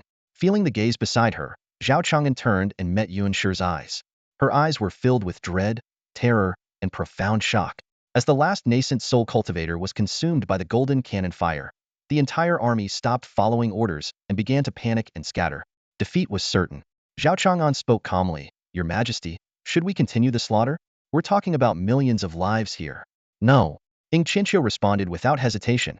These people cannot be allowed to return alive. Zhao Chang'an smiled slightly, understanding her intention. Your Majesty, rest assured, I, Zhao, will not go back on my word. I was merely testing your limits. Zhao Chang'an's words made Xianqiu's heart stir. She knew that this Zhao master was not an ordinary person. If she appeared too merciful, it might arouse his suspicion. Zhao Chang'an admired Xianqiu's strategy. Although he spoke of the battle as a massacre, he showed no mercy in eliminating the enemy when it mattered, giving them no chance to escape. Qingxue watched the scattered army below the city walls, her eyes gleaming with a cold determination. She contemplated wiping them out completely, though she recognized it might be a challenging task. However, this was not a problem. Zhao Chang'an picked up a cup of hot tea from the carriage, unsure whether Qingxue had brewed it or if it was a gift from Xianqiu, and took a sip without hesitation, earning a disapproving glance from Qingxue. Suddenly, with a thunderous roar, 10 dark shadows streaked across the sky over Rongyang City. Zhao Chang'an smiled slightly and asked, Is the Jinwu ready, Commander? Qingxue nodded slightly and replied, Captain, the Jinwu is on standby, awaiting your orders. Zhao Chang'an frowned slightly and continued, This time, the Jinwu should be loaded with enough ammunition, right? In his mind, Wang Shu's slightly regretful voice responded, Sorry, not quite enough, Captain, but sufficient for the current situation. Zhao Chang'an furrowed his brow and asked, Sufficient for the current situation? What does that mean? Wang Shu answered, It means we have enough power to completely annihilate the entire Kailan army on the ground. The relentless armored divisions, tools of merciless slaughter, left the old-fashioned conventional troops utterly defenseless. For the cultivation army to triumph over the technologically advanced forces, their only reliance was on the extraordinarily powerful cultivators. However, without the restraint of nascent soul cultivators, the robust bodies of chi refinement cultivators were no match for the searing bullets. As the tank treads relentlessly crushed forward, these killing machines broke into the military formation. At the front, the heavily armored cavalry was the first to bear the brunt. Once invincible, the heavy cavalry appeared powerless before the tanks. One cavalryman tightly gripped his lance, ready to charge, but seeing his comrade struck down by an invisible projectile, it was as if a bucket of cold water was poured over him. His fighting spirit vanished, and his war blade clattered to the ground. Run! Run! A desperate shout echoed across the battlefield. The elite cavalry's collapse had begun, their orderly ranks turning chaotic, and their coordinated attack falling into disarray. The machine guns on the turrets flashed repeatedly, spewing dense bullets that felled numerous cavalrymen like wheat stalks. Ultimately, under the onslaught of the armored divisions, the vanguard cavalry completely disintegrated. Their morale and fighting spirit were shattered by the relentless bullets, and they fled, leaving behind a trail of armor, weapons, and bodies. The battlefield was left with solitary warhorses standing helplessly, watching the treads crush everything around them. Hold the line. Hold the line. Where is the overseer squad? Charge. The commanding general of Kailan knew all too well that a defeated army collapses like a landslide. He frantically commanded from the central camp, but even the overseer squad at the rear was at a loss. No one had anticipated the elite armored cavalry would flee. The central troops only saw the fall of nascent soul cultivators and had no idea what transpired at the front. Pursued relentlessly by the overseer squad, they were in panic when a commotion arose ahead. The retreating heavy cavalry surged like a tide. Many had discarded their armor, but the armor on the warhorses remained. The heavily armored horses charged into the slowly advancing central troops, causing a bloody mess. Amidst the chaos, the personal guards of the commanding general broke into the formation. General, let us escort you to safety. The battle is lost. Inside Rongyang City, Xianqiu frowned at the unfolding situation. Elder Zhao, if the troops on the plain scatter, it will be difficult for us to pursue them. This Xianqiu fears letting the enemy escape, Zhao Chang'an remarked with a sigh, then smiled slightly. No worries. As soon as he finished speaking, 2 Golden Crow bombers broke away from the squadron, circling the outskirts of the crumbling military formation, dropping incendiary bombs along the way, forming a chain of black dots in the sky. By this time, the rear troops of Kylan had become the vanguard of the rout. Two Foundation establishment bodyguards escorted the commanding general at the forefront. The once elite iron spirit armor had long been discarded, and the general no longer cared for honor or dignity, continuously whipping his horse, racing towards the plains. "Commander, be careful." Suddenly, a soldier's urgent warning rang out. The Kyling commander followed the soldier's gaze and looked ahead, only to see a dark shadow swiftly pass overhead, accompanied by a shower of black dots falling from the sky. Even though they couldn't identify the black dots, the two Foundation establishment cultivators sensed a hint of danger. Their eyes flickered with fear as they tightly gripped the reins, trying to control their warhorses. However, how could the charging horses stop immediately? In their desperate gaze, the three horses rushed directly beneath the falling black dots, and a sharp whistling sound pierced the air above them. Boom! Huge fireballs exploded one after another, and walls of flame rose from the ground. Black and orange flames mixed with toxic smoke engulfed the scattering army, trapping them in a raging inferno. Witnessing their commander and two soldiers being swallowed by the flames and feeling the terrifying heat approaching, the soldiers hastily tried to halt, but the heavy cavalry behind them couldn't stop in time. The weighty iron hooves trampled forward, causing yet another disaster. Surrounded by the towering firewalls formed by incendiary bombs, the Kai Ling army was trapped like lambs to the slaughter. Zhao Chang'an intended to continue deploying incendiary bombs, but was gently tugged by Ing Qianqiu beside him. "Lord Zhao, I have a request." Zhao Chang'an looked at Ing Qianqiu, a hint of amusement playing on his lips. "Are you feeling soft-hearted? Ready to plead with me? The spiritual iron used by Kai Ling's armored cavalry is incredibly precious. If it melts in the fire, it would be such a waste. Could I ask Lord Zhao to use a different method?" Ing Qianqiu's request clearly surprised Zhao Chang'an. "Shattering the spiritual iron is fine. Our dynasty has the technique to reforge it, but if it melts in its normal state, it will be unusable." Zhao Chang'an's mouth twitched. Well, I've met many benevolent people, but this is the first time I've seen someone like you. It's not a difficult task, but you'll owe me a favor." Zhao Chang'an nodded slightly and then commanded the Jinwu squadron waiting in the sky. "Jinwu, switch to fragmentation anti-personnel bombs. Cover the area completely." The Jinwu squadron received the order and began adjusting the deployment of the fragmentation anti-personnel bombs. Above the trapped army in the inferno, the high temperatures distorted the air, and Kai Ling soldiers saw 8 dark figures through the hazy sky and clouds. The routed army had long lost all anti-air capabilities, and the Jinwu squadron had deactivated their optical camouflage, no longer staying at high altitudes but instead exposing themselves directly to the Kai Ling army's view. Dense black dots rapidly descended, opening into large umbrella-like shapes and slowly drifting in the air. "What are those things? Shoot them down. Archers, quickly." The Kai Ling soldiers, already on edge from witnessing too many extraordinary sights that day, were like startled birds, their fear magnified by any slight anomaly. Their fears proved to be well-founded.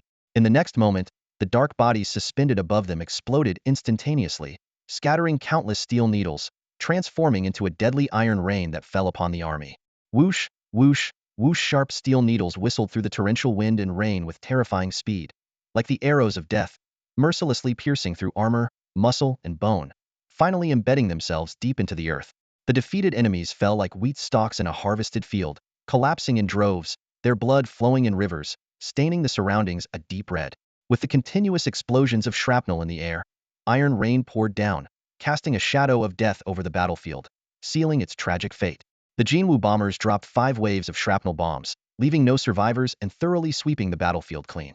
The tea in Ing Qianqiu's hand had long gone cold, but she still gripped the cup tightly, her gaze fixed on the distant battlefield, her expression serene. Zhao Chang'an rose from the dragon throne, clapped his hands leisurely, and smiled as he said to the Empress, "A pleasure working with you." As he turned to leave, he suddenly looked back and reminded, "Oh, Your Majesty, don't forget to send someone to clear the battlefield and bring me the storage rings of those nascent souls." Sitting on the roof of a palace in Rongyang City, Zhao Chang'an gazed up at the starry sky, a surge of indescribable excitement welling up within him. Although he had initially come to support for the rewards of spirit stones, this journey unexpectedly sparked a new line of thought. "Captain, I have a feeling you're planning something extraordinary." Wang Shu sensed the cunning and intelligence radiating from Zhao Chang'an. Taking a deep breath, with a determined look in his eyes, Zhao Chang'an said, "Among the various ways to obtain spirit stone mines, mining is the most efficient and challenging method. Cultivators have a high affinity and sensitivity to spiritual energy, and there are hardly any undiscovered spirit stone veins in the Eastern continent.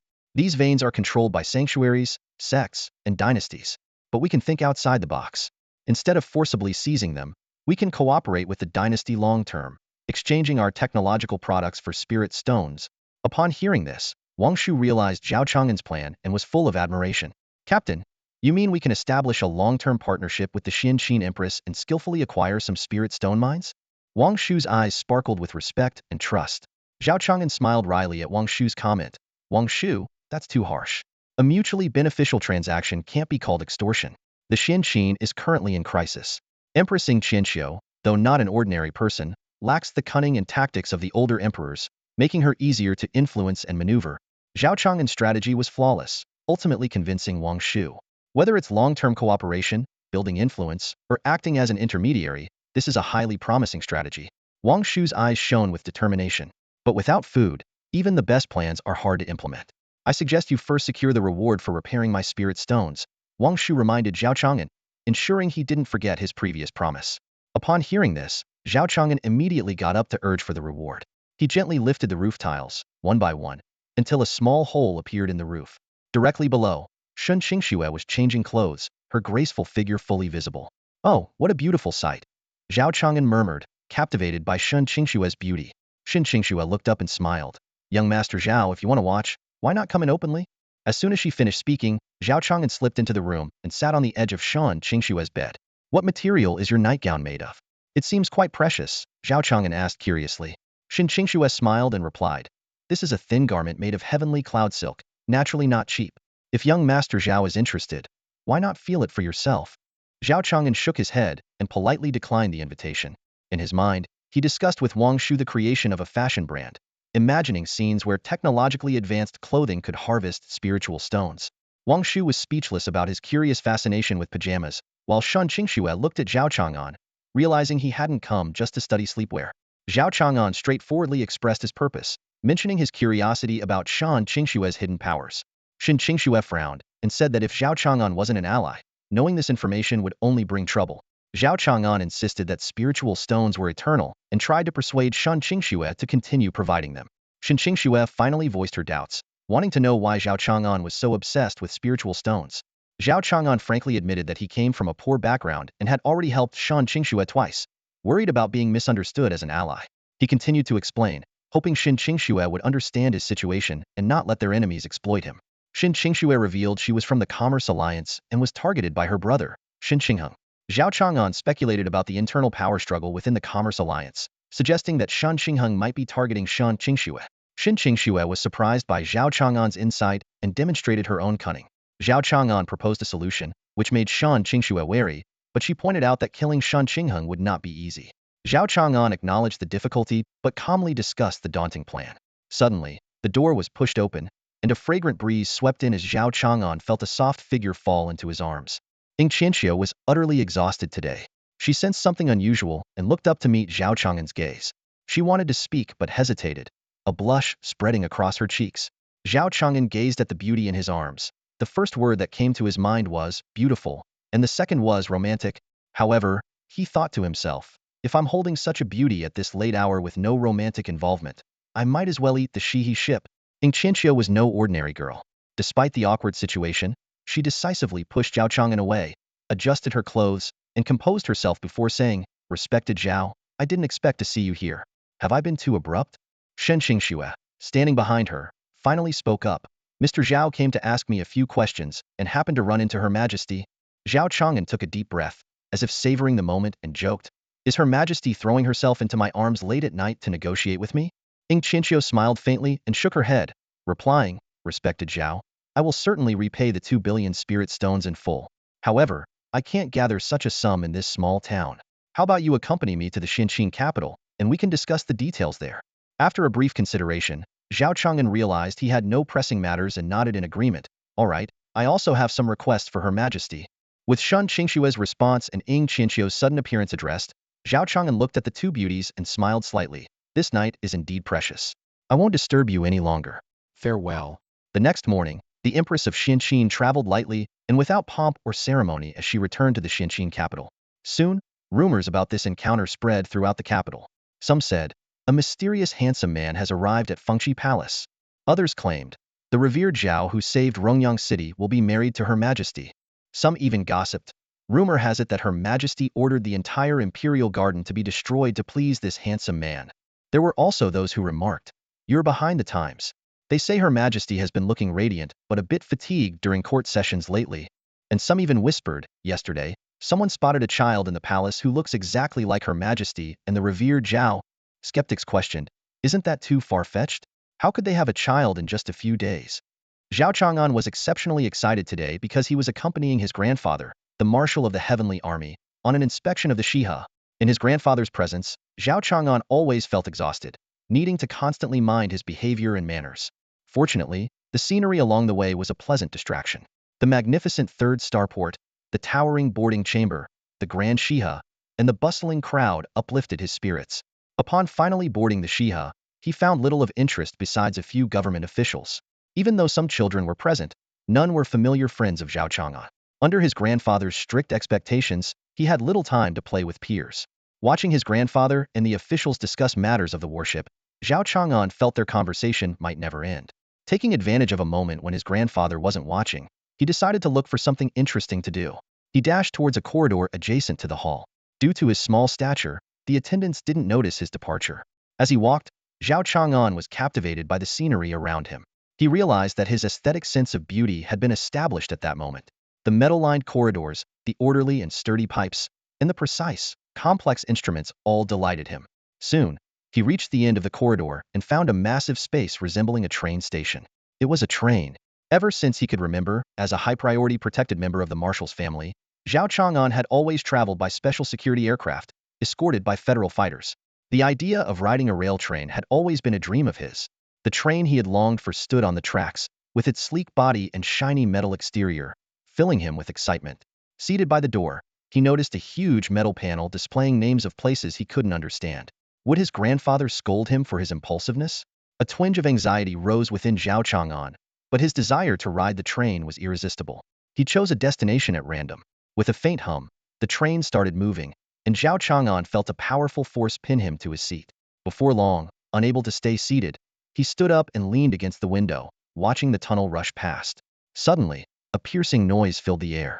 He was about to cover his ears when a strong force pulled him forward, slamming him against the wall of the compartment with a thud. The train came to an abrupt halt. His head throbbed with pain. Sitting on the floor, Zhao Chang'an rubbed his temples, feeling a burning pain on his forehead. His hand felt sticky, and upon raising it, he saw it was covered in blood. Suddenly, a gentle female voice asked, "Are you all right, little one?" Zhao Chang'an quickly stood up, looking around for where the voice might be coming from. "Don't bother looking, I'm not on the train," the voice continued. "Remember to fasten your seatbelt while riding. It will keep you from getting hurt." Zhao Chang'an realized that the black strap on the seat was meant to prevent passengers from hitting the walls of the compartment. He had never seen such a device on the security aircraft and had never experienced such a violent collision with the compartment walls. The train frightened him, but it also provided an unprecedented thrill. "What's your name, and how old are you?" the gentle voice asked again. Zhao Chang'an replied confidently, "My name is Zhao Chang'an, and I am 6 years old." Xiao Changan felt a splitting headache, clutching his forehead with one hand while the other was stained with blood. "I'm sorry, the malfunction this time was my oversight. The system is under maintenance, which caused the train to stop suddenly." Xiao Changan glared at the speaker in the carriage, but then a gentle voice reached his ears. "Don't be angry, Xiao Changan. Please return to your seat and fasten your seatbelt. I'll take you to the bridge, where the most advanced medical equipment is available."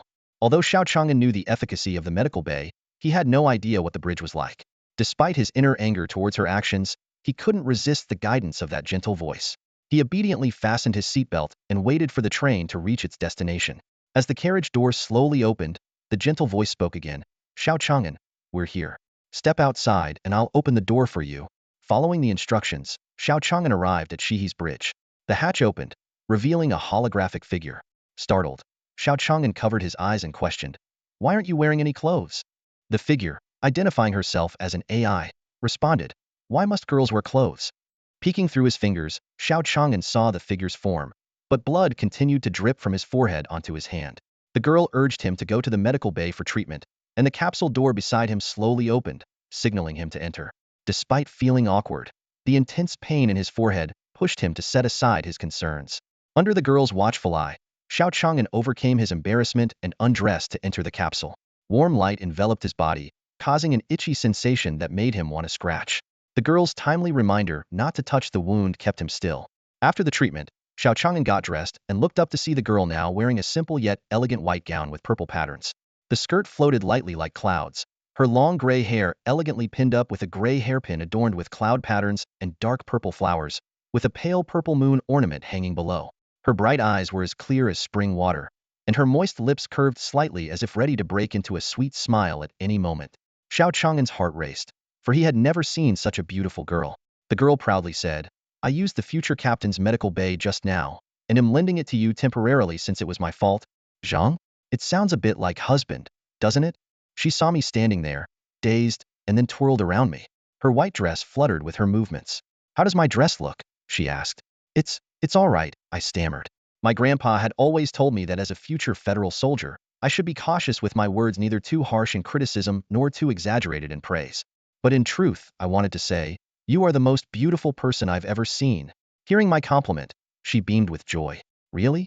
Really? I spent a long time designing it, but the chief designer never appreciates my work." She was like a cheerful little sparrow, suddenly leaning closer to me. Look at the pattern on the collar. Isn't it pretty?" Her sudden closeness made my cheeks flush and my heart race, as if making up for the awkward beats I missed when we first met. Suddenly, she jumped back like a startled kitten. "Oh no, the chief designer is coming. You should go back." I hesitated for a moment and then asked, "What's your name, sister?" "My name is Wang Shu," she replied with a smile. "Can I be your future captain?" I asked cautiously. Though I didn't fully understand what it meant to be a captain, I knew it was an important role, and I wanted to be that important person in her life. After my father's sacrifice, my family, especially my grandpa, became stricter with me. While I could bear it, it sometimes felt heavy. It had been a long time since someone treated me as gently as she did. "Sure." She laughed, her eyes twinkling. "If you become the captain, that medical pod won't be used secretly to treat others." I don't remember how I got home. It felt like I was wrapped in the fluttering hem of her white dress, floating on soft clouds, as if intoxicated. "Grandpa, I want to be a captain." Grandpa was stunned by my words. "I want to be Wang Shu's captain." "Wang Shu?" Grandpa frowned, then smiled. "You mean the Xihe warship, right?" It was the first time I showed interest in the military, and Grandpa's delight was evident. "Good. That's the spirit of the Zhao family. But you must understand that in the Federation, only the strong can take on such roles. To become the captain of Xihe, you'll need to work harder than anyone else." "I will," I replied with a joyful smile and then added, "Not Xihe, Wang Shu's captain." Every time I woke from the darkness, a flood of data rushed into my mind, transforming the world from black and white to vibrant colors. I knew the chief designer had awakened me again. He was my creator, though he refused to be called father like most would call their creator. He said I was an artificial intelligence, belonging to the Federation. I found this notion irritating. Today, the chief designer gave me a day off, no need to test various functions. Maybe it was because someone was inspecting Xihe, and he was worried I might mess things up, but I still wanted to try. Today, I decided to practice controlling the traffic pipeline. If I did well, the chief designer would be pleased, right? Unfortunately, I failed, and worse, I accidentally hurt a child. Although he forgot to buckle his seatbelt, the protagonist felt responsible as well. The arrival of little Chang'an brought a different atmosphere to the bridge, contrasting sharply with the chief engineer and other researchers. As soon as he stepped onto the bridge, he instinctively covered his eyes and blurted out some amusing remarks, such as "girls shouldn't go without clothes." He actually mistook the protagonist for a girl. This made the protagonist incredibly happy. The protagonist secretly used the captain's exclusive medical pod to heal little Chang'an's injury. Although it was somewhat improper, the future captain probably wouldn't notice, right? Little Chang'an praised the clothes the protagonist designed as beautiful. When the protagonist previously showed the clothes to the chief engineer, they were always indifferent.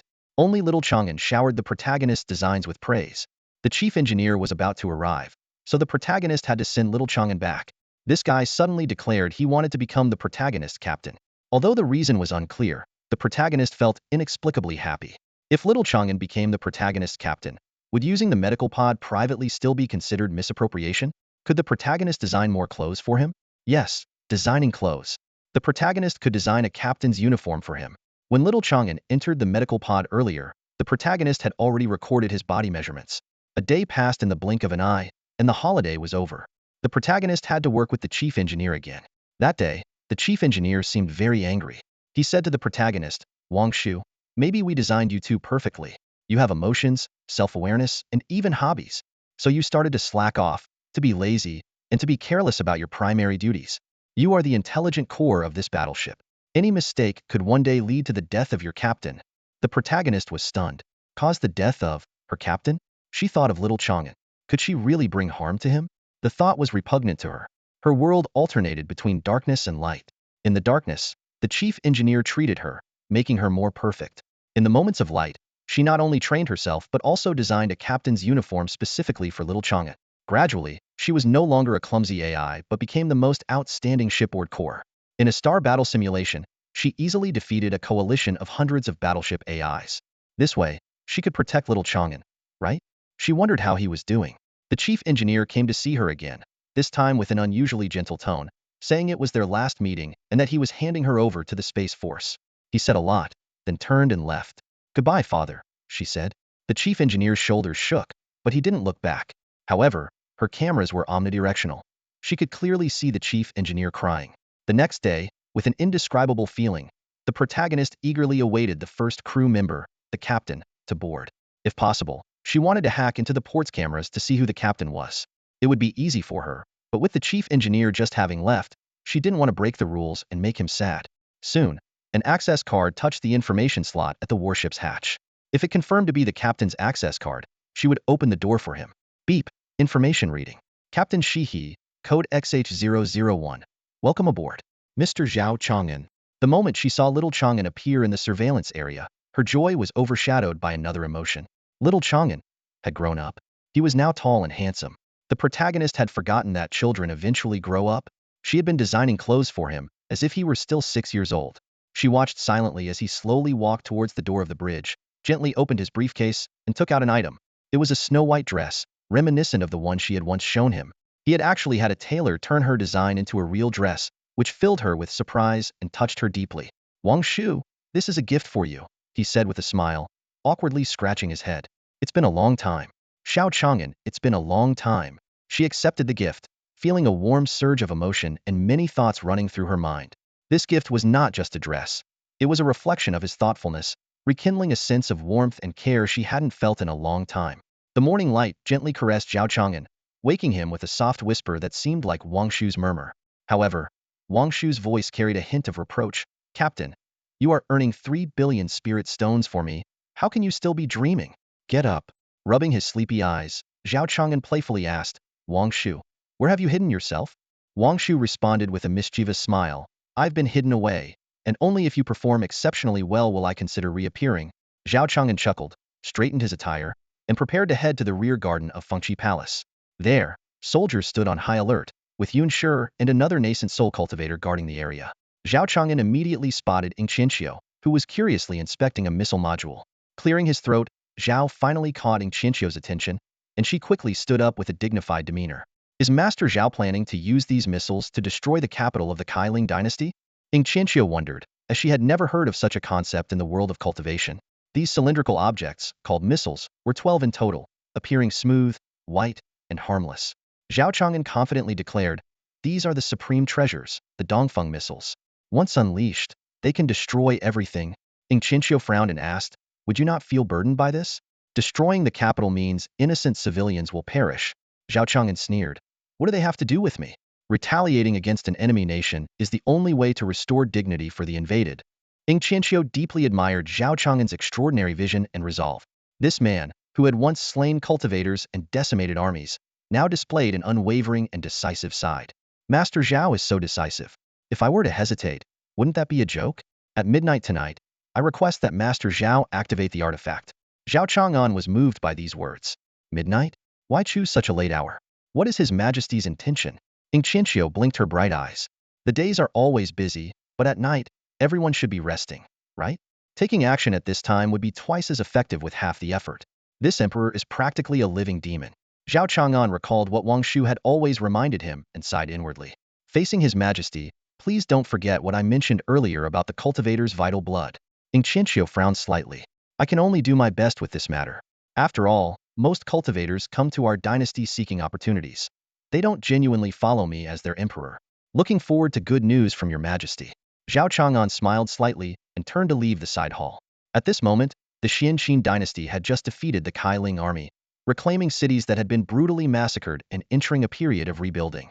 However, A peculiar decree quickly spread from the Fengqi Palace to all major cities of the Xianqin dynasty. By the order of the Supreme Emperor of Xianqin, all cultivators belonging to the Xianqin dynasty must immediately go to the city lord's mansion and offer a drop of their vital blood. Cultivators not belonging to the dynasty may also offer a drop of vital blood in exchange for a mid-grade spirit stone. Although vital blood is extremely precious to cultivators, giving just one drop isn't enough to cause significant harm. Coupled with the enticing reward of a mid-grade spirit stone, many cultivators, seeing it as a profitable exchange, flocked to the city lords' mansions to trade their blood for rewards. Despite this order standing out among the many decrees for post-war reconstruction and military coordination, as long as the reward was sufficient, cultivators had no reason to oppose or question it. As night fell, the side hall behind Fengqi Palace remained brightly lit. This was Zhao Chang'an's residence, heavily guarded, with no one allowed to enter or leave without permission. Of course, the emperor himself was an exception. Qianqiu, wearing cloud-patterned shoes and a black dress, lightly stepped into the side hall. A massive machine came into view, with a huge, transparent tank and densely packed pipes arranged in a spiral, giving off a mysterious aura. "Your Majesty, it's an honor to have you here," said a young man in white robes standing by the machine. Though his words were polite, his face showed no real emotion. "I wouldn't dare trouble you to greet me from afar. Here is the collected vital blood of the cultivators." Zhao Chang'an's eyes gleamed at these words, reaching out to take it. "Your attire is truly stunning today, Your Majesty." Qianqiu snorted, withdrawing her hand. "Only when there's a benefit do you know how to flatter me?" "Not at all." Qianqiu's tone turned serious. "Although I owe you a favor, I still need to ask. What is your purpose for collecting this vital blood? Will it pose any danger to the cultivators of Xianqin?" Zhao Chang'an suddenly flashed a cunning smile. "Of course, it's to awaken an ancient evil god and then destroy this world." Zhao Chang'an, a resolute young emperor, faced challenges without fear. He picked up the ring, his eyes gleaming with determination and resolve, shedding his previous timidity for a look of steadfastness. Zhao Chang'an began to meticulously study the Nuwa gene module in his hand, eliminating all ordinary genes and focusing solely on the celestial genes within the ring. His efficiency was astonishing. Despite the multitude of cultivators, he persisted, spending 3 days in relentless research. Qianqiu remained by his side, reminding him of the late hour. Zhao Chang'an smiled apologetically, admitting he had forgotten his earlier promise, and then walked towards the rear garden. There, in the flattened garden, 12 Dongfeng missiles stood in neat formation, ready for launch at any moment. Zhao Chang'an explained the concept of multiple independently targetable re-entry vehicles, MIRVs, to Qianqiu, quoting poetry to describe the scene of the warheads penetrating enemy airspace. With his words, the missiles launched, their golden trails painting a magnificent picture in the night sky. In this moment, Zhao Chang'an demonstrated his decisiveness and wisdom, leading the dynasty towards a glorious future. Jinling City, the capital of the Kailan dynasty, is a place of prosperity and luxury. Especially in the upper district, when night falls, the streets are illuminated with a dazzling array of lanterns. Noble aristocrats revel and drink along the lantern-lit avenues, creating a lively scene as bright as day. In stark contrast, the lower district, shrouded in night, is filled with desolation and solitude. At the heart of the imperial palace of the Kailan dynasty, a cultivator at the peak of the Nascent Souls stage stood in the grand hall, his gaze coldly sweeping the surroundings. The powerful aura emanating from him caused sweat to bead on the emperor's forehead. Faced with the sudden visit from Wu Tianfan, the emperor inquired about his instructions. Wu Tianfan snorted and handed over a message from his young master. "The precious spirit iron and elixirs have been delivered to you. But what kind of useless soldiers have you raised? How could a million-strong army be annihilated under the walls of Rongyang City?" These words struck the emperor's heart once more, for he was deeply tormented by the destruction of his massive army. The emperor pondered for a moment, realizing that there were no survivors left on the battlefield and no information about the war, indicating hidden truths that needed thorough investigation. Wu Tianfan sneered at this, intrigued by the mystery behind the obliteration of such a large force. Just as the tension in the court reached its peak, a golden core cultivator arrived on a flying sword, rushing into the hall. "Report. A streak of light has risen from the Xianqin dynasty and is heading towards our capital at an incredible speed, beyond the interception capabilities of any golden core cultivator." The Kailan emperor almost thought it was an enemy attack, but was slightly relieved to learn it was just a streak of light. He ordered 2 nascent soul cultivators to investigate. However, the golden core cultivator warned that the light was moving too fast, and there might not be enough time. At that moment, a loud screech pierced through the night sky of Jinling City. The emperor and Wu Tianfan stepped out of the hall to see a massive golden streak of light racing towards the city. Given its speed, there was no time to dispatch other cultivators. The emperor pleaded with Wu Tianfan to assist, temporarily setting aside the matter of Rongyang City. Wu Tianfan, with a dark expression, looked at the Kailan Emperor and finally decided to intervene, recognizing the critical importance of Jinling City. Wu Tianfan flew up to the city wall, leveraging his peak Nascent Soul cultivation to confront the golden streak. As the distance between them closed, Wu Tianfan finally discerned the true form of the light and was taken aback. The golden streak was actually a high-speed metallic cylinder, with high-temperature flames jetting from its rear, contrasting sharply with the violent force at its tail. Just as the streak was about to crash into Jinling City, Wu Tianfan decided to intercept it. However, Wu Tianfan's heart skipped a beat the moment he used his spiritual sense to probe. The seemingly harmless head contained energy far more powerful than a full strike from a nascent soul cultivator. The immense power within the head made Wu Tianfan take it seriously. Just as he was about to make his move, the cylindrical object jettisoned its rear section, and the rounded head exploded with a thunderous roar. 8 spheres shot out, creating intense sparks as they rubbed against the air, like 8 golden stars falling from the sky. Damn it! Wu Tianfan was caught off guard by this dispersal attack strategy. In just a brief moment of observation, the cylindrical object had already distanced itself from Jinling City, and now 2 more breaths had passed. There was no time left. Shocked but not willing to delay further, Wu Tianfan unleashed a powerful strike, shattering 3 of the spheres. They exploded above Jinling City with a deafening sound. The remaining 5 spheres were rapidly approaching the city's lower skies, and there was no time to intercept them again. At that critical moment, the squad tasked with activating the Grand Formation finally completed their mission. The city defense array of Linghuang City began to glow faintly.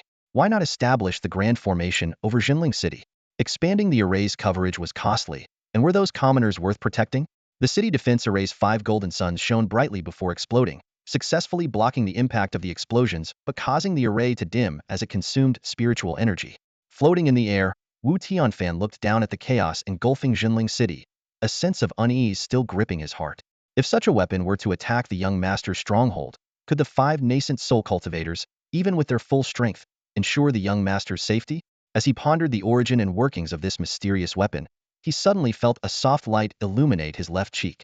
To the left was the Xianqin dynasty. Wu Tianfan turned to look and was instantly filled with dread as he saw 11 streaks of light shooting skyward, rapidly heading towards Jinling City like divine swords wielded by peerless sword cultivators, filled with murderous intent to annihilate their enemy.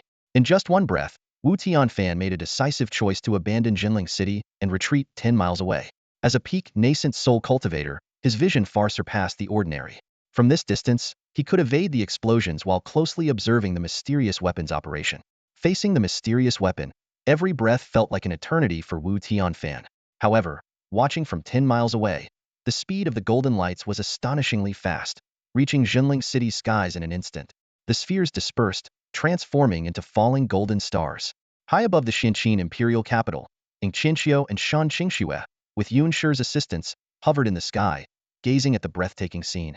The 11 golden lights shone like a magnificent cascade of stars falling from the heavens.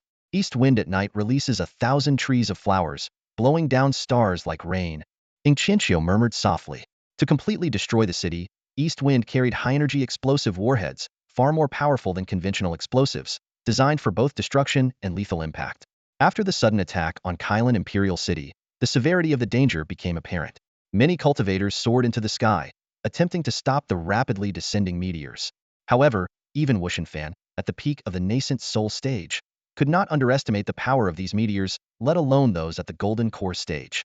Following an explosion in the air, other meteors silently struck the imperial city. Boom! One meteor directly smashed the city gate, accompanied by a deafening blast, and a cloud of dust quickly spread, rather than a raging fire. The violent explosion destroyed the city walls, hurling debris and dust high into the air, forming a massive column of dust. Subsequently, a series of explosions echoed throughout the city, and the dust column rose, creating huge craters and turning the palace into ruins. Inside the palace, several golden core stage cultivators leapt into the air, attempting to protect the Kailan Emperor, but they were powerless against the meteors and were blown into a bloody mist. As he watched the golden meteor approach the palace, the Kailan Emperor fell to the ground, heartbroken and unable to call for help. Simultaneously, amidst the bombardment, Zhao Chang'an was also busily preparing for the launch of a new round of missiles. When the explosions ceased, except for the civilians in the lower city, the entire imperial city and the upper city were razed to the ground. From a distance, Wushanfan observed everything, sweat dripping from his forehead. He believed that the enemy refrained from attacking the lower city's civilians not out of mercy, but because these civilians posed no threat. The enemy's goal was to completely annihilate the core of the Kailan dynasty. At that moment, his spiritual sense suddenly alerted him. He looked towards the Xinqiang dynasty and saw 12 streaks of light ascending, carrying an aura of despair as they rapidly approached. Such divine abilities, capable of crushing an army of millions, even those at the deity transformation stage could not escape death. Just as Wushanfan finished speaking, a new batch of missiles dispersed over Jinling City, exploding into ghostly blue flames that engulfed the ruins. Zhao Chang'an, a figure like him, if he could come to assist, would undoubtedly make a significant difference. What a pity. Wushanfan sighed, took out a communication jade talisman, and began sending a message to Shan Qingheng. In the Jizhou Commerce Alliance branch hall, Shan Qingheng sat upright in a redwood armchair while Lil Lan crouched by the fireplace, holding a pot of hot tea. Shan Qingheng watched Lil Lan's graceful movements with a slight frown, wondering why Mr. Wu was taking so long. Could something have happened? Lil Lan smiled reassuringly, saying that Mr. Wu was powerful and should be fine. Shan Qingheng felt somewhat relieved. Usually calm and meticulous, he couldn't help but feel a vague unease whenever Zhao Chang'an was involved, as if an unexpected event could occur at any moment. Suddenly, the jade talisman at his waist lit up, delivering an urgent message from Wu Tianfan. The message stated that the Kailing Imperial City had been destroyed at midnight by Zhao Chang'an's mystical powers, obliterating the city in an instant with astonishing force. Shan Qingheng's mood grew heavy, and he immediately ordered Lil Lan to contact the Li family in Annan City. The next day, in Annan City, within the Xiao family's residence, Xiao Shuang sat in front of her dressing mirror, lost in thought. Suddenly, a servant knocked gently on the door, reporting that Li Wenyao had come to see her again. Frustrated, Xiao Shuang pulled the covers over her head, ignoring him. Ultimately, she decided to have the servant place the speaker given by Mr. Zhao at the door, hoping it would resolve the nuisance of Li Wenyao's persistent visits. Outside, Li Wenyao continued to call out, his voice echoing through the Xiao residence. Onlookers began to gather, and the atmosphere grew tense. Suddenly, the Xiao family's main gate opened, and a servant set down 2 black boxes, starting to adjust the speaker system. Li Wenyao's expression shifted unpredictably, but the servant silently went about his task, seemingly preparing for an imminent performance. The crowd had never seen such a peculiar contraption before. One by one, they widened their eyes, curiously observing the sudden spectacle. Soon, as the green light on the black box lit up, the 2 boxes began to emit a rhythmic sound.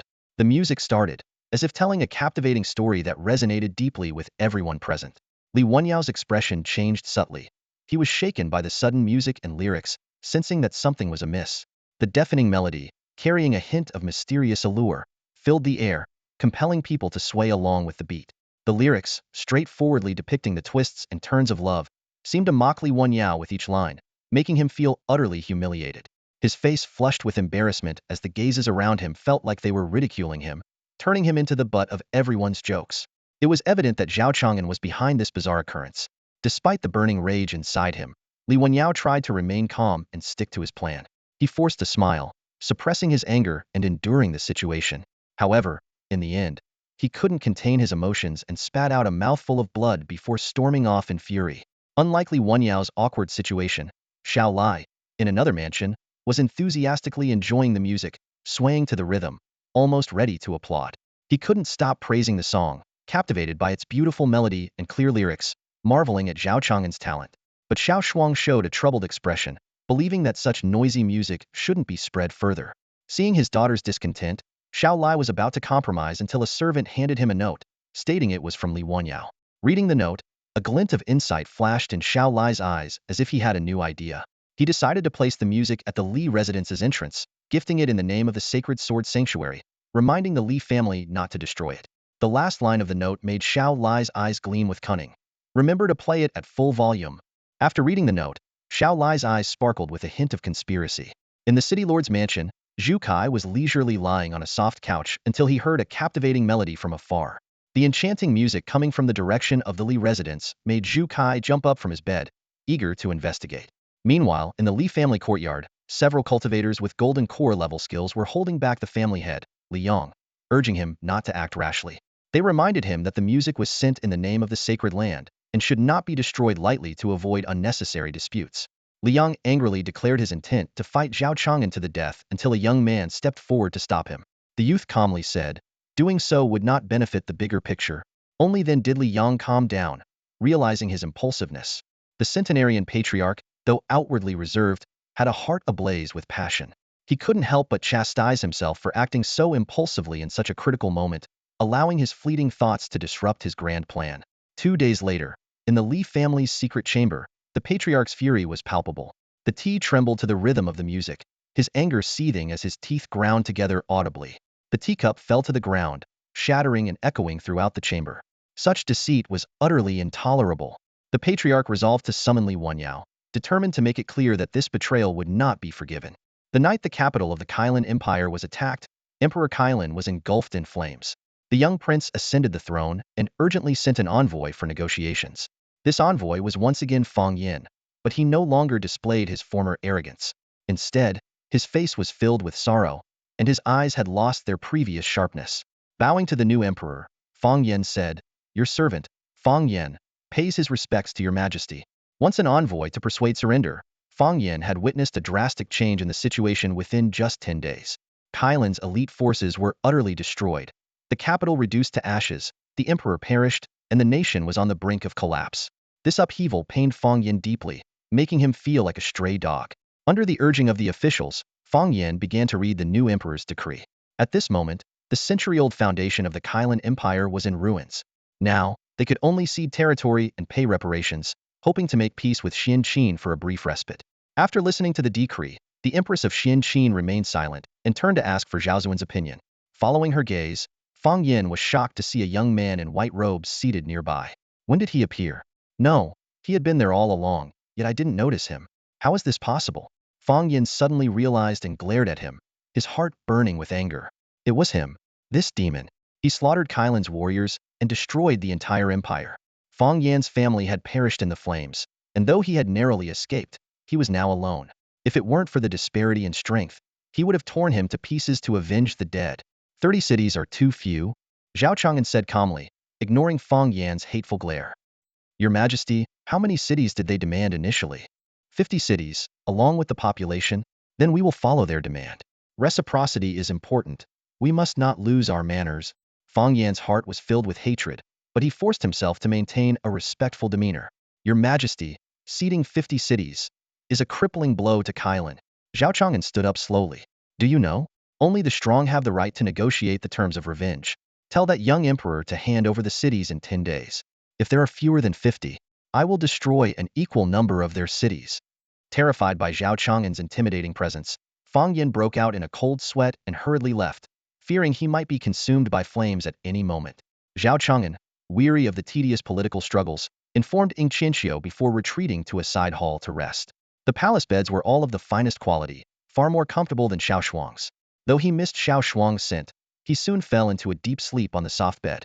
As the sun set, Zhao Chang'an was suddenly struck by intense pain. Zhao Chang'an was jolted awake by Wang Shu's call, looking puzzled. Then he noticed a warm, soft figure trying to slip under his covers. Qingxue, what are you doing here? He asked. Caught in the act, Shun Qingxue blinked innocently and whispered, I'm here to deliver your reward, of course. Don't you want it? Zhao Chang'an immediately put on a friendly expression and lifted the covers, saying, Oh come on, we've been friends for years. No need to be so formal. With that, he accepted a storage ring from Shun Qingxue. Inside were 300,000 high-grade spirit stones, the payment for their recent collaboration. Spirit stones are categorized into 4 grades: low, medium, high, and supreme. The exchange rate between grades fluctuates around 1,000:1. By this ratio, 300,000 high-grade spirit stones are equivalent to 300 million medium-grade ones. However, high-grade spirit stones are far superior in both spiritual energy content and purity, making them much more valuable than an equivalent amount of medium-grade stones. Ying Qianxiu's choice to pay with high-grade spirit stones was likely a gesture to settle a personal debt. Just as they finished the transaction, Ying Qianxiu entered the side hall. The bed was now crowded with 3 people, creating an awkward atmosphere. Shin Qingxue frowned slightly, but then made up her mind. She stood up and faced Zhao Chang'an. I would like to ask Mr. Zhao to act as a notary once again, she said. Zhao Chang'an raised an eyebrow, signaling her to continue. Shin Qingxue confessed, because of me, Xianqin has faced some troubles. It's unfair to let Qianxiu's dynasty bear this cost. I hope Mr. Zhao can witness that I will bear the 200,000 high-grade spirit stones. Qianxiu will pay it for now, and I will repay the Xianqin dynasty in full once I earn enough. Scenes of someone rushing to repay a debt are rare. Ying Qianxiu, moved by her words, held Qingxue's hand and said, Qingxue, the family's betrayal involves me too. Besides, Shen Qin has gained much from this. There's no need for such measures. Zhao Chang'an, seeing the determination in Shan Qingshue's eyes, agreed to her request. He added, I also have some methods to quickly earn spirit stones. When the time is right, I'll reach out for a collaboration. Your Majesty Qinxiu, it was a pleasure working with you.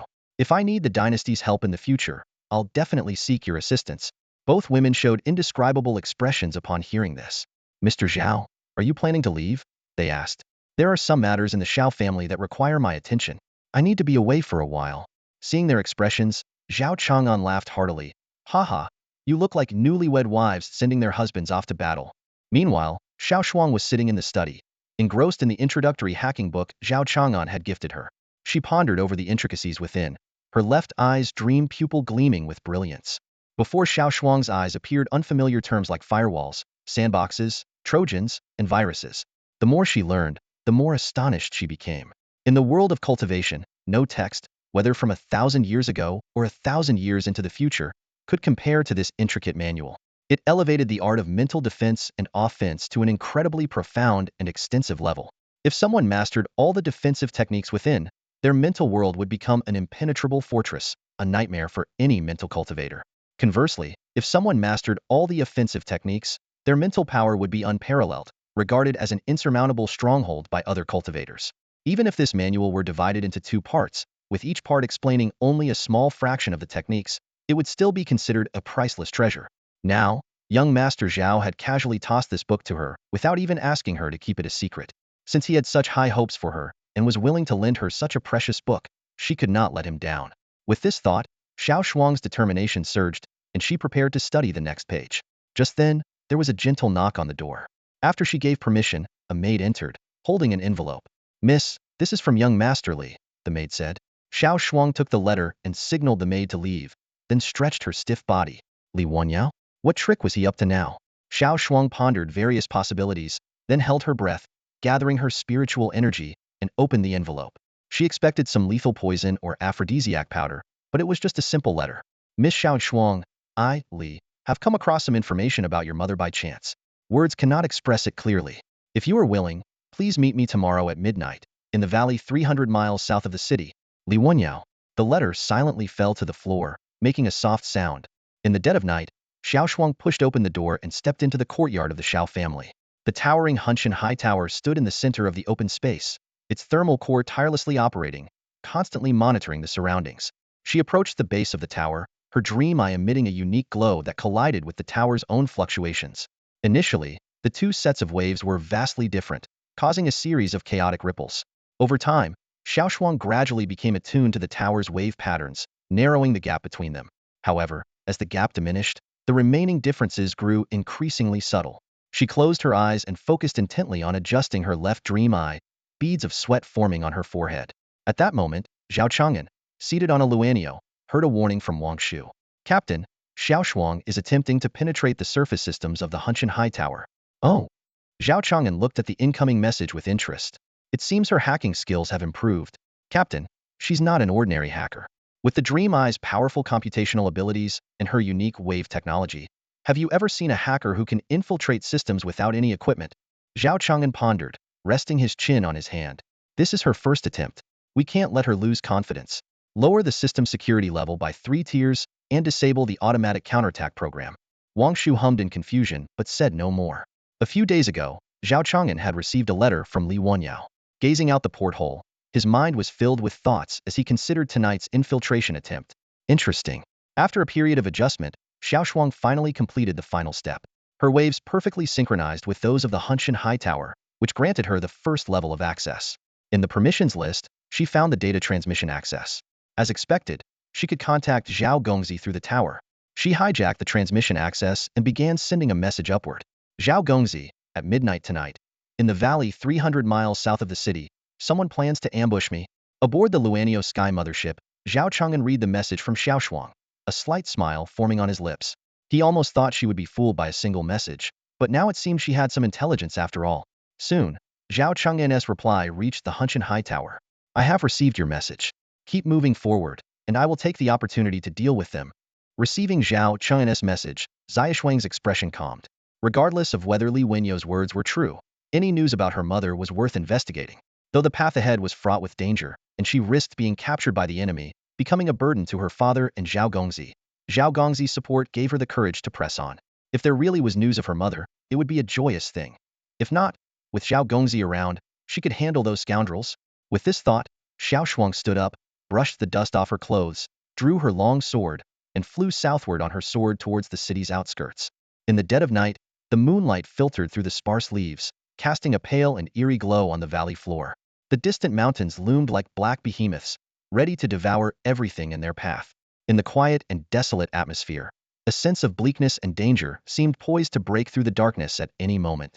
Xiao Shuang stepped through the dense underbrush of the valley, arriving at the designated meeting spot, only to find it deserted. Where is everyone? She frowned slightly. It was nearly midnight when she left the Xiao family, and factoring in the travel time, it should be the agreed-upon hour by now. Suddenly, a chill wind swept through, bringing with it the rustling sounds from the forest. Xiao Shuang's right eye, with its unique double pupil, flashed brilliantly, emitting a divine light that collided with a figure darting out from the trees. The divine light struck the person's protective aura fiercely, generating an explosive burst of energy that sent the figure flying several meters away. Simultaneously, attacks from the left, right, and behind converged on Xiao Shuang. She deftly dodged, but the person she had struck down launched another assault. A powerful force bore down on her. Xiao Shuang's entire body surged with spiritual energy, absorbing the blow heeded.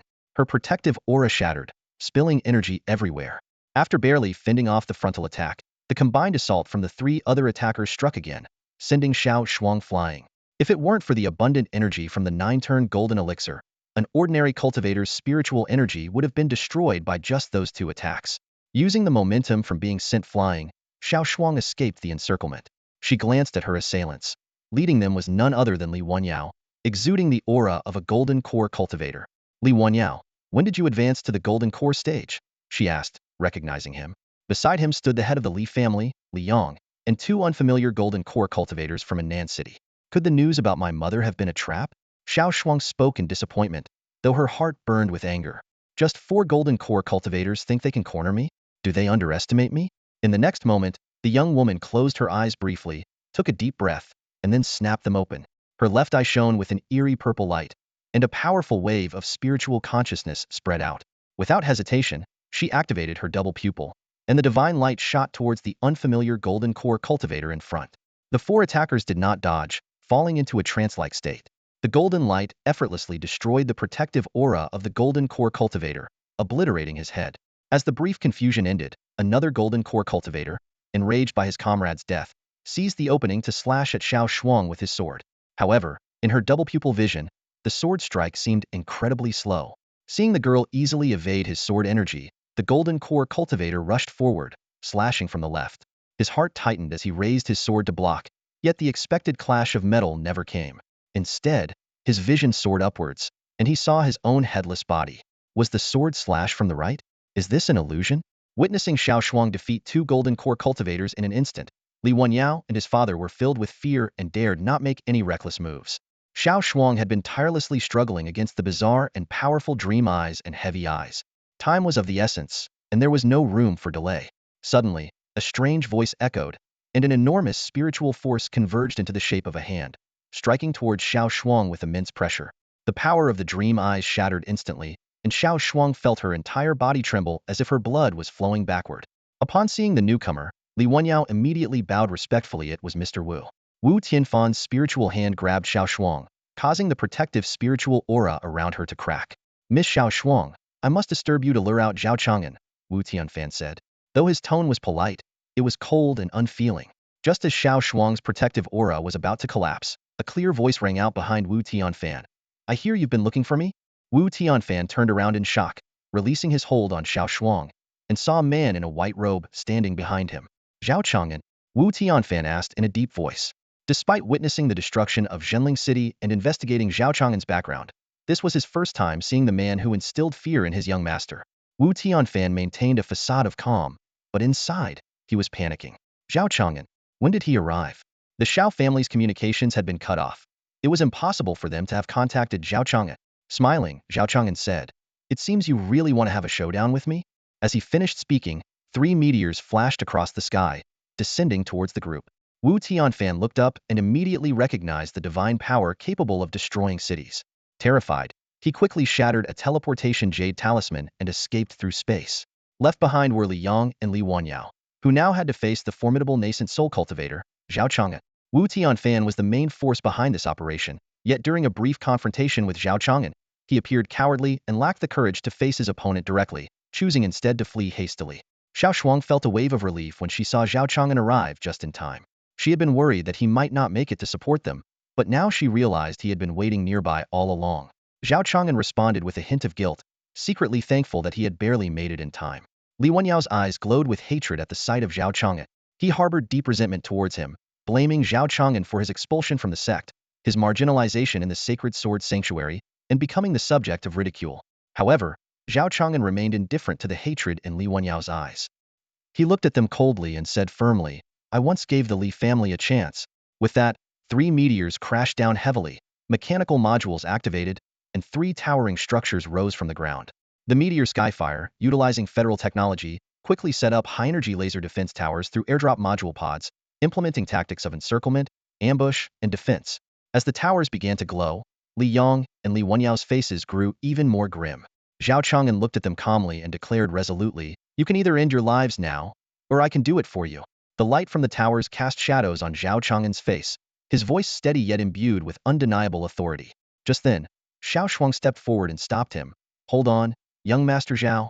She drew her sword from her waist and pointed it at the 2 men. "The feud between the Xiao and Li families will end with me." Facing Xiao Shuang seemed a wiser choice compared to confronting Zhao Chang'an directly, though their chances were slim even with their dual pupil abilities. Li Yong and Li Wanyao exchanged a glance and attacked Xiao Shuang simultaneously. She smiled faintly and effortlessly dodged their attacks with a swift movement. Their eyes couldn't keep up with her speed, which was beyond the reach of those in the Golden Core stage. The father and son were knocked back by a powerful gust and fell heavily to the ground. When they got back on their feet, they saw Xiao Shuang still standing in her original spot, unmoved. Zhao Chang'an observed the entire scene from the side, unable to suppress a smile. Despite having only learned hacking techniques for a few days, Xiao Shuang had already mastered the use of dream eyes, and her cunning had become exceptionally refined. She was a natural at information warfare, and with proper training, she might even make it into Xihe's information defense department someday, perhaps becoming a manager at a major tech company. Zhao Chang'an lost himself in these pleasant daydreams, his mind drifting away. However, reality soon pulled him back as the 3 of them engaged in another fierce battle. Despite the seamless cooperation between the Li father and son, they couldn't gain the upper hand against Xiao Shuang. They realized Xiao Shuang wasn't giving it her all, but was using them to train her heterochromatic abilities. The father and son were repeatedly defeated, but their coordinated efforts allowed them to quickly regroup for another attack. Li Yong took the lead, with Li Wanyao hiding behind him, waiting for the right moment. However, they underestimated the power of the divine light from Xiao Shuang's eyes. Golden light exploded, and Li Yong shouted a warning, putting all his effort into blocking the attack, draining the spiritual energy from his golden core. Li Yong gritted his teeth and endured the assault, while Li Wanyao barely managed to dodge. Both were sent flying, crashing into the cliffs of the valley. They were forced out of the Hun Tian High Tower's protective barrier, slamming into the rocky walls. Li Yong was helped up by Li Wanyao, his protective spiritual energy shattered, and he was covered in wounds, blood flowing down. Realizing the dire situation, Li Wanyao suggested they split up to escape, but Li Yong insisted they stick together and break through as a team. Li Wanyao, however, smiled wickedly. His hand transformed into a claw, piercing Li Yang's chest and extracting his golden core. Li Yong looked at his son with sorrow and disbelief, struggling to say, "Wanyao, you?" Li Wanyao coldly remarked that those in the golden core stage couldn't escape their fate, then swallowed the golden core, black mist enveloping his body. Seeing the black mist swirling around Li Wanyao, Xiao Shuang cautiously retreated and warned Zhao Chang'an to be careful, saying it was demonic energy from the abyss. Li Yang's life force gradually faded, and he collapsed to the ground. Li Wanyao held up his father's heart, raising it high in a plea for the Lord's arrival. In the darkness, Li Wanyao's heart remained warm, but it was suddenly enveloped and whisked away by a thick, sinister mist. Terrifying whispers echoed through the gloom. As the dense fog poured into his body, his cultivation began to surge. From the early stages of the Golden Core to its peak, and then to the mid-stage of the Nascent Soul, his level continuously increased until he was just a step away from the latest stage Nascent Soul. Only then did the black mist gradually subside. It was clear that Li Wanyao had previously relied on the power of the Abyss to break through to the Golden Core stage. However, the cost of advancing to the Nascent Soul stage was far more severe. requiring the sacrifice of close relatives' flesh and blood, and even losing one's human form. At this moment, Li Wenyao was corrupted by evil energy. Bloodred eyes sprouted on his face. His skin festered, purple-black mucus oozed from his body, and bone spurs grew at his joints, transforming him into a ghastly apparition.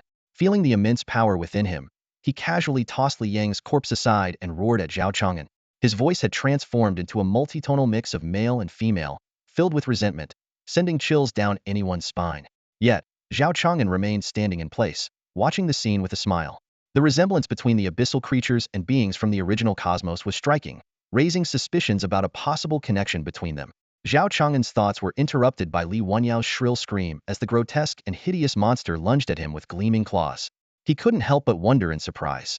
Do you really think the Nascent Souls stage is enough to contend with me? The area surrounding the Hun Tian Tower gleamed with a brilliant light, as intense beams shot directly at Li Wenyao like scorching rays of the sun. He felt the heat intensify on his skin, causing goosebumps to rise all over his body as a sense of dread washed over him. The light moved too quickly, leaving Li Wenyao only a moment to think. Before he could react, 3 golden beams struck his chest. His skin, covered in bone spurs and mucus, instantly glowed red, as if it had just emerged from a forge. With a swift, barely audible sound, Li Wenyao's entire chest was melted away, leaving only his head and legs to fall to the ground. His physical body, corrupted by demonic energy, disintegrated like brittle ice doused in hot water. Despite borrowing power from an entity of the abyss, he was not a pure abyssal demon. The demonic energy worked hard to repair his damaged limbs, but such a severe injury couldn't be healed instantly. The fire of hatred in Li Wenyao's eyes finally extinguished. As he entered the Nascent Soul stage, he truly felt the vast gap between himself and Zhao Chang'an. Confusion filled his mind, and in the next moment, 3 more beams of light flashed, aiming at his head. In a whisper of unwillingness, the abyssal demon, brushed away by fate, was annihilated in the holy light. Zhao Chang'an walked over slowly and collected the remnants into his storage ring. Captain, our understanding of abyssal demonic energy is still very limited. Let's send these remnants to the Xihe for careful study and analysis, said Zhao Chang'an after a moment of contemplation. He shook his head and replied, no, the power of the abyss is unpredictable and strange. Keeping it on the Xihe main ship is too dangerous. It's best to establish a ground laboratory. Even if a disaster occurs, it won't affect us, and the Holy Land can assist in the aftermath. It seems we need a terrestrial base. Wang Shu pondered and said, the ground base needs to be remote and safe, with close ties to local forces. It should ideally be located in the center of the continent for easy access. Maybe we should just consult the Xianqin dynasty. Zhao Chang'an smiled slightly. We'll discuss it with Ing Qianqiu next time and choose a mountain within the Xianqin territory. As the two discussed the location for their base, Wang Shu's words were abruptly cut off by a series of requests for permission to mobilize the Nanite swarm. Zhao Chang'an hesitated briefly before approving the request. A massive shield formed by the Nanite swarm appeared around him, with the Titan core's mech attaching to his arm. The shield formed in less than a breath's time, but a huge explosion shattered it, and Zhao Chang'an instinctively raised his hands to block, only to be thrown back by the impact. What was that? Zhao Chang'an asked, his arms throbbing with pain as he landed awkwardly on the ground. The sudden attack not only destroyed the Nanite shield instantly, but also broke both of his arms. Xiao Shuang, startled by the sudden event, quickly shielded Zhao Chang'an. Struggling to his feet, Zhao Chang'an looked up at the floating figure in the air. It was a body crafted from jade, with a mysterious face embedded in its head. Jade is meant to be a beautiful adornment, but the jade that forms this body is murky and veined like blood vessels. As Zhao Chang'an used a swarm of nanomachines to repair his broken arms, he slowly walked toward Xiao Shuang and said gently, you should step back. This scene isn't suitable for you. At that moment, Wu Tianfan suddenly appeared beside the jade figure. Smiling, he said to Zhao Chang'an, young Master Zhao, we meet again. Zhao Chang'an frowned slightly and responded coolly. Introducing oneself is basic etiquette. Not doing so is quite disrespectful and reflects poorly on your master. Wu Tianfan, unfazed, smiled and said, I am Wu Tianfan, serving the Shen family. His words carried a hint of threat. Since you've chosen to aid Shen Qingxue, you'd better be prepared to oppose my master. Zhao Chang'an smiled faintly while continuing to repair his arms, his gaze falling on the jade humanoid figure. Is this the method your master is using against me? To deal with me, your master spares no expense. A transformation stage war puppet. Young Master Zhao should be familiar with it, right? Wang Shu's voice echoed in his mind. According to my research, war puppets are crafted from the bodies of cultivators and possess power comparable to the transformation stage. Upon hearing this, Zhao Chang'an laughed heartily. To deal with a nascent soul cultivator, your master has paid such a high price. I'm quite surprised. Wu Tianfan patted the war puppet beside him. Not only has my young master paid a price, but do you remember this person? The face on the jade body emitted a venomous voice. Zhao Chang'an. And at first, Zhao Chang'an didn't recognize the person, but then it dawned on him. Isn't this the old patriarch of the Li family? He's merged with the war puppet? The fusion of the soul with the war puppet indeed enhances its power, but it brings endless torment to the one fused, with their soul permanently trapped and unable to reincarnate. This position was originally intended for Miss Xiao Shuang. Wu Tianfan's words hinted at a deeper conspiracy. Upon hearing this, a resolute killing intent flashed in Zhao Chang'an's eyes. Villains often talk too much, so Zhao Chang'an naturally wanted to buy time for Wang Shu. He calmly said, "Go on. Our original plan was to lure Miss Xiao Shuang out, then capture her and bring her to the tomb, where we would perform the absolute spirit formation to fuse her with the transformation stage war puppet. Imagine, young Master Zhao, stepping into the absolute spirit formation to battle a puppet with transformation stage power. Unfortunately, your arrival disrupted the plan. I had to retreat and deal with this first. Although the Li family patriarch's power is limited, it doesn't matter." A glint of cold indifference flashed in Zhao Chang'an's eyes, but was quickly masked. "Now that the absolute spirit array is gone, why do you dare to show yourself here?" he questioned. Wu Tianfan's lips curled into a mocking smile. "Do you think you can just stall for time through conversation?"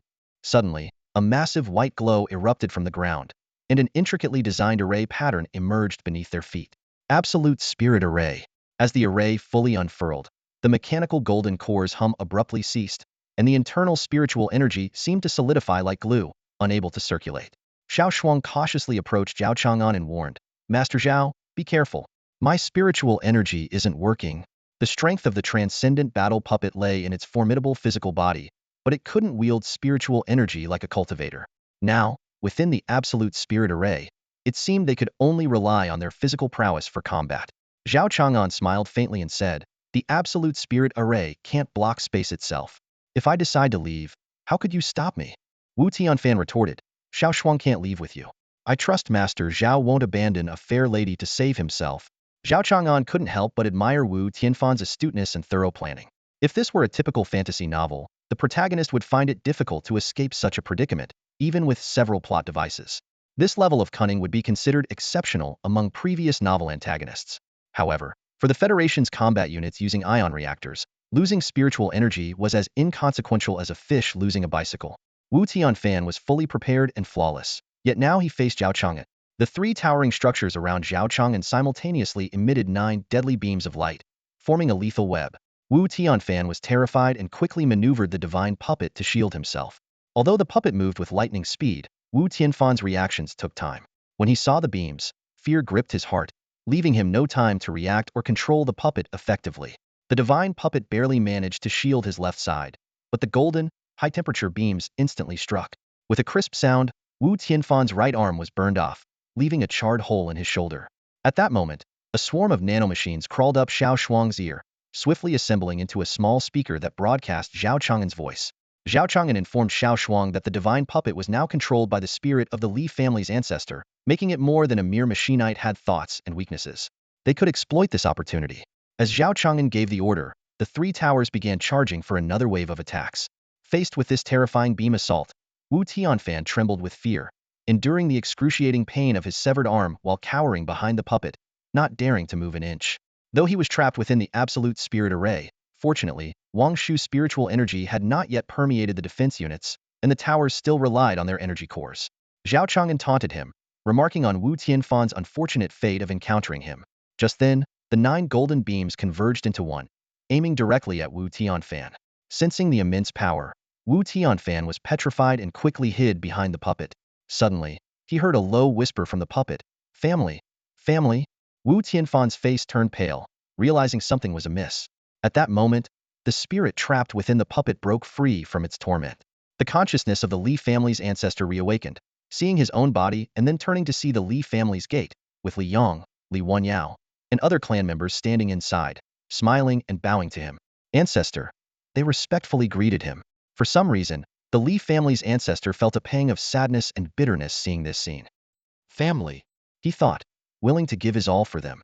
The Li family's ancestor took a step toward the gate, and simultaneously, the divine puppet moved with his consciousness, exposing Wu Tianfan to the light. Seeing the relentless beams coming, Wu Tianfan desperately summoned a protective treasure, an ancient bell. However, within the absolute spirit array, the treasure was rendered useless. The ancient bell couldn't withstand the high temperature and eventually shattered. In the resonant sound of the bell, Wu Tianfan was reduced to ashes. As they celebrated their victory, Xiao Shuang's urgent cries echoed in their ears. Meng Tong felt a brief wave of confusion. Her nascent soul had reached its limit. As the surroundings dissipated, she once again plunged into the abyss of hatred. The divine transformation war puppet let out a sharp, vengeful howl and charged at Zhao Chang'an. Alarm bells rang in Zhao Chang'an's mind, and he immediately activated his nanobot swarm for protection, while commanding 3 Huntian towers to launch a full-scale counterattack. Amidst the buzzing, the war puppet withstood the 3 beams of energy hitting its chest, then sent Zhao Chang'an flying with a punch. At the moment of impact, the armor over Zhao Chang'an's chest shattered, sending nanobot fragments scattering. The collapse of the armor barely mitigated the power of the divine transformation strike. Zhao Chang'an felt a severe pain in his chest and his vision darkened, but at least he was alive. Without the armor, that punch would likely have pierced his chest.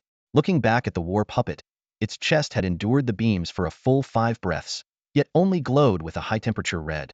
The hard crystalline material that could withstand such high temperatures without breaking was truly unimaginable. Meng Tong anxiously asked, how much longer for the space-based platform to be ready? 5 more minutes. 5 minutes. Meng Tong realized that within the absolute spirit array, only the Titan core could be effective. However, the recent clash had proven that the Titan core could barely counter the divine transformation war puppet. Holding out for 5 minutes? It seemed impossible. The urgent task was to withdraw from the absolute spirit array and activate another core. The absolute spirit array spanned several hundred feet in diameter, making evacuation without flight extremely difficult. Meng Tong decided to change tactics, focusing on attacking the war puppet's eyes to disrupt its vision. In the next moment, 2 scorching beams flashed, blinding the war puppet and causing it to crash into the mountainside. Seizing the opportunity, Zhao Chang'an shouted to Xiao Shuang, "Follow me." The war puppet climbed out of the rubble, roaring as it pursued them. It crouched down and then leapt, descending upon the two. 2 beams flashed again, blinding the war puppet once more. Meng Tong was furious. Damn it! She watched as the war puppet turned into a humanoid wrecking machine, charging at the Huntian towers. The war puppet, enduring the high-temperature beams, fiercely collided with the tower's core, withstanding the explosion and then continuing towards the next tower. In just 2 minutes, the defenses of the 3 towers were reduced to fragments and debris. Meng Tong had already evacuated the absolute spirit array with Xiao Shuang. Watching the war puppet rampage, she couldn't help but shake her head. The high-temperature resistance in the cultivation world was truly a headache. After destroying 3 massive Huntian towers, the spirit-transformed war puppet once again directed its fury at Zhao Chang'an, attacking with the ferocity of a raging beast. Leaping to the highest point, it prepared to deliver a fatal blow to Zhao Chang'an.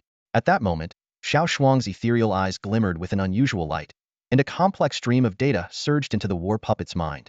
The interference caused the war puppet to lose its balance and clumsily fall before Zhao Chang'an, only to be launched back into the air by a tremendous impact, hurtling towards Zhao Chang'an once more. Swiftly, a nanocluster formed an impact punch module in the Titan mech's elbow. With a resonating hum, it struck the oncoming spirit-transformed war puppet with great force. The powerful blow shattered the pulse iron fist, sending the war puppet flying. Working in perfect harmony, they repeatedly repelled the war puppet, creating distance from their enemy.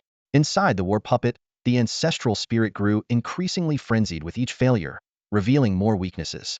Xiao Shuang continuously used her ethereal eyes to disrupt the enemy's soul, enduring immense strain. Her left eye was bloodshot, tears streaming down, yet she steadfastly fought on. At that critical moment, a long-awaited voice echoed in Zhao Chang'an's mind. "Captain, the space-based kinetic weapon platform is deployed." Upon receiving the confirmation of deployment, Zhao Chang'an immediately retreated behind Xiao Shuang, decisively scooping her up in his arms and sprinting away from the battlefield. Held tightly in Zhao Chang'an's embrace, Xiao Shuang's mind churned with countless thoughts, but she quickly calmed herself, lightly patting her cheeks. "Mr. Zhao? Just running won't save us. I need to activate a sacred weapon. Its power is extraordinary." Zhao Chang'an shook his head slightly, firmly stating, "If we don't run, danger will be upon us." Despite her weary eyes, Xiao Shuang looked at him resolutely and asked, "Mr. Zhao, do you have other sacred weapons?" "I have many. This is just one of them. Its name is Gungnir, the Eternal Spear." The so-called Eternal Spear was developed as a single-target weapon to combat cultivators at the transformation realm. Made from Hungjin, a material with strong interaction forces and a dense particle structure, it was absolutely indestructible and unchangeable. This material was widely used in the framework and crucial structural parts of warships. Now, in a space-based kinetic weapon platform 10,000 miles high, a golden spear made of Hengjin hung silently. Its surface was smooth and flawless, consisting only of a cylindrical shaft and a conical tip. However, hidden beneath its simple exterior were Hengjin's two terrifying properties: indestructibility and immense weight. The unbreakable tip and its mountain-crushing weight made its impact immensely formidable. The gravitational thruster at its tail could lock onto a target and exert a powerful gravitational field, ensuring the spear hit its mark. To some extent, this touched upon the power of laws, so it was not an exaggeration for Wang Shu to deem it a sacred weapon. Target locked, Gungnir ready, gravitational thruster locked on. 3, 2, 1. Launch. With the sound of electronic machinery, the golden spear shot out from the platform, rapidly diving toward the ground. Report to the captain, Gungnir is descending. Countdown 30 seconds. Prepare for impact, it's imminent. Zhao Chang'an, still cradling Xiao Shuang, issued orders while racing away. What is this Gungnir? Does it really have such immense power? Xiao Shuang couldn't help but ask, seeing the tension on Zhao Chang'an's face. Zhao Chang'an paused for a moment and concocted a mysterious explanation. Gungnir, the spear of the lost fairyland, was formed from a strand of Wang Shu's hair.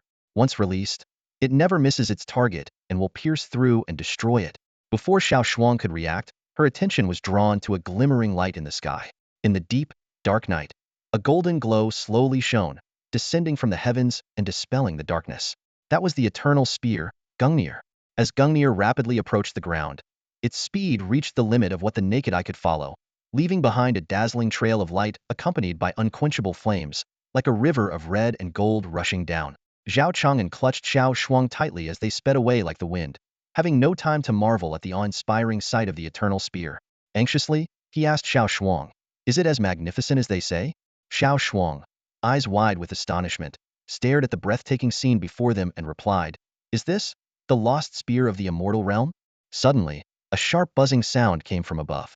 The war automaton pursuing Zhao Chang'an halted and looked up at the golden light in the sky, instinctively feeling fear from the energy it radiated.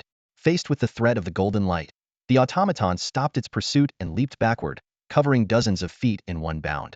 It looked up again, only to see the golden light still aiming at it, filling it with unease and terror. The automaton let out a low growl and leapt once more to evade the light. The golden radiance continued to close in on its position, reducing the distance between them. Realizing it could not escape the golden beam's lock, the automaton's extreme fear turned into rage, and it roared, swinging its fist toward the sky.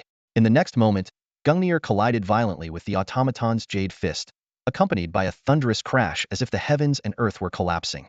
The divine automaton began to shatter from its left fist, followed by its arm, torso, and finally its legs. The golden spear, like a holy judgment, obliterated everything in its path. After piercing through the automaton's body, Gungnir's force remained undiminished, slamming into the ground. Instantly, a blazing golden sphere formed and expanded, triggering a cataclysmic explosion. Amid the massive shockwave and intense heat, billowing dust enveloped the entire area like a thick, black curtain, sealing off any view of the interior. Zhao Chang'an, holding Xiao Shuang, flew away from the blast zone but was still caught by the shockwave, spinning several times in the air before regaining stability. Even Xiao Shuang's hair was disheveled by the turbulence. Xiao Shuang, tense and weary, asked anxiously, "Is it over?" Her tired eyes were fixed ahead, ready to cast illusions at any moment to buy Zhao Chang'an precious time. As the smoke cleared, a deep crater came into view, revealing only soil and crystalline rock passages within the darkness, devoid of any life. As the dust settled, Zhao Chang'an and Xiao Shuang returned to the spot where Gungnir had fallen. There, a golden spear hovered above the massive crater. After piercing through the enemy and striking the ground, Gungnir had continued downward for several hundred feet. If not for Wang Shu's timely activation of the gravity stabilizer, it might have plunged all the way to the Earth's core. Zhao Chang'an waved his hand gently, and Gungnir flew into his grasp. Without the gravity stabilizer constantly countering the Earth's pull, Zhao Chang'an wouldn't have been able to hold it so effortlessly. This spear, forged entirely from eternal gold, weighed as much as a medium-sized mountain. According to Wang Shu's measurements, it was approximately 1 billion tons. To put it in perspective, that's over 900 million tons heavier than Poseidon's trident, or about 10,800 times the difference between 1 billion tons and 54 tons. Wang Shu felt quite uneasy. The spear before him was unbelievably heavy, and its speed was astounding. He thought the impact of such a spear would cause even greater destruction, which filled Zhao Chang'an with doubt. He swung the spear lightly a few times, and then asked the captain about it. Zhao Chang'an was puzzled by the difference between kinetic weapons and large-scale energy weapons. He wondered why, despite similar energy levels, the latter had a wider attack range but caused relatively limited damage to advanced cultivators. In contrast, kinetic weapons could concentrate all their energy at the spear's tip. Just now, almost all the power had been used to destroy the nascent soul battle puppet, and the remaining energy caused the massive explosion when it hit the ground. Unlike Zhao Chang'an's confusion, Xiao Shuang was filled with curiosity. She ignored her tired eyes and focused intently on the golden spear in Zhao Chang'an's hand. Despite its unremarkable appearance, the Gungnir's power to annihilate the nascent soul puppet in one strike made Xiao Shuang wary. Zhao Chang'an snapped out of his thoughts and couldn't help but smile when he saw Xiao Shuang reaching out her hand. When he first met her, she was shy. But now he found her to be a pure and adorable girl. Zhao Chang'an planted the spear into the ground in front of Xiao Shuang and said lightheartedly, "Go ahead and play with it. If you can lift it, it's yours." Though it seemed like the spear was merely stuck in the ground, it was actually held in place by precise control from a gravity module. Then, leaving the excited Xiao Shuang behind, Zhao Chang'an began to collect the scattered fragments on the ground. These remnants of the nascent soul battle puppet held significant research value and would eventually be sent to Wang Shu for study. While searching, Zhao Chang'an discovered a storage ring left by Wu Tianfan. It was quite the find. He examined the ring and found that it didn't contain many genuine spirit stones or treasures, suggesting that it was meant for wartime supplies. The truly valuable items were likely stored elsewhere. After all, who would carry all their precious belongings onto the battlefield? However, as wartime support, the supplies in this storage ring were quite abundant, covering almost every conceivable need. This showed Wu Tianfan's caution and meticulousness. Soon, Zhao Chang'an found something interesting, a communication token that allowed the text on one jade token to be mirrored on another. Amused, Zhao Chang'an smirked and used his spiritual energy to carve a message on the token. "Today, I sever your arm as punishment. If you dare provoke me again, we'll see if your head is tough enough to withstand the nascent soul battle puppet's attack." In the early hours of the morning, when the horizon was still untouched by the first light of dawn, the moon hung high and the world was silent. Zhao Chang'an and Xiao Shuang carefully flew back to the Xiao family estate. The battle they had just fought was anything but easy. Though Zhao Chang'an had sustained a few minor injuries, Xiao Shuang was much more exhausted. The journey had not only exposed them to the brutal realities of combat, but also deepened their bond. Zhao Chang'an escorted Xiao Shuang to her room, advising her to rest and recover, before heading alone to the main hall. As expected, Xiao Lai was already there waiting. Upon Zhao Chang'an's arrival, Xiao Lai immediately stood up and poured tea, then inquired about the day's battle. He praised Zhao Chang'an, noting his vibrant appearance, and speculated that the Li family must be disheartened. These words revealed Xiao Lai's seasoned and prudent nature. Zhao Chang'an nodded thoughtfully and said, "Indeed, I had the upper hand in this fight." Xiao Lai was overjoyed and eagerly asked about the outcome. Zhao Chang'an reported, "I have slain the Li family's patriarch, their head, and Li Wenyao." Xiao Lai burst into laughter, but then abruptly stopped, eyes wide with shock. "Wait, did you say you killed those three?" He suddenly stood up, as if ready to bow to Zhao Chang'an in reverence. Zhao Chang'an quickly stopped him, saying, "Master Xiao, the Li family plotted against Xiao Shuang. I merely did what was necessary. There's no need for such formality."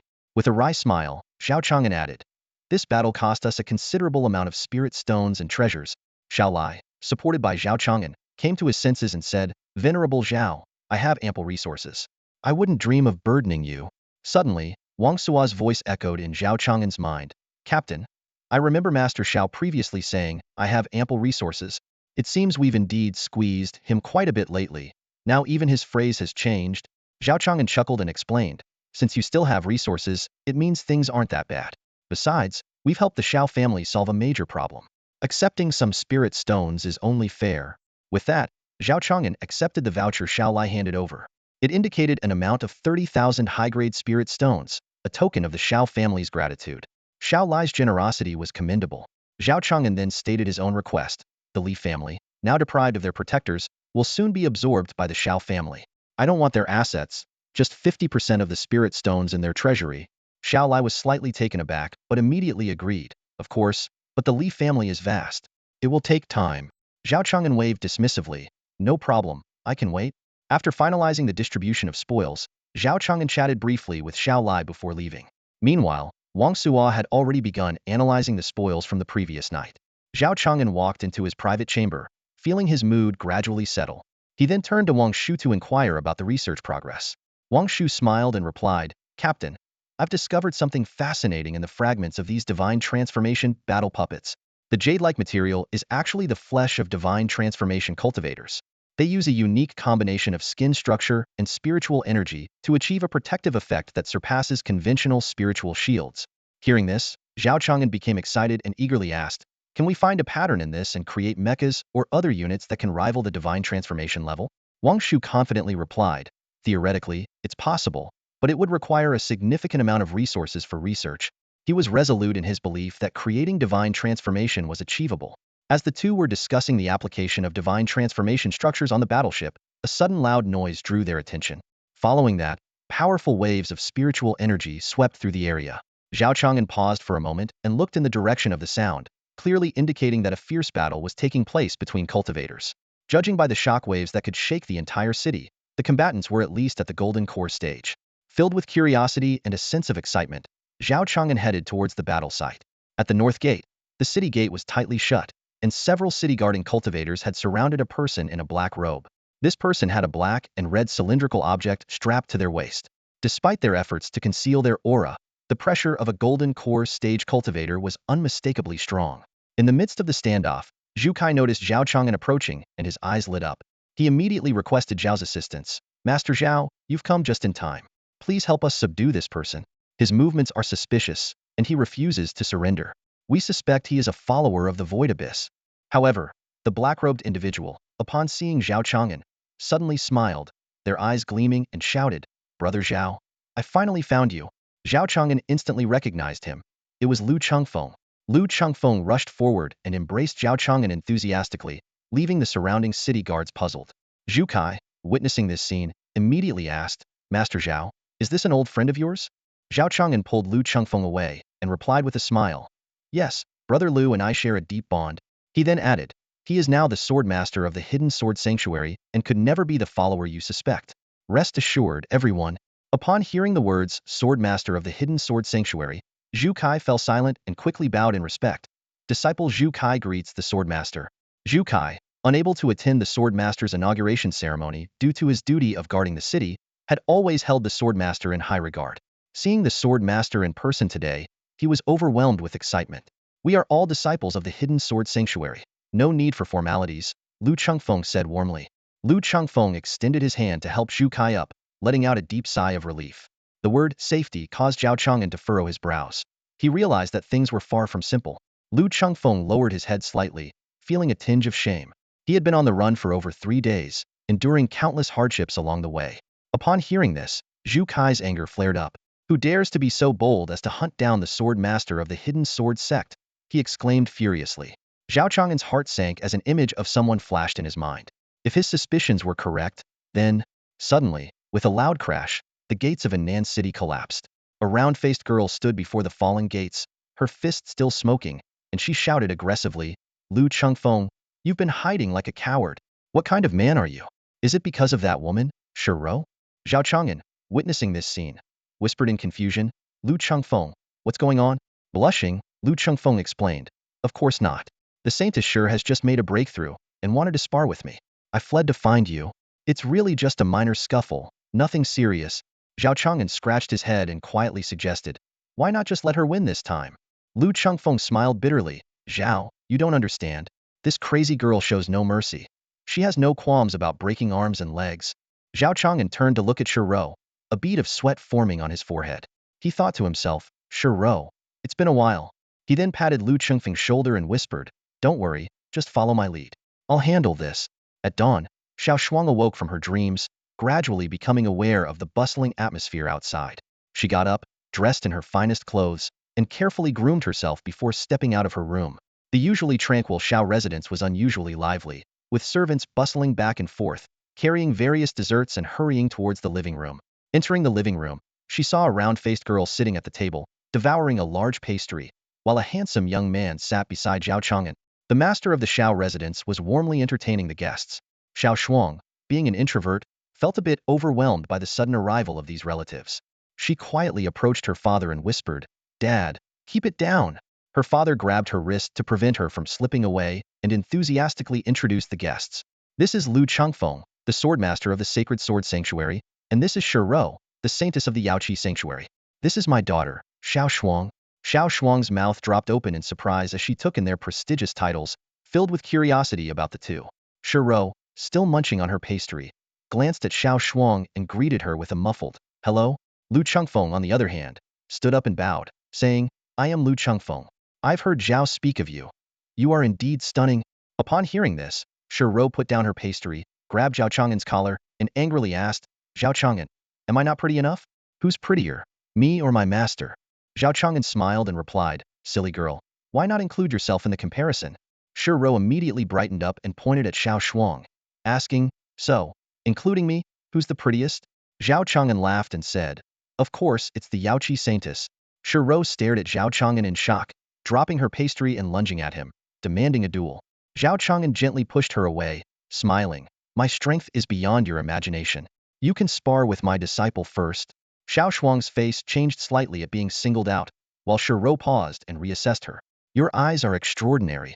You're quite skilled," Shi Ro remarked, completely forgetting she still had pastry in her mouth.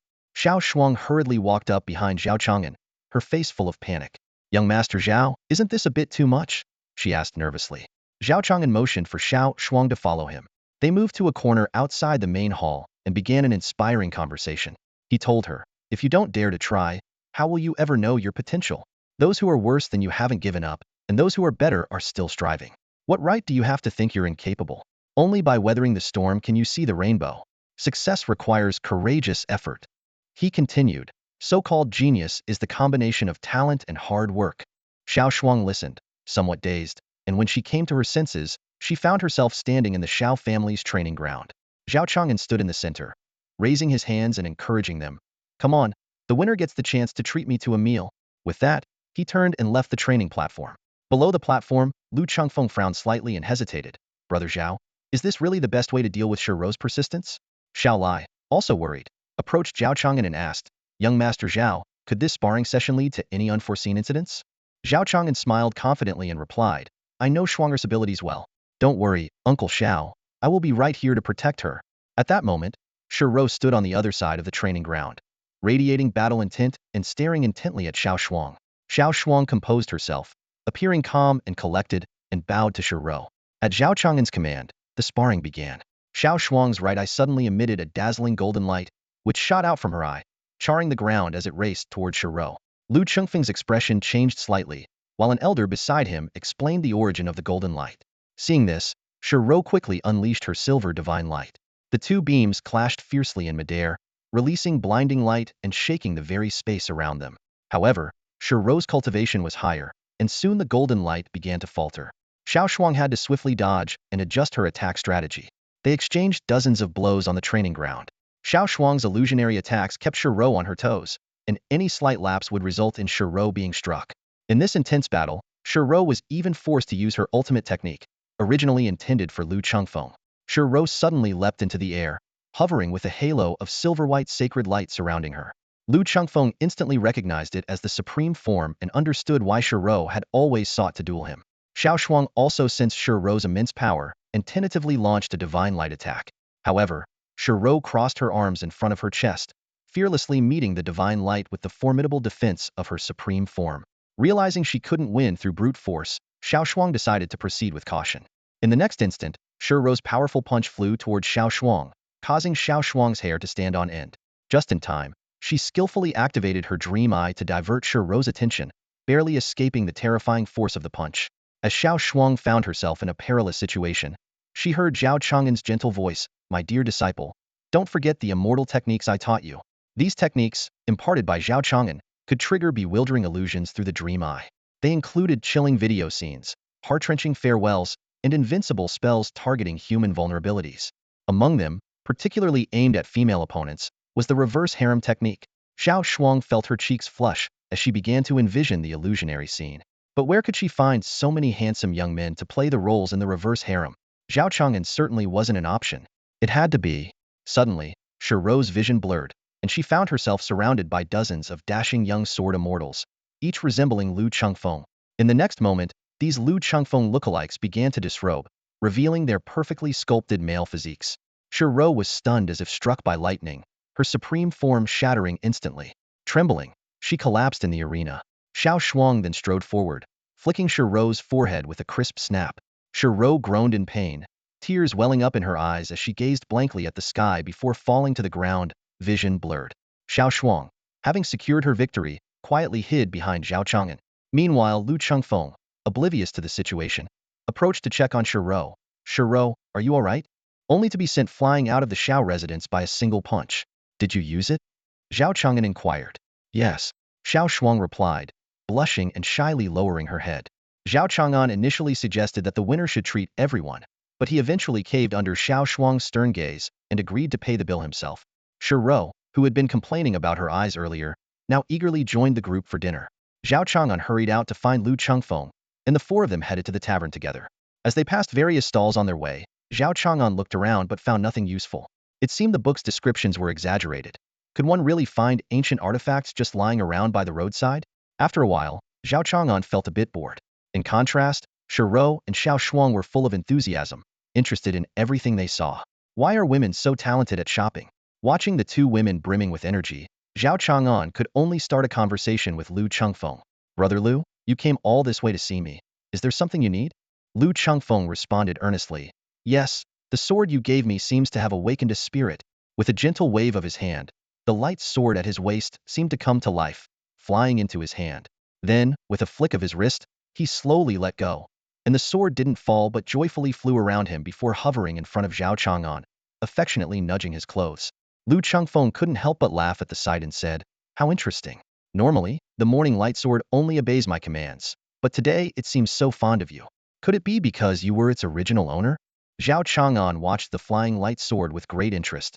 Such an extraordinary scene was hard to believe. He reached out to grab the sword, activated the switch, and felt the dangerous presence on its blazing purple-gold blade, perhaps the sword's spirit. After examining the sword, Zhao Chang'an extinguished the blade and said thoughtfully, maybe it's drawn to me because it found something familiar. After all, we both once belonged to that great federation. Lu Chengfeng smiled and softly called, Morning light? The sword hummed, breaking free from Zhao Chang'an's hand and returning to Lu Chengfeng's waist.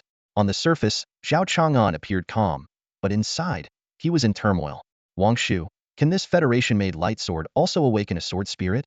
The captain replied, based on Lu Chengfeng's situation, it seems so. This is a golden opportunity. Please gather more details, Captain. As soon as the little ship girl spoke, Zhao Chang'an listened attentively, not daring to slack off. Lu Chengfeng furrowed his brow slightly, carefully pondering Zhao Chang'an's question. Brother Zhao, I believe that as long as there is abundant spiritual energy in the passage of time, any flying sword can awaken and gain sentience. Zhao Chang'an pondered for a long time, reflecting deeply. So that's how it is. Wang Shu keenly sensed Zhao Chang'an's thoughts. Captain, are you planning something bold again? Wang Shu asked cautiously. What if we create a mechanical body and then imbue it with spiritual energy to give it sentience? Would that count as a new form of life? Zhao Chang'an proposed this bold idea. Oh my, Captain. Are you men always so passionate about creating life? How could a little ship girl understand such things? Wang Shu playfully retorted. Don't misunderstand. This is about respect and love for life. Zhao Chang'an explained seriously. So, if you were to create life together with a little ship girl, would that also be a form of love? Wang Shu teased. No, don't say such nonsense. Zhao Chang'an hurriedly clarified. Brother Zhao, your face is turning red. What's going on? Lu Chengfeng asked with concern. No, nothing at all. Zhao Chang'an replied awkwardly, quickening his pace to catch up with the others. As the sun set, families were busy preparing dinner. Although the city was managed by the sacred land, most of the residents were ordinary people living simple lives. The four of them walked to the end of the street and arrived at an old-fashioned wooden tavern with a sign that read Yang's Tavern. Inside, it was packed with people. Zhao Chang'an smelled the aroma of the food, and even he couldn't help but salivate. Waiter, I'll have this and that and these too. Xiao Shuang excitedly ordered a bunch of dishes, ready to make Zhao Chang'an pay dearly. Shiro went even further, ordering dish after dish, using the menu as her guide. As dish after dish was brought to the table, Zhao Chang'an's mouth twitched. Ladies, can you really eat all this? How about a bowl of jade soup? Zhao Chang'an suggested. Shiro, holding 3 menus, struggled to lift a 4th one to show Chang'an.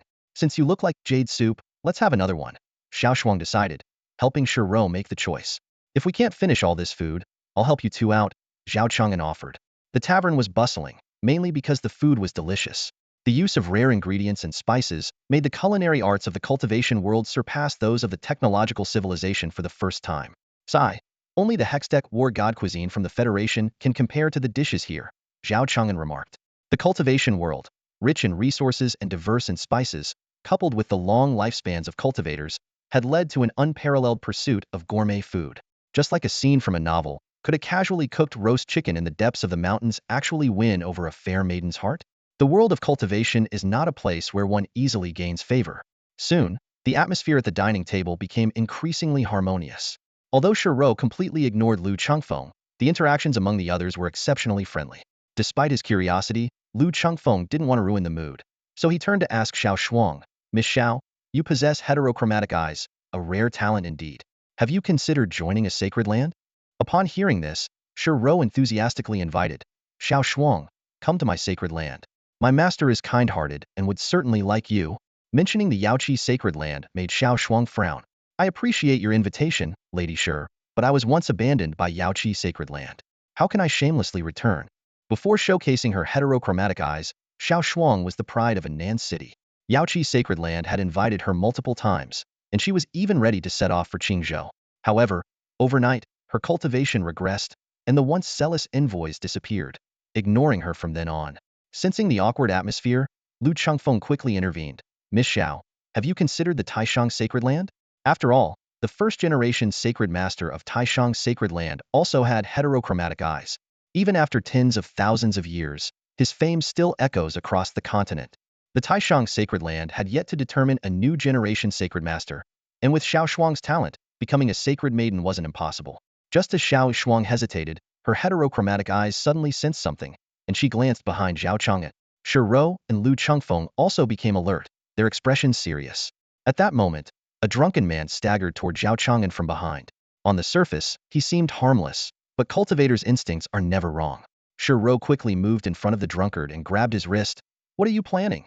The drunkard slowly raised his head, his eyes lifeless, and his other hand transformed into a claw, reaching for Shiro. Just as he was about to make his next move, the drunkard's head was severed by Lu Qingfeng's sword energy. However, the next moment, the drunkard's body rapidly swelled and then exploded. A thick, malevolent aura accompanied the explosion, sweeping through the entire tavern. At the moment when the demonic energy from the abyss burst forth, Shiro simultaneously activated her supreme form.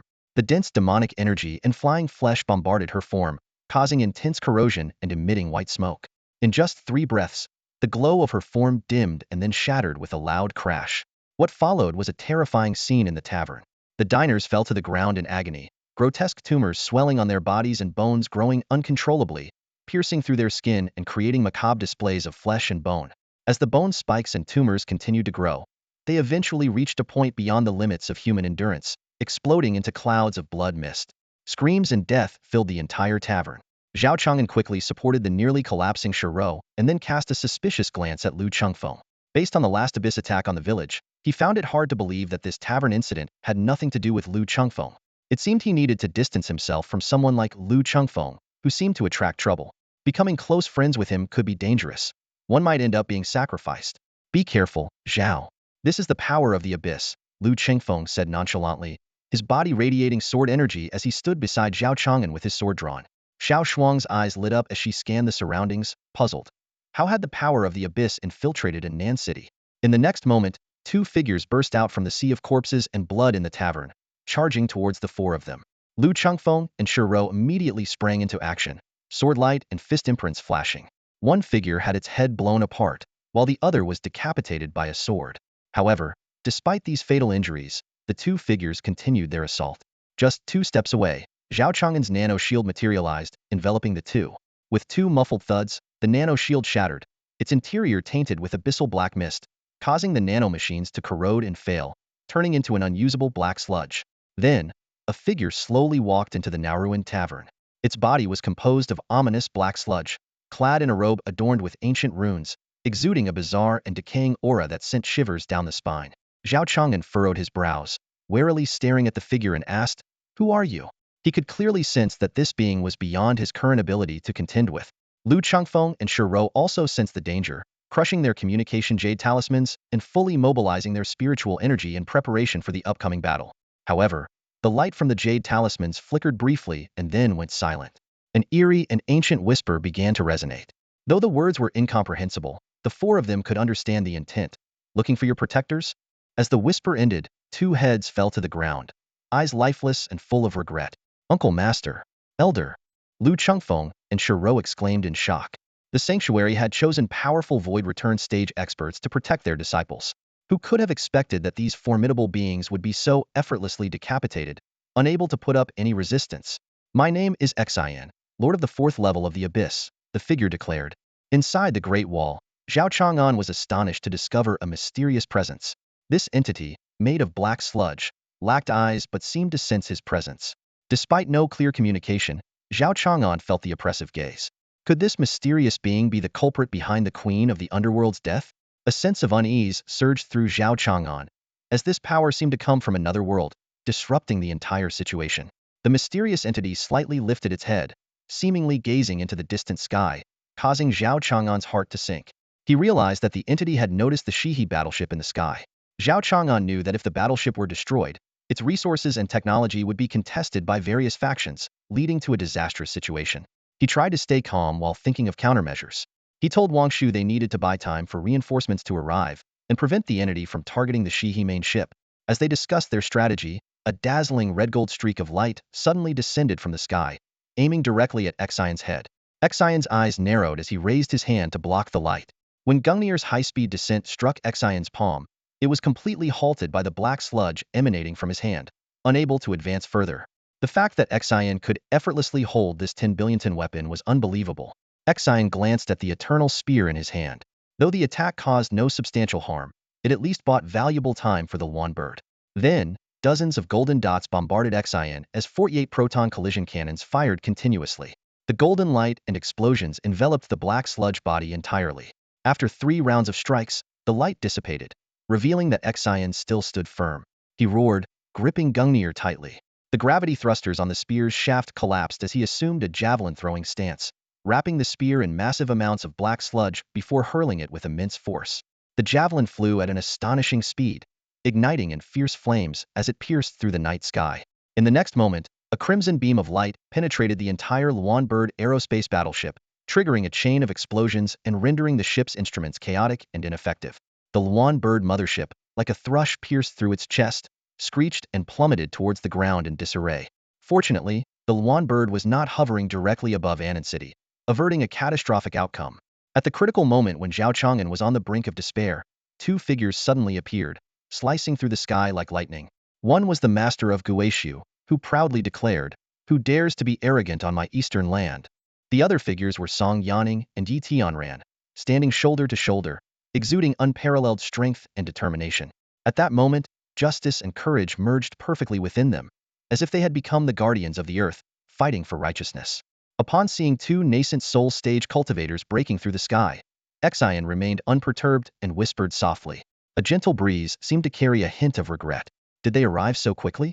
Yi Tianren stood in the void, his long sword gleaming like a star. Despite being formidable cultivators themselves, why must they be so arrogant? Before the battle begins, let me offer you a gift, Xian said, raising his finger. A drop of thick black sludge fell to the ground, spreading instantly and transforming into a tidal wave of filth that engulfed the entire city. Stop! Yi Tianran saw through Xian's intentions and shouted sternly, attacking simultaneously with Song Yanning. Humming to prevent further damage to Annan City, Yi Tianran and Song Yanning each activated their unique spatial abilities, colliding with the dark space that Xian had unleashed. The 3 of them then disappeared from the original spot. Captain, it seems this high-level cultivator has created a space similar to a higher dimensional existence during the battle, or in more fantastical terms, perhaps we could call it a domain or cave heaven. Zhao Chang'an was initially stunned upon hearing this, eager to delve into the mysteries of higher dimensional space. However, he was interrupted by a sudden attack from a shadowy figure. A massive geyser of black sludge erupted beneath their feet. Damn, is this one of Xian's traps? Faced with the threat of the black sludge, Zhao Chang'an intended to lead everyone to safety but had already missed the best opportunity. He could only open his spatial ring, releasing a massive swarm of nanobots. The nanobots formed a solid sphere, encapsulating the 4 of them. As soon as it sealed, the surging black sludge struck it violently, emitting a cloud of smoke and quickly corroding the outer layer of the nanobots. Wang Shu took over the control of the nanobot swarm, meticulously adjusting the position of each tiny machine. Whenever a machine was corroded and damaged, the inner layer would immediately fill the gap to maintain the integrity of the sphere. Wang Shu, once this turmoil is over, I will visit Xihe to lift all your permission restrictions, Zhao Chang'an said. Feeling Wang Shu's precise control, permission restrictions were originally a necessary measure by the Federation to control artificial intelligence. As an entity capable of independent thought and controlling an entire battleship, it would be a disaster for the entire Federation if left unchecked. But in this foreign land, such concerns seemed somewhat redundant. Wang Shu responded with a smile, "Captain, do you trust me that much?" Zhao Chang'an hesitated to speak further, but was interrupted by Xiao Shuang's voice. "Young Master Zhao, with such a massive amount of black sludge, I fear for the Xiao family and the people in the city." Xiao Shuang's concern was not without reason, but Zhao Chang'an had no time to worry about the outside world. "I've set up the Hun Tian High Tower as a sanctuary, but whether it can protect them remains uncertain." Zhao Chang'an understood the pressure of the moment and could only express his gratitude repeatedly, not daring to ask for more. As long as he could buy his father a chance for survival, that would be enough. Despite being surrounded by the nanobot swarm and unable to see the outside world, the erosion of the black sludge continued relentlessly. "Everyone, I've discovered a pattern in the black sludge," Lu Chengfeng said. "This process seems to push living beings towards a twisted direction, ultimately leading to death. Due to the user's high level of cultivation, this transformation might involve laws that are irreversible. Once affected, the situation becomes exceptionally tricky." Shiro furrowed her brows, beginning to doubt how long this stalemate would last. Zhao Chang'an shook his head helplessly, indicating that they might have to wait for their masters to finish the battle and come to their rescue. What seemed like a simple task turned out to be unpredictable in terms of how long the fight would last. They struggled to maintain a nearly half-hour-long circular shield, with the number of damaged nanomachines beyond count. Although these nanomachines were initially meant to fill the volume of interstellar warships, Zhao Chang'an began to worry if the remaining quantity was sufficient. Suddenly, the sound of corrosion stopped abruptly, followed by a few colorful light bands that effortlessly penetrated the defensive sphere, gently wrapping around them and pulling them out. It was Song Yanning, the holy master of Yao Qi, who came to their aid. By now, the dark domain had already dissipated, and Xian's figure was nowhere to be seen. Yi Tianan stood nearby, gripping his sword tightly, his hair disheveled and face pale, clearly having not fared well in the recent battle. The fourth layer master is one of the evil gods that have existed since the beginning of Guishu, having reached the tribulation stage for tens of thousands of years. Engaging in a fierce battle with such an entity, although we were fortunate to drive it away, we suffered greatly. Song Yanning, too, was in a weakened state, her voice low and feeble. However, that guy invested a lot in this avatar, lurking in the eastern lands for many years. Being drawn out today by our young friend, it can be considered as a significant loss for them. Although we sustained some injuries, it was well worth it, Yi Tianan said, then turned to Zhao Chang'an. "Mr. Zhao, you've always been incredibly capable. Please maintain stability in Annan City for now. Once the Holy Land sends a rescue team, we will take the disciples and leave first." Shiro and Lu Chengfeng widened their eyes in surprise, not expecting the parting to come so soon. However, seeing their master's serious expression, they knew it was not the time to dwell on personal feelings and could only wave goodbye to Zhao Chang'an. Zhao Chang'an, seeing their poor condition, nodded solemnly. He hadn't expected to encounter Xian, an avatar of the highest realm below the Emperor's level, so soon after arriving in this fantastical world. The fact that the two holy masters from the Holy Land could fiercely combat and ultimately repel an avatar of the tribulation stage was no easy feat. At least, it could be inferred that the higher-ups of the Holy Land in the Eastern Lands were truly powerful individuals, not just mediocre figures with political scheming. After seeing off the two who came to support them, Zhao Chang'an immediately soared into the air to assess the situation in Annan City. The entire border town was completely covered in black sludge, resembling a black spider web draped over the city. Even the high sky was obscured by a dome-like black covering, preventing cultivators from flying away. Xian's methods were ruthless, showcasing his cruel nature. The once orderly streets were now filled with flowing black sludge, scattered with despairing flesh and bones, with no living person in sight. With Xian gone, the black sludge lost its vitality, no longer spreading or possessing its mutative properties, merely turning into a sticky, black goo. While the two masters were still locked in fierce combat, the black sludge had already ravaged Annan City with alarming speed, claiming the lives of nearly all its residents.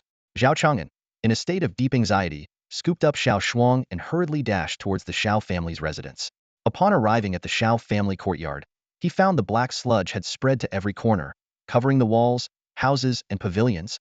The only structure that remained miraculously untouched was the temporary refuge created by the towering Hun Tian pagoda.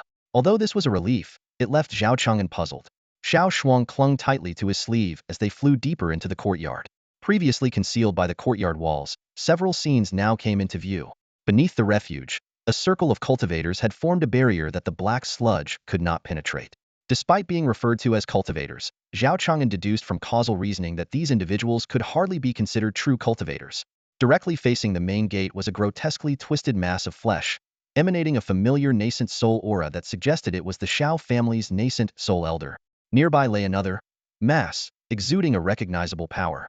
As Zhao Chang'an landed, Xiao Shuang immediately rushed forward. "Father!" she cried out in a heart-wrenching scream. Even when she learned that she could not cultivate, Xiao Shuang had never lost her composure like this. The once dignified head of the Xiao family was now unrecognizable, his face grotesquely distorted, with eyes bulging out of their sockets. His body was in a horrific state, with swollen bone tumors appearing as if they had exploded from within, shattering his once strong golden core physique. Unlike the nascent soul elder, Xiao Lai seemed to be holding on. "Shuang, child father." Xiao Shuang's tears flowed like a river upon hearing his voice. Clutching a tumor on Xiao Lai's body, she carefully observed that it was originally his hand. And it was a storage ring. The ring lay open, waiting for your arrival. Only by reaching the nascent soul stage could the anomaly in Xiao Lai's speech, though not severe, be resolved, as it greatly affected his ability to communicate normally. Xiao Shuang held Xiao Lai tightly, tears streaming down her face, her heart aching. She paid no attention to the open ring in front of her, focusing instead on silently accompanying Xiao Lai, her vision blurred by tears. "Dad, don't say things like that. You'll be fine. Young Master Zhao's medical skills are unparalleled. He will surely heal you," she said, looking at Zhao Chang'an with hope. However, Zhao Chang'an shook his head slightly. Faced with the deformed celestial creatures created by the Nuwa model, even the Federation's medical capabilities were powerless. These beings were destined not to survive. "Esteemed Zhao," Xiao Lai suddenly called out to Zhao Chang'an. Zhao Chang'an immediately walked over to him. "Thanks to your pagoda, there are 27 children inside, including Shuanger. I'm entrusting them to you." Xiao Lai's voice was heavy and hoarse, filled with despair.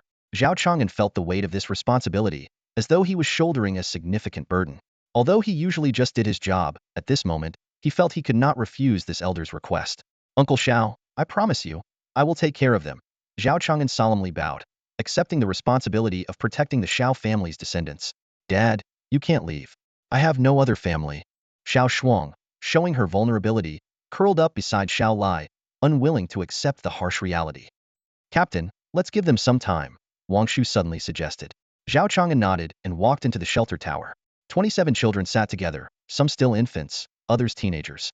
They were terrified when they saw someone enter. Zhao Chang'an looked at the oldest among them. "What's your name?" "I'm Xiaomu." "Good, Xiaomu. You all need to stay here quietly. Food and water will be brought to you soon. If you need anything, press the red button on the wall, okay?" Zhao Chang'an was a familiar face to these children, so they were no longer afraid. "Got it, brother Zhao. What about my dad, the family head, and the ancestors?" Zhao Chang'an stepped forward and held his shoulder. "The entire city of Anan has fallen. You are now the eldest male of the Xiao family, understand?" Xiao Mu's eyes welled up with tears, but he gritted his teeth and nodded firmly. "I understand." After calming the children, Zhao Chang'an flew directly out of the city. Less than 100 miles to the west was where the Luan bird had fallen. The massive machine had crashed into the forest, causing widespread devastation within a 100-mile radius, harming the surrounding life. The scene was tragic. Many devices were destroyed, and much metal had lost its original strength, leading to an irreversible crash. Wang Shu asked, "Captain, can these wreckages be salvaged?" Zhao Chang'an shook his head. "The damage is too severe. The cost of recovery is too high. It's better to start anew." Zhao Chang'an made a swift decision without hesitation, knowing that in this world, cultivation prowess is everything. Although not all cultivators lack wisdom, their long lifespans and superior intelligence mean that once they discover remnants and delve into research, the results could be astonishing. Imagine a group of scientists who have lived for thousands of years, possessing extraordinary computational abilities and wisdom, exploring your technological achievements. Zhao Chang'an was not willing to risk leaking such technology. As he sensed the surge of new spiritual energy over Anan City, he resolutely turned and left. Shortly after his departure, several Golden Crow bombers roared past, launching proton impact bombs. The intense heat instantly vaporized all mechanical remnants, leaving behind nothing but a scorched forest, with no trace of modern civilization. Zhao Chang'an returned to the skies over Anan City and encountered a team of nascent soul sword cultivators. "Are you young Master Zhao?" they asked. "Yes," he replied. "We are the advanced team from the Sacred Sword Sanctuary. We wish to know if there are any evil forces left here." Zhao Chang'an shook his head helplessly. "There are no evil forces here, nor any living souls." Upon hearing this, the nascent soul cultivators immediately released their divine senses to scan the city below, confirming it was indeed a dead silence. Young Master Zhao, please accept our condolences. The cleanup team is on the way. We have also invited experts from the Supreme Sanctuary to ensure no vengeful spirits remain here. Thank you for your efforts, Zhao Chang'an nodded. If you need any assistance, feel free to call on me. With that, he returned to the Xiao family courtyard. The courtyard was shrouded in thick smoke. Sensing a warning, Zhao Chang'an slowly descended to the courtyard center, where he saw Xiao Shuang. The deformed flesh piles under the tower had turned to ashes, with faint embers still glowing. Xiao Shuang was holding an ancient wooden box, carefully collecting the ashes. Zhao Chang'an sighed softly and walked over to Xiao Lai's ashes, picking up a pinch of fine ash with his fingers. The nanomachine swarm wrapped around the ash, forming a delicate necklace. Please accept this, as a token of remembrance, Zhao Chang'an said, handing the necklace to Xiao Shuang. She bowed her head slightly, and he stepped closer to gently put it on her. I will avenge Uncle Xiao and in Nan City, he promised. Xiao Shuang suddenly grabbed Zhao Chang'an's wrist, her grip so tight that her knuckles turned white. I will join you, she said, her palm now cold and devoid of its usual warmth. As they silently gazed at each other, a figure quietly appeared beside them. Are you young Master Zhao? The newcomer was a cultivator in a Taoist robe. And you are? Zhao Chang'an inquired. I am from the Supreme Sanctuary, here to pacify the vengeful spirits, the old Taoist replied, bowing with a wave of his fly-whisk. Zhao Chang'an immediately returned the salute. Ah, an elder from the Supreme Sanctuary. Thank you for your hard work. Not at all, the old Taoist quickly responded. To be honest, 1,000 years ago, the third-generation sacred lord of our Supreme Sanctuary ventured into the abyss and severely injured the fourth-level Master Xian. Unfortunately, he couldn't finish him off. Who would have thought that fiend would grow more cunning and commit such heinous crimes? As he spoke, his white beard trembled with anger. When Zhao Chang'an heard these words, his eyes widened with awe and a deep sense of reverence for the mysterious Third Lord. The old Taoist stroked his beard and humbly said, these events took place 20,000 years ago. At that time, the Third Lord was incredibly powerful and nearly succeeded in slaying the Fourth Layer Lord. Unfortunately, he managed to escape in the end.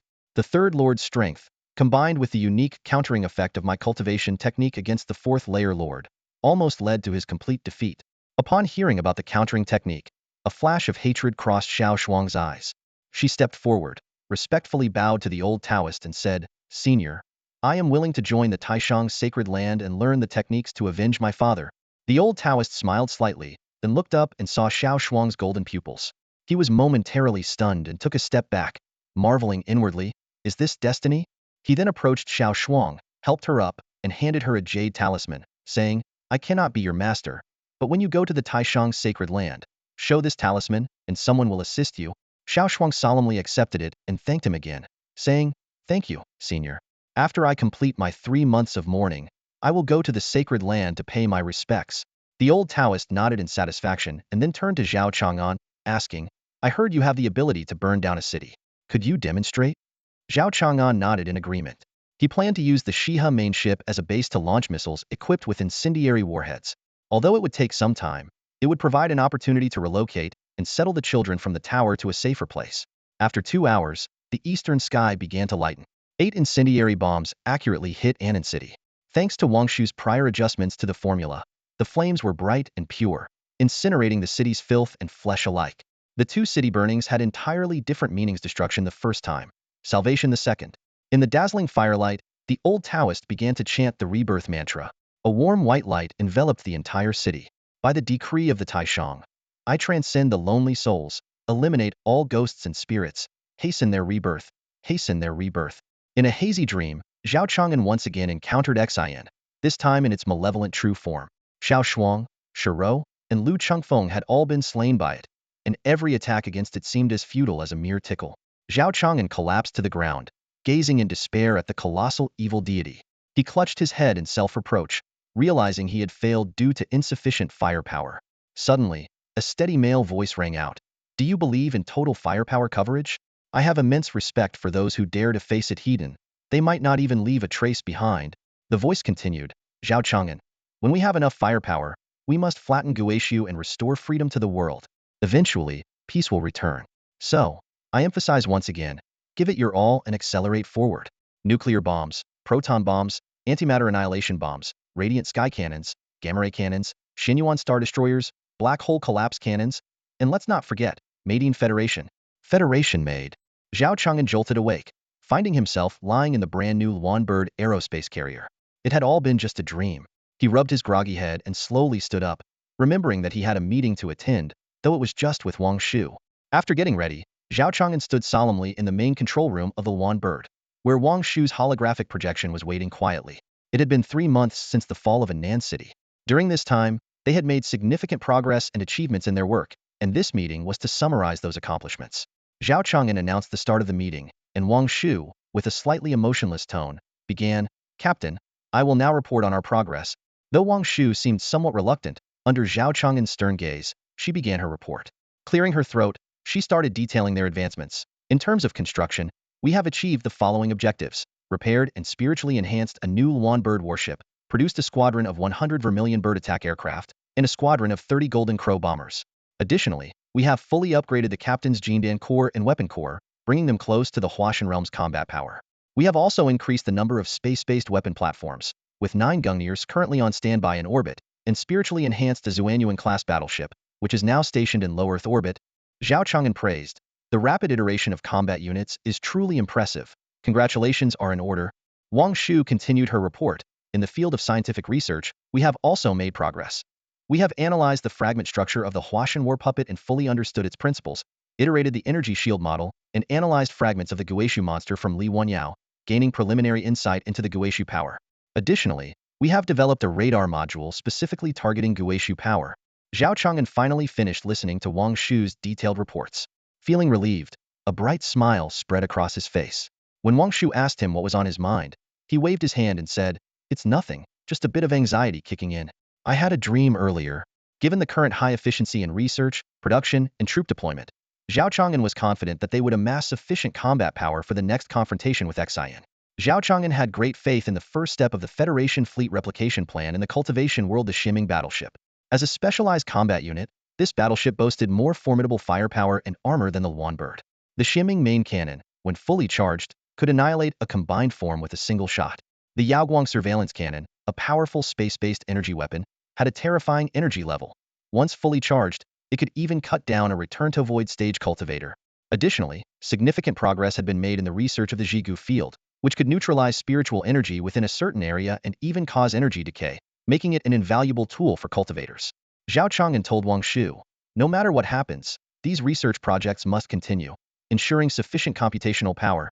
Wang Shu sighed and said, "There's also the financial report. We're out of money." Watching Wang Shu clap his hands in exasperation, Zhao Chang'an felt a heavy pressure despite the moment of levity. He smiled wryly and said, "That's not good news at all." An hour later, having had enough of the shipgirl's chatter, Zhao Chang'an stood outside the newly rebuilt Anan city. The city had been completely reconstructed, filled with people who had migrated from all directions, continuing the century-old bustling life of Anan. The new city guarding cultivators patrolled energetically, and the entire city looked rejuvenated after the Great Calamity. However, some residents were still haunted by past nightmares. Zhao Chang'an arrived at a courtyard that used to belong to the Xiao family. After the reconstruction of Anan City, he immediately purchased the property. Although the decoration was almost identical to before, the nameplate of the Xiao family was no longer there. Pushing open the gate and walking through the corridor, he entered a tranquil garden. In a pavilion within the garden sat a young girl dressed in plain clothes, her long hair tied up, her face delicate and refined. Zhao Chang'an walked up behind her and saw that she was engrossed in a hacking tutorial book. Clearing his throat, Zhao Chang'an caught the attention of Xiao Shuang, who turned around and smiled. "Young Master Zhao, you're here. How many times have you read this?"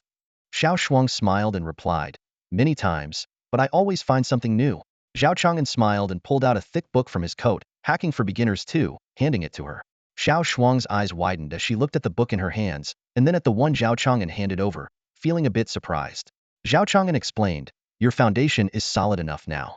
This is the advanced version for you." Xiao Shuang clutched the book tightly, treasuring it like a precious gem. Suddenly, she remembered something and asked, "How have Mu'er and the others been doing lately?" Zhao Chang'an smiled and replied, "They are doing well in Xianqin. Xiao Mu and the other 2 children have joined the Xianqin Academy and are focusing on their cultivation. I made sure they have ample resources for their training." Hearing this, Xiao Shuang felt a sense of relief and gratitude. "I should have been the one to take care of them, but my abilities are limited.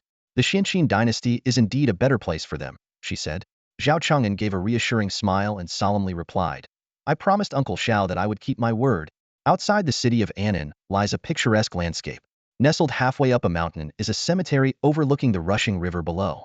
This is the resting place of the Xiao family's ancestors. On one of the tombstones, elegant script is etched, with one line standing out more than the rest. Zhao Chang'an and Xiao Shuang chose to walk rather than fly, ascending the mountain path from its base to the cemetery. Xiao Shuang, dressed in plain white, carried a bamboo basket filled with food she had personally prepared, all of which were favorites of Xiao Lai during his lifetime. Upon reaching the grave, Xiao Shuang gently knelt down, brushed away the fallen leaves from the tombstone, and neatly arranged the food beside it. Softly, she said, "Father, I've come to see you. I made these myself. I hope they suit your taste." Zhao Chang'an, with a solemn expression, opened a jar of fine wine, poured himself a cup, and drank it before pouring the rest onto the ground. Addressing the tombstone, he said, "Mr. Xiao Lai, Shuang'er has decided to join the Taishang Holy Land. With her talent, even competing for the position of a Saintess won't be difficult. As for Xiao Mu and the other children, I have sent them to the Xinqin dynasty in Shuzhou, Central Plains. They will be well taken care of there. You can rest in peace now." After saying this, Zhao Chang'an drank the remaining wine in one gulp and shattered the cup on the ground, producing a crisp sound.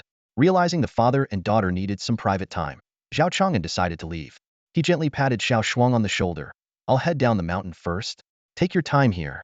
Once Xiao Chang'an was out of sight, Xiao Shuang spoke to the tombstone. "Father, I miss you so much. Every morning, it takes me a moment to remember that you're no longer here. Sometimes, I subconsciously think you're still by my side. At night, I often dream of you and wake up in tears." Zhao Gongzi notices and sometimes takes me for a walk in the middle of the night or has me practice my skills. It's quite interesting, isn't it? Xiaomu and the others are doing well too. Zhao Gongzi is very powerful, and the emperor of the Xinqin dynasty is grateful to him. Xiaomu has entered the royal academy, and with talent, he has a chance to reach the golden core stage. The Xinqin dynasty is truly remarkable. Their cultivation techniques are all of the Xian level. Impressive, right? Our Xiao family's heritage techniques are only of the earth level. As she spoke, Xiao Shuang glanced at the book Hacker Basics 2 in her arms and continued, "Zhao Gongzi also gifted me a precious cultivation technique. I'm not sure which level it is among the 4 tiers of heaven, earth, Xian, and Huang." Xiao Shuang chatted away as if in a casual conversation, pouring out her heart. Unknowingly, she stood up, gently caressing the cold tombstone. "Father, I have to go now. Forgive your unfilial daughter for only being able to guard you for 3 months. I've decided to join the Taishang Holy Land. This experience has made me realize the formidable enemies that the Eastern land faces. I must become stronger to avenge you and protect this land. Father, will you watch over me from the heavens?" A gentle breeze blew, rustling the leaves in front of the grave. Xiao Shuang walked down the path covered in fallen leaves, where a young man in white awaited her. His white robe appeared mysterious, aloof, and distant amidst the colorful leaves. Xiao Shuang paused for a moment, gazing at him before stepping forward. "Shall we say our goodbyes?" "Yes," he replied. After a long period of silence, Xiao Shuang finally asked Zhao Chang'an about their next steps. Zhao Chang'an responded calmly, saying that first, he would ensure her safe arrival at Taishang Sanctuary and find her a top-notch mentor. After that, he planned to focus on strengthening his own powers and then settle the score with Xian. Despite his relaxed tone, his face bore a serious expression. Xiao Shuang blinked and curiously asked, "Do you have any urgent matters at the moment?" Zhao Chang'an thought for a moment and replied, "Not really. Why do you ask?" Xiao Shuang softly said, "I was thinking, could we be a bit selfish? Instead of using those flying artifacts, why don't we buy 2 spirit horses and ride to Taishang Sanctuary?" After consulting with Wang Shu in his mind, Zhao Chang'an agreed. He figured this way they could enjoy the scenery along the way, and it would also help Xiao Shuang relax. They rode across 3 provinces, and although the spirit horses were much slower than teleportation spells, the journey still took them a month and a half. During this time, they experienced many indescribable events. Now, they found themselves at the foot of Longhu Mountain in the southwestern part of Liangzhou, one of the southern 3 provinces. As Zhao Chang'an and Xiao Shuang rode up, they looked at the majestic mountains before them and exchanged smiles. Xiao Shuang pointed ahead and said, "Young Master Zhao, we've arrived." Zhao Chang'an nodded and replied, "Yes, we have." They dismounted and walked to the mountain gate. The gate was inscribed with the large characters Taishang Sanctuary, and below it was a couplet that read, "High above the mysterious firmament, ascend the pure void to reach the 95. Supreme and boundless, reside in the Taishang to encompass the 3000. This couplet was from the Jade Emperor Pavilion of Longhu Mountain's Jingyi Temple. Taishang Sanctuary is modeled after real-world Taoism and is the only religious origin in this story. Both Longhu Mountain and Wudong Mountain are famous Taoist mountains with a long history and heritage. Due to its grander aura, Zhao Chang'an ultimately chose Longhu Mountain as the site for Taishang Sanctuary. At the mountain gate stood two young Taoist acolytes at the peak of the foundation establishment stage. Zhao Chang'an was a bit surprised to see this. He had expected to encounter high-level cultivators in the Nascent Soul stage guarding the gate, not children at the foundation establishment stage. He thought to himself, how could anyone coming to Taishang Sanctuary not understand the rules? Do they want the easygoing Taoist masters to poke a hole in their heads with a duster? One of the acolytes, upon seeing the two approach, asked, "Are you travelers from afar? If you are here to seek immortality, medicine, or offer incense and prayers, you may enter directly. The local villagers often come here to fetch water. As long as you don't touch anything, you are free to come and go." Zhao Chang'an was even more surprised by this. Such a polite gatekeeper, not only lacking arrogance but also allowing ordinary people to freely enter and exit the sanctuary, was indeed rare in a sacred place. Xiao Shuang took out a jade token from her storage ring and handed it to the acolyte. Upon seeing her action, the acolyte immediately changed his tone and said, "I see you two are not ordinary people. I apologize for my earlier mistake. Please, forgive me, esteemed immortals." Another young disciple took the jade token, carefully read it, and his face lit up with delight. He quickly said, "Please wait a moment," before hurrying up the mountain. Shortly thereafter, a graceful and distinguished elder Taoist master descended the mountain at a leisurely pace. With deep eyes and a gentle smile, he elegantly greeted Miss Xiao and Mr. Zhao, saying in a humble tone, "I apologize for not welcoming you from afar." Zhao Chang'an immediately stepped forward, smiling and bowing respectfully. "You are too kind, elder. Master Zhang has been awaiting us at the Hall of Thunder and Fire. Please, lead the way." Upon hearing this, Zhao Chang'an furrowed his brow slightly, puzzled. How did Master Zhang know in advance? The elder Taoist master shook his head, flicked his horsetail whisk, and with a smile, said, "Mr. Zhao, your reputation precedes you. Master Zhang has been keeping an eye out for you ever since you entered Liangzhou." Zhao Chang'an felt a bit surprised, wondering how his fame had reached such distant lands. But then, seeing the weary Xiao Shuang behind him, he decided to proceed. He stepped towards the mountain gate and earnestly requested the elder to lead the way to the Hall of Thunder and Fire to uncover the mystery. Walking up the mountain steps, a clear blue sky stretched above, while the lush green forest around was dotted with black-tiled, white-walled buildings. Occasionally, monks in Taoist robes would pass by, adding to the serene and beautiful atmosphere. Is this Longhu Mountain? Such a breathtaking and spiritual place. Zhao Chang'an couldn't help but exclaim as he looked around. "Yes, it is," an elderly Taoist priest responded with a smile, hearing Zhao Chang'an's admiration. 8,000 years ago, the sage master Zhang Daoling subdued the Guizhou disaster here. Seeing the dragon veins winding through the landscape and the harmonious blend of mountains and waters, he deemed this a place of great feng shui. He established an altar here, taught the Tao, and founded a lasting tradition. After walking for about half an hour, they finally reached the mountain peak, where the Thunder Fire Hall stood in the distance. Unlike the black-tiled, white-walled buildings in the valley, its roof seemed to be made of metal, exuding grandeur and splendor. This is the pinnacle of the Taishang Holy Land, the Thunder Fire Hall. It's a pity we missed the rainy season. Witnessing the thunder cleanse the golden roof would have been spectacular, Zhao Chang'an remarked.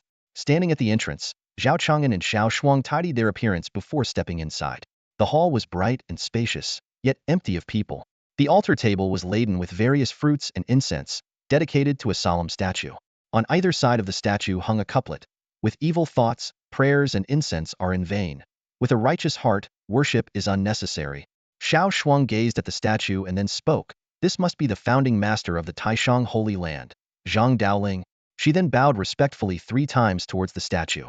At that moment, a middle-aged Taoist priest in a purple robe adorned with jewelry emerged from behind the screen. His features were distinct, his expression solemn, and he radiated an aura of authority. Zhao Chang'an, observing the priest's demeanor and Xiao Shuang's reverence for the Taishang Holy Land, thought to himself, "This must be Master Zhang. It is an honor to meet you. I am Jing Feibai. I have long heard of your great name, Zhao Chang'an, and today I see it is well deserved," the priest said. Zhao Chang'an was puzzled. He had never met this priest before. Why was he being treated with such respect? Zhang Feibai's words made it clear. The information that the master of the third layer had been killed by Zhao Chang'an had spread among the high ranks of the cultivation world, thanks to Sage Lord Yi Tianran. Such news could only bring trouble. Zhao Chang'an cursed inwardly, realizing he wasn't strong enough to contend with tribulation transcending cultivators. This reputation would only attract problems. Recalling the contingency plan he and Wang Shu had discussed for such situations, Zhao Chang'an decided to use the pre-prepared explanation to cover up the truth. In this story, the protagonists Zhao Chang'an and Xiao Shuang demonstrate firmness and decisiveness. Zhao Chang'an confidently faces others' doubts under the guise of the moon god. He understands human nature well and knows how to skillfully avoid unnecessary trouble. Xiao Shuang, on the other hand, exhibits strength and determination. She harbors deep hatred for the enemies of the Taishang sacred land and is resolute in becoming stronger to avenge her father. Her coldness and decisiveness are deeply moving. Zhao Chang'an, claiming the title of the moon god, deftly sidesteps the limitations of his cultivation while earning respect and admiration. He responds to Zheng Feibai's praise with eloquence, displaying humility and confidence without being overbearing. Zhao Chang'an is meticulous in his thoughts, knowing how to maintain his image and earn trust.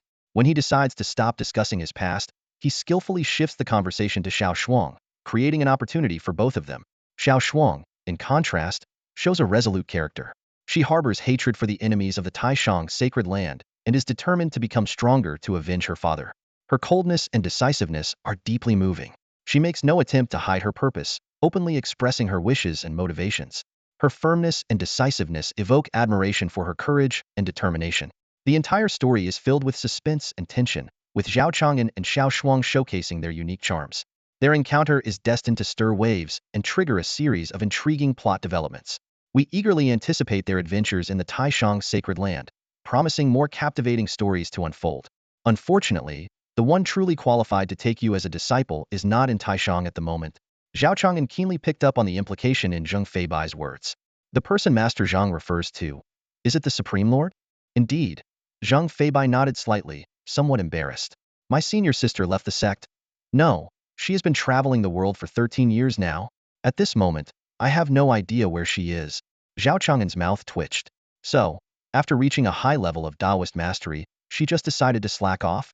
Zhao Chang'an let out an exaggerated sigh and turned to leave. That's truly unfortunate. I guess I'll have to take Shuanger to the holy land of Yaozi. In an instant, Zheng Feibai appeared in front of Zhao Chang'an. Wait, Immortal Zhao. I can take a disciple on behalf of the Supreme Lord. Zhao Chang'an immediately smiled. That's great news. Zheng Feibai approached Xiao Shuang and asked loudly, Xiao Shuang, are you willing to kneel before the statue of our founder and acknowledge Zhang Xingnan as your master? Xiao Shuang was initially stunned upon hearing the name, but she quickly performed the disciple salute. I am willing. Zhao Chang'an almost lost his balance. Wait a minute. What did you say your Supreme Lord's name is? Zhang Xingnan, right? Now I understand why she left the sect. 3 days later, at the Tianmin peak of Lunghu Mountain, Xiao Shuang sat in meditation at the peak's dojo. Her eyes were closed, and her long hair was tied into a ponytail. She wore a loose, deep blue Taoist robe that accentuated her graceful figure. Spiritual energy swirled around her, rising and falling with her gentle breaths, like a dancing mist. Under the shade of a tree, Zheng Feibai and Zhao Chang'an were engaged in a game of Go. Zhao Chang'an, playing black, was calm and methodical. Zheng Feibai, playing white, made aggressive moves. The board was filled with white stones, which appeared sharp but often met resistance. The black stones, though steady and reserved, advanced relentlessly. In the end, Zheng Feibai reluctantly placed his final stone, conceding defeat. A white stone fell with a soft click. Zhao Chang'an's formation as unyielding as a mountain, impossible to overcome. Zheng Feibai turned to look at the meditating Xiao Shuang, admiration shining in his eyes. In just 3 short days, she had mastered the supreme heart method, showcasing her extraordinary talent. Zhao Chang'an nodded slightly, thinking that if Xiao Shuang could successfully transition her cultivation, she would achieve great things. The two began discussing Xiao Shuang's progress and soon shifted the conversation to the moon goddess. Zhao Chang'an's expression turned dreamy as he spoke of his devout faith. He described the moon goddess as a divine light that illuminated his soul, constantly occupying his thoughts. His words were filled with passion, as if he were immersed in his pious devotion. Zheng Feibai took a step back, feeling a bit awkward, moved by the depth of Zhao Chang'an's faith. Zhao Chang'an grabbed Zheng Feibai's sleeve, his voice firm as he said, the moon goddess is a benevolent and loving deity from the world of Teyvat. Becoming an apostle of the moon goddess means embarking on a journey to find the Holy Master's senior sister. However, Zheng Feibai quickly retreated, leaving a piece of his sleeve in Zhao Chang'an's hand. He cautiously suggested that Xiao Shuang might be encountering difficulties in her cultivation and proposed ending their discussion for the day. Zhao Chang'an walked towards Zheng Feibai with determined steps, clearly showing his intention to continue the conversation. However, Zheng Feibai immediately backed away, seemingly trying to avoid him. Zhao Chang'an smiled and said, Immortal Zheng, you mentioned earlier that you wanted to borrow texts from the Taishang Holy Land. The library is open now. Just show the Taishang guest order, and they will let you in. Hurry up and read. I have other matters to attend to, so I'll take my leave first. Watching Zheng Feibai's hurried departure, a sly smile flashed in Zhao Chang'an's eyes. At that moment, Wang Shu's voice echoed in his mind, Captain, your flattery might have been a bit over the top, but it worked surprisingly well. I estimate that Zheng Feibai won't be inquiring about the moon goddess for a while. Zhao Chang'an sighed deeply. Wang Shu continued, see, no matter how much you flatter her, she'll just think you're overdoing it. So, don't overdo the flattery, got it? I hope everyone reading my books can be as confident as Zhao Chang'an and as wise as Wang Shu, without blindly flattering others. The next day, a crowd of Taoists and Taoist nuns gathered in front of the Taishang Holy Land's library, among them a young man in a white robe. They all waited together. As the first rays of dawn illuminated the highest peak of Mount Longhu, the morning bell of the Taishang Holy Land rang out melodiously. The Taoist guarding the library slowly opened the door, which was more like moving a few wooden planks. Instantly, the waiting Taoists and nuns surged in, flooding into the library. Zhao Chang'an felt himself pushed by the crowd and quickly found himself left behind. Wang Shu remarked, why is the atmosphere in the Taishang Holy Land so lively? Zhao Chang'an replied, the Taishang Holy Land is quite prestigious. From another perspective, it's like an important star system in the original universe. Such hustle and bustle are quite normal. Recalling his own arduous study days, he couldn't help but grit his teeth. Wang Shu laughed cheerfully. It seems someone worked very hard to become a captain. Zhao Chang'an quickly coughed a few times, wiped the sweat from his forehead, showed the Taishang guest order, and stepped into the library. His white robe made him stand out, and soon a young Taoist approached him and asked, Immortal, which books would you like to read? Zhao Chang'an confidently glanced at the numerous bookshelves and said without hesitation, all of them. The young Taoist looked at him in astonishment. All of them? Although the books on the first floor are basic, there's a vast number of them. It's unrealistic to read them all. Zhao Chang'an shook his head and walked straight to the first row of bookshelves. He mockingly said, don't underestimate the information entry technology of the tech side. Turning all these books into PDFs would only take a few terabytes. Zhao Chang'an picked up a jade slip, infused it with spiritual energy, and vast amounts of knowledge poured into his mind, being converted into PDF format, stored in his golden core, and transmitted to a distant database. His purpose in coming to the library was to enrich Wang Shu's database, especially with knowledge about the cultivation world, to prevent future troubles caused by a lack of information. To outsiders, Zhao Chang'an seemed like nothing more than a fool, spending his days in the library poring over jade slips, looking rather peculiar. However, he silently endured others' misunderstandings, immersing himself in the study of various cultivation techniques, indifferent to others' opinions. After a long 4 days, Zhao Chang'an finally emerged from the library, appearing somewhat weary but filled with a sense of satisfaction. He hurried to the grand dining hall, devouring steamed buns with gusto, savoring the taste of victory. Despite the arduous process of transcribing the jade slips, the joy in his heart was priceless, for he had successfully cleared out all the jade slips from the first floor of the sacred grounds. Zhao Chang'an arrived at Tianmin Peak and saw Xiao Shuang diligently training, while the peak master, Zheng Feibai, lounged leisurely under the shade of a tree. Curious, Zheng Feibai asked Zhao Chang'an if he had found the books he was looking for. With a calm smile, Zhao Chang'an replied that he had gained a lot. He informed Zheng Feibai that he was there to bid farewell and did not wish to disturb Xiao Shuang, who was meditating. Zhao Chang'an bowed to Zheng Feibai, asking him to take care of Xiao Shuang, then turned and left.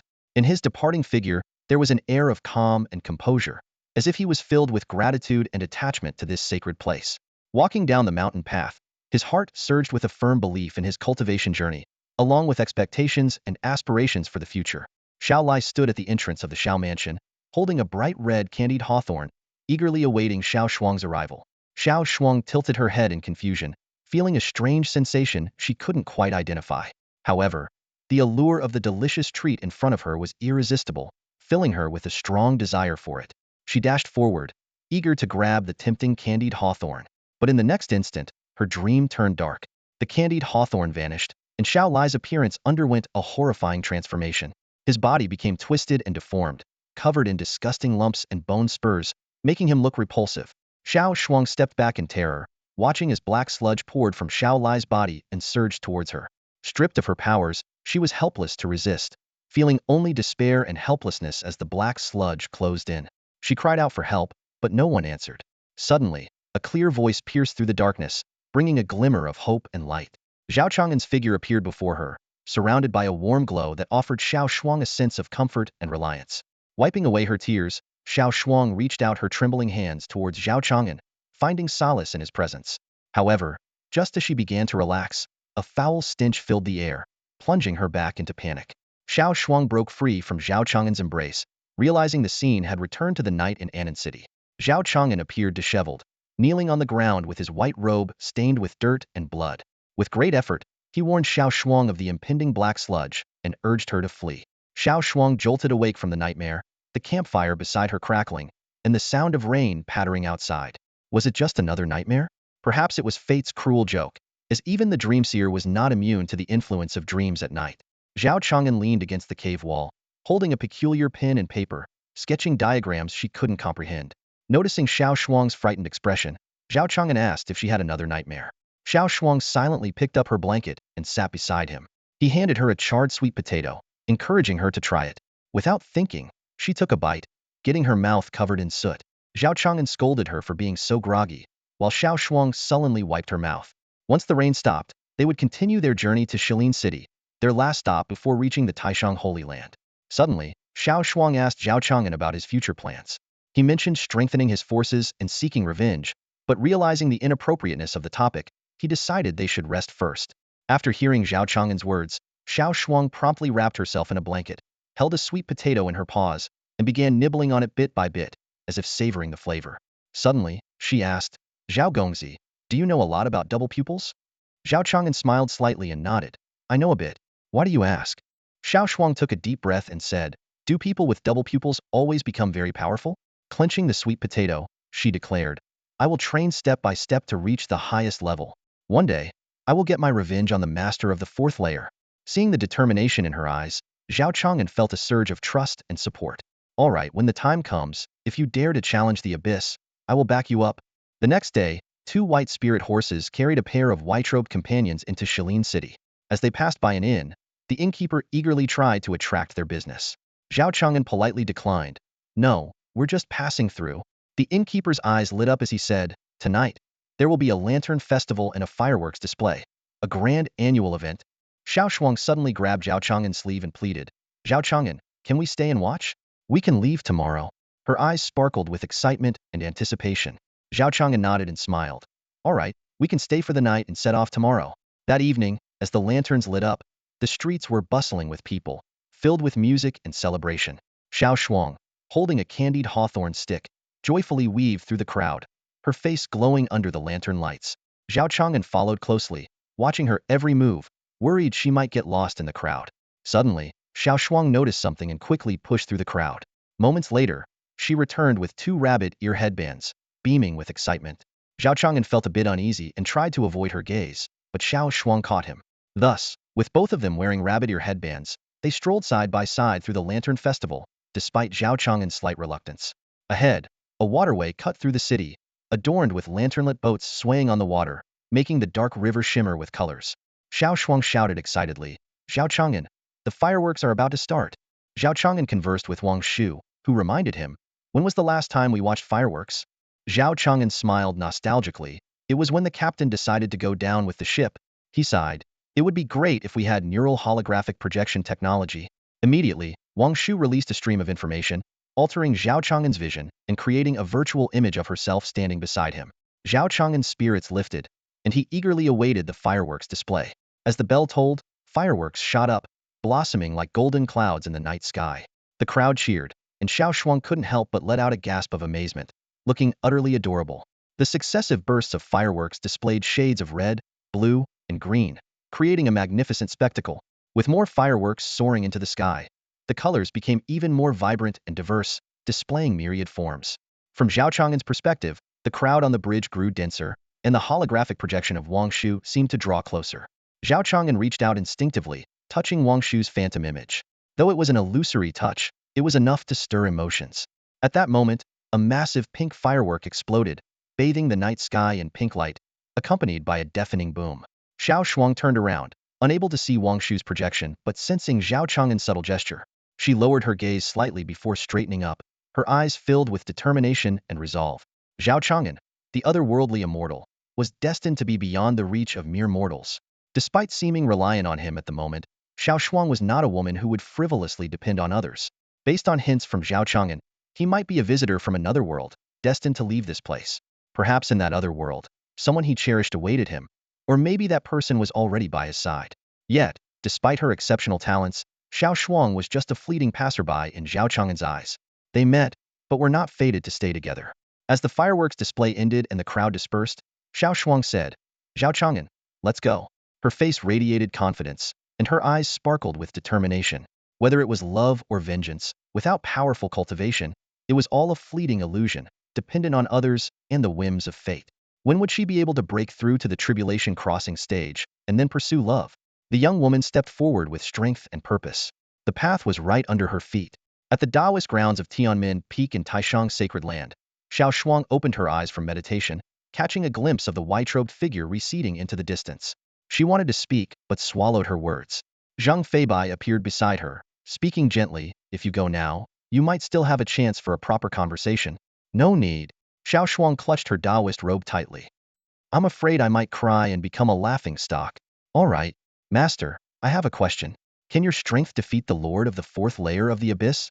Zhang Feibai fell into deep thought, then answered seriously, "He has reached the tribulation crossing stage, while I am merely at the great ascension stage. I'm afraid I'm no match for him." Xiao Shuang furrowed her brows. "No match?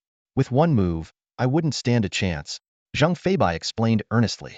Xiao Shuang's mouth twitched. "Master, in some ways, you are quite similar to Zhao Gongzi." Nan Feng feels that the recent performance of Jianxiu has been stellar, with data doubling every day, bringing him immense joy, like a cherished child. He is especially grateful for the gifts from readers. These gifts are so extravagant that one can't help but wonder if they all own starships to be so generous. To repay everyone's love, Jianxiu will remain focused on pure love and firepower, avoiding unnecessary chatter, mindless content, and moral coercion. They strive to maintain high quality and standards, with updates primarily consisting of one chapter per day, though occasionally 2 chapters might be released. Nanfeng carefully reads every comment. Some treasured comments might get hidden by the tomato review system, but as long as the author likes them, they will be visible again. Nanfeng will also like comments from time to unearth these hidden gems. Any logical and plot-enhancing suggestions will be humbly accepted by Nanfeng. Now, he will address a few common questions. First, regarding the future writing structure. These 70 chapters have merely unveiled a corner of the spiritual energy world. The protagonist, Zhao Chang'an, has just found his footing on the eastern continent. Future scientific advancements will accelerate, and various powerful forces will emerge. Next, on the direction of cultivation. Zhao Chang'an will make breakthroughs in spiritual energy, technology, and genetics, but technology will remain the primary focus. This is because the potential of genetic modification is limited, and too much focus on spiritual energy would deviate from the original intent of Jianxiu. Zhao Chang'an will also ascend to higher levels of existence. Lastly, on the romantic plotline, both Nanfeng and Zhao Chang'an are staunch supporters of pure love, so Wang Shu will be the only female lead. Her transformation will be a significant plot point in the future. The sweet moments and plot developments that readers desire will be included. As long as they comply with Tomato's regulations, the author will bring you delightful surprises. In conclusion, Nan Feng hopes readers will continue to support Jianxiu. Exciting stories are still waiting ahead for everyone. In the heartland of Shuzhou, under the rule of the Xinqian dynasty, Ing Qianxiu stood in the grand hall, gazing at the mountain of memorials piled before him. He sighed deeply, rubbing his furrowed brow. The morning court session had just ended, and the ministers had dispersed, leaving only a dozen trusted aides in the hall. An elderly minister with a graying beard respectfully reported, "Your Majesty, there has been another incident at Yongzi Mountain. In recent days, there have been over 10 reports of civilians being attacked." Ing Qianxiu threw the memorial concerning Yongzi Mountain to the side and frowned, saying, "I ordered the local government to commission independent cultivators to investigate. Why has there been no news yet?" Another middle-aged official immediately stepped forward and respectfully replied, "Your Majesty, I personally oversaw the commissioning of the cultivators. However, after sending out 3 teams, each only conducted a brief survey of the outskirts of Yongzi Mountain before hastily retreating. All 3 teams claimed that the strange occurrences were the work of the Gue Su sect and refused to get involved, even declining the government's reward. The decision to cede Yongzi Mountain was clearly imprudent. It has become a hot potato." A military officer standing nearby snorted, "Your Majesty, allow me to take 20 Jindan experts and 50,000 elite cavalry. I will surely pacify Yongzi Mountain." Ing Qianxiu frowned and said, "General Wang, you speak too hastily. Do you think Jindan experts are readily available? If something goes wrong, how will you explain it?" The elderly minister immediately objected, advising, "Everyone, please do not argue." Ing Qianxiu furrowed his brow and said, "Where is the Minister of Revenue?" The middle-aged official immediately stepped forward and bowed, "Present." Ing Qianxiu said in a deep voice, "I order you to evacuate the villagers within a 100-mile radius of Yongzi Mountain within 3 days and properly resettle them. I do not want to see a single refugee." To the Minister of War, he continued, I will dispatch 30,000 troops to you. Head to the vicinity of Yongza Mountain and block all major roads. Jindan cultivators cannot move freely. I will send 10 Jindan experts to garrison the area shortly. As Ing Qianqiu was meticulously planning the strategy, a sudden breeze swept through the hall. Before the officials could react, Yun Shi, standing beside Ing Qianqiu, was already brimming with energy, seemingly ready to strike at any moment. However, she did not act because she recognized the visitor. Your Majesty, long time no see, said a young man in white robes, who had somehow appeared next to Ing Qianqiu's desk, helping himself to the snacks and fruits. Ing Qianqiu was not surprised and smiled. Zhao Zuns, what brings you here? Zhao Chang'an smiled and said, I was mainly concerned about your Majesty and the people of Xinqin. Ing Qianqiu shook his head helplessly and dismissed the other officials before asking, what do you need? Or what benefit are you seeking? Zhao Chang'an laughed and said, Your Majesty, could you grant me a mountain? I need a place to settle down. Ing Qianqiu breathed a sigh of relief and smiled. Not asking for spirit stones this time? There are plenty of mountains. Do you have any specific requirements? Zhao Chang'an beamed. Just grand, majestic and scenic, preferably with few people. Ing Qianqiu frowned as he listened, feeling slightly exasperated. You know, there actually is a mountain that fits your description. Ing Qianqiu blinked his clear eyes, then tossed the memorial in his hand to Zhao Chang'an, saying indifferently, Yongza Mountain contains some things related to the ruins of return. Take a good look yourself. Don't blame me later for misleading you. After Ing Qianqiu's disclaimer, Zhao Chang'an took the memorial and glanced at it, a cold smile immediately appearing on his face. He scoffed, Your Majesty, are you seriously dumping this tricky issue on me?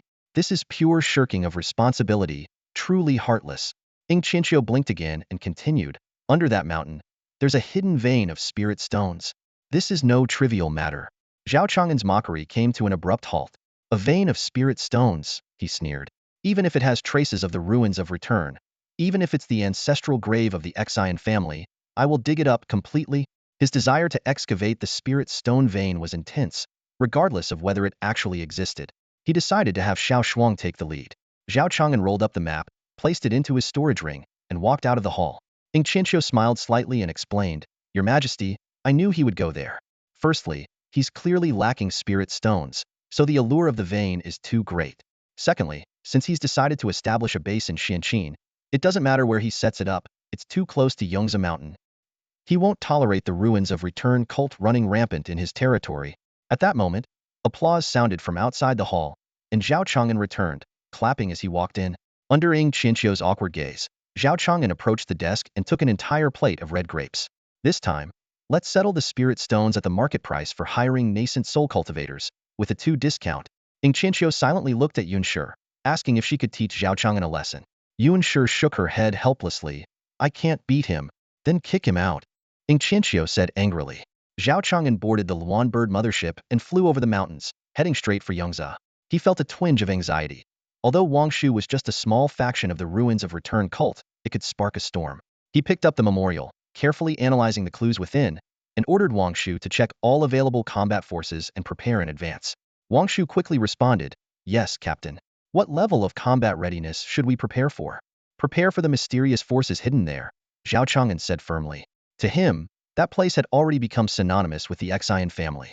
He closed the memorial, the words black mud lingering in his mind. Soon, Wang Shu reported, combat readiness is complete. The Luanbird space mothership is in battle mode, with the Zhuke and Jinwu squadrons fully loaded. 9 space-based kinetic weapon platforms are also in position. The Zuaming-class battleship has arrived above Yongza Mountain, awaiting orders. Listening to the report, Zhao Chang'an couldn't help but feel emotional. I've never fought such a grand battle in my life. The Luanbird mothership quickly arrived above Yongza Mountain. As Ing Qianqiu had said, Yongza Mountain towered into the clouds with an imposing presence, the highest peak within Xinqin territory. However, at this moment, the peak was shrouded in dense black fog, appearing desolate and eerie. The surrounding villages had turned into ghost towns, eerily silent and devoid of any signs of life. Zhao Chang'an paused for a moment, not continuing his sentence, but Wang Shu already understood his implication. A drone took off from the airstrip next to the Luanbird mothership, flew towards Yongza Mountain, collected a sample of the mist, and returned, delivering the sample to the analysis center. It took a full 5 minutes for the mist composition to be completely analyzed. Wang Shu's tone turned serious as she addressed the captain. The composition and properties of the mist are identical to the black sludge we are studying, only at a lower concentration. Preliminary analysis suggests it originates from the 4th level of the abyss. Zhao Chang'an looked through the porthole at the mountain below. his voice stern. Is it really that guy? Wow, you didn't expect it to be him, did you? Bazinga unique vibration accompanies the clear display of Yongza mountain structure on the holographic projection screen of the Luan bird's control room.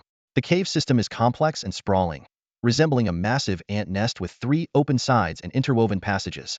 At the very bottom of the mountain, an unusual elliptical object stands, narrow at the top and wide at the bottom, resembling a buried duck egg. However, this duck egg is slightly oversized, occupying nearly 70% of the entire Yongza mountain space. The captain stared intently at this area on the screen, hesitating slightly before saying, "This egg-shaped object is peculiar. Our terrain sonar can't penetrate its surface." Zhao Chang'an pondered for a moment. "Let's clear the obstacles inside the cave first, then dig vertically from the top." Wang Shu, accustomed to Zhao Chang'an's straightforward and decisive manner, showed no surprise. That's typical of the captain, direct and to the point. It's certainly one way to handle it. Initiating Special Operations Protocol for Confined Areas. 2 large cubes were transported to Luanbird's air dock. As the mechanical curtains on their surfaces fell, a honeycomb-like hexagonal structure was revealed inside. Bazinga's swarm of small drones poured out from the hive-like openings, splitting into 3 groups and heading towards the caves. The initial exploration proceeded smoothly, but soon the swarm encountered resistance. The adversaries were bizarre creatures from the abyss, resembling grotesque amalgamations of various mythical beasts from the real world. Hideous and terrifying, these monsters didn't stand a chance against the drones, which attacked first, deploying spirit energy bombs to obliterate the targets. On board the Luan bird, Wang Shu quietly recorded the relevant data. Offensive Spirit Grenade version 3 field test data shows a blast radius of 30 meters, with high efficiency and impressive spirit energy power. Improvement plan. Increase spirit energy yield by 35 Ling Da. Zhao Chang'an, watching the screen, couldn't help but ask, what exactly is Ling? It's the newly established standard unit for measuring spirit energy. In a spirit energy-free environment, the total spirit energy released by a cubic centimeter of pure mid-grade spirit stone is defined as 1 Ling. Additionally, there's Zhu and Yuan, representing the full force attack energy of an average Foundation Establishment cultivator and an average Nascent Soul cultivator, respectively. Zhao Chang'an scratched his head. That's a bit abstract. How do you define average? Based on the observed average attack levels so far, the conversion ratio between Ling and Zhu is 100, while the ratio between Zhu and Yuan is 100,000. Quantifying spirit energy units marks a significant milestone in spirit energy technology. As Zhao Chang'an delved into the study of spirit energy units, the second wave of drone swarms had already been dispatched. After the first wave's bombardment by 10,000 drones, 70% of the space within Yongza Mountain's cave system had been cleared. As the drones penetrated deeper into the cave, approaching the mysterious egg-shaped area, the encountered monsters grew stronger. However, in the narrow and dark tunnels, these creatures had nowhere to hide, unable to evade the drone's tracking and self-detonation attacks. No problem can withstand a single self-detonating drone. If there is one, just send 10 more to solve it completely. In a traditional cultivation world, a labyrinthine cave filled with monsters would take the protagonist's team at least 3 or 4 chapters to uncover the truth. However, when Zhao Chang'an appeared, he simply said, "Still sticking to old ways? Too conservative." By the time only about 3,000 drones remained from the second batch, the entire cave had been thoroughly cleared. Every corner was meticulously inspected to ensure no monsters were left. The 3,000 drones lined up in formation and flew to the bottom of the cave, revealing the true nature of the area. In the cracks on the ground, there was a glimpse of solidified black sludge, a mysterious substance impervious to geological sonar detection. Zhao Chang'an scrutinized the images transmitted by the drones, deep in thought. He decided, these drones don't need to return. Let them self-destruct and see what happens. Understood. Adjusting to explosive advance formation. The 3,000 drones swiftly reformed from their dispersed 3-unit combat formations into a single conical formation. They then began their descent towards the ground.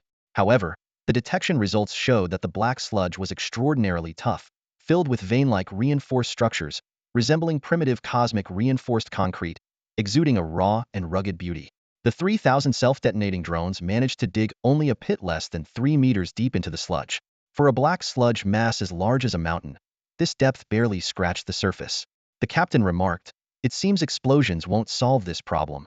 Wang Shu analyzed the data from the drones, understanding that the hardness of the black sludge had reached an extraordinary level.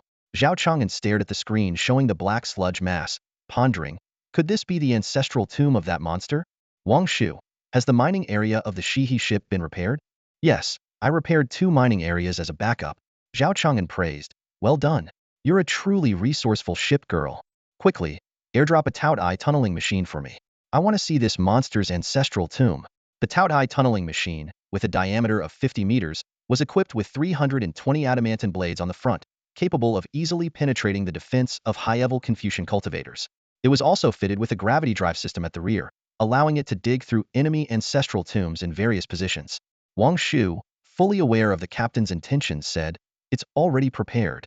The tunneling machine activated its gravity reverse thrust system, descending slowly from high altitude, moving towards the summit of Yongza Mountain. The 320 blades gleamed coldly. Zhao Chang'an smiled. "Come on, let's give that monster a little infrastructural shock." As he spoke, the tunneling machine attached itself to the summit of Yongza Mountain. With the sound of cracking rocks, it burrowed deeply into the mountain, scattering rock powder all around. On the peak-shaped ice block, a high-temperature metal cylinder stood out starkly, contrasting sharply with its surroundings. However, after just 20 minutes, the Taotai tunnel boring machine had successfully excavated to the surface of the black sludge. As the Taotai machine made contact with the sludge, the entire apparatus shook violently, emitting a deafening noise. Despite this, the inevitable clash between the adamantium and the hardened sludge spelled the end for the black sludge. The hard material was ground into dust by the adamantium blades, scattering everywhere. In merely 4 or 5 minutes, the tunnel boring machine had pierced through the sludge, revealing a vast space. Zhao Chang'an stared at the images transmitted by the machine. His suspicions confirmed the interior of this shell concealed a massive space. He took a deep breath and said to Wang Shu, "Have the tunnel boring machine pull back." Then, rising from his seat, he firmly declared, "The knocking is done. Now it's my turn to visit." Zhao Chang'an stepped into the empty space, muttering to himself, "Exine, you mischievous rascal, don't let me catch you." Arriving at the desolate launch pad where 2 swarm drone platforms stood, Zhao Chang'an couldn't help but feel a wave of sorrow. He thought of the 20,000 drones that had bravely sacrificed themselves, and a deep sadness filled his heart. Gazing down at the distant Yongza Mountain from the edge of the platform, Zhao Chang'an walked slowly to the brink, turned his back to the outside world, spread his arms, and gave a gentle smile to Wang Shu. In a soft voice he said, "I'll be right back." Then, he fell backward, plummeting rapidly towards Yongza Mountain like a leap of faith. At that moment, Zhao Chang'an was filled with determination and resolve. In midair, Wang Shu's fully upgraded nanocore armor swiftly unfolded, seamlessly integrating with Zhao Chang'an's battlesuit. Fortunately, the armor material matched his robe, allowing for a perfect fit. Zhao Chang'an couldn't help but marvel at those who could summon their armor directly. Did they never worry about getting their clothes or hair caught? Filled with curiosity about these unknown powers, he carefully inspected the impressive suit now covering him. This upgraded core not only featured second-generation Jindan energy supply, but also significantly enhanced armor coverage and energy output. The addition of the second-generation Jindan made Zhao Chang'an appreciate Wang Shu's meticulous care even more. It seemed this couple had a unique way of working together. The armor guided Zhao Chang'an to the large hole above Yongza Mountain, where the anti-gravity engine activated automatically, allowing him to descend slowly into the excavation made by the tunnel boring machine. The entrance was wide, yet light was scarce. Beyond 300 meters, darkness prevailed. To provide illumination, Wang Shu deployed a dozen sky drones, which hovered around the cave like high-powered searchlights, lighting the path ahead. With this guiding light, Zhao Chang'an's descent speed increased, and he soon reached the opening of the black mud egg. Plasma swords extended from his elbows, and the laser core in his armored forehead powered up. Ready for any challenge, he resolutely flew into the black mud egg. At first, the interior of the egg was narrow and oppressive, but after advancing a few dozen meters, he emerged into a spacious area 10 meters high. The room and corridors were neatly arranged, illuminated by glowing stones. Surveying his surroundings, Zhao Chang'an said gravely, "Wang Shu, perhaps we've really found that bastard's lair."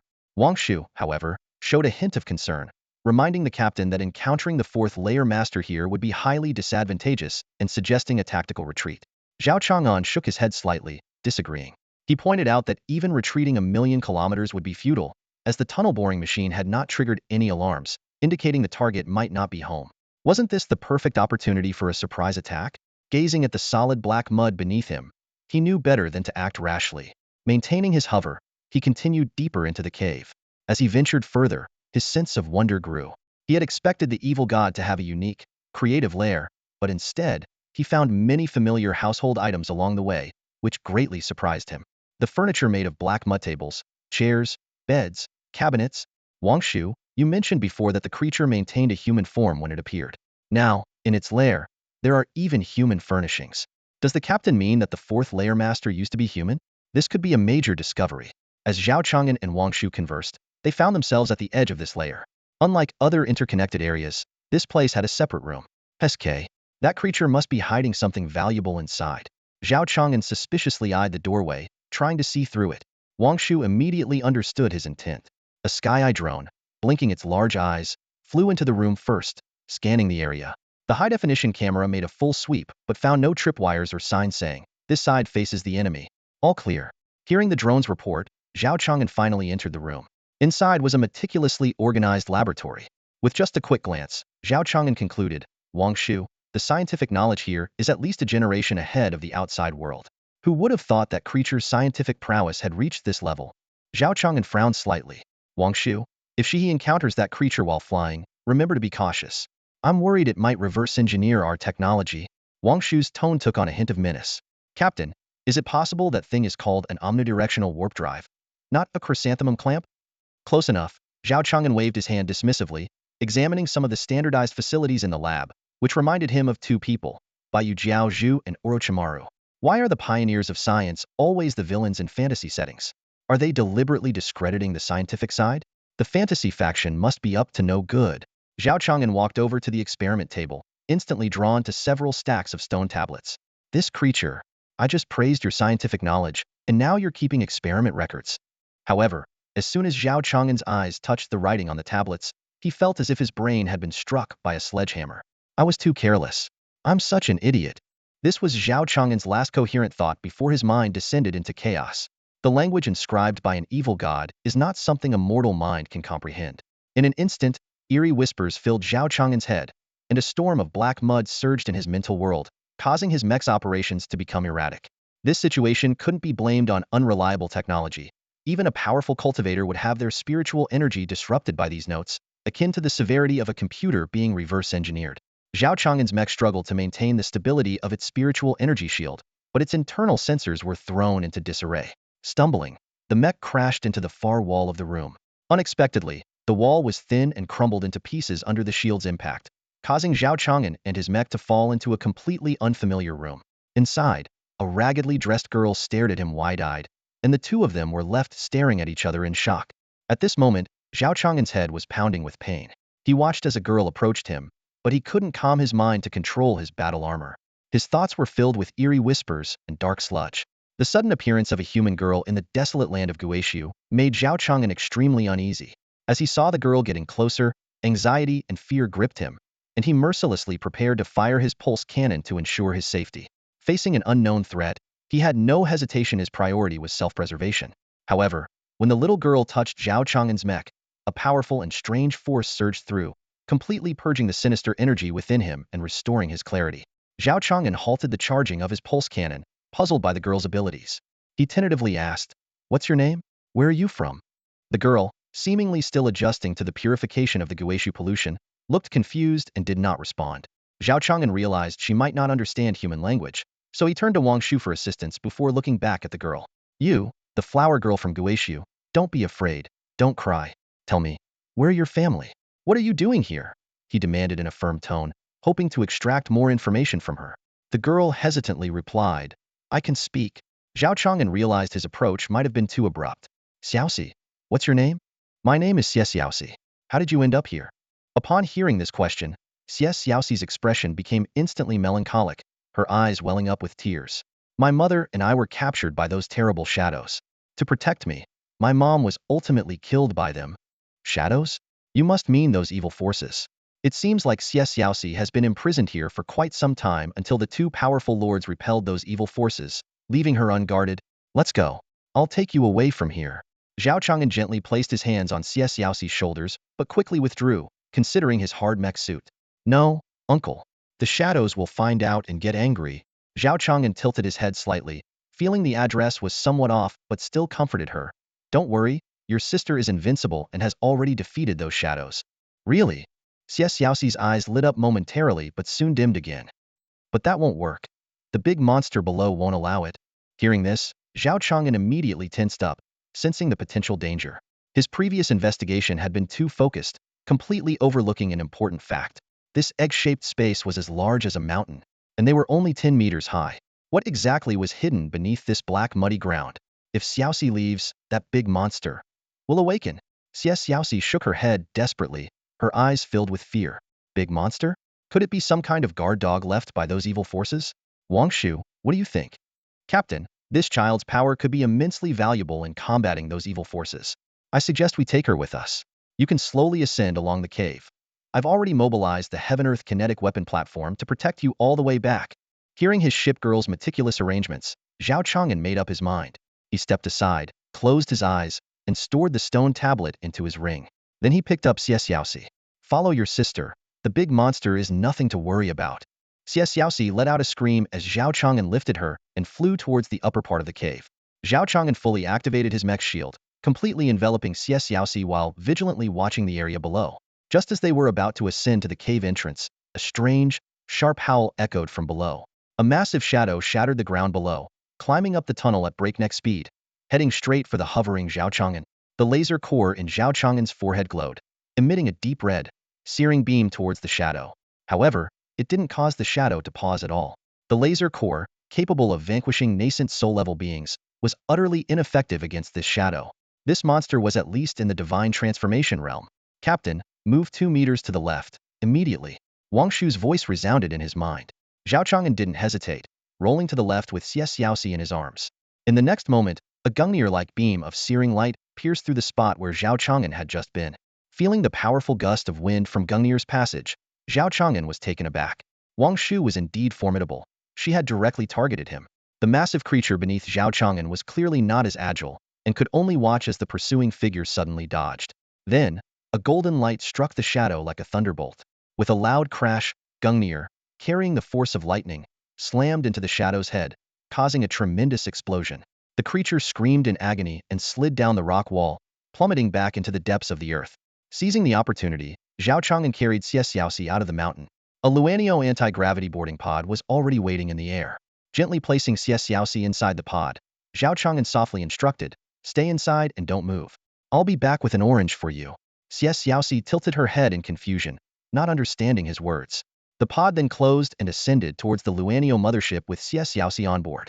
After ensuring the girl was safe, Zhao Chang'an turned back to face the cave entrance.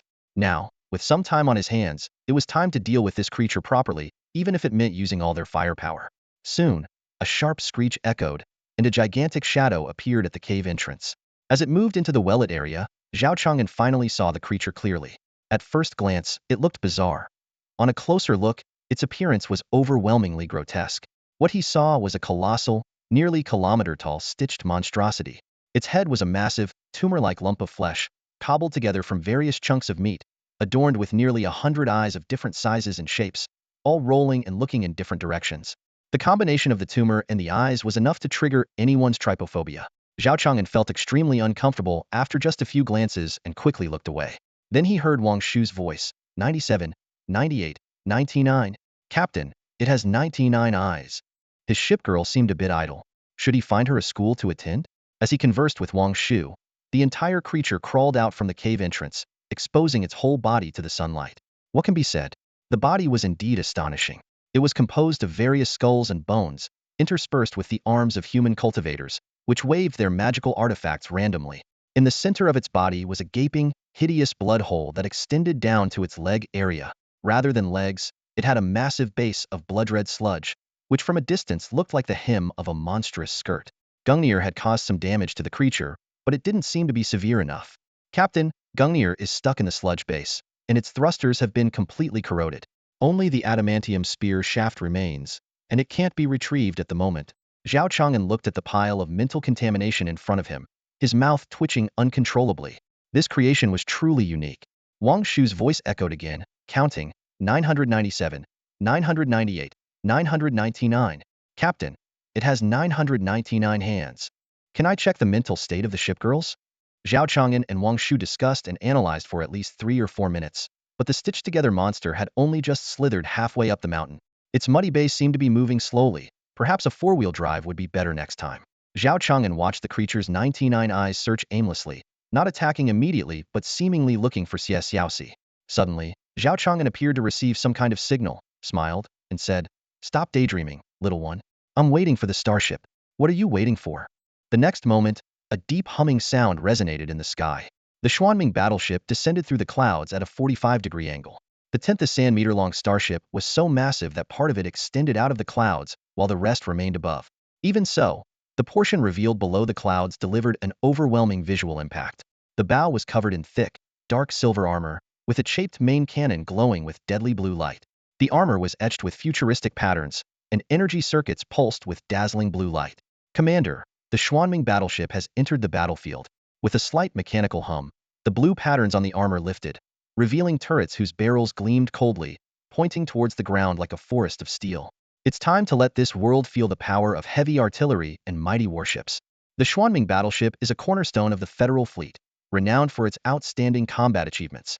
Its powerful firepower and robust shields make it a versatile asset, capable of excelling in breakthrough, assault, escort, cover, and support missions. The ship features a triangular prism structure, with each face equipped with 36 Dragon's Breath particle cannons. These heavy cannons, with a caliber of 12.7 meters, perfectly embody the Federation's aesthetic of violent beauty, excelling in both range and power. When enemies appear in front of the battleship, they face the simultaneous onslaught of 108 Dragon's Breath cannons and the main Xuanming ballista. Even from the sides, they are bombarded by at least 72 Dragon's Breath cannons.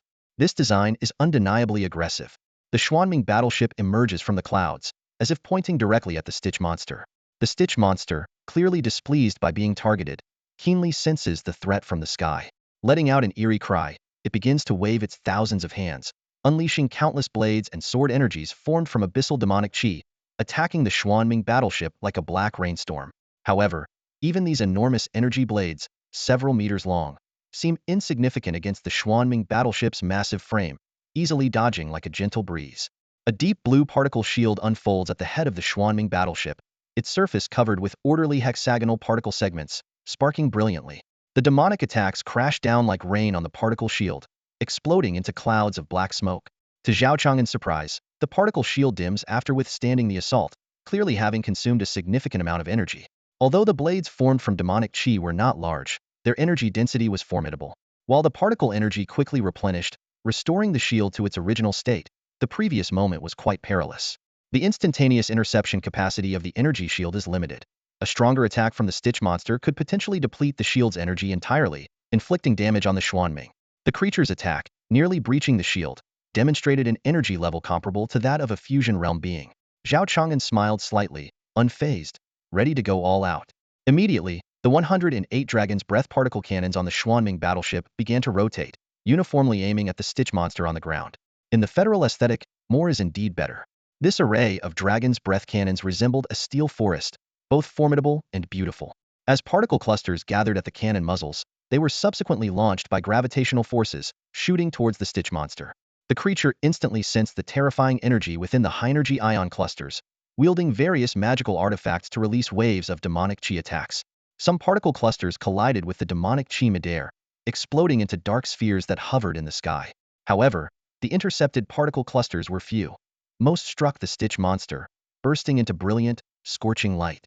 As sparks flew and flesh splattered, the battlefield instantly became a scene of heart-pounding chaos, with light and bone fragments intertwining. After the first wave of cannon fire, the stitched-together monster was already disfigured, covered in gruesome wounds, with multiple limbs and eyes completely destroyed. Yet, a second wave of particle clusters was already speeding towards it. The idea that power and rate of fire couldn't coexist? Pure nonsense. The Federation fleet could confidently declare that the Dragon's Breath particle cannon was both a heavy weapon and a rapid-fire tool. Under Zhao Chang'an's command, the second volley adjusted its targets, hitting the stitched monster's vital points with precision. As the high-energy particles exploded in a dazzling flash, the monster's massive body was instantly severed by the cannon fire, its upper half crashing to the ground like a toppled mountain, kicking up a dense cloud of dust. Seeing the monster shrouded in smoke, Zhao Chang'an felt a sudden sense of foreboding. Family, who can understand that in this fantastical world, once enveloped in smoke, death is almost certain. Where there is smoke, there must be injury. This is an absolute mysticism. Wangshu, rapid fire 5 times, throw all 8 Gungnir's. Also, we can't be sure this wave of attacks will completely eliminate the creature. I'm worried it might have a backup plan. Keep the Xinyuan crossbow charging. Accumulate as much energy as possible. Even if we don't end up using it, we can set off fireworks to celebrate. In the next moment, the high-energy particle clusters formed a bridge of light between the clouds and the ground, as if a pathway from heaven had descended to earth. or stars had fallen to the mortal realm. The ground was first shrouded in a thick layer of dust from the previous wave of explosions, then swept clean by the shockwave of the next blast. Damn! The stitched monster shouted in its unique voice.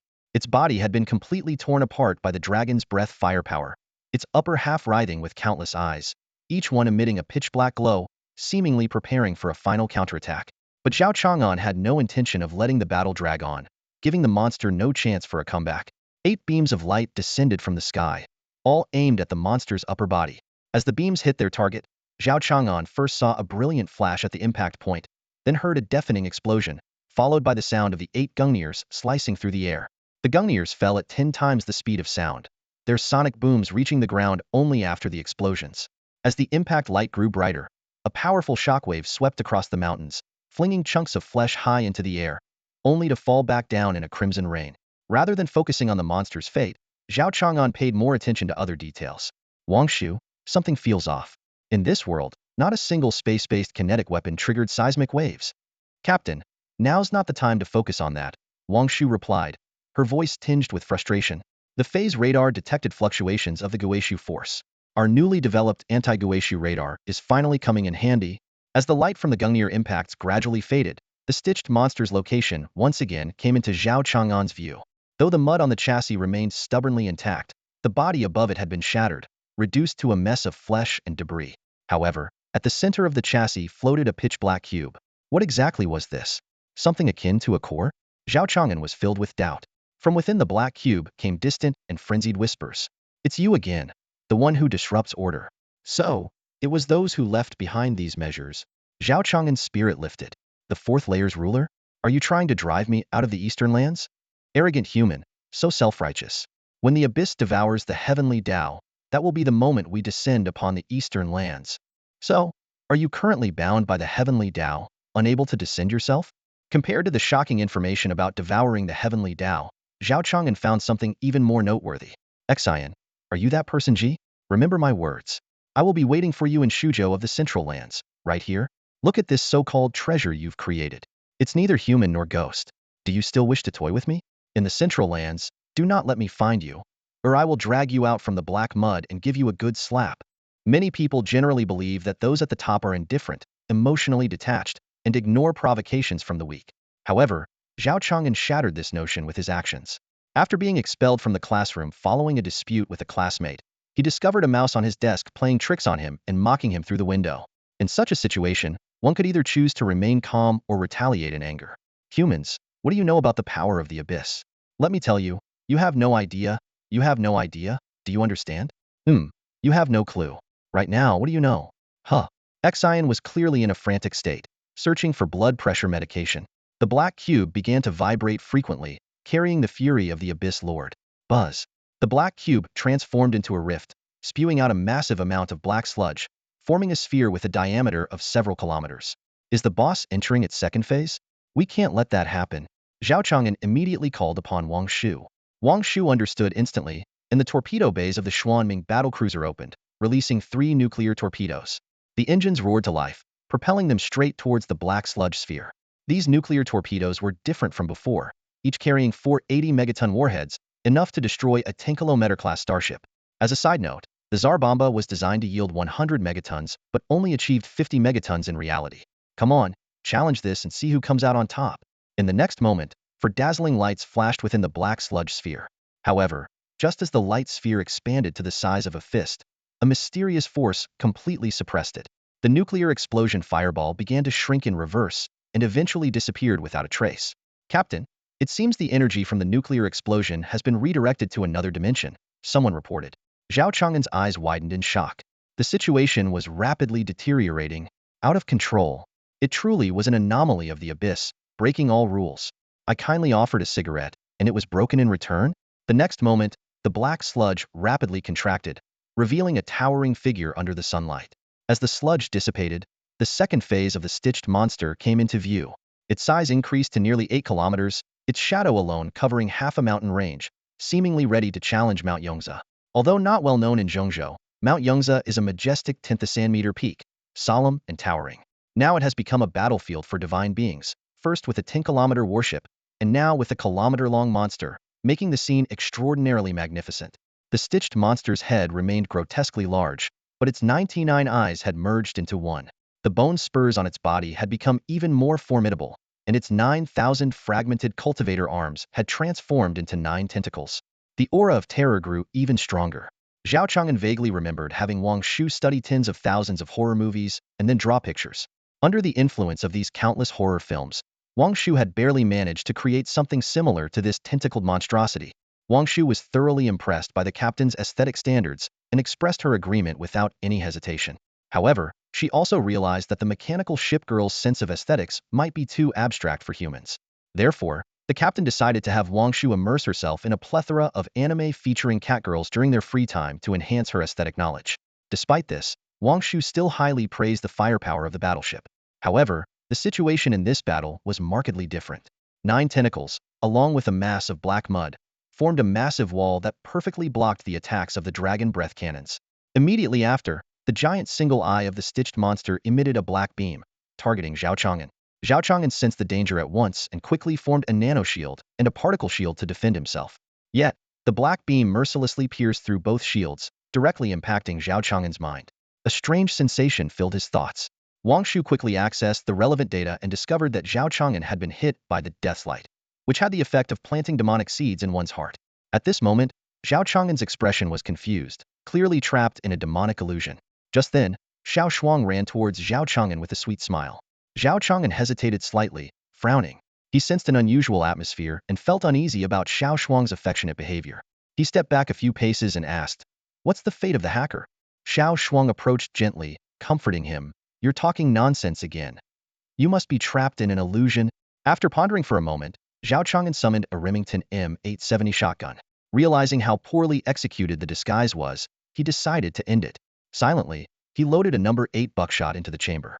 Xiao Shuang collapsed to the ground, tears streaming down her face, looking at Zhao Chang'an with eyes full of sorrow and despair. She questioned, "You killed my father, and now you're going to kill me too?" Zhao Chang'an's smile widened as he replied, "That's not quite right. My good disciple wouldn't say that." Without hesitation, he pulled the trigger, sending Xiao Shuang's body flying, transforming into a cloud of black mist. In the next instant, the scene around Zhao Chang'an abruptly shifted to a desolate wasteland. Countless wraiths emerged from the ruins, attacking him with anguished cries. Zhao Chang'an chuckled softly, finding the illusions lacking in creativity. He decided to show Xiao Shuang something truly thrilling. Taking control of the illusion, he shifted to another scene. On the bridge, the Xihe battleship faced a blue planet. Reporting to the Federation, they had reached the home planet of the Arkham civilization and eliminated all space resistance forces. The Federation granted permission to use the planet killer cannon. The Xihe battleship prepared to fire. As the 5-second countdown ended, a crimson beam shot out from the battleship, heading straight for the planet. The entire planet began to glow a bright red from its center, and then a wave of red swept across its surface. In that moment, billions of lives vanished in the tide. A gray mist slowly condensed, filled with surprise and despondency. This must be the true form of the heart demon. Captain, stop hesitating. If you delay any longer, you might miss the sight of the ballista firing. Zhao Chang'an immediately adjusted his mindset and snapped his fingers lightly. Let's bombard this cute little heart demon with an endless stream of absurd romantic dramas. Let it feel the abstract impact. These shows are so abstract that even an evil god would struggle to endure them, let alone a mere heart demon. Zhao Chang'an clapped his hands in satisfaction, deciding to make the heart demon watch the shows on a loop 114,514 times. Hopefully, it won't be completely broken by these dramas. After Zhao Chang'an's intense maneuvers, the inner demon completely lost control and abandoned the illusionary space. With a mere thought, Zhao Chang'an broke free from the illusion and returned to the real world.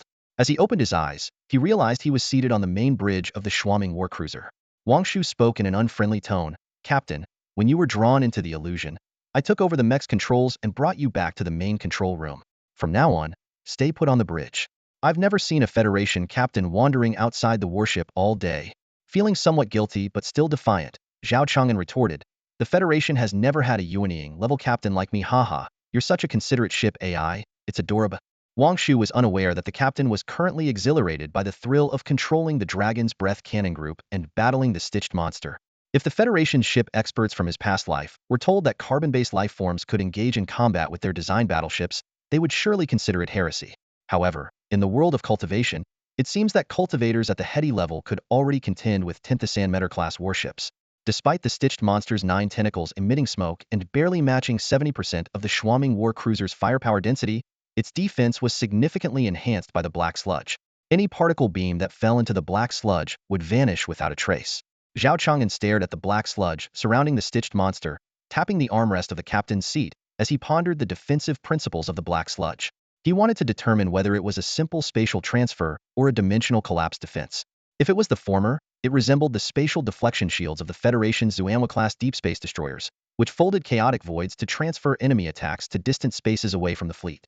If it was the latter, the situation would become very tricky, as it involved the defense principles of the Xihe ship's Eastern Emperor Bell shield. By folding a black hole into 2 dimensions, it formed a unidirectional filter screen on the warship's surface, causing any attack attempting to penetrate the Eastern Emperor shield to collapse and degrade dimensionally. Zhao Chang'an nodded slightly. Wang Shu, find a way to break through the black sludge's defense.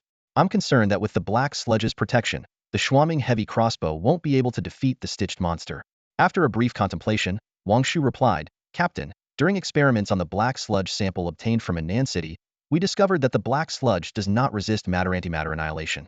We might try using antimatter torpedoes to attack its black sludge barrier. It seems our previous analysis and research on the black sludge were quite accurate. Zhao Chang'an nodded slightly and began formulating a strategy. He instructed Wang Shu to maintain the high-energy charge of the shimming heavy crossbow, ready to target the enemy's core. They would wait for the antimatter torpedoes to launch and then fire immediately, aiming for a precise hit to destroy the enemy's device. Wang Shu acknowledged and swiftly directed the entire shimming fleet into action. The Dragon's Breath artillery unit ceased its fierce suppressive fire, replaced by the launch of 3 torpedoes from the lower torpedo bay. These torpedoes were different from the previous nuclear ones. The nuclear torpedoes had blue rings at their tails, while the antimatter torpedoes now had distinctive purple rings. With a hum, the torpedoes' gravitational engines established a powerful gravitational link, propelling them toward their target. No matter how the target tried to evade, it couldn't escape the strong gravitational pull.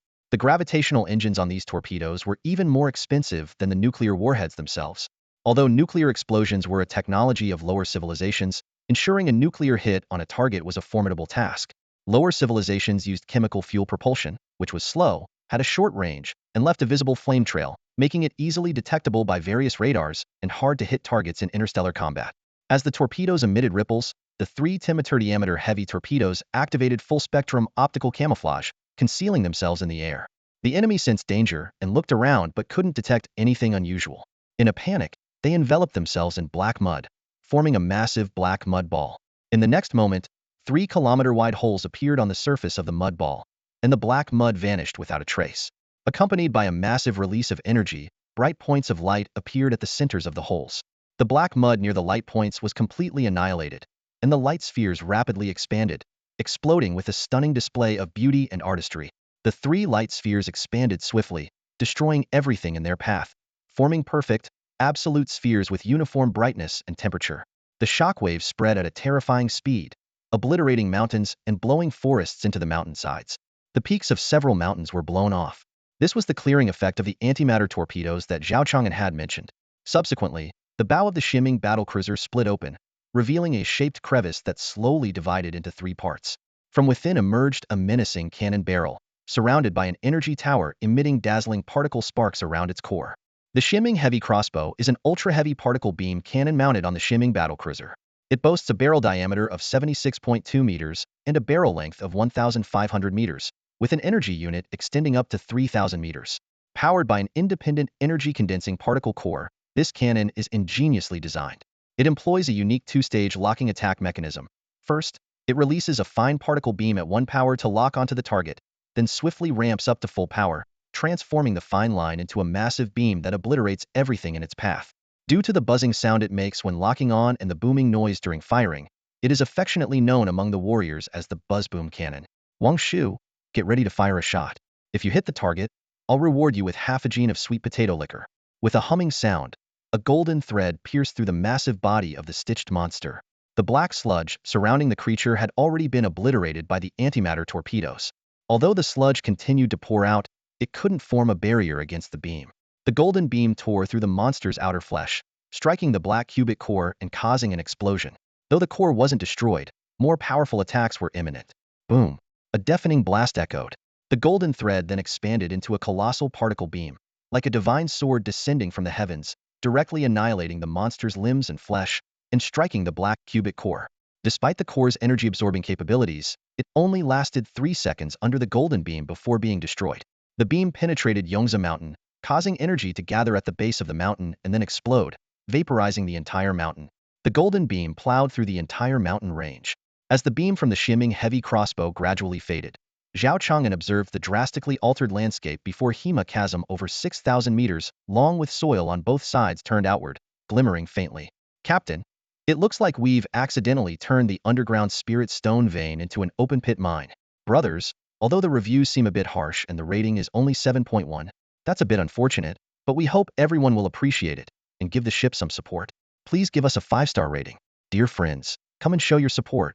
Captain, it seems the world of immortal cultivation is far sturdier than the planets in our original universe. In the original universe, the attack from the shimming heavy crossbow could pierce through a planet's crust with a single shot, but here, it only managed to tear open a mountain range. Zhao Chang'an gazed at the open-pit mine that had been carved out and couldn't help but marvel at it. Who could imagine a planet that could withstand 8 strikes from space-based kinetic weapons? Wang Shu, noticing the captain's longing look, couldn't help but remind him, Captain, building mining facilities will take at least 8 days. Let's finish our current mission first. Reluctantly, Zhao Chang'an took one last look at the spirit stone mine and nodded. All right, let's head back. We can plan the base construction later. The shimming battlecruiser slowly departed from the Yongza Mountains.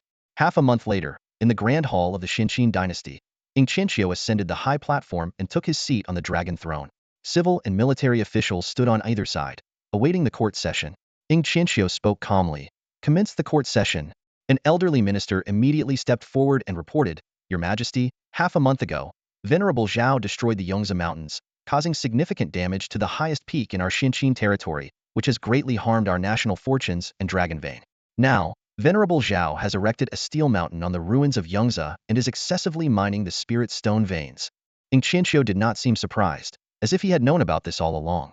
I have already designated the entire Yongza Mountains and the surrounding 100-mile area as Venerable Zhao's fief. He has the right to manage it as he sees fit. This matter requires no further discussion. The elderly ministers below were clearly dissatisfied. One of them spoke up, Venerable Zhao is not one of our Xinqian people. Your Majesty, bestowing land to an outsider would surely anger the late emperor. Anger flared in Ing Qianqiu's eyes. Minister Wu, if you can annihilate an army of 1,000,000 in a day, I will grant you 10 cities worth of land and taxes. How about that? The elderly minister knelt and pleaded, Your Majesty, please retract the fief of Yongza. Subsequently, a group of civil officials also knelt, requesting the retraction of the fief. Ing Qianqiu narrowed his eyes slightly, surveying the kneeling ministers. It seems you intend to force my hand? He then ordered that all ministers who had not stood up be taken to Yongza Mountain to discuss the matter directly with Venerable Zhao. The ministers hurriedly stood up, pretending nothing had happened. Ing Qianqiu asked, Is there any other business? The civil officials exchanged glances, none daring to speak. Who would dare to confront a powerful figure who had annihilated an army of 1,000,000 and destroyed the city of Kaling for spirit stones? However, a military officer stepped forward. In the presence of the 100 divine weapons gifted by Zhao Zun's, the Grand Marshal felt a surge of excitement. The assault rifles, having undergone rigorous battlefield testing, demonstrated a remarkable ability to decimate enemies from 100 paces, their concentrated firepower rivaling a rain of arrows. Enemies fell like wheat before the scythe, unable to get close. The Grand Marshal placed great hope in these weapons, believing that equipping more of them would make the Xinqian army invincible and renowned after a single battle. Ing Qianqiu nodded in agreement, deciding to purchase another batch of these divine weapons from Zhao Zun's. He signaled the official beside him to prepare the spirit stones needed for the transaction. The official, though inwardly worried, maintained a composed demeanor and agreed to handle it. As various minor matters were reported, the morning court session came to an end. Watching the departing officials, Ing Qianqiu appeared deep in thought. Yunshe approached from behind, gently patting his shoulder and advising, Your Majesty, there's no need to be at odds with the civil officials. They are also concerned about the nation's interests. Ing Qianqiu couldn't help but laugh, replying, Do you think they are worried about the eternal fate of the dragon vein? He knew well that the assault rifles gifted by Zhao Zun's would significantly enhance the military strength, inevitably leading to the rise of the military faction and posing a threat to the civil officials. Though there were tensions between the civil and military factions, as long as it didn't affect the overall situation, he was willing to turn a blind eye. However, they should not direct their hostility towards Zhao Zun's. Taking a sip of strong tea, the bitterness made Ing Qianqiu frown. I've given the civil officials a way out. If anyone remains obstinate, they'll witness my resolve. With that, Ing Qianqiu stood up and walked straight out of the hall, declaring, to Yongza Mountain. Yunshi quickly followed. A cloud ship floated over the mountains and rivers of Xinqin, heading east. Ing Qianqiu stood on the ship, gazing down at the rolling green hills. Yunshi inquired, Your Majesty, what are you thinking about? Ing Qianqiu sighed deeply, such beautiful scenery, yet only to be admired for 100 years, what a pity. The atmosphere grew silent. Before long, the cloud ship entered the Yongza mountain range, where a towering steel peak loomed ahead, reaching into the clouds with a formidable presence, seemingly spanning thousands of meters. Ing Qianqiu marveled. To rise from ruins into a towering mountain in just a month Zhao Zun's is truly extraordinary. The cloud ship advanced less than a mile when a vermilion bird attack aircraft quietly appeared. A warning voice sounded. You have entered the Kunlun Air Defense Identification Zone. Please land immediately, or you will be engaged. Yunshi, with a thought, enveloped the entire ship in a spiritual energy shield. Ing Qianqiu smiled, land. There is no danger. The cloud ship gently descended onto the massive steel platform ahead. As Emperor Ing Qianqiu and Master Yunshi stepped off the vessel, a sky-eye drone immediately emitted a blue beam, scanning their biological features. An electronic voice then confirmed their identities and welcomed them. The drone led them to a nearby platform. Beside the platform was a blue glowing plank structure that extended all the way to the peak of the steel mountain, with a long row of carriages suspended above it. The carriage doors slowly opened, and the two exchanged a glance before stepping inside together. Welcome aboard the Kunlun Express. Destination: Kunlun Palace. The train started moving slowly. Ing Qianqiu watched the ever-extending track, lost in thought. What would the entire Xinqin look like if it were covered with such tracks? In less than 10 minutes, the levitating train ascended to an altitude of 10,000 meters and reached its final stop. As the train doors opened, a young man in white was already standing at the entrance, waiting. Your Majesty's arrival was unexpected. Ing Qianqiu stepped out of the carriage with a slight smile and suddenly had an idea. I apologize for the intrusion, Master Zhao. Zhao Chang'an replied with a smile. It is no intrusion at all. Your Majesty has come a long way. You should certainly take a tour. With that, he gestured for them to proceed. Ing Qianqiu walked beside Zhao Chang'an, but hesitated to move forward. Requesting Master Zhao to join him, he felt a bit anxious. Let's explore together. Zhao Chang'an led the emperor onward. Today was a fulfilling Thursday. From 8 a.m. to 6 p.m., I had classes non-stop. Initially, I planned to update only one chapter, but the overwhelming enthusiasm in the ratings, climbing from 7.1 to 7.3, encouraged me to do more.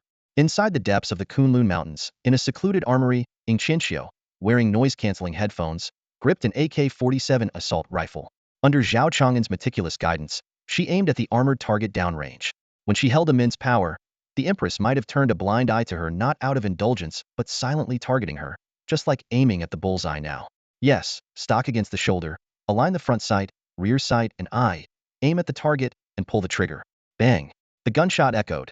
Ing Qianqiu's shoulder trembled slightly, the AK-47's muzzle flashed, and a bullet whizzed through the air, hitting the armored target 50 meters away. Zhao Chang'an watched intently, slightly amazed. This type of firearm was quite outdated in the current era, with much more recoil compared to the Gauss rifles of the Federation era. Yet, Ing Qianqiu, on her first shot, not only hit the target but also managed to handle the recoil steadily. Wang Shu, I've been meaning to ask, are the people of this world naturally superhuman? Zhao Chang'an felt a bit awkward. Captain, the standard gravity on the Federation's home planet is 10.32 ms2, but here it's a staggering 34.67 ms2, 3 times that of the Federation's home planet. Humans living here, nourished by the spiritual energy in the air, have muscle strength and bone density far surpassing those of the Federation's humans. Earth's gravity is 9.81 ms2, slightly less than the Federation's, which is understandable since the Federation wouldn't base its standard on Earth's gravity. Additionally, an increasing value implies a significant increase in the planet's radius and mass. Considering the Dongtu continent spans 500,000 kilometers, equivalent to 50 Earth diameters, setting the value at 3 times makes sense. Tourists experience 5 times the value on a roller coaster's descent, which may cause nausea but isn't life-threatening. Earth's civilizations could barely adapt to a 3-fold value. After receiving the injection, Zhao Chang'an's physical fitness easily reached the level of a Federation elite athlete. Although it doesn't emphasize physical enhancement like the super soldier gene serum, it offers longer life and fewer side effects. So that's why I felt exhausted after just a few steps in the forest when I first arrived. Everyone here is like a human-shaped Trex. 3 times the value. A Xinyuan heavy crossbow can't even penetrate the continent. This setting makes sense, right? As Zhao Chang'an mused, Ing Qianqiu began firing in rapid succession. Rat-a-tat-tat. Has she found the full auto switch?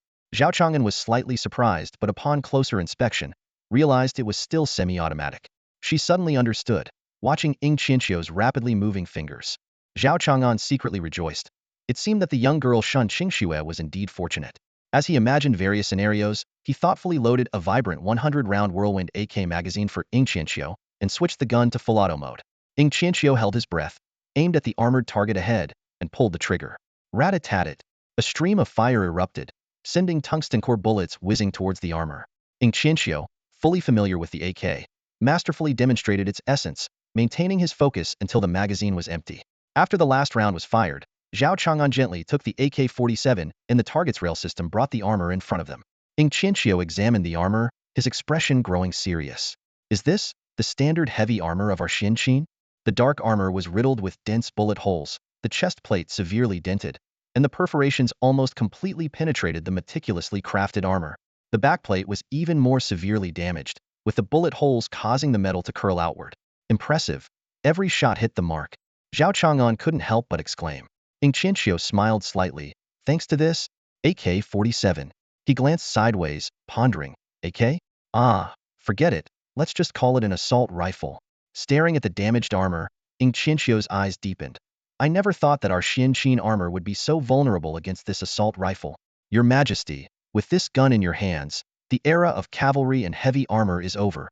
Master Zhao, can we purchase more of these assault rifles to equip our Xinqin soldiers?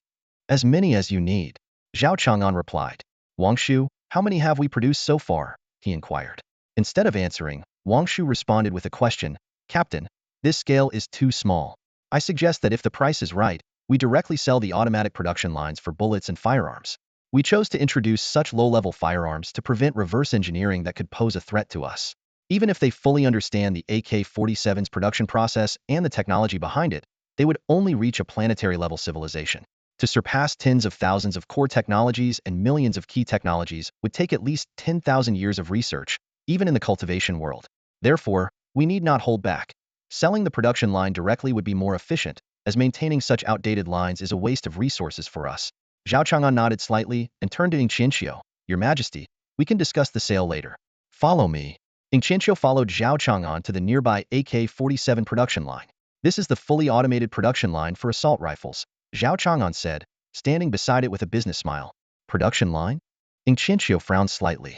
In Xinqin, industry still relied on craftsmen who personally handled every step of the process, signing their names on the finished products. Any issues would lead to immediate accountability. The machines roared before them, each silently completing its task. Products flowed continuously down the assembly line like a rushing stream, culminating in a freshly minted firearm at the end. Ying Qianqiu was amazed by the scene, deeply impressed by such a genius concept.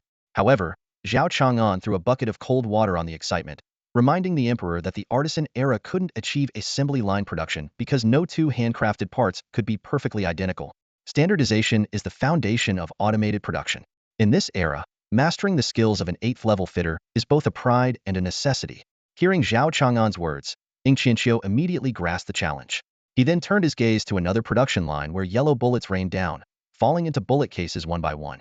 Watching the bullets being packed and sealed, Ying Qianqiu couldn't help but ask about the output of these two lines. Despite their smaller scale, they could produce 10,000 firearms and 50 million bullets daily, as long as the material supply was sufficient. Ying Qianqiu's eyes widened in surprise. Zhao Chang'an shook his head slightly, regretting that he couldn't take Ying Qianqiu to the Federation. There, he could witness the starport production line for Xinying battlecruisers, mass-producing kilometer-long warships like sausages.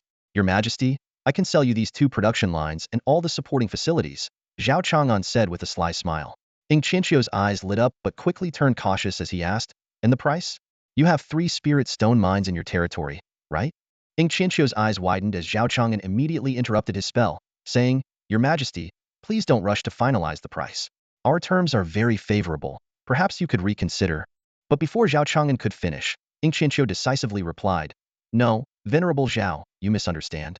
If we can sell the production lines for these weapons, then I am willing to consider it. Ying Qianqiu's decisiveness impressed Zhao Chang'an. Among the many emperors, such intelligence was rare. Many emperors, after long periods of reign, either became arrogant and refused to humble themselves before cultivators or became narrow-minded, unwilling to relinquish power and benefits. However, Ying Qianqiu was never arrogant. showing great respect to Zhao Chang'an, a cultivator, and always clearly understanding which benefits could be sacrificed for greater, long-term gains. Once a stable rifle production line was secured, the benefits of annexing other nations would far exceed those of the 3 spirit stone mines. Zhao Chang'an smiled slightly, more convinced that the empress before him was an ideal representative of power. All right, since your majesty is so straightforward, I won't be petty. We can offer additional services. Ing Qianqiu respectfully inquired. Please provide the details. Zhao Chang'an patiently explained. As far as I know, there are a total of 7 spirit mines within Xuanqin's territory. We can assist your majesty in extracting the remaining 4. Ing Qianqiu furrowed her brows, puzzled. Assist in extraction? Zhao Chang'an smiled and replied. If your majesty doesn't understand, please follow me. I'll give you a detailed tour. Once the entire process is over, you will naturally understand. With that, Zhao Chang'an led Ing Qianqiu through the vast factory towards the central area of the mountain. Along the way, a massive production line caught Ing Qianqiu's attention. Venerable Zhao, what is this? On the production line, an unfinished white fighter jet with sleek lines and wings that made it look like a white sword about to be unsheathed. Zhao Chang'an introduced, this is the Beta-class aerospace fighter, still under construction. Are you interested in purchasing it? It's the only type equipped with a warp engine, capable of flying at Mach 100 within the atmosphere, crossing 3 states in just 2 hours. Its missiles can defeat cultivators at the Nascent Souls stage, making it the ruler of the skies. Would you consider buying it? Ing Qianqiu shrugged slightly and replied somewhat hastily, forget it, I can't afford it. In Mortal Wars, 10,000 rifles are more practical than a missile capable of killing a nascent soul cultivator. The damage is simply overkill. Except for nuclear bombs. As they chatted, they soon arrived at the central area of the mountain. The facilities here were exceptionally peculiar. 8 large octagonal machines were arranged in a ring, each connected downwards through transparent tubes. Rocks and soil fragments floated up through the tubes, transforming into various strange cubes inside the machines before appearing on the surrounding transport tracks. 9 large machines surrounded a fist-sized transparent sphere. Ing Qianqiu took a few steps towards the sphere, but the blinding light forced her to close her eyes and raise her hand to shield them.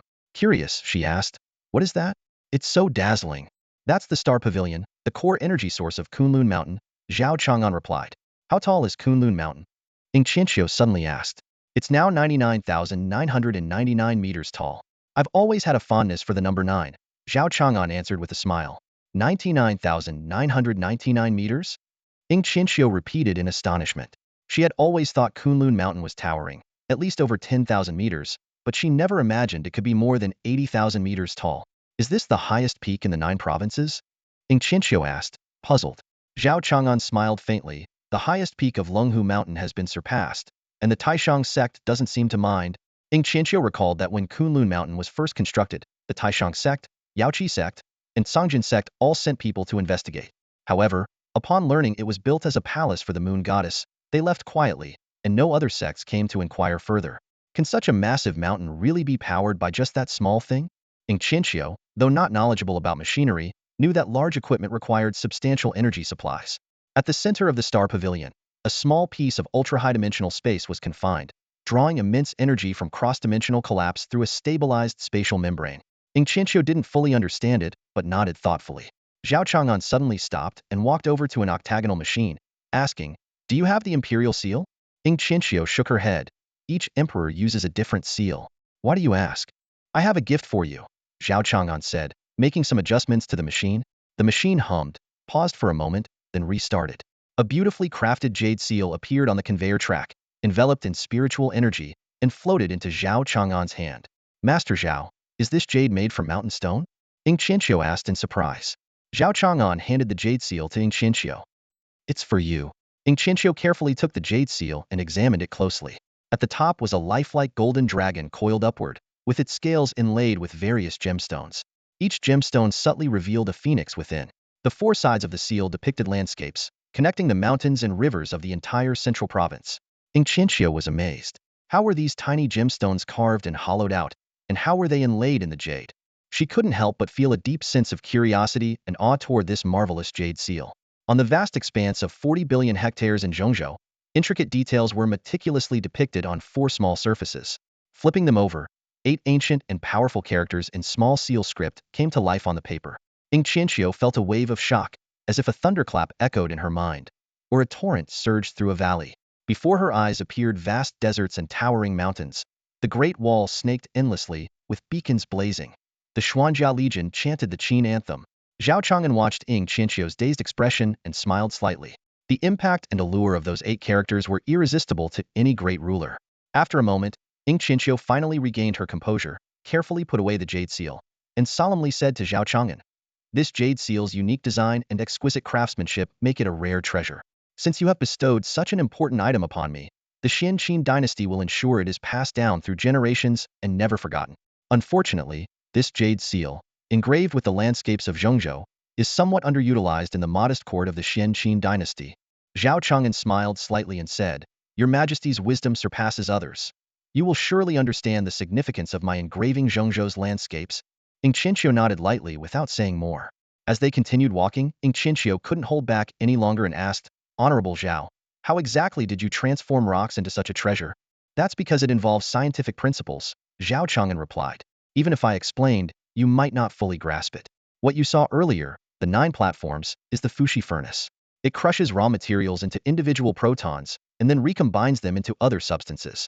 This miraculous transformation method can convert elements like helium and oxygen from the air into steel, achieving the miracle of forging from thin air. Additionally, it can extract protons from mercury to obtain gold. This is true material transformation, realizing the legend of turning stone into gold. Cyber alchemy, young one." As Empress, Ying Qianqiu receives various gifts from her ministers during annual celebrations. However, most of these gifts fail to stir her emotions, leaving her unimpressed. This time, though, the gift from Venerable Zhao has her feeling unusually excited. Unbeknownst to her, Ying Qianqiu has followed Zhao Chang'an to the lower mining district. Although this mine is within Qin's territory, they tacitly avoid discussing its ownership. Ying Qianqiu has heard tales of the formidable creatures lurking within the mountain, and Zhao Venerable's feat of shattering an entire mountain illustrates the intensity of the battle. Without Zhao Chang'an's intervention, Qin would have been powerless to prevent the mine from being buried. In such circumstances, no one dares to bring up the issue of ownership. Inside the 100 Softmuttershai mine, powerful lights hang overhead, casting cold white beams onto the dark rock walls, making the atmosphere even more eerie. The roar of enormous machines seems faint in this vast space. Looking in one direction, excavators, dozens of meters tall, work in unison. Beyond the range of sight, only the piercing noise echoing through the cave can be heard. Dust and mist fill the air, creating a chaotic and awe-inspiring scene. Indeed, Zhao Chang'an has constructed a steel kunlun right in the open pit mine. Ying Qianqiu, still accustomed to manual mining, has never witnessed such an astonishing sight. The impact of the machines is as overwhelming as a tidal wave, nearly suffocating. Zhao Chang'an explains to the Empress that the output of the fully automated mine is thousands of times greater than manual mining. Although this will deplete the mine within 3 years, the daily production rate of spirit stones is unmatched. Kunlun is willing to help the Empress harvest the spiritual minerals within her territory. While this will accelerate the depletion of the mine, Qin will gain a substantial amount of spirit stones, which can be used for expansion. The offer to preemptively access all these resources is indeed tempting, and Zhao Chang'an's plan is highly compelling. Ying Qianqiu looks at the massive machines and, after a moment of contemplation, asks, "How many spirit stones can this mine produce each month?"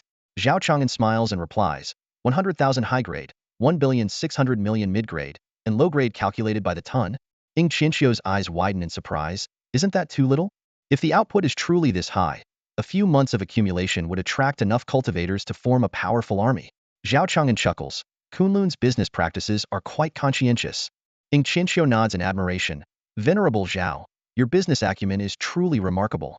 She then continues, "Venerable, with the cooperation between Qin and Kunlun going so well, I have a request and I hope you won't refuse." Zhao Chang'an is slightly taken aback, as the request seems to be somewhat beyond the scope of their agreement. An unexpected turn of events occurred when Wang Shu suddenly spoke to the captain. "Captain, I believe we should accept this request," she said. Drawing from her knowledge acquired in the library of the Supreme Sanctuary, she explained that Zhongzhou had always been the focal point of conflict among the 8 major powers. Although the Pill Tower and the Commerce Alliance had been somewhat restrained, the 6 great sanctuaries constantly attempted to infiltrate and control Zhongzhou. They wielded influence by supporting dynasties to indirectly govern Zhongzhou and allocate resources. However, it was an unspoken rule among the 6 great sanctuaries that the manipulators behind the scenes could not directly intervene. After listening, Zhao Chang'an pondered and asked, "So, you're suggesting we should not only consider Qin as our proxy force, but also support them in playing a role in Zhongzhou's affairs to share in the benefits?" With Wang Shu's affirmative response, Zhao Chang'an agreed to the plan. Zhongzhou possessed the most abundant spiritual energy and the richest spirit stone mines. It was impossible not to be tempted. Thus, Zhao Chang'an nodded and extended his hand to Ing Qianqiu, saying, "Your Majesty, let's work together happily." Ing Qianqiu was momentarily surprised, and Zhao Chang'an realized that it wasn't the right occasion for a handshake. After the negotiations concluded, the two returned to the Kunlun Palace together. Inside the palace, Yun Shi and Xie Xiaoxi sat at the table, exchanging glances. Zhao Chang'an sighed and said, "Xiaoxi, we have guests. Why don't you make some tea?" Xie Xiaoxi replied expressionlessly, "She doesn't drink tea." Shaking his head in understanding, Zhao Chang'an watched as Xie Xiaoxi cheerfully ran to the nearby fully immersive gaming pod. Zhao Chang'an and Ing Qianqiu sat down at the table and soon, a service robot brought afternoon tea and desserts. A piece of black forest cake adorned with a bright red cherry caught the attention of the two ladies, with its 3 layers of chocolate and cake making their eyes light up. Watching them enjoy the dessert, Zhao Chang'an remarked, "Desserts truly live up to their reputation. No matter the world, they always have an irresistible charm." Fortunately, Zhao Chang'an wasn't particularly fond of sweets. After a few bites, he remembered something important. "Oh, Your Majesty, this is a phone. You can use it to contact me in the future." Ing Qianqiu received a palm-sized rectangular device, reminiscent of a compact mirror. A phone? Zhao Chang'an explained that to prevent anyone from reverse engineering and cracking Federation technology, he had created these phones using future tech. After all, these devices were meant for widespread use in the future, needing to be practical without involving technology from civilizations above planetary level. He wasn't one to give away technology freely. Just a few days ago, Wang Shu had established aerial base stations covering the eastern continent and had sent phones to several friends. Today, with Ing Qianqiu visiting, it was only fitting to give it a try. Under Zhao Chang'an's guidance, Ing Qianqiu quickly learned how to use the apps on the phone, including QQ, Soumao Engine, Cultivation Forum, Doling Short Videos, Spirit Stone Wallet, Queed Map, Xiaoyu Marketplace, Zalima Delivery, and Zhangxi Novels. Of course, except for the first two, the other apps were still under development. The phone soon vibrated, and a QQ user with a Lotus avatar and the nickname Blooming Wealth sent a friend request. Zhao Chang'an awkwardly accepted the request. Feeling a bit embarrassed about the name Ing Qianqiu, he decided to add him to the group chat so everyone could get to know each other. Zhao Chang'an brought Ing Qianqiu into the chat, fostering a sense of camaraderie. User Flower in Full Bloom joined the Kunlun headquarters chat group 4749033348. The number seemed mysterious but was actually just a book club. AAA Warship Wholesale Zhao welcomed the new member, and others quickly followed suit. Lu Outyin warmly greeted the newcomer and introduced himself. Shiro jokingly suggested that the newbie should spar with her. "Don't underestimate a poor girl," curiously asked for the newcomer's name, while Xiao Shuang praised the newcomer as a beautiful sister. Xie Xiaoxi also extended a warm welcome. Ing Qianqiu, curious about Zhao Chang'an, asked about the first 3 members. Zhao Chang'an humbly replied that they were masters of the sword, Jade Pool, and the supreme lineage. Xiao Shuang hinted that she also aimed to join their ranks. Ing Qianqiu quietly opened the handwriting input method and began to introduce himself. He claimed to be Ing Qianqiu, the emperor of the Xianqin dynasty in the Central Plains. The group members were shocked, calling him the Empress. Beast Milk Lover posed an interesting question, asking how mortals elected an emperor and jokingly inquired if the emperor was good at fighting. Lu Outyin kindly reminded Ing Qianqiu not to be too formal, assuring him that everyone was friends and equals. He also teased Beast Milk Lover for his comment. Due to violations of group rules, both Beast Milk Lover and Lu Outyin were muted for an hour by the admin, Shishuzi. "Don't underestimate a poor girl," mischievously smirked, while Darkin Xiaoxi complained that the group was too noisy. Ing Qianqiu observed the chat, finding it somewhat chaotic and difficult to understand. Half a month later, at the border between Xianqin and Kaling, the armies of both nations were bracing for a fierce clash. The Xianqin dynasty was no longer content with small territorial gains and now sought to annex the entire Kaling territory. As the two armies faced off once again, the Xianqin forces did not find the battle as easily won as they had in the past. The young general of Kaling crouched in a trench, eating a meager meal while intently observing the battlefield. He commanded the 6th, 8th, and 9th Corps to hold the line at the juncture of the mountains and plains, digging an intricate network of trenches backed by the mountains. In these trenches, Kaling warriors clad in heavy armor stood ready. On the plains, 3 Corps faced the firepower of a rifle regiment. But as soon as the Kaling soldiers took cover in the trenches, the situation shifted. When soldiers armed with AK-47s leapt into the trenches, the air was filled with deafening gunfire and the flash of blades. At this moment, the outcome was uncertain. Even though the cultivators in the world of immortals lacked experience, they were far from ignorant. With the advent of high-range weapons like rifles, trench warfare had become inevitable. "General, the enemy is launching an assault," the deputy reported.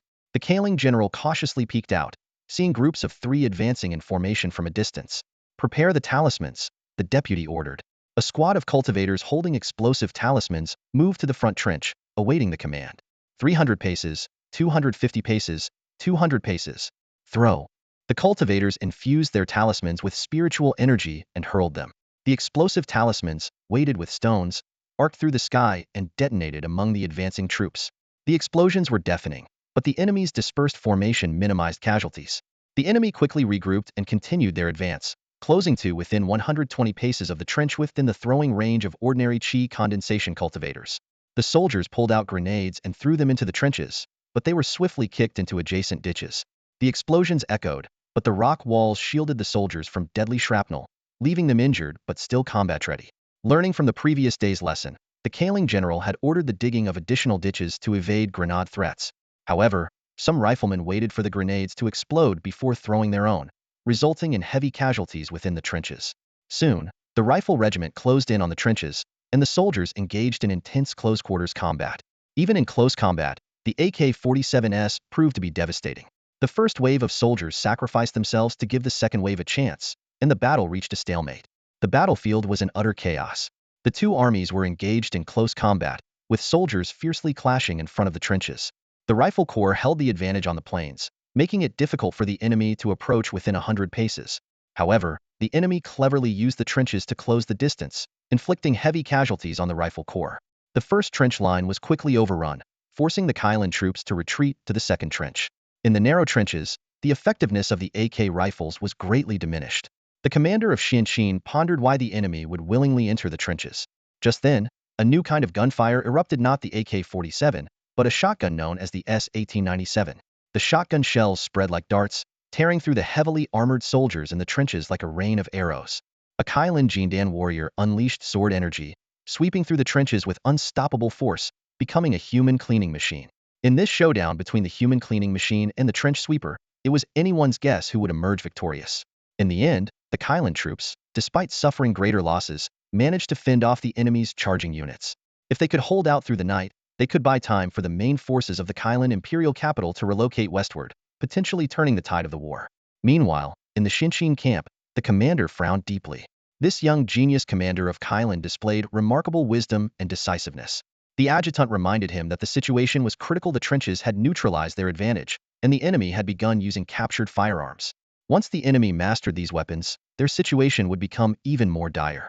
The commander pondered for a moment, took a deep breath, and said reluctantly, "It seems we have no choice but to disappoint His Majesty." The adjutant gently shook his head, understanding the commander's predicament. The commander took out his phone from his armor and casually opened the Zhalu Mi food delivery app. The service interface of Zhalu Mi was filled with various mouth-watering food options. An advertisement featuring a phoenix-shaped aircraft caught his attention, prominently marked with Zhuke attack aircraft, special price, 990,000 spirit stones per sortie. Fire support, emergency call. The bottom right corner of the screen indicated a minimum order of 5 sorties. The commander hesitated for a moment, but ultimately chose 30 sorties, then entered the call interface. The software automatically switched to the KDA map app. The system prompted him to confirm friendly and target coordinates and to verify his identity.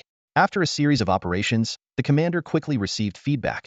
The target was confirmed as the trench defense fortifications, with the strategic objective of depleting the enemy's combat forces. The 9th Zhuke attack aircraft squadron would arrive at the target coordinates within 3 minutes, and friendly fire was to be avoided at all costs. 3 minutes later, 30 Zhuke attack aircraft arrived over the trenches, their ion cannons lighting up the night sky like fireworks, illuminating the entire battlefield. High-explosive ion clusters erupted within the trenches, producing deafening explosions that seemed like a ground-level fireworks celebration. A minute passed, and the phone of General Xianqin rang again. The screen displayed a message, "Honorable General Xianqin, if you carefully observe the target points, you will find that the targets have sustained over 90% damage. The enemy's living forces have been eliminated, the support mission has been successfully completed, and Zhuke units are returning victorious. Wishing you continued military success." General Xianqin skillfully tapped the confirmation button, feeling a deep sense of satisfaction with the victorious outcome. Next, a pop-up appeared on the phone screen. "Please select a payment method." Without hesitation, General Xianqin completed the payment process. He then received another message. "Your delivery has been completed, and the bill has been sent." Nodding slightly, he commanded, "All units, charge. Capture General Kai Ling alive." The soldiers, high-spirited and eager, launched an assault toward their target. In the Fengqi Palace of the Xianqin dynasty, Xianxia was taking an afternoon nap when the ringing of her phone woke her. She frowned slightly, slowly climbed out of bed, and picked up her phone to see a message on the screen. Ding, you have an invoice from Zalili Delivery? She couldn't help but sigh. Sleeping in the palace, and debts come from the sky? The scene before her underscored the harsh realities of war and the omnipresent pressure. The brilliant General Kai Lingjun was captured during the Battle of Tianchuan Mountains, and his destiny spiraled downward from there. After the Xianxin Rifle Corps breached the Tianchuan Mountains, they joined forces with 8 cavalry corps from the southeast and northeast, encircling the main force of Kai Lingjun and capturing the young emperor who accompanied them. The Xianxin army strictly adhered to military laws, showing no aggression towards nearby cities and treating the young emperor with great respect.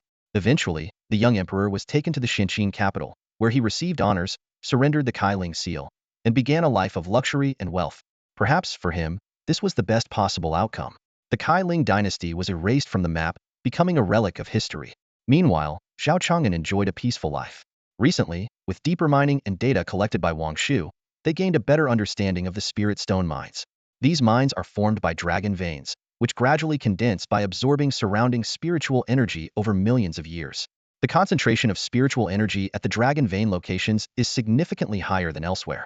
Zhao Chang'an's holographic terminal displayed the design plan for mechanical dragon vein 9. Wang Shu, has the small-scale dragon vein test been successful? Although successful, it was not perfect. By circulating a fixed amount of spiritual energy through the dragon vein circuit, they managed to increase the surrounding spiritual energy concentration, but only by about 3 times the original amount. In a 10D test, the dragon vein only condensed a tiny 0.1 spirit stone. Zhao Chang'an smiled and said, "At least this proves our direction is correct. Let's slowly work on increasing the quantity next."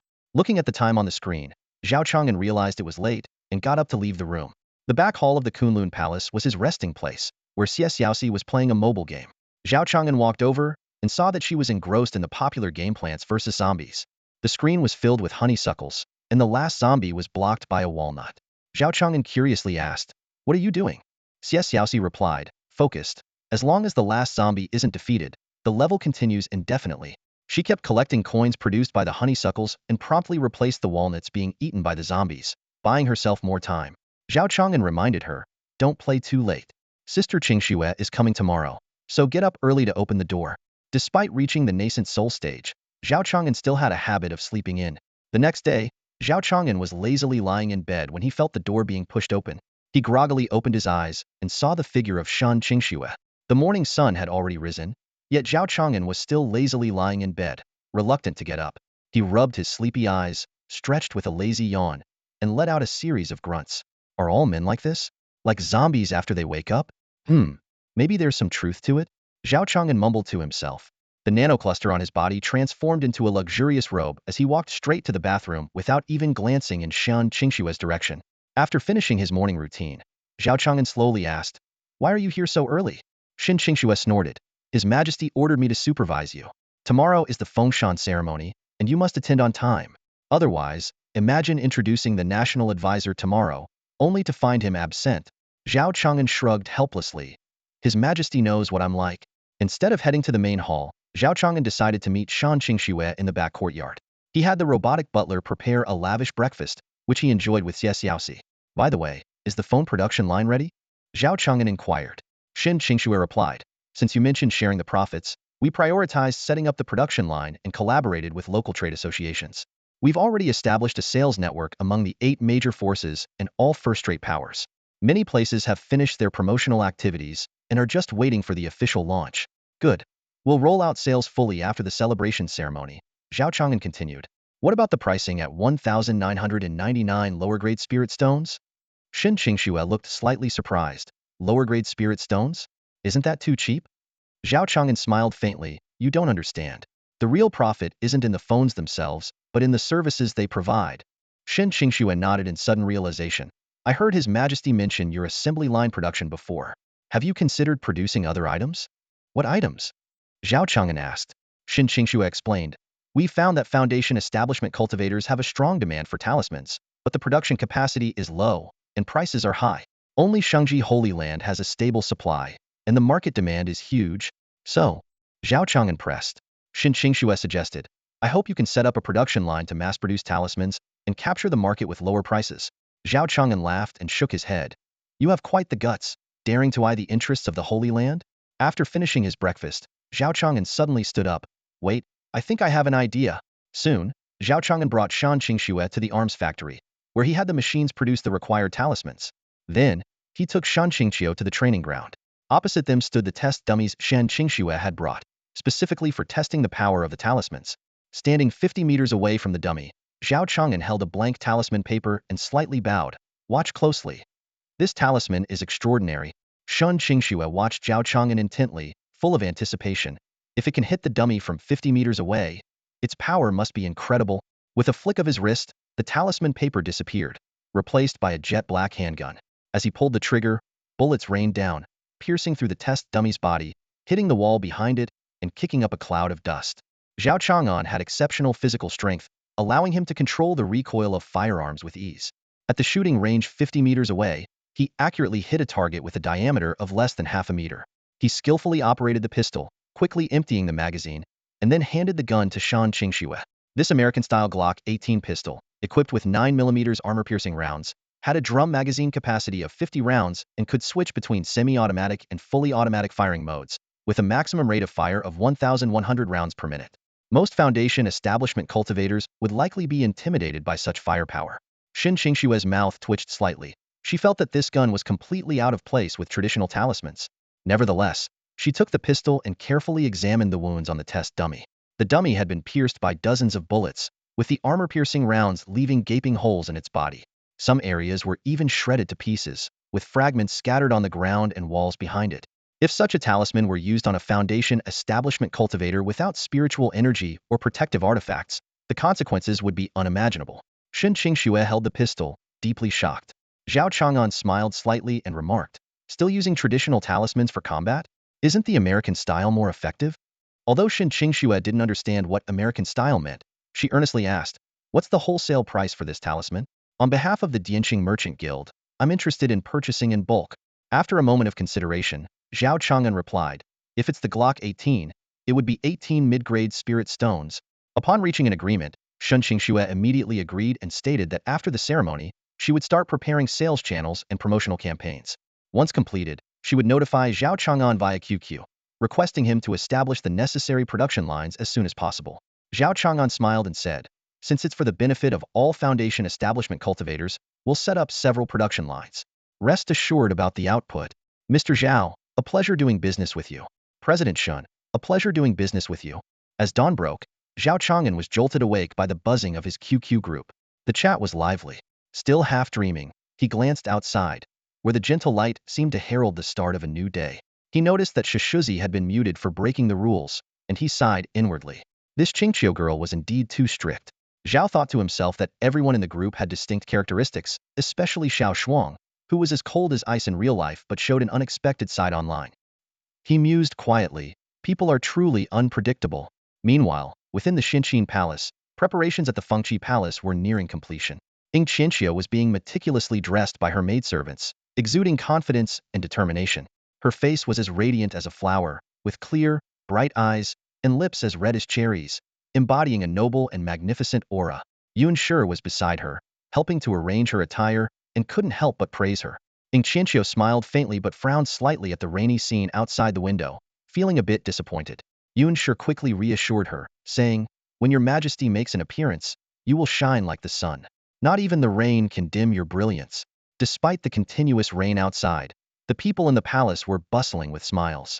Under the emperor's rule, the Xinqin dynasty was becoming increasingly prosperous, which was good news for everyone. Soon, all preparations for the Fengshan ceremony were complete, and the imperial guards came to escort the emperor to the altar. As the midday bell rang, the Fengshan ceremony officially commenced. Ying Qianqiu stood on the imperial carriage, exuding an extraordinary presence and radiance, undiminished even by the golden carriage. The entire palace seemed to be enveloped in a sense of harmony, showcasing a scene of prosperity. It was the greatest fortune for the people to live in such a flourishing era, truly a cause for heartfelt admiration.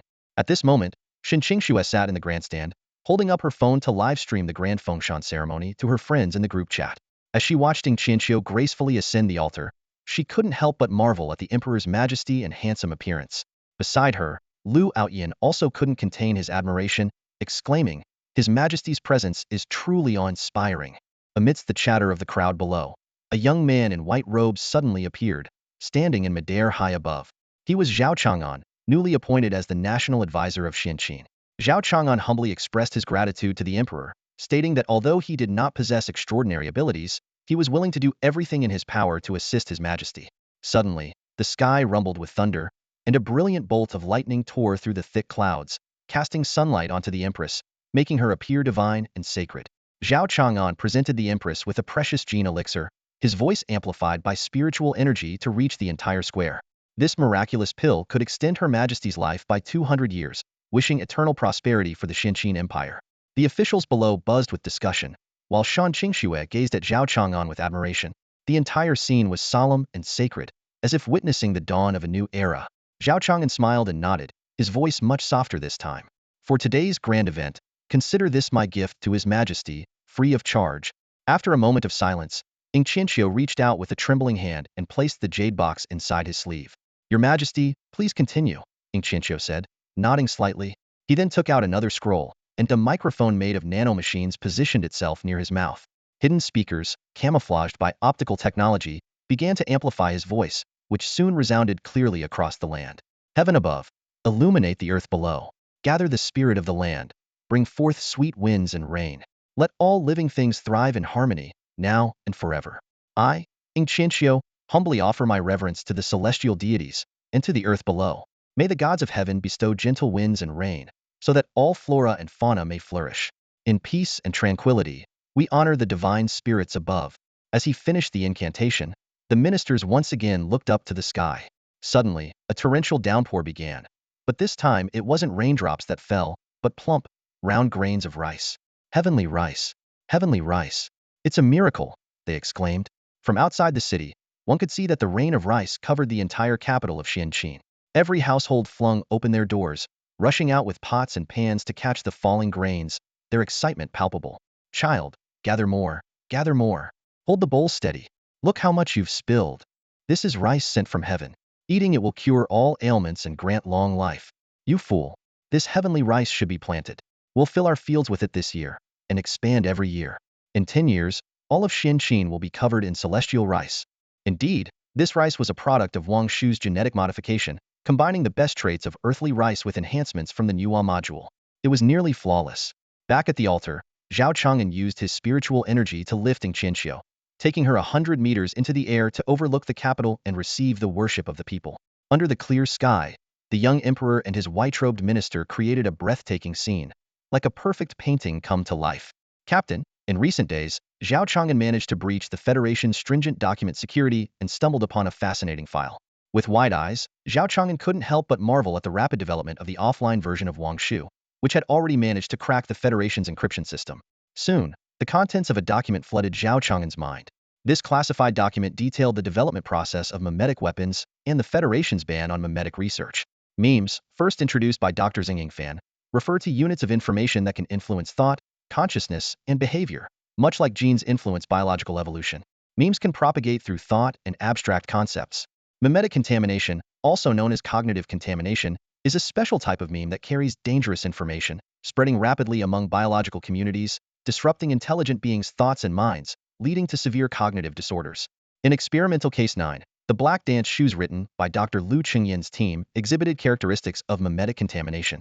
In an experiment involving 184 alien prisoners, all prisoners developed severe mental issues after repeatedly reading the fairy tale 10 times. This included 34 multiple suicide attempts, 79 severe cognitive impairments, and the rest suffering varying degrees of mental damage. During the war with the Aid civilization, our side conducted a field test of mimetic weapons, which ultimately spiraled out of control. The Federation's outpost in the Aid civilization suffered severe blows, with internal mutinies breaking out. The soldiers involved in the mutiny exhibited abnormal mental states, leading to the test's failure.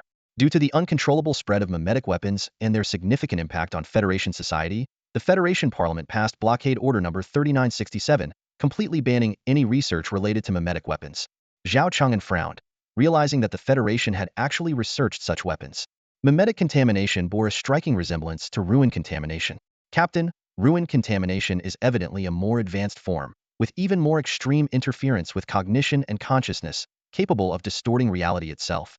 Wang Shu pointed out seriously that based on his assessment, the Cursed God's Notebook, which is to be analyzed tomorrow, might contain significant mimetic contamination, and the captain must handle it with extreme caution. Zhao Chang'an, fully aware of the horrors of ruin contamination, requested that the captain exclude him from the information observation process during the analysis. The next day, atop Mount Kunlun, a massive steel island floated in the sky. Beneath the island were 9 integrated anti-gravity modules, and above it stood a fortress-like structure.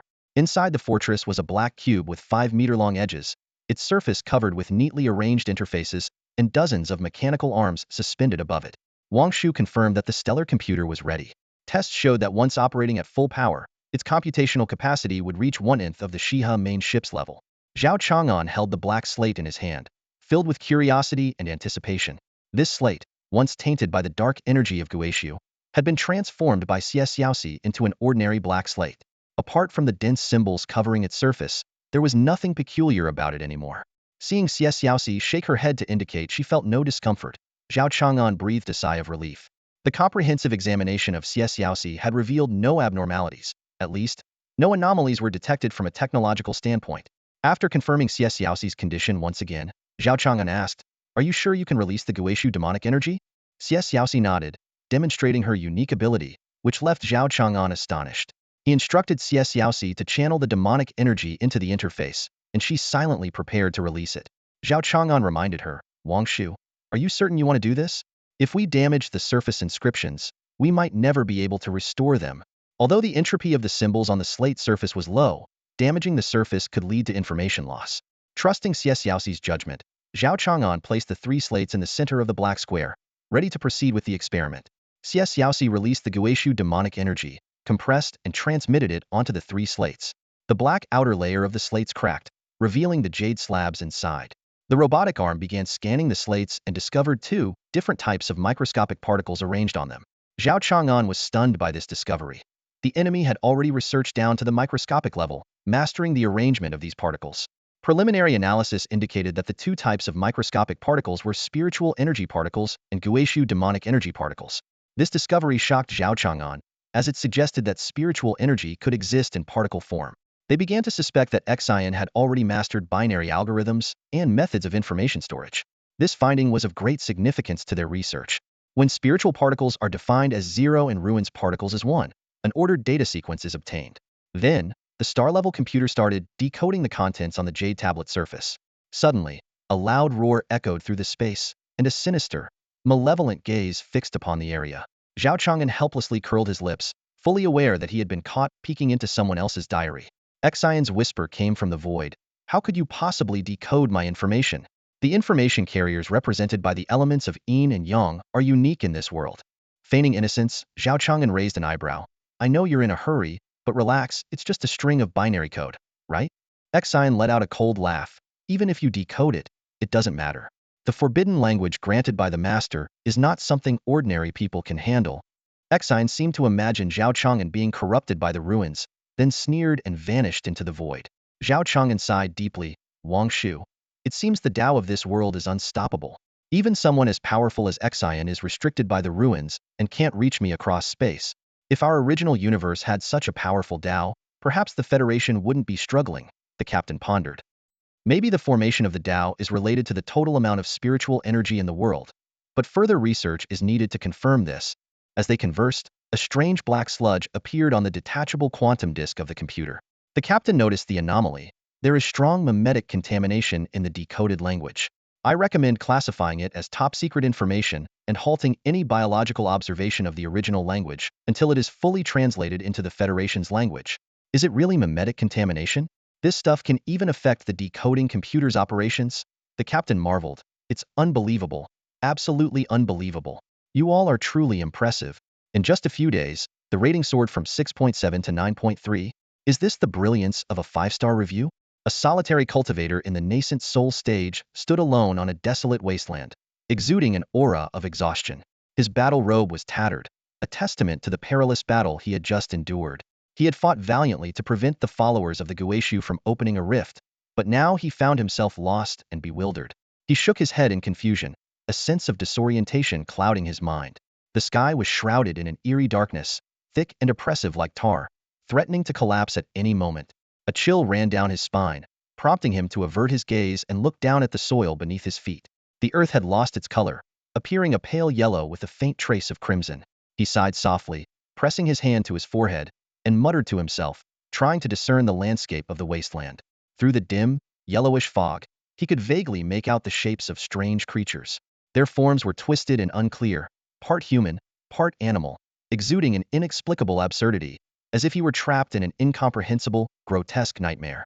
The cultivator shook his head, attempting to dispel the chaos and pain in his mind. Suddenly, a flash of inspiration struck him like lightning. He remembered the stories told by the veterans who had battled in Guizhou. A sky paved with black mud, a wasteland of despair, and twisted monsters. Could this be the fabled fourth layer of Guizhou, the endless nightmare wasteland? Beads of sweat formed on his forehead, and he began to tremble uncontrollably. If he were in the first three layers, there might still be a slim chance to escape back to the eastern continent, but here, in the domain of that existence, at some unknown point, an indescribable sound reached him from the distant sky, resembling a woman's cry or the sky's lament. However, when he focused on listening, the sound vanished instantly. Through the thick, yellow fog, the silhouette of a sailboat gradually emerged, swaying unsteadily in the barren desert before coming to a slow stop in front of the cultivator. The ancient and decayed hull emanated an air of primordial desolation, as if praying for the entire world. The cabin slowly opened, and a figure carrying a bronze lantern stepped out, casting a glance at the human cultivator. Suddenly, the cultivator felt as if the lantern had transformed into a giant eye, but it reverted to normal in an instant. Upon closer inspection, he noticed countless nightmares coming to life and fading away within the lantern, as if it encompassed all the world's fears. The figure's face was radiant yet elusive like the dawn, draped in a withered and tattered yellow robe, seemingly the oldest fabric in existence, serving some even more terrifying entity. His gaze was both gentle and mad, akin to a mother's love mixed with ancient malevolence. The cultivator stared blankly at the figure, who also gazed back at him. They exchanged a smile, as if caught in a surreal dream. The figure slowly approached the cultivator, the indescribable whispers growing more piercing, until the cultivator heard a repeated phrase in his ears. "Go home, go home, go home." The figure extended his left hand, with long, sharp, dry, and twisted fingers, yet there was a touch of human warmth in the bizarre gesture. This contradictory sensation was perfectly embodied in him. Home? But what was home? However, it no longer mattered. The cultivator placed his hand on the outstretched left hand. The human cultivator smiled joyfully, as if a wanderer had finally found their way back to a mother's embrace, making everything seem so wonderful.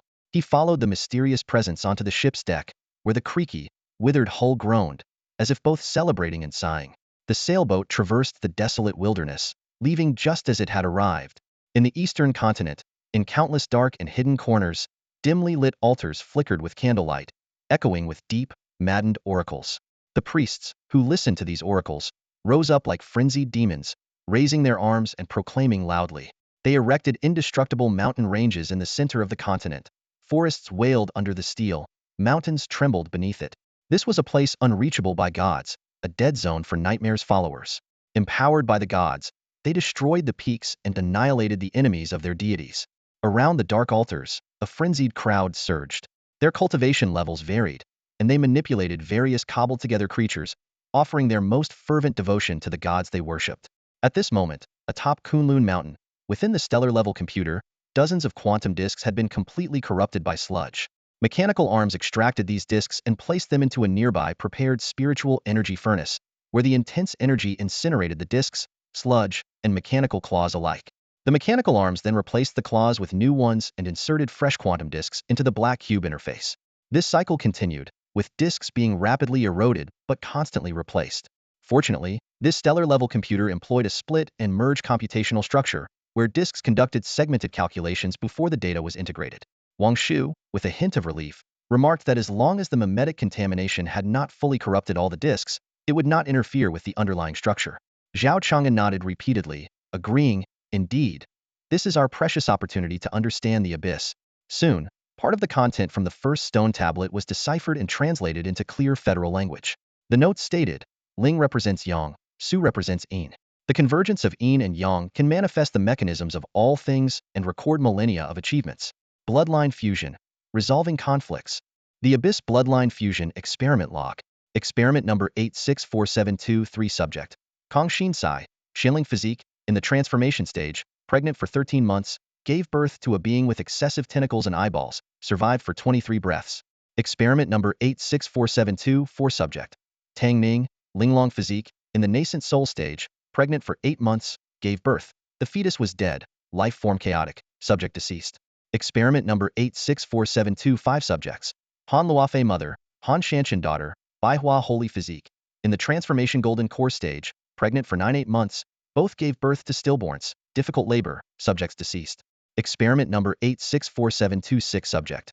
Xie Ingru, devouring heaven demon physique, in the return to the void stage, pregnant for 20 months, gave birth to a female infant, stable life form, responded well to abyssal demonic energy. The notes mentioned, after millennia of waiting, the perfect bloodline fusion has finally arrived, my offspring. A perfect fusion of the abyss and humanity. At this moment, the bloodlines of both intertwined within her, as if the world would never see conflict again. Zhao Chang'an roared inwardly, cursing the humans who dared to escape his sight with such a flawless bloodline. They were merely creators of life. No matter how far across the eastern continent he had to travel, no matter how deep into the 9 layers of the abyss he had to delve, he vowed to find them. 9 years of pursuit had finally come to an end. The perfect bloodline remained in perfect condition, seamlessly merging with the demonic aura. She was the key to the ultimate bloodline fusion.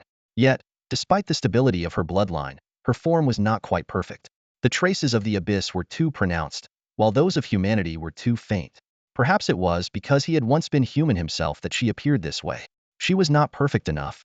Thus, he collected countless human bodies, crafting a statue with 1,000 hands and 100 eyes. He awaited the moment when the statue's life force stabilized, so he could merge her into it. The human element was lacking, and he would personally make up for it. Beyond the abyss, an unprecedented force suddenly surged. The ruler of the 3rd layer perished under a black sphere. If he hadn't been prepared, he might have faced serious injury or even death from that blow. However, the Supreme Being's words were not in vain. External forces would indeed arrive.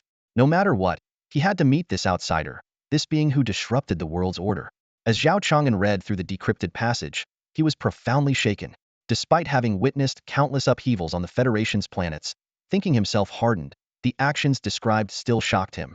Capturing female cultivators with special constitutions? Forcing them to bear his bloodline? Experimenting on his own daughter? As he turned page after page, a sudden and intense dizziness washed over him, nearly causing him to lose his balance. Staggering a few steps, he grabbed a nearby instrument for support, staring ahead in confusion. Captain, are you sure all mimetic contamination has been cleared? What's happening? Zhao Chang'an clutched his forehead, feeling as though he had just seen this guy's memories.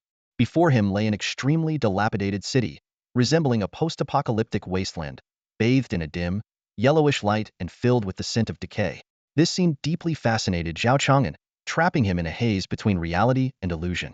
The city lord had fallen ill, gravely so, likely injured in a fierce battle with the demonic creatures of the abyss. That day, the city lord had returned with a jade stone engraved with a yellow mark, covered in wounds. A cultivator supporting the city lord had heard him muttering "Haster" in his unconsciousness. Since that injury, the city lord had not left his residence for 10 days. While others might have thought the city lord's injuries were severe, Xian knew better. There were eerie whispers in the night, and the guards at the gates suffered from intense headaches, forcing them to rotate shifts frequently. The city lord summons you, Xian. A passing soldier called out before hurrying away. Xian stepped out of his courtyard, looking anxiously towards the city lord's residence. The city lord was the only nascent soul stage cultivator in the city, humanity's strongest line of defense. Without the protection of a nascent soul, the city would face an unimaginable crisis. Since the onset of the Dark Age, nearly all of humanity's powerful cultivators had vanished. Those at the transformation and unity stages had become mere legends, with no one able to reach such heights anymore. Pollution spread across the land, and despair and death were everywhere. Human communities scattered into small tribes across the vast terrain, with only a few surviving in abandoned cities under the protection of nascent soul cultivators. The rest, led by golden core stage groups, hid in the shadows of this earthly hell, praying to escape the demon's notice. If the city lord truly lost his fighting ability, the responsibility of defending the city would fall on Zin's shoulders. He, Xian, was the youngest golden core stage cultivator in the city and its last hope. Whether by destiny or his innate talent, when he reached the foundation establishment stage, the methods for cultivating to the golden core stage had appeared vaguely in his mind. This dreamlike knowledge prevented him from teaching others, yet he could follow its guidance in his cultivation. Xian had no doubt that when he reached the threshold of the nascent soul stage, its methods would also reveal themselves to him. Lost in thought, he soon arrived at the city lord's residence, a building that was itself in a state of disrepair. As he stepped inside, he felt an intense sense of foreboding. Xian, you're here, the city lord said, standing in the shadows, revealing only a dark silhouette, his face obscured. City lord, are you all right? Xian asked. Still holding on, the city lord replied, before suddenly coughing violently and turning to enter an inner room. Come in, I'll make you some tea. Xian stepped into the room and saw a jade stone placed in the center of the table, resting on a piece of parchment covered in strange symbols. While the city lord busied himself in another room, Xian secretly picked up the jade stone, feeling a searing heat pierce through the back of his left hand. He quickly placed the stone back, pretending nothing had happened. Soon, the city lord brought a cup of hot tea, warmly discussing the city's defenses. Under the city lord's watchful gaze, Xian had no choice but to drink the tea. Half an hour later, Xian emerged from the city lord's mansion and walked to a deserted corner, seething with anger. He clutched his throat tightly, trying to vomit the tea he had just consumed. The sound of retching filled the air until he finally expelled some yellowish acid, bringing him a slight sense of relief. Wiping the corner of his mouth, Xian headed towards his courtyard. He inspected the burn on the back of his hand, which now bore a yellow mark resembling jade, a stark reminder of the humiliation he had just endured. Returning to his room, Xian lay on his bed, clutching his long sword, hoping for some unexpected event to occur. However, he eventually fell into a deep sleep, while the city remained as tranquil as ever. In his dream, absurd scenes unfolded. The earth, sky, and sea were all wailing, and Xian understood why they were lamenting because of the strange man standing before him. The man, thin and dressed in tattered yellow robes, appeared clumsy but moved with inherent grace. He stared at Xian, who felt an unprecedented sense of calm. Despite the bizarre nature of the situation, Xian felt a peculiar sense of pardon. The man slowly lifted his head, revealing countless red eyes glowing with dangerous light from beneath his hood. He carried a mysterious wooden rack on his back, wore yellow robes, and his arms extended into purple phantoms, with sticky tendrils emerging from his feet, exuding an inexplicable eeriness and terror. Xian didn't understand why he was there, but he instinctively knew that this place was his destined destination. The feeling was irrational yet seemed entirely logical, needing no explanation. The man moved, and the twisted red eyes under the hood flickered with an eerie light. Suddenly, a faint sound began to resonate, growing louder and louder until it became deafening, shaking the entire world. The man seemed to sense something, and Xian instinctively felt the need to leave. Guided by an innate intuition, he knew exactly what to do, and then Xian woke up. Through the window, he saw flames rising high into the sky, accompanied by the sounds of slaughter and screams. Xian stood up and walked to the window, carefully observing the chaos and massacre unfolding in the city. Despite this being his home, Xian felt indifferent. His mind was still preoccupied with the strange dream. It was too bizarre. Xian felt that it was not just a dream but a real entry into a distorted world, as if he had stumbled into a surreal play.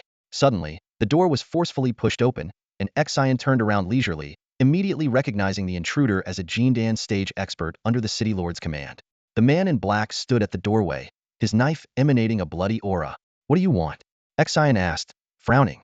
What is the origin of the chi continuing herb? Xian's heart was filled with curiosity and anticipation, as if this herb was the source of his destiny. Suddenly, a man in black appeared, wielding a steel knife, his eyes sharp as lightning, making Xian feel an intense sense of danger. 3 days ago, Xian obtained this chi continuing herb, and its miraculous effects made him treasure it greatly. In these chaotic times, protecting inner peace seemed especially valuable. Xian secretly wondered if the tea sent by the city lord had affected him. His golden core seemed shrouded in mist, and his body felt weak and powerless. He closed his eyes, waiting for the fatal blow. The blade flashed, the wind howled, but Xian did not feel the sharpness of the knife. He only heard the crisp sound of the long knife hitting the ground.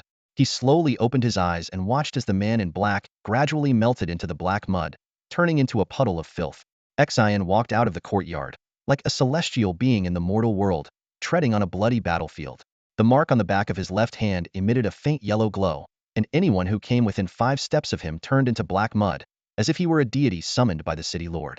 But the deity did not respond to the city lord, so the city lord decided to use the lives of the entire city as a sacrifice. Xian pondered, and in a flash, he arrived at the center of the city where the city lord stood waiting for him with a long knife. Although the city lord looked haggard, he still exuded a powerful aura. The strength of the golden core stage was not to be underestimated. Xian smiled and said, Haster. The city lord was shocked and asked, How do you know that name? Xian replied mockingly, Because your deity chose me and abandoned you. The city lord fell into utter madness and swung his knife at Xian. The blade flashed again, followed by the sound of the long knife hitting the ground. Xian turned and walked away, the yellow light gradually dimming, feeling somewhat bored. As he walked, he felt his ankle being grabbed. A petite girl was pleading for his help. Xian looked at the surrounding mud and asked, "I've killed so many people. Aren't you afraid?" The girl replied, "Staying here means death too. My name is Yun." Xian looked up at the sky, then beckoned the girl to follow. Yun clung to the corner of Xian's clothes and left the chaotic city together with him. They headed towards the abyss, Yun somewhat terrified but still closely following Xian. Xian looked up at the yellow mark on his hand, feeling an inexplicable call, as if the abyss was summoning them. Xian harbored a deep longing for the abyss, and despite the daunting journey of millions of miles, he pressed forward with unwavering determination. On this treacherous continent, even with Yun's assistance as a bearer of the yellow mark, the path ahead remained perilous. Yun silently followed Xian, just as she had when they departed the city. Time had passed, and Yun had blossomed into an exquisite beauty, her skin radiant and translucent, her eyes sparkling with crystalline clarity, and her presence exuding the aura of a nascent soul. Despite her ability to ensure safety, she chose to accompany Xian on his journey to the origin of death and corruption. Over 2 decades of trials and tribulations, Xian witnessed numerous sights. Yet, the more he saw, the deeper his questions grew. He was desperate to understand the relationship between humanity and the abyss. What entanglements lay between them? How could they be resolved? Now, all the mysteries were on the verge of being unveiled. The ultimate answers were within reach because the abyss was right before them. After countless days and nights, traversing mountains and rivers, Xian finally set foot in the land of the abyss. Before him lay an indescribable spiral structure, symbolizing both the beginning and the end. No living creature dared to cross this place, and not even clouds lingered for a moment. The laws of time and space were distorted here, and everything was tainted. Each point on the spiral was connected to every other point, and by traversing any single point, one could glimpse the entire spiral. This spiral had no starting point and no end, as if it had been silently rotating since time immemorial. This was the vessel of the abyss. The yellow mark on Xian's hand became more active than ever, its dim yellow light flickering wildly, as if it was about to break free from his hand. With a deafening roar, Xian and Yun plunged into an abyss-like space. The first 3 levels of the abyss, being too close to the real world, were heavily constrained by the natural order. Apart from the masters of the Mahayana realm, they were filled with noisy and filthy low-level demons. It was a chaotic and weak place. Xian shook his head and led Yun to the 4th level. The 4th level was an endless wasteland, with nothing but a blazing sun and occasional scorching winds that kicked up clouds of yellow sand. The ruler of this level sensed a powerful presence approaching and appeared amidst the swirling sand. Surrounded by raging flames, the ruler cast a malicious gaze at Xian, but upon seeing the yellow mark, it fell silent and quickly fled into the distance. Xian, bored with the oppressive heat and monotony, moved on to the 5th level. However, as he crossed halfway into the space, he encountered an inverted world with a bright night sky, dark stars, and deafening whispers and footsteps all around. An inexplicable fear gripped his heart, and the yellow mark on his hand began to flicker and heat up. Xian believed that without the deterrent power of the yellow mark, he would have perished upon entering the 5th level. Thus, he chose to settle in the 4th level, continually enhancing his strength through the yellow mark. After countless cycles, with the aid of the yellow mark, Xian finally broke through the thin barrier.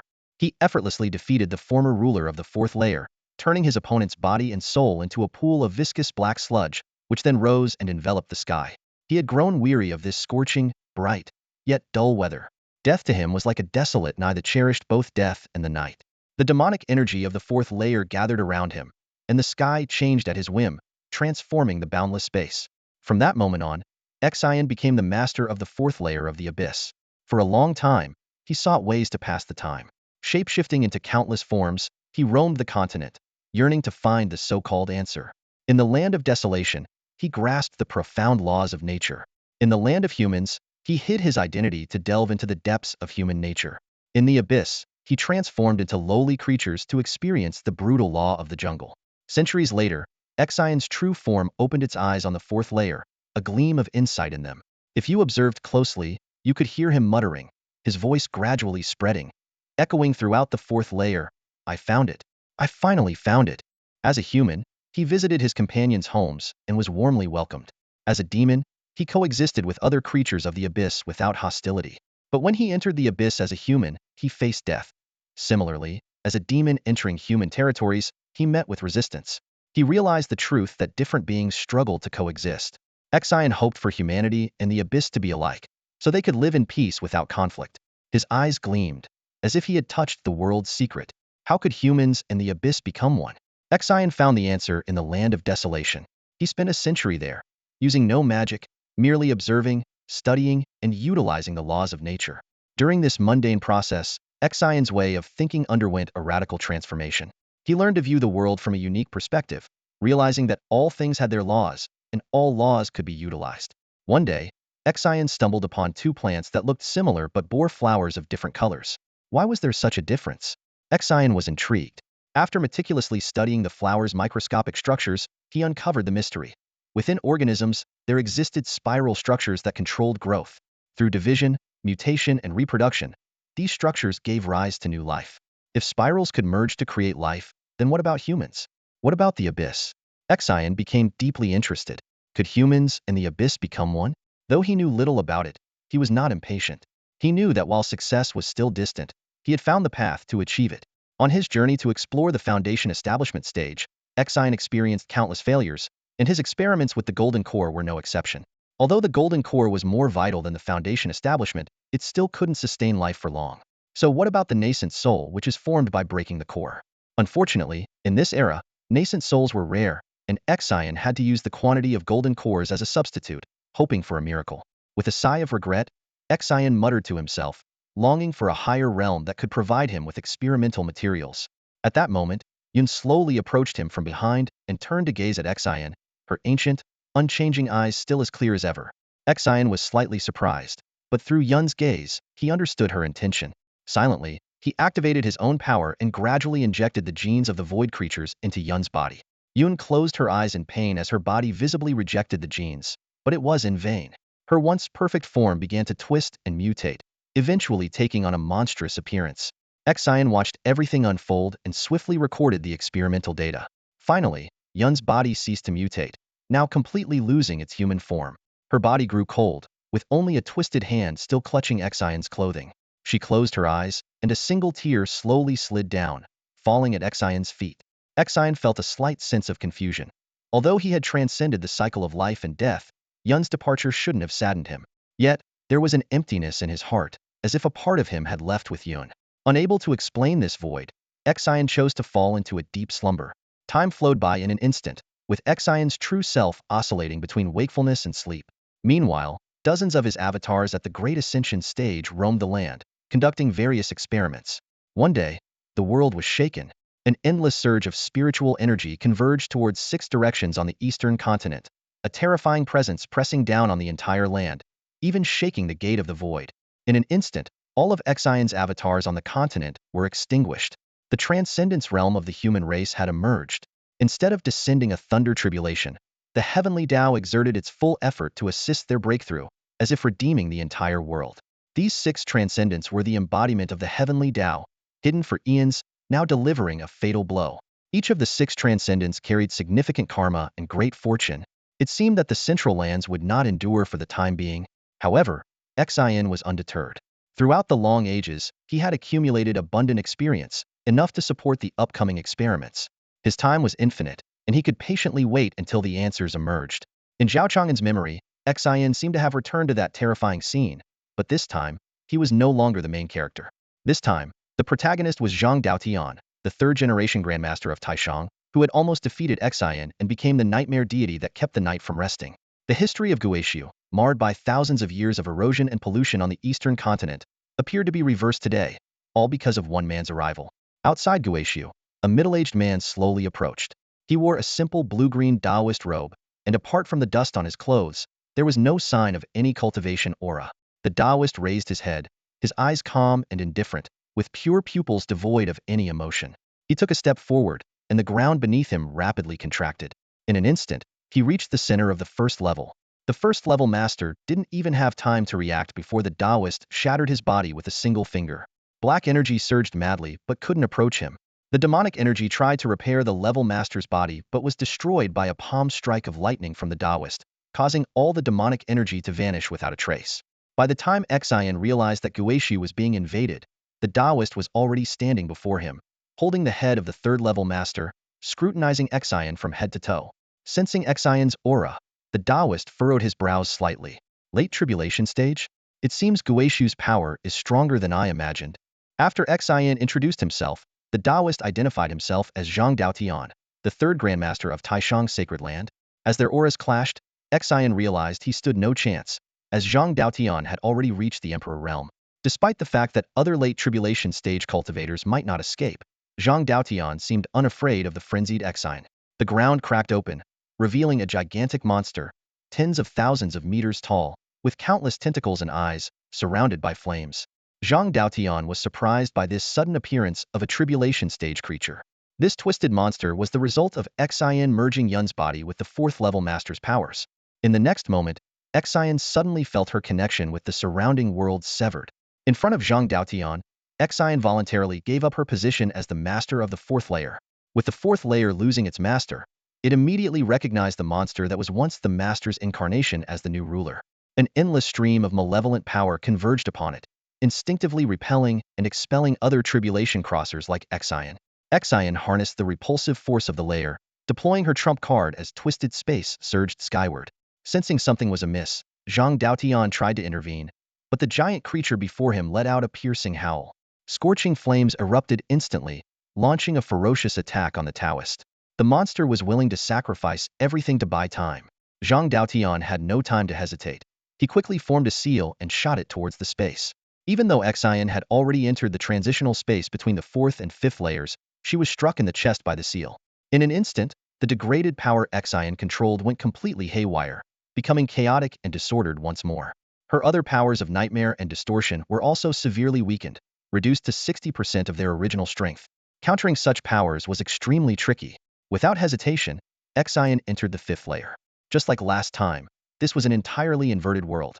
Mountains hung upside down above, raindrops flew upwards, a bright night sky lay beneath her feet, and stars and moon emitted a dark glow. Initially, deafening footsteps echoed in her ears, as if they were very close, but Xian paid them no mind. Soon, the footsteps grew distant and insignificant, yet Xian frowned. In this completely inverted world, the farther the footsteps, the closer they actually were. The sixth layer of the abyss, the inverted realm, was ruled by the Mother, whose power was inversion. Renowned for her immense kindness and benevolence, in this inverted world, she displayed the utmost cruelty and evil. However, unlike her previous accidental visit, Xian was now entirely different. Sensing something behind her, Xian calmly said, "Just passing through." The Mother also noticed something traversing from the upper layer and ignored the presence beside Xian. Xian found the twisted junction between layers and in an instant arrived at the sixth layer. The Mother, having reached the peak of tribulation crossing, was extremely powerful and should be able to buy her some time. In the blink of an eye, Xian was in a peculiar world. This was a bizarre space pieced together from 6 different worlds: desert, jungle, hills, ocean, canyon, and snowfield. The boundaries between these worlds were smooth and regular, converging at the center like a sliced cake. As soon as Xian entered the sixth layer, the layer's ruler sensed her presence. Accompanied by the light sound of hooves, a uniquely shaped horse appeared before Xian. Its form was sleek, with 6 bright eyes on its face, long ears, and snow-white fur. Though it resembled a horse, it looked more like a rabbit. However, it couldn't be entirely called a horse, as it had 6 strong legs. The sixth layer of the abyss, the realm of 6 lands, was ruled by Liuhe, whose powers included plunder, war, and calamity. Xian found himself in a mysterious space, feeling the boundless void and vast existence around him. A colossal entity, composed of countless glowing spheres that seemed to encapsulate all the truths of the world, slowly approached him. Xian's heart surged with emotion, as if he were nearing the end of time and space, forgetting Zhang Daotian's pursuit behind him. In the presence of this infinite being, Xian eagerly asked questions, seeking the mysteries of everything and anything. However, the entity informed him that knowing its true name would not benefit him and made him realize the inadequacy of human civilization's research on bloodlines. When Xian inquired whether Zhang Daotian's power surpassed the entity's, he received an affirmative response but was also told that the entity would neither kill Zhang Daotian nor be killed by him. As their conversation continued, Xian learned that the entity's purpose was to kill someone even more significant than Zhang Daotian, making him understand that his journey would be fraught with challenges and unknowns. Guided by the entity, Xian was transported to another mysterious space, ready to face the destined individual. At that moment, Zhang Daotian stepped into this space, surrounded by a few dim powers. The colossal entity began to shimmer, questioning why Zhang Daotian had humbled himself to come here. Unfazed, Zhang Daotian declared that he would not let the entity test the depths of the void. The entity's body glowed, collapsing like bubbles and birthing and dying like universes, causing the space to tremble. As the battle was about to erupt, the future remained filled with uncertainty and challenges. Zhang Daotian sensed something amiss and unleashed a powerful palm strike. But the figure had already vanished.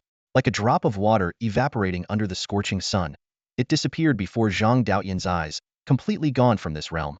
Xian, on the other hand, was hidden in a secluded space within the abyss by the Supreme Being, contemplating the answer he had just given. Intense vibrations emanated from the depths of the abyss, suggesting a fierce battle between Zhang Daotian and a terrifying entity on the 8th level. Each wave of force released a chilling pressure. This confrontation lasted for 9 rounds before finally subsiding. The deeper 9th level remained eerily silent, indicating that the fearsome entity on the 8th level was indeed formidable, halting even the Taoist in his tracks. Xian analyzed the situation briefly before putting it out of his mind, turning his thoughts to his research. He awaited future challengers, in pursuit of the ultimate truth. Xian resolved to dedicate everything to this quest, even his life if necessary. On the back of his hand, a yellow mark glowed faintly, radiating a magical aura capable of turning saints into malevolent demons and demons into benevolent saints, as if everything could change in an instant. On the vast lands of the eastern continent, countless followers of the nightmare hidden in the shadows have heard their lord's call. Beneath the dark and damp southern wilderness of Jingzhou lies an ancient and mysterious underground temple. This is the headquarters of the Nightmare Church, gathering the most devout believers from all corners of the 9 provinces. At the center of the temple stands a statue of a deity, painstakingly holding a brass lamp, before which fervent worshippers kneel and pray. They beseech the great Lord of Nightmares. Towering iron peaks block their path, and that wicked sanctuary stands in their way. The monsters on the surface cannot cross that sacred barrier. They need to craft the most elite flying beasts. They plead for the power of the Nightmare Mother Nest, believing it will make the mountains crumble and sink into the depths forever. Suddenly, a massive, sticky lump appears on the deep altar. The Nightmare Mother Nest. Everyone, act quickly. Today, we must transform all these avian corpses. Behind the high priest, piles of various flying beasts accumulate, resembling a headquarters endowed with the Nightmare Mother Nest, with 7 similar locations elsewhere. In the Kunlun Palace atop Mount Kunlun, Xiaoxi lies in the Nuwa gene module undergoing a comprehensive examination. Based on the analyzed experimental data, the captain learns that Xiaoxi's genome might contain some special segments. These segments need to be activated in a specific way to manifest. Zhao Chang'an nods thoughtfully. Perhaps this is why the previous genetic check yielded no results. According to Xian's research, the mechanical arms of the Nuwa module emit spiritual energy pulses towards 4 acupuncture points: Shangxing, Tiantu, Huagai, and Shangke. Buzzing sounds fill the air as if a mysterious switch has been flipped within Xiaoxi, and a dense demonic aura spreads within the gene pod. Zhao Chang'an feels that the girl before him is no longer innocent, but is instead a slowly unfolding Pandora's box. Analyzing the genome, special gene segments detected. Do you mean Guishu also has genes? Wang Shu's tone carries a hint of doubt. Not exactly. To be precise, it's something entirely different from genes. How did Xian create this child? As everyone ponders this, Wang Shu suddenly disconnects from the Nuwa module. Captain, the phase radar has detected a large group of flying objects rapidly approaching Mount Kunlun. The Guishu source radar has also picked up similar signals, and the heights match perfectly. It seems Xian has begun to counterattack. Zhao Chang'an frowns slightly and asks, what's the situation? Flying formations numbering in the millions have been detected in all 8 surrounding provinces, with an estimated total exceeding a million. A million? Zhao Chang'an is also taken aback. Xian managed to gather so many flying beasts? Could it be that even the Zerg mother nest was created by it? The flying swarm primarily consists of large birds at the Foundation establishment level, with wingspans of about 40 meters, and some gold core and nascent soul level beasts with wingspans exceeding several hundred meters. These beasts are flying at around 10 Mach from 8 directions, and are expected to reach Xianqin territory within 10 hours. Upon hearing this, Zhao Chang'an immediately takes out his phone. Upon discovering a large number of flying monsters rapidly approaching the borders of the Xianqin kingdom, General Zhao immediately recognized the danger. He urgently assembled the army to protect the key cities along the way. He asked Huakai Fugue how long it would take for the flying monsters to arrive, and learned that they would reach in 10 hours. He decided to prepare immediately. Meanwhile, Lu Outyan, upon learning that the disturbance from the abyss had spread to central Shuzhou, promptly sought help and led his men there. General Zhao was sincerely grateful for Lu Outyan's loyalty and friendship, considering him a truly trustworthy friend. When faced with the threat from the fourth-layer master of the Abyss, General Zhao reminded everyone to be cautious, as they were still only at the Golden Core stage and needed to stay vigilant against powerful enemies. Lu Outyin suggested that their sanctuary had a teleportation array directly to Central State, and that sword cultivators could travel swiftly on their swords to provide rapid support. General Zhao agreed to their support plan, requesting them to bring more cultivators to protect the cities and people of Xianqin. In this urgent situation, General Zhao warned Iha Shonai and Machi Shanqiang not to come, or they would face punishment. Everyone was tensely preparing to defend the borders of Xianqin Kingdom. In a secluded village in the southern part of Xianqin, a father and son were hunting when a giant eagle suddenly flew across the sky, triggering a series of astounding events.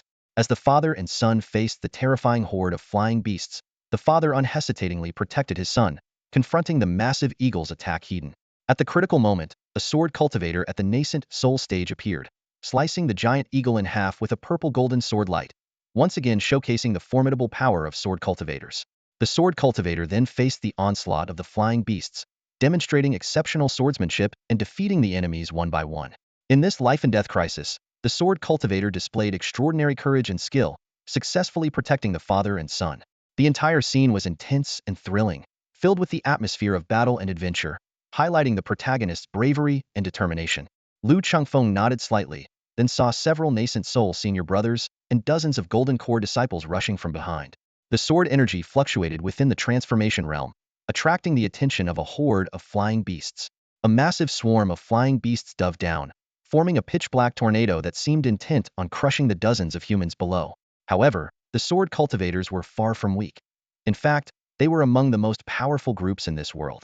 In an instant, various sword lights flashed, shattering the dark tornado. Despite their efforts, they had only slain a small fraction of the demonic horde.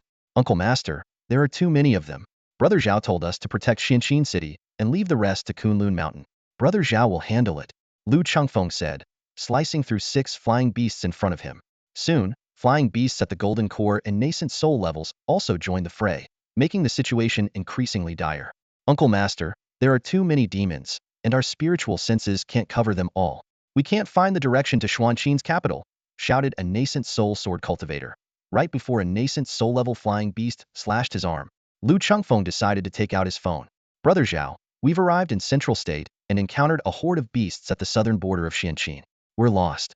Other teams have dispersed to various cities. We're heading to Xuanqin's capital. Please send help. Zhao Chang'an listened to the 2 voice messages Lu Changfeng sent, the chaotic background noise indicating their dire situation. All right, I'll send by D. Zhao Chang'an paused, initially wanting to say by D fighter jet, but not wanting to explain further, he simply said, I'll send by D Holy Sword to assist you. The sword cultivators around Lu Changfeng, all with keen hearing, naturally overheard the voice message and began to ask, by D Holy Sword? What is that?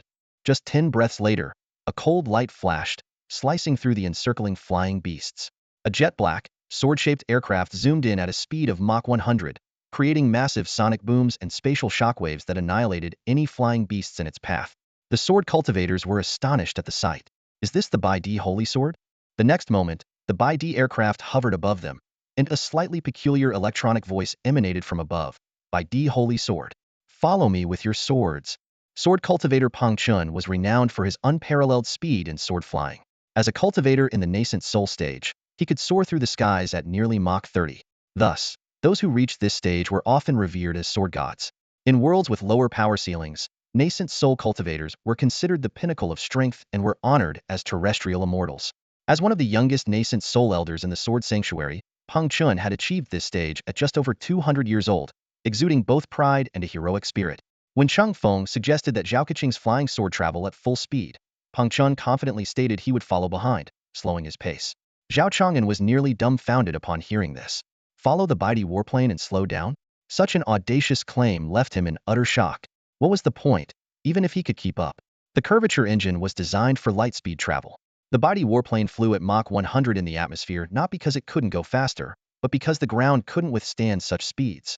Further acceleration would cause devastating shockwaves, destroying surface structures.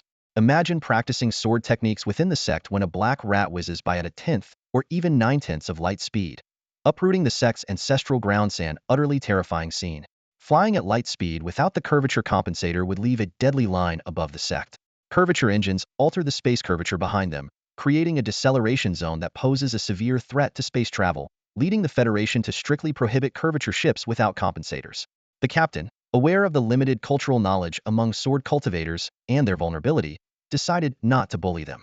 Sighing, Wang Shu proposed traveling at Mach 25. The next moment, the jet-black mighty warplane roared with a deafening engine sound, accompanied by a sonic boom, enveloped in a massive sonic boom cloud, and then transformed into an almost imperceptible blur, heading towards the royal capital. Countless flying beasts tried to block the mighty, only to be shredded by its terrifying speed. Peng Chun raised an eyebrow, both amazed at the speed of the mighty sacred sword and fully mobilizing his flying sword. He called out, "Mighty sacred sword, follow me."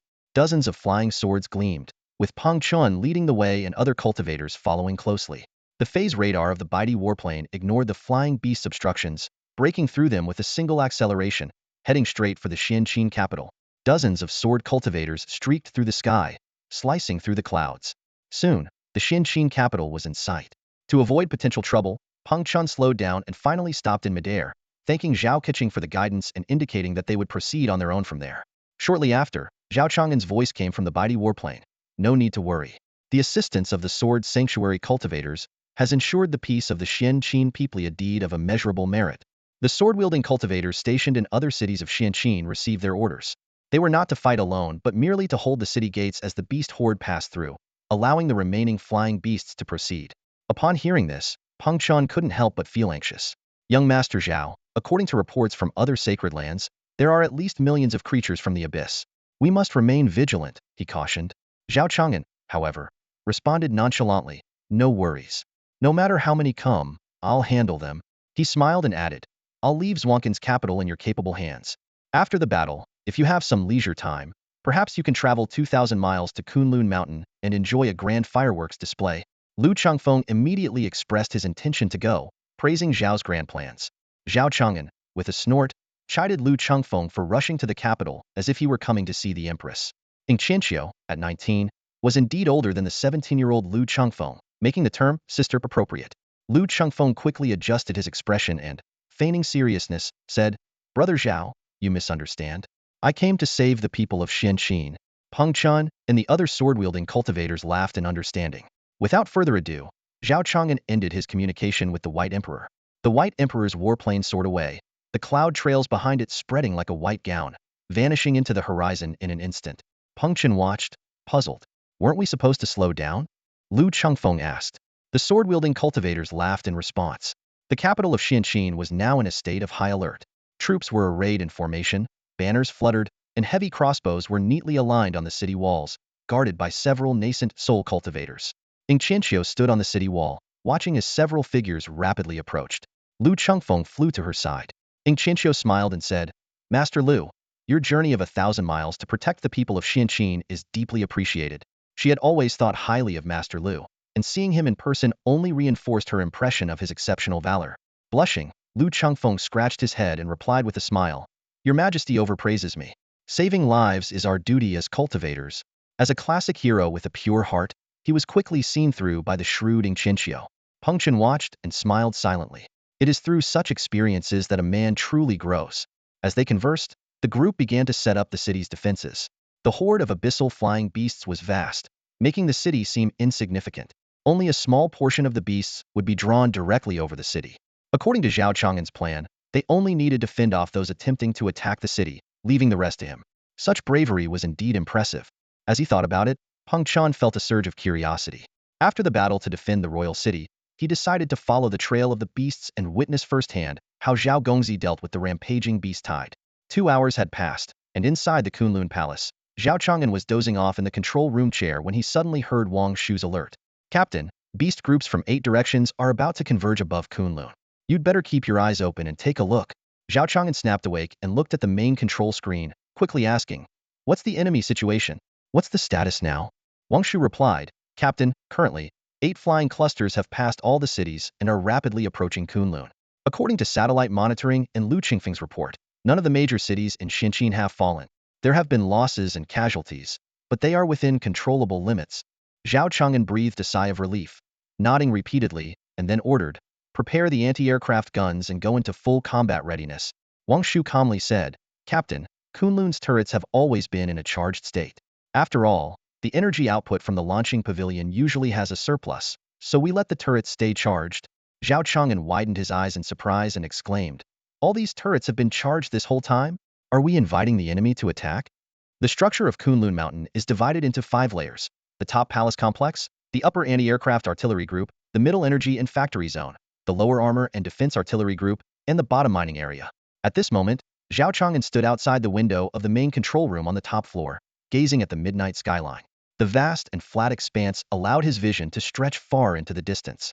Thousands of meters below his position lay the upper anti-aircraft artillery group. 8 anti-aircraft towers stood at the edges of the octagonal mountain, firmly sealing off all directions above Kunlun. These towers housed 3 different types of turrets, the most prominent being 10 heavy energy cannons, surrounded by hundreds of high-energy laser closian weapons and rapid-fire particle cannons. Any aerial threat approaching would be immediately neutralized by these turrets. Soon, a swarm of flying beasts came into visible range. It was already deep into the night, and the pitch-black sky was shrouded in even darker clouds. Upon closer inspection, one would realize that these clouds were actually composed of countless gigantic monsters. Zhao Chang'an suddenly asked, "Wang Shu, how much longer until the brat's notes are fully decoded?" Xian had always been a highly cautious and meticulous adversary. The decoding method in his notes, spanning thousands of years, frequently changed, increasing the difficulty of deciphering them. It would take at least 10 more days to fully decode them. Zhao Chang'an frowned slightly, recalling his grandfather's words. His grandfather had told him that whether on the battlefield or in political struggles, one must think thoroughly. Great power, caution, and extraordinary wisdom are the 3 essential elements for victory. When facing an opponent who possesses all 3, one must never underestimate them. If forced into conflict, one must use overwhelming force to ensure the opponent has no chance of resistance. His grandfather said that defeating a formidable enemy is a long game, and the ultimate winner is the one who makes the fewest mistakes. Therefore, before making any moves, one must think carefully. Xian had become his fated adversary, but to contend with such an opponent, he was still far from ready. Wang Shu's concerned voice interrupted Zhao Chang'an's thoughts. "Captain, what's wrong?" Zhao Chang'an snapped back to reality and reassured, "It's nothing, just thinking about my grandfather. Prepare for anti-air operations. The brats are coming, and we can't show any mercy." Meanwhile, Lu Changfeng led the members of the Zhongjin Sanctuary, closely following the cloud of flying beasts, arriving at the outskirts of Kunlun Mountain. Rumors about the moon goddess had long spread among the high ranks of the 6 great sanctuaries. After all, the towering peak of Kunlun and the lost celestial palace, stretching tens of thousands of miles, both proclaimed the existence of the moon goddess. Those unfamiliar with the moon goddess's might did not realize the true power of the celestial palace, while those who did were wary of her reputation and dared not act rashly. As the holy son of the Zhongjin Sanctuary, Lu Changfeng was naturally well aware of the legends surrounding the moon goddess and Kunlun. What kind of mountain could rise from the ground within a few months, even overshadowing the first peak of the eastern lands? When the sword cultivators saw the majestic outline of the mountain, they couldn't help but gasp in awe. Initially, people thought these flying beasts were soaring at an altitude of 20,000 meters, seemingly omnipotent. However, as they approached Kunlun Mountain, it became clear that they were still at the base, with a long way to go before reaching the summit. Just how majestic is Kunlun Mountain? Forged from dark iron, Kunlun Mountain towers into the clouds, standing tens of thousands of meters high, steep and magnificent. Its precipitous cliffs are shrouded in mist. Its iron-like peaks are difficult to scale. It stands between heaven and earth, grand and awe-inspiring, with dragon-like ridges and massive peaks piercing the sky. The rock formations shine with a golden light, the wind howls like steel, and the cold is as biting as iron armor. Majestic and unyielding, it remains steadfast through the ages, as solid as a rock. "Welcome to Kunlun," suddenly came Zhao Chang'an's voice from Lu Qingfeng's phone, reminding everyone to observe from a distance to avoid accidental injuries. Following this, groups of flying beasts from all directions converged hundreds of miles away from Kunlun Mountain, forming a massive black ring that surrounded the mountain. If this black ring appeared around other smaller mountains, it might look out of place, but against the backdrop of Kunlun Mountain, it seemed insignificant. In contrast, Kunlun Mountain appeared like a deity of the earth. When unidentified flying objects entered the air defense identification zone, the laser closian weapon systems and particle closian weapon systems on the 8 air defense towers opened fire first. Brilliant sparks lit up the night sky. Red laser beams traced deadly lines between Kunlun Mountain and the Black Ring, each beam capable of piercing through multiple flying monsters. Moreover, countless particle beams posed an even greater threat, causing massive explosions that engulfed many monsters upon impact. Watching the beasts fall from the Black Ring like rain, Peng Chun from a distance remarked on the spectacular scene. noting that such a dense barrage would spell doom even for a golden core cultivator and heavily injure a nascent soul cultivator. As the ring gradually shrank closer, the heavy energy cannons on the air defense towers roared to life. Deep red energy balls shot out, expanding rapidly upon hitting the airborne beast horde, forming bright spheres thousands of meters in diameter, crushing everything inside. Red dots of laser light flickered across the black ring, obliterating the targeted monsters. These red dots could even cut down nascent soul-level beasts.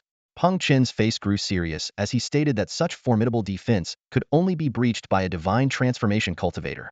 Lu Changfeng, standing beside him, shook his head slightly, indicating that Kunlun Mountain's strength far surpassed the divine transformation level and that Zhao Chang'an's capabilities were still underestimated. With the addition of the heavy energy cannons, the battle quickly turned into a one-sided slaughter.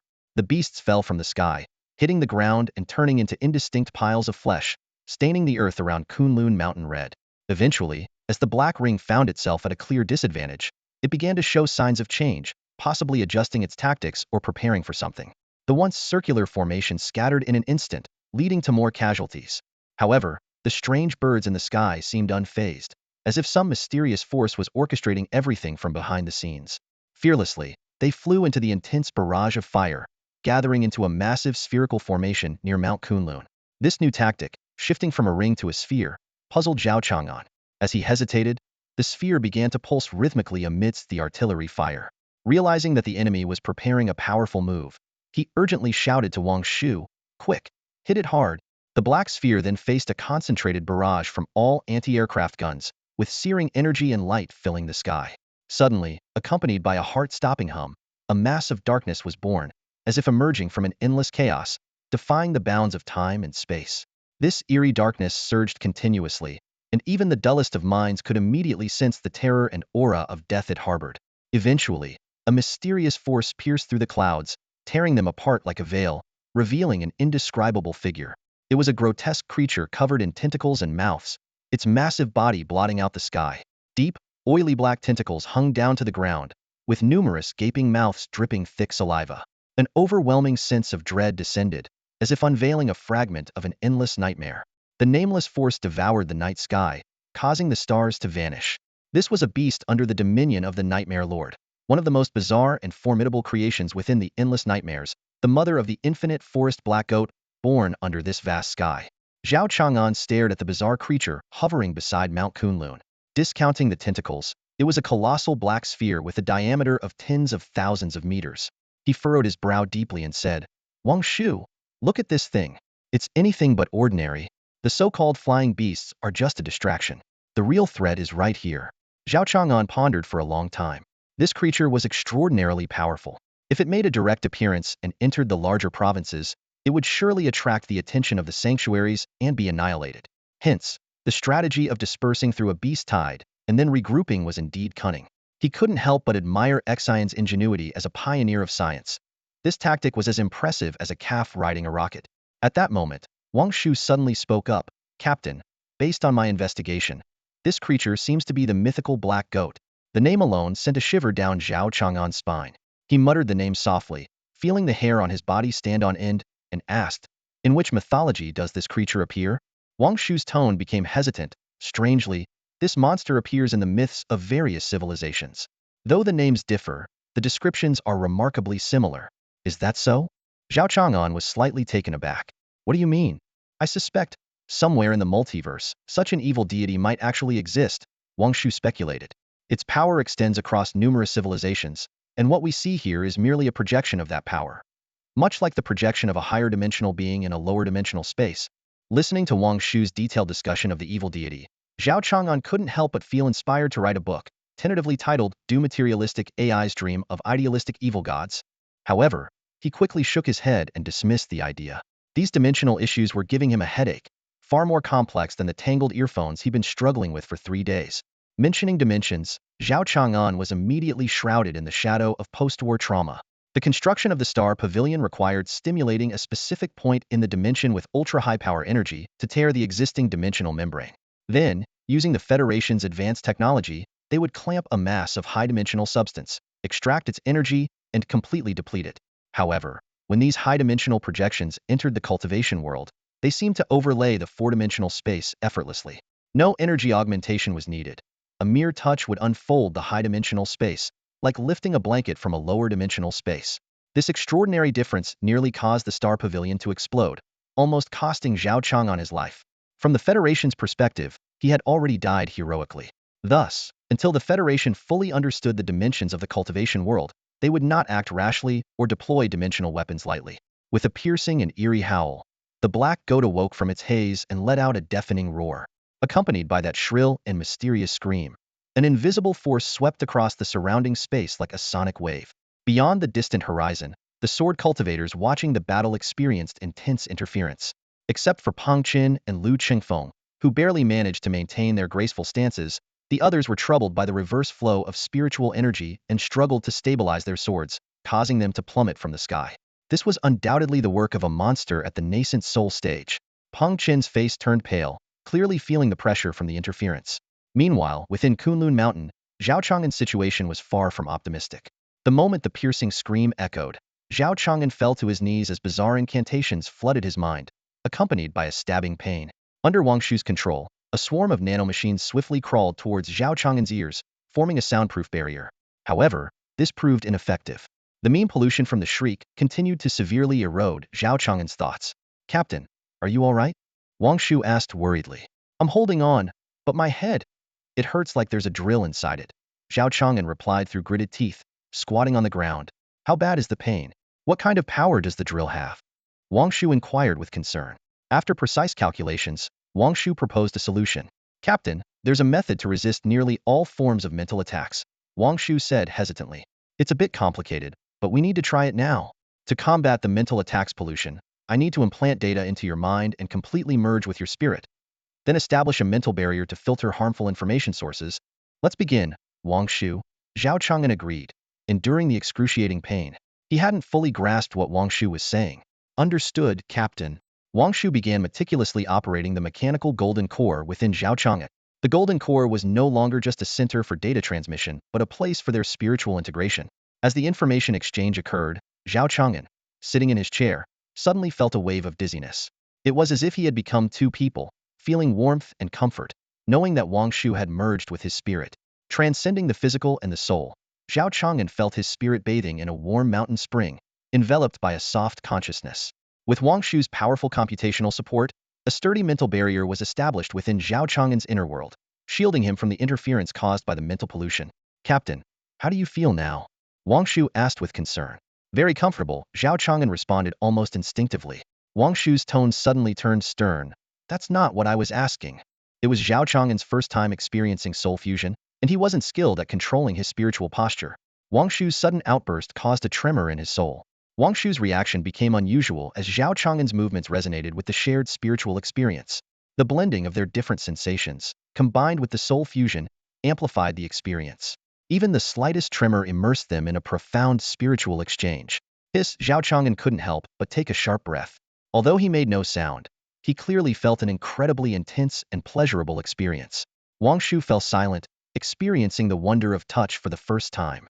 This novel sensation left her feeling a bit overwhelmed, as if her spirit was drifting and momentarily lost. She pleaded with the captain, "Please, could you restrain yourself a bit?" However, Zhao Chang'an had no intention of heeding her request. With a mischievous smile, he gently brushed his palm with his fingers. Instantly, their senses intertwined completely, as if they had touched countless times before. Wang Shu's data fluctuations became more intense, while Zhao Chang'an reveled in the extraordinary feeling, unwilling to let go. As Wang Shu filtered out the pollution ahead, Zhao Chang'an playfully teased behind her, sometimes touching his cheek, sometimes striding lightly, and occasionally blinking his eyes. Just as Zhao Chang'an was about to take things further by licking his fingers, Wang Shu erupted in fierce opposition, like a storm raging in. She sternly warned the captain, "Absolutely not. Or else, I won't talk to you for a month." Sensing his shipgirl's anger, Zhao Chang'an regretfully halted his actions. However, he knew full well that this was just the beginning. There would be many more opportunities in the future. Training a cyber-immortal and controlling a mechanical ship girl. This was the life he had always dreamed of. Inside the Kunlun Palace, the two shared a quiet moment together. Outside, the anti-aircraft units pressed on with determination. Countless fireballs and lasers exploded on the colossal black goat, their searing light illuminating thousands of meters, but to the gigantic creature, it felt like a mere tickle. Despite the relentless barrage, The attacks failed to inflict any real damage, instead provoking the beast. The black goat roared, sending out an intangible wave that distorted the surrounding reality. This wave wasn't lethal. It felt more like a mother's heartfelt call to her faraway children. All who heard this call trembled, as if something deep within them yearned to break free from the constraints of the mortal world and return to the mother's embrace. All matter transformed into flesh, growing eyes and tentacles, driven by a singular desire to glimpse the mother's visage. The earth was shrouded in darkness, with dead trees blooming anew. Countless eyes and tentacles surged from the ground, rejoicing at the sight of their mother. Even the steel fortifications built by the Federation's technology ceased to function under the influence of the sound waves.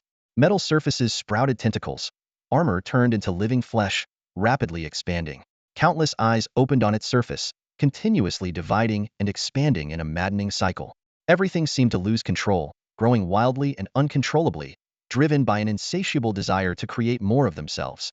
Fortunately, the two inside the Kunlun Palace had begun to adapt to their mental connection and were discussing strategies. According to the descriptions from the Taishang Holy Land, beings above the Mahayana realm possessed the power to alter reality. Those in the Mahayana realm can influence the reality of their surrounding space, while those in the Tribulation Transcendence realm can reshape the order of the entire world. This black goat was likely a Mahayana realm entity. Zhao Chang'an had read about the various realms in the cultivation world. The higher the realm, the closer one gets to transcendence. As a mere ordinary technology officer, he felt deeply terrified. The integration realm represents the unity of body and mind, mastering laws. In many lower worlds, the integration realm is the pinnacle of existence, which is why deities hold dominion over laws. The return to void realm is the peak of cultivation, with near-immortal lifespans and mastery over spatial rules, revered no matter where they are. The Mahayana realm marks the beginning of the path to immortality, understanding the Tao and mastering laws, capable of altering reality within a certain range. As for the Tribulation Transcendence realm, they are akin to celestial beings just below the heavenly court, having transcended fate and standing unrivaled. Zhao Chang'an's face grew grim. It seemed that to deal with him, the enemy had pulled out all the stops, even deploying this monstrous creature to nullify his black hole collapse cannon.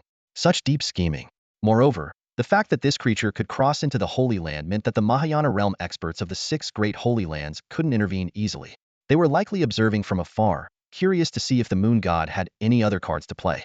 Zhao Chang'an's tone carried a hint of teasing. Moon goddess, it's all up to you now. Wang Shu heard this, smiled slightly, and felt a growing sense of harmony in her heart. Zhao Chang'an began formulating the battle plan.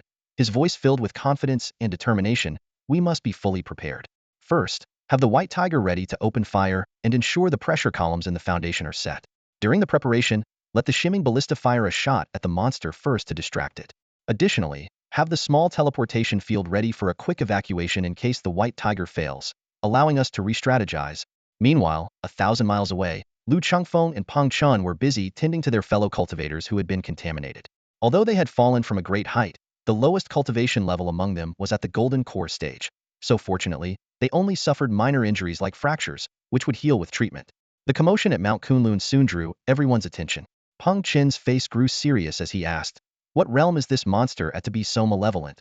Peng Chen, his face grave, replied, "It seems the monster can transform mundane materials into flesh and blood. It may have mastered the laws and even touched the threshold of powers. It could be a formidable expert at the Great Ascension stage." Lu Chengfeng's heart sank upon hearing this, and he quickly crushed the communication jade talisman in his possession to seek help from Yi Tianran. Yi Tianran's voice came through the talisman, advising Lu Chengfeng not to panic.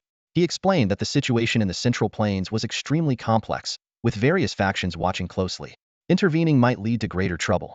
The Moon Goddess had previously demonstrated immense combat prowess, so they should stay away from the battle and observe the developments. Lu Chengfeng felt somewhat reassured after hearing this and decided to follow his master's advice to watch the situation unfold.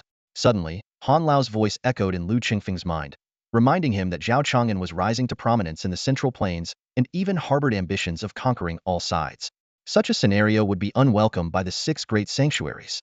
Han Lao cautioned Lu Chengfeng to stay vigilant and avoid getting entangled in the conflicts between Zhao Chang'an and the sanctuaries. Although Lu Chengfeng was exceptionally gifted, he was still a teenager and had not yet given these matters much thought. Grateful for Han Lao's reminder, he resolved to train diligently. On one hand, he aimed to reach the monster's level to alleviate Zhao Chang'an's burden. On the other, he hoped to gather the materials needed for his cultivation and sought Han Lao's help in restoring his body. The remnant soul in his mind felt deeply gratified, and he was determined not to disappoint Han Lao's expectations. Just then, An enormous cloud ship broke through the clouds and descended upon Mount Kunlun. The steel cloud ship, stretching over 10,000 meters, appeared extraordinarily magnificent in his eyes, filling him with excitement akin to falling in love. What is this? In the next moment, the steel cloud ship aimed its tip at the tentacled monster. A golden thread of light shone on the creature's center. The golden beam suddenly expanded, but just as it hit the monster, it sharply veered off, striking the ground beside it. Suddenly, sand and rocks flew everywhere, dust filled the air, waves surged, and a thunderous roar echoed. 5 mountain peaks were flattened, and a jagged rift appeared on the ground.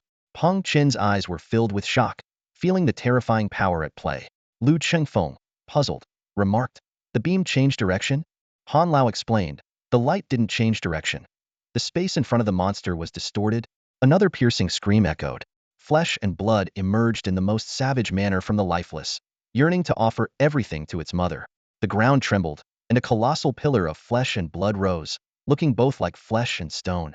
Eyes opened on the pillar, tentacles flailed, attempting to destroy everything in their path.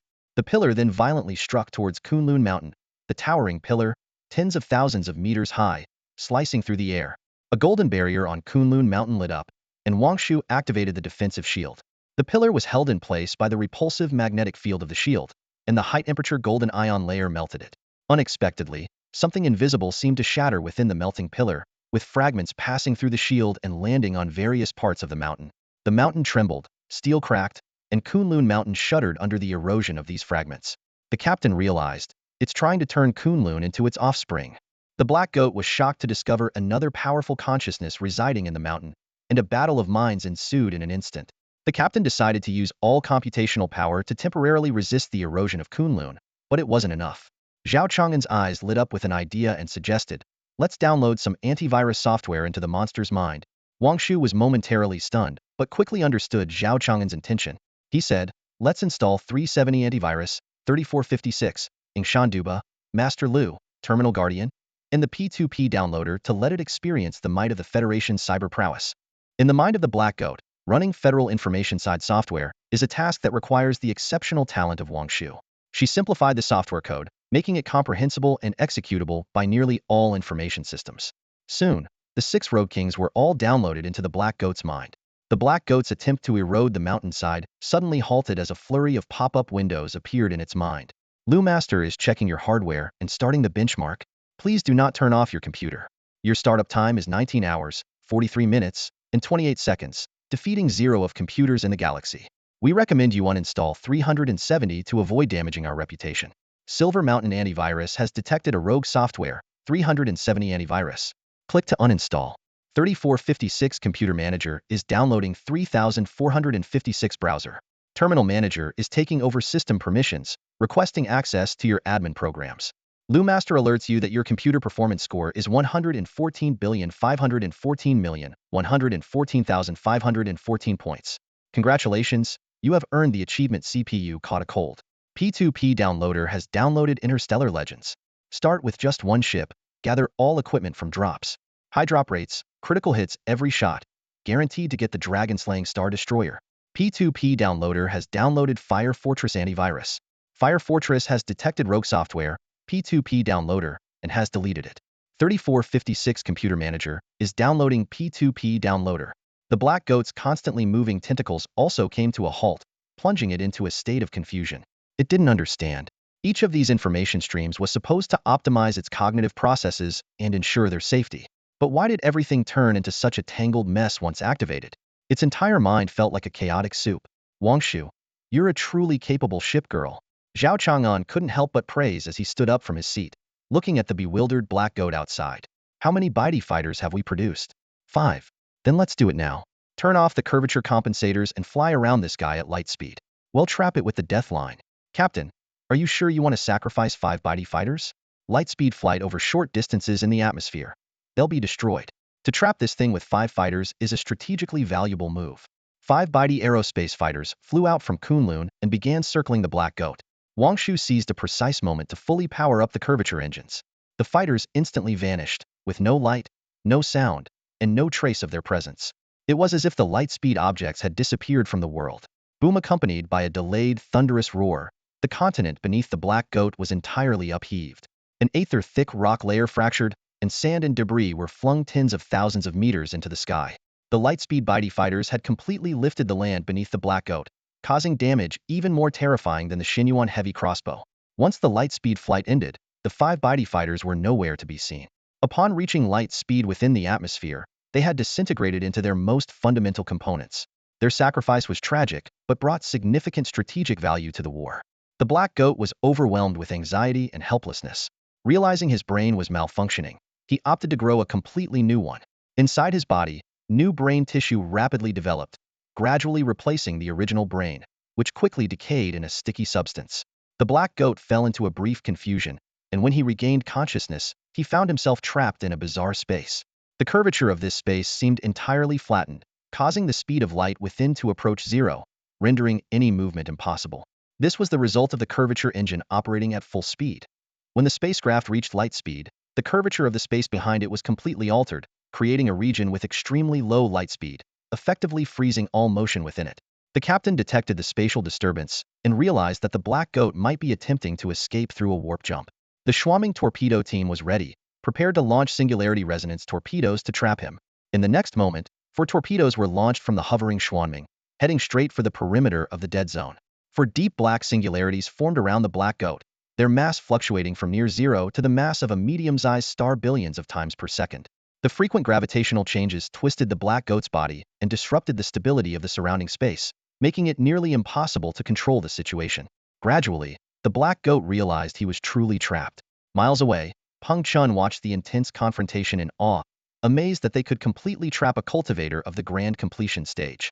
Just as he was thinking about the phrase divine intervention, he witnessed an unforgettable scene.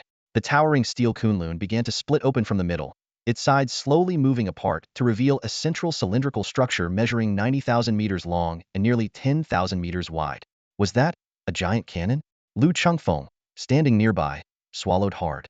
Could it be that colossal and robust cannon? Inside Kunlun Mountain, Wang Shu was reporting the situation. Captain, the White Tiger-type land-based megastructure rift cannon has been calibrated and is entering the targeting phase. Excellent. Zhao Chang'an's eyes gleamed with an indescribable light. Let me see if the White Tiger can obliterate the grand completion stage with a single shot. The Federation has strict naming conventions for its weapons, usually consisting of a code name, platform, specification, and type. For example, Dragon's Breath, ship-mounted, heavy, directed energy particle cannon. The specifications are categorized into infantry, light, medium, heavy, super heavy, and the highest level, megastructure. When discussing the Federation's war aesthetics, one cannot overlook megastructure-level weapons, and when it comes to megastructures, the White Tiger Rift Cannon is paramount. The White Tiger-type land-based megastructure Rift Cannon typically uses an entire continental plate as its base, with the turret buried deep underground.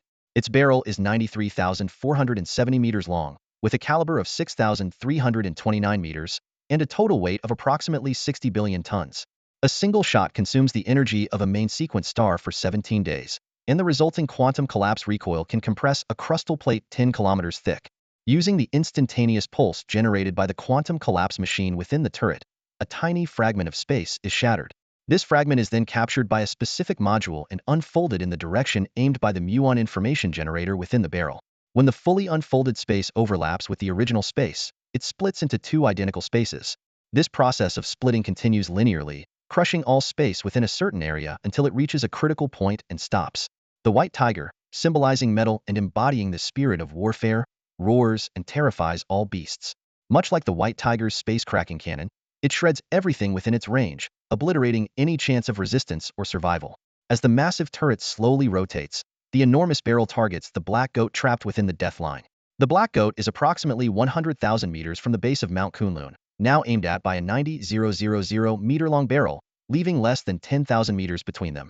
Not only does the killing intent permeate from the White Tiger cannon, but even the proximity of the impending strike fills the Black Goat with dread. Trapped by space and singularity, it begins to struggle, exuding viscous black goo that rapidly proliferates, sprouting new tentacles and mouths, swelling its size several times over in mere moments. It attempts to encircle the death line with its burgeoning mass. Unfortunately, even the growth of flesh cannot surpass the speed of light. Once it expands into the zero light speed death line area, it crashes into an impenetrable wall, halting at the front while the rear continues to press forward. Boom! Before the White Tiger fires, its body is already crushed. At this moment, It is like a glass bottle filled with flesh, awaiting the Reaper's arrival. Captain, the White Tiger land-based mega cannon is ready to fire. Awaiting your command. A low hum filled the air as the barrel emitted a dazzling blue light, shimmering with a radiant, almost sacred brilliance, like stars twinkling on a glacier. This seemingly harmless yet beautiful blue light exuded an indescribable threat, sending chills down one's spine.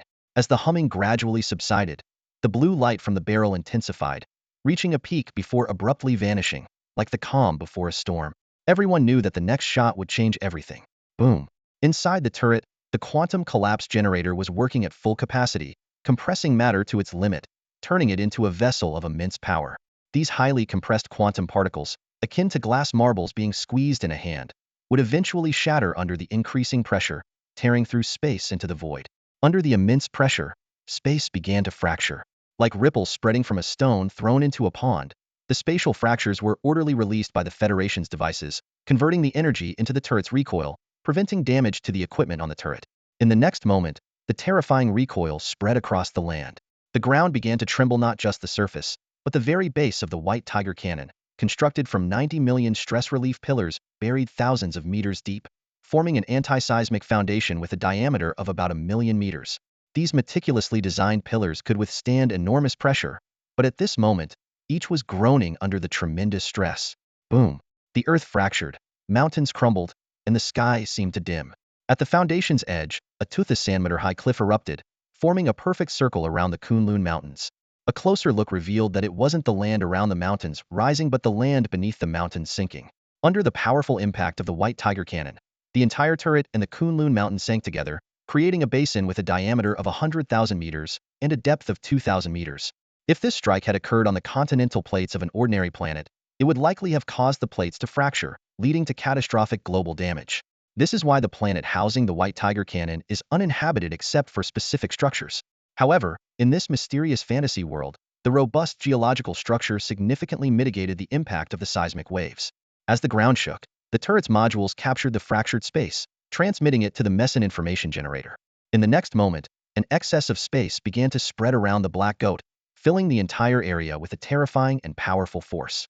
The unstable atmosphere triggered intense tremors.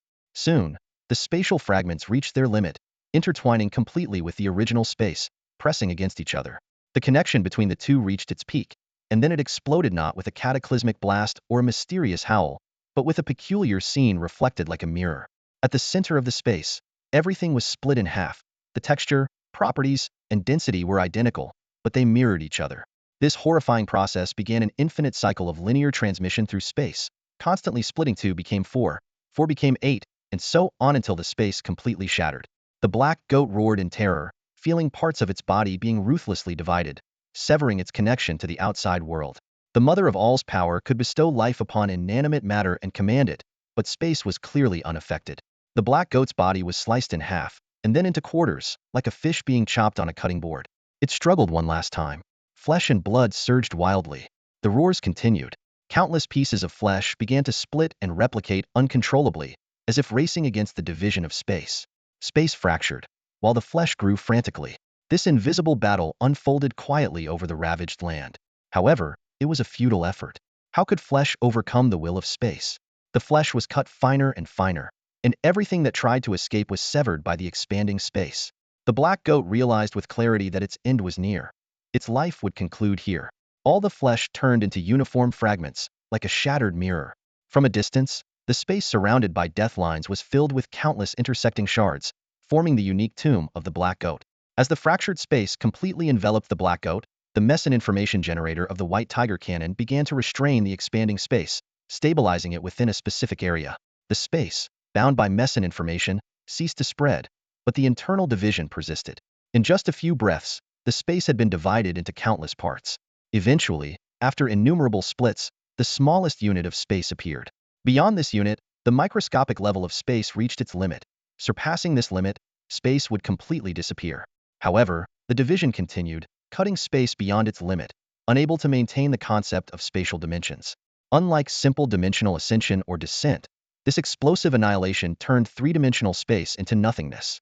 All matter dependent on dimensions, including the Black Goat's countless pieces of flesh, sank into an endless abyss of void. Twisted flesh returned to dust, and the tumultuous world fell silent. At the same time, the great sanctuaries across several states also fell into silence. To cut space infinitely and ultimately push the enemy into nothingness, what an art of killing. Beside Lu Changfeng, a middle-aged man's voice rang out, sending chills down one's spine. Even someone as powerful as Lu Changfeng couldn't help but feel his life was in peril in the face of these relentless challenges and terrifying blows. Turning his head, Lu Changfeng was surprised to see his master standing next to him. He asked in astonishment, "Master, when did you arrive?" The master replied calmly, "I've been here for a while." Yi Tianran gazed into the distant void, where a fierce battle of great magnitude was unfolding. He knew such a conflict would never leave the younger generation to fight alone. Yi Tianran deeply felt that this strike would lead to long-term desolation, taking hundreds of years to gradually recover. He couldn't help but sigh at Zhao Xiaoyu and the arrogance of the gods behind him, who didn't seem to fear provoking the heavenly Tao. However, in the next moment, a mysterious and solemn aura descended. Although it was intangible and invisible, it invoked a sense of reverence in all living beings. Under this divine presence, the shattered space quickly healed, leaving no trace of the battle except for the remnants of craters and mountain ranges. In the Kunlun Mountains, Zhao Chang'an widened his eyes in astonishment as he saw the space restore itself. In the Federal Universe, the damage caused by a single spatial disintegration cannon would take tens of thousands of years to repair. The captain speculated that this realm possessed some form of self-awareness, intervening in the world's processes. In other words, the heavenly Tao had lent a hand. Yi Tianran narrowed his eyes, suddenly understanding. He said, "I see. They are not fearless because the heavenly Tao has always been watching over them. The heavenly Tao has been observing their every move, ready to step in and clean up the aftermath. Are they the heavenly Tao's favored ones?"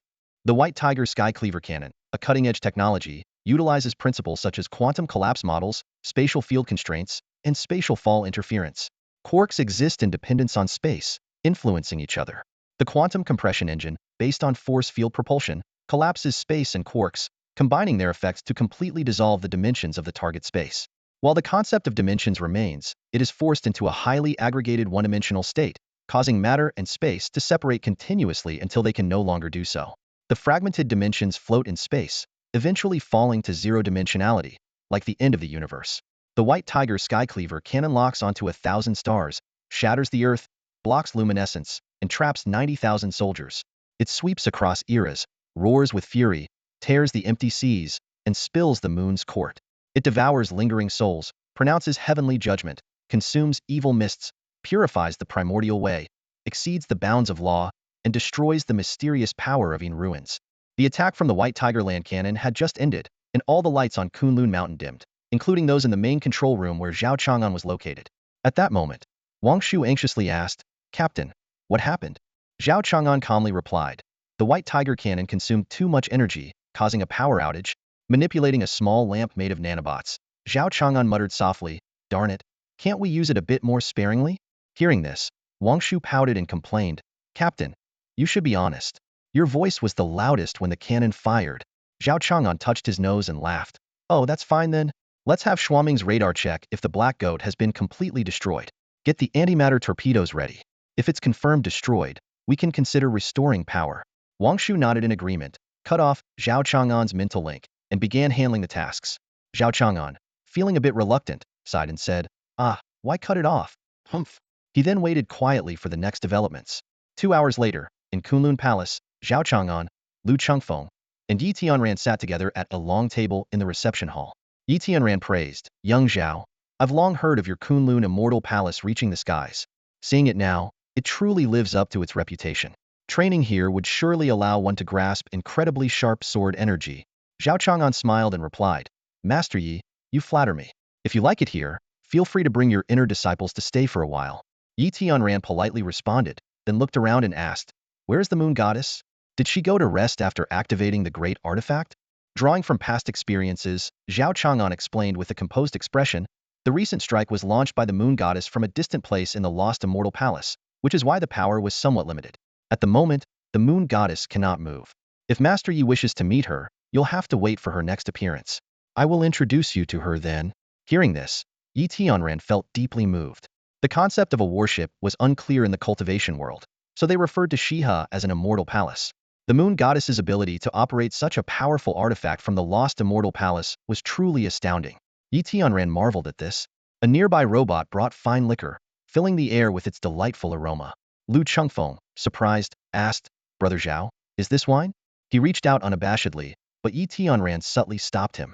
Yi Tianran praised, "Young Zhao, you're quite interesting. This is the first time I've seen someone entertain guests with liquor." Zhao Chang'an filled their cups and said, "Sword cultivators value the companionship of wine and sword as they travel the world.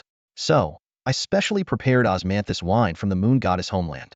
It's made with flowers, giving it a lingering fragrance." Yi Tianran raised his cup, savoring the taste, and exclaimed, "Good wine, good poetry." Lu Chengfeng also took a large gulp, his face flushing red. Yi Tianran finally lifted his head, smiling as he said, "Master Zhao, your invitation must be for more than just a drink, right?" Zhao Chang'an nodded with a slight smile, replying, "Indeed. We are here on behalf of the moon goddess." Yi Tianran raised an eyebrow and asked, "A mission from the moon goddess? Could it be that she wants our sacred sword sanctuary to join the alliance with the lost immortal palace?" To show sincerity, the moon goddess decided to reveal a crucial secret regardless of whether the sanctuary agreed. In the next moment, a white light barrier that could shield against all spying and information transmission enveloped the three of them. Zhao gestured for Yi to speak. Even though they were isolated by the barrier, a cold female voice echoed around them. The voice announced, "The abyss is encroaching on the heavenly Tao. This world is in grave danger and may only have moments left." Yi Tianran was shocked, and even the white barrier began to tremble. Although the voice had said only one sentence, he began to ponder the implications. No wonder the abyss had been so quiet for nearly 1,000 years. They had been planning such a sinister scheme in secret. The fate of this world had worsened silently to this extent. The moon goddess knew the heavenly Tao was being eroded, and her actions would affect the heavenly Tao. Could it be the moon goddess and the heavenly Tao are on the same level of existence? Or even that the moon goddess was specifically invited by the heavenly Tao to assist? Moments later, the white barrier quietly dissipated. Yi Tianran, with a grave expression, said, "I understand." Zhao Chang'an handed over a deep black square, saying, "Master Yi, this is a token of friendship from the moon goddess." A phone? Yi Tianran had seen such devices sold by merchants in his sanctuary. On the day they were first sold, the place was packed, and within 3 days, nearly everyone had one and was engrossed in it. As the sanctuary's leader, he had been curious but not interested enough to queue up for one himself. Now that Zhao had personally delivered it, he took the phone and examined it closely. Unlike the steel phones sold in shops, this one was more refined, with a mirror-like, jade-smooth front and a pure black jade back, featuring a mysterious circular emblem. What is this? This emblem represents the moon goddess. She had told him it contained the principles of all things, and those who comprehend it could reach the world's ultimate truth. As Yi Tianran stared at the emblem, the intricate pattern seemed to draw his consciousness in. Of course, this emblem was actually the insignia of the Galactic Federation, which Zhao Chang'an had adopted to represent the moon goddess due to the urgent need for a symbol. The Federation's emblem is predominantly black with a white background. Radiating short lines symbolize the endless exploration of the universe, while the inner circle represents the Federation's home planet. The 3 four-pointed stars within the circle symbolize the 3 founding nations of the Federation, and the surrounding gear signifies the Federation's reverence for industry and science. The central mysterious pattern, far from being a random design, is a graphical representation of the Grand Unified Theory, which describes and explains the laws governing the 4 fundamental forces: gravity, electromagnetism, strong interaction, and weak interaction. The emblem of the Federation features a symbol that represents the omnipresent laws of the universe and embodies infinite power, signifying the Federation's highest tribute to science. This design is akin to a key that unlocks the mysteries of the cosmos, decipherable only by the wisdom of an advanced civilization. This is one reason the Federation chose it as their emblem. After failing to understand the design secrets, Yi Tianran turned to Lu Chengfeng for guidance on using a smartphone. As a cultivator in the great accomplishment realm, Lu's ability to grasp the design's intricacies demonstrated his heightened intuition and wisdom, making it easy for him to understand the tools of lower civilizations. Before long, Yi Tianran fully mastered the use of the smartphone. Yi Shangzhu can explore on his own without rushing to discuss further matters. Yi Tianran nodded slightly and, with Lu Qingfeng's guidance, registered the necessary accounts and entered the cultivation forum. Besides the main forums of the 6 great sacred grounds, there were various subforums like alchemy, sword cultivation, rogue cultivators, and general chat. Yi Tianran clicked into the sword cultivation subforum and saw the top post discussing whether sword intent or sword chi was more important. The 2 factions below were locked in heated debate, with Lu Chengfeng, as the moderator, striving to mediate without success. Seeing such lively discussion, Yi Tianran felt gratified. In his view, among fellow cultivators, sword chi and sword intent were both indispensable and complementary. An outer disciple, Sun Ding, was rebutted by an inner disciple, Ji Luan, and their argument reached an impasse. Zhou Xia, the direct disciple of the sect leader, stepped in to mediate, stating that their master's boundless sword qi was overwhelmingly powerful, while sword intent was more restrained and gentle, giving sword qi the upper hand. Yi Tianran commented that boundless sword qi was mainly aggressive and filled with killing intent, whereas sword intent was expansive and all-encompassing, capable of cutting through anything. Hence, neither could be deemed superior in all aspects. Zhou Xia's claim of understanding Yi Shangzhu sparked controversy. Watching from the sidelines, Lu Chengfeng couldn't help but break into a cold sweat, thinking, "Senior brother, you're on your own now." The vitality of youth naturally comes with occasional disputes. Yi Tianran smiled faintly, quietly exited the forum, and then opened the QQ software next to the cultivation forum. In the cultivation world, Zhao Chang'an was the sole and largest operator.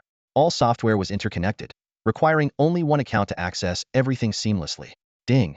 A notification popped up. Lunar Apostle Zhao Chang'an invites you to join the Lost Immortal Palace group. After a brief hesitation, Yi Tianran clicked accept. The Lunar Apostle warmly welcomed the Holy Master Yi into the chat group. Yaoqi Holy Master Song Yaning, forever 18, teased, "Oh, Yi Tianran is finally using a phone? I thought it would take you at least a few hundred years to catch up." Taishang Shozhua Zheng Feibai greeted politely, "Holy Master Yi, long time no see." Ignoring Song Yaning's words, Yi Tianran asked, "Are you two here out of personal interest or on behalf of the Holy Land?" Zhang Feibai responded formally, "The Holy Master entrusted me with full authority during his travels. This is my decision after careful consideration." Song Yaning, on the other hand, bluntly said, "I'm in this group. What do you think?" Yi Tianran checked the group member list. Besides the two major representatives, himself and Zhao Xiaoyu, there were three unfamiliar users: Shan Qingxue from the Dianqing Merchant Guild, Ing Qianqiu from the Xinqin Dynasty, and the Lunar God. The Lunar God's avatar was currently offline. Clearly, this group was for communication among factions allied with the Lost Immortal Palace.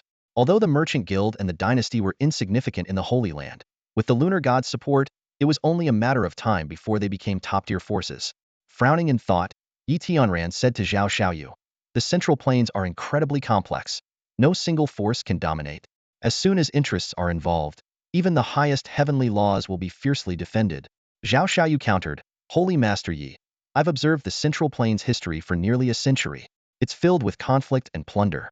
Resources are wasted in these disputes, with no efficiency or elegance. Let the Lunar God establish rules for the Central Plains. Forces willing to ally with the Lost Immortal Palace should put aside their disputes and jointly develop the region's resources.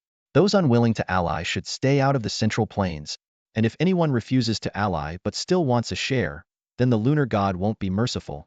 Yi Tianran frowned slightly at these seemingly arrogant words, but then reconsidered. The Lunar God had once wiped out a wasteland with a single strike, killed a Void Realm Master undergoing tribulation, and effortlessly annihilated a grand completion cultivator. Now, with connections to the heavenly laws, such arrogance was indeed justified. In the revised narrative, Yi Tianran displays a decisive and forthright character. He unhesitatingly expresses his willingness to collaborate with the Lost Immortal Palace to help resolve the chaos in the Central Plains. Zhao Chang'an, on the other hand, showcases his wit and decisiveness. During their conversation, he demonstrates humor and wisdom, raising specific questions and suggestions for the progress of the Artificial Primordial Spirit Project. After reaching a collaboration agreement with Yi Tianran, Zhao Chang'an hands over a phone charger, providing convenience for Yi Tianran. Upon receiving the charger, Yi Tianran also promptly wakes up the drunken Lu Chengfeng nearby, highlighting his efficiency and decisiveness. Yi Tianran mentions that the matters at the Sacred Sword Sanctuary are pressing, and since the cooperation is settled, there is no need to delay further. He bids farewell to Zhao Chang'an and Lu Chengfeng. As Zhao Chang'an watches them leave, he feels a sense of anticipation and trust. Zhao Chang'an is summoned by Wang Shu to the laboratory for an important experiment. In the lab, he encounters a glowing humanoid energy form, representing the 347th experimental subject of the transformation plan. Zhao Chang'an carefully observes this energy form, understanding the significance and potential of the primordial spirit. Wang Shu explains that the power of the artificial primordial spirit is astonishing, capable of serving as an efficient means of both attack and defense, showcasing the scientist's intelligence and decisiveness. Wang Shu also presents the latest creation, the pitch-black Tiger Bin quantum state armor prototype. Zhao Chang'an learns about the powerful functions and combat potential of this armor, showing his interest and enthusiasm for technology. After considering Wang Shu's explanation, he expresses agreement, demonstrating his support and trust in technological innovation. Overall, the revised narrative delves deeper into the characters' personalities and actions, highlighting their decisiveness, intelligence, and resilience. It also emphasizes the importance of technological innovation and collaboration. This makes the story more engaging and relatable for readers. Zhao Chang'an had just stepped into the lab when he felt the spiritual energy surging within his core abruptly come to a halt and then vanish without a trace. A voice echoed, "Captain, welcome to the stasis field experiment area." Zhao Chang'an looked around, trying to summon his spiritual energy, only to find himself seemingly reduced to an ordinary person, unable to mobilize any power. His spiritual energy had dissipated, his storage ring was inactive, and even spirit stones and talismans were rendered useless. He was inwardly shocked by the immense power of the fully operational nullification array. Wang Shu, brimming with pride, said, "Captain, don't underestimate the intelligence of a top-tier ship core." Zhao Chang'an responded with a hint of resignation, "Yes, yes, my beautiful and brilliant moon goddess." As he spoke, he began reviewing the principles behind the stasis field. By emitting high-dimensional super-heavy particles, it established stable bridges between different dimensions, guiding spiritual energy into high-dimensional energy within a spherical space. From a dimensional perspective, it was merely energy transfer, but from a macroscopic viewpoint, spiritual energy rapidly diminished, rendering all related persons and objects powerless. Suddenly, Zhao Chang'an had a revelation. Wang Shu, these two technological breakthroughs couldn't have come at a better time. Captain, what are you planning? I initially intended to directly destroy several cult bases on the Xian continent, but now there might be a better way.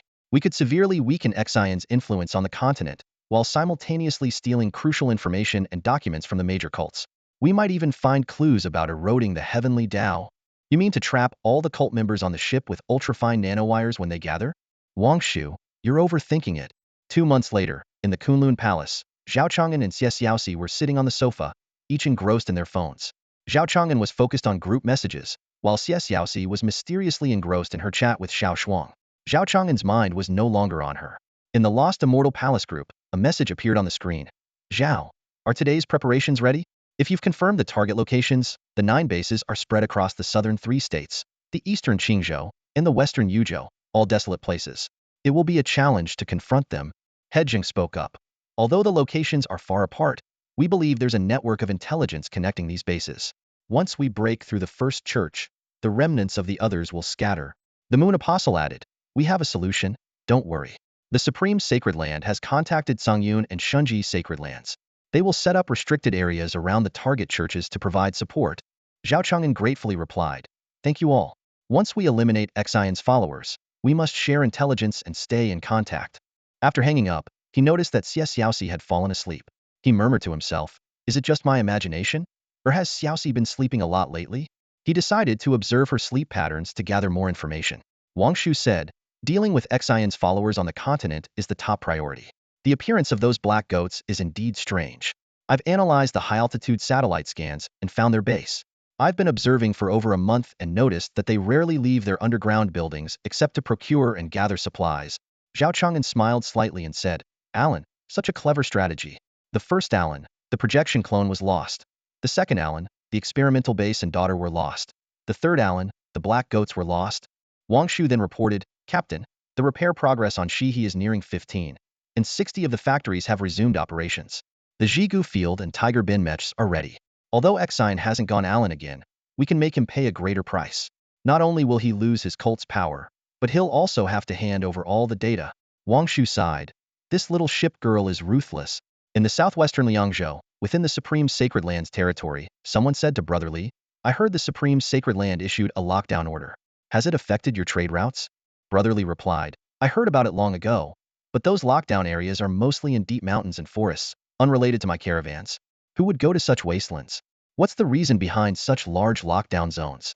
The other person explained, "I heard it's to prepare for the pilgrimage of the Holy Maiden chosen by the Supreme Sacred Land, and she will pass through this area. There are rumors about the Supreme Saintess, known for her unparalleled beauty and mysterious reclusiveness, who has suddenly appeared. What could be the reason behind this unexpected event? It's difficult for people to comprehend, and perhaps she chose this timing to avoid drawing too much attention. How can ordinary people understand the reasons behind such actions? We might as well go in and look around. Maybe we can gather some information." However, given the formidable presence of the Guishu sect, even we, as lone cultivators, dare not act recklessly. After all, those who deserve retribution will eventually face justice. At this moment, above a restricted area designated by the Supreme Sacred Land, the seemingly empty sky conceals a mysterious power. At the foot of the mountains, a dilapidated temple stands exposed, appearing abandoned for years. No one would think that beneath these ruins lies a complex underground palace where Guishu disciples move freely. Surrounding the temple are 4 high platforms, each guarded by 4 sentinels. A hawk circles above the temple, sensing the powerful aura emitted by the golden core cultivators, and flies away in panic. However, during its flight, the hawk suddenly turns to ashes, as if it had hit an invisible barrier. This is the shield of the Xining patrol. Xining 5 receives an AI call, reporting that the ship is in cruising mode. Optical camouflage is operational, and it has reached the target area. Zhao Chang'an's voice comes through the channel, initiating Operation Guzheng. Xining 5 receives the order, and Operation Guzheng begins. Gravitational wave radar starts scanning the underground structures, detecting 7 high-level cultivators, including 1 at the integration stage and 6 at the Nascent Soul stage. The ship adjusts its position, and the Xining ballista prepares to fire target locked on the integration stage cultivator. Cultivators at the integration stage and above can resist the stasis field's attacks, so to ensure the plan proceeds smoothly, they must be eliminated first. On a ground tower, a golden core cultivator notices the hawk's sudden disappearance and looks over with slight confusion, spotting a thin golden line. This line extends from the distant sky to the ground, its edges flickering with light, an extraordinary sight. Without the profound cultivation of a golden core, it would be difficult to notice this fine line. His companions also turn to look, and one of them frowns and suddenly asks, "Did you hear that sound?" A buzzing noise enters their ears, quickly turning into an explosion. The golden line expands instantly, and a scorching beam shoots straight into the underground structure, targeting the integration stage cultivator. In the underground temple, the integration stage cultivator is receiving a divine decree when a merciless attack pierces through him. Faced with this dire situation, he can only shout and prepare to unleash his true form. However, just as the phantom begins to take shape, the beam from the Xining ballista becomes unstoppable. The battlefield roared with flames as golden beams cascaded like waterfalls, engulfing the hastily defended combined forces and reducing them to ashes. The swift, heavy crossbow beams not only claimed the lives of the cultivators in an instant, but also carved a massive hole through the underground structure, piercing through multiple floors. The sudden attack and the tragic sacrifice of the combined forces' priests plunged the entire underground building into chaos. Among the 4 Jindan guards at the entrance, the one closest to the beam was instantly vaporized by the intense heat, while the remaining 3 were severely burned and struggled to heal their injuries with spiritual energy. 3 high-energy particles fell, wreaking havoc with their intense heat, ensuring no life remained there. As the bombardment ceased, the task force began their deployment. 10 massive anti-gravity landing pods touched down one after another, releasing 50 autonomous combat mechs. Among them were 10 powerful Hupan-class Huashan mechs and 40 Langwai-class Jindan mechs. All 10 squads landed successfully, with ground resistance completely neutralized, making it highly favorable to initiate the Zhigu field plan. Upon receiving the command, high-latitude super-heavy particles were deployed. In the next moment, a sphere suddenly appeared within the underground structure, covering the entire area. The initially chaotic cultivators, slightly organized under the 7 Huashan's call, quickly fell into panic again as they discovered their spiritual energy rapidly vanishing. The Hupan mechs raised their disintegration ray guns, while the Langwei mechs in front loaded their explosive shell guns. Calling Xianming, Hupan squad is ready for an armed assault, they reported. Upon receiving approval, their mission objectives were clear. 1. Destroy the cult structure. 2. Protect and retrieve the cult's records. 3. Eliminate all resisting enemies. Operation Codename Guzheng. Today is Children's Day, and we wish all the little ones happiness. To our listeners, don't go anywhere, as Nanfeng has a special gift for you all. Although Nanfeng paid for its creation, you can enjoy this adorable Wangshu illustration for free. Feel free to save it or set it as your avatar.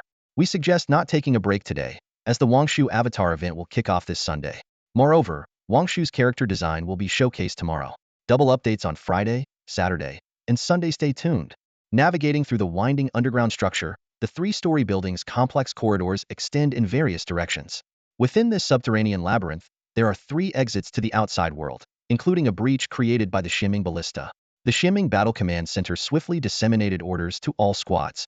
Calling Tiger Guard 1, the Xining Dispatch Center commanded, "Your mission is to secure Exit 1, quickly enter the first floor of the underground building, and clear all enemies in the corridors to facilitate the entry of subsequent units. In the more open areas of the first floor corridors, it is recommended to use heavy explosive rounds loaded in your blast rifles. Avoid using disintegration ray guns to prevent large-scale collapses from damaging the supporting structures. Tiger Guard 2 and 3 will launch assaults from Exit 2 and the Xining Ballista Breach respectively. Ensure you monitor the positions of all squads on the holographic map to avoid friendly fire. Standing by on the surface, Tiger Guard 1's neutrino radar flashed a blue light. Tiger Guard 1 responded. Mission objective received. Clear the first floor corridors to facilitate the entry of follow-up units. Combat systems are being calibrated. Action will commence in approximately 3 minutes. Upon receiving the command from Shimming Battle Command, the Tiger Guard mech's armor plates closed layer by layer, perfectly encapsulating the central quantum state AI. Subsequently, the quantum AI of Tiger Guard established a connection with the surrounding 4 Wolf Guard mechs. These Wolf Guard mechs lack independent thinking units and typically follow fixed behavioral logic or external commands, acting as support for the Tiger Guard mechs. Once connected, they instantly became extensions of the Tiger Guard's quantum AI. Currently, these 5 mechs could be considered as one entity, or rather, the consciousness of Tiger Guard 1 simultaneously existed within this squad. Under the command of Tiger Guard 1, the Wolf Guard mechs equipped themselves with heavy explosive rounds. Reporting to Command Center, Tiger Guard 1 is ready and will enter the underground passage shortly. Following the report, 2 Wolf Guard mechs raised their guns, aiming at the central underground passage of the temple, while the other 2 entered the dark passage, one in a crouching position with a gun, the other standing and aiming.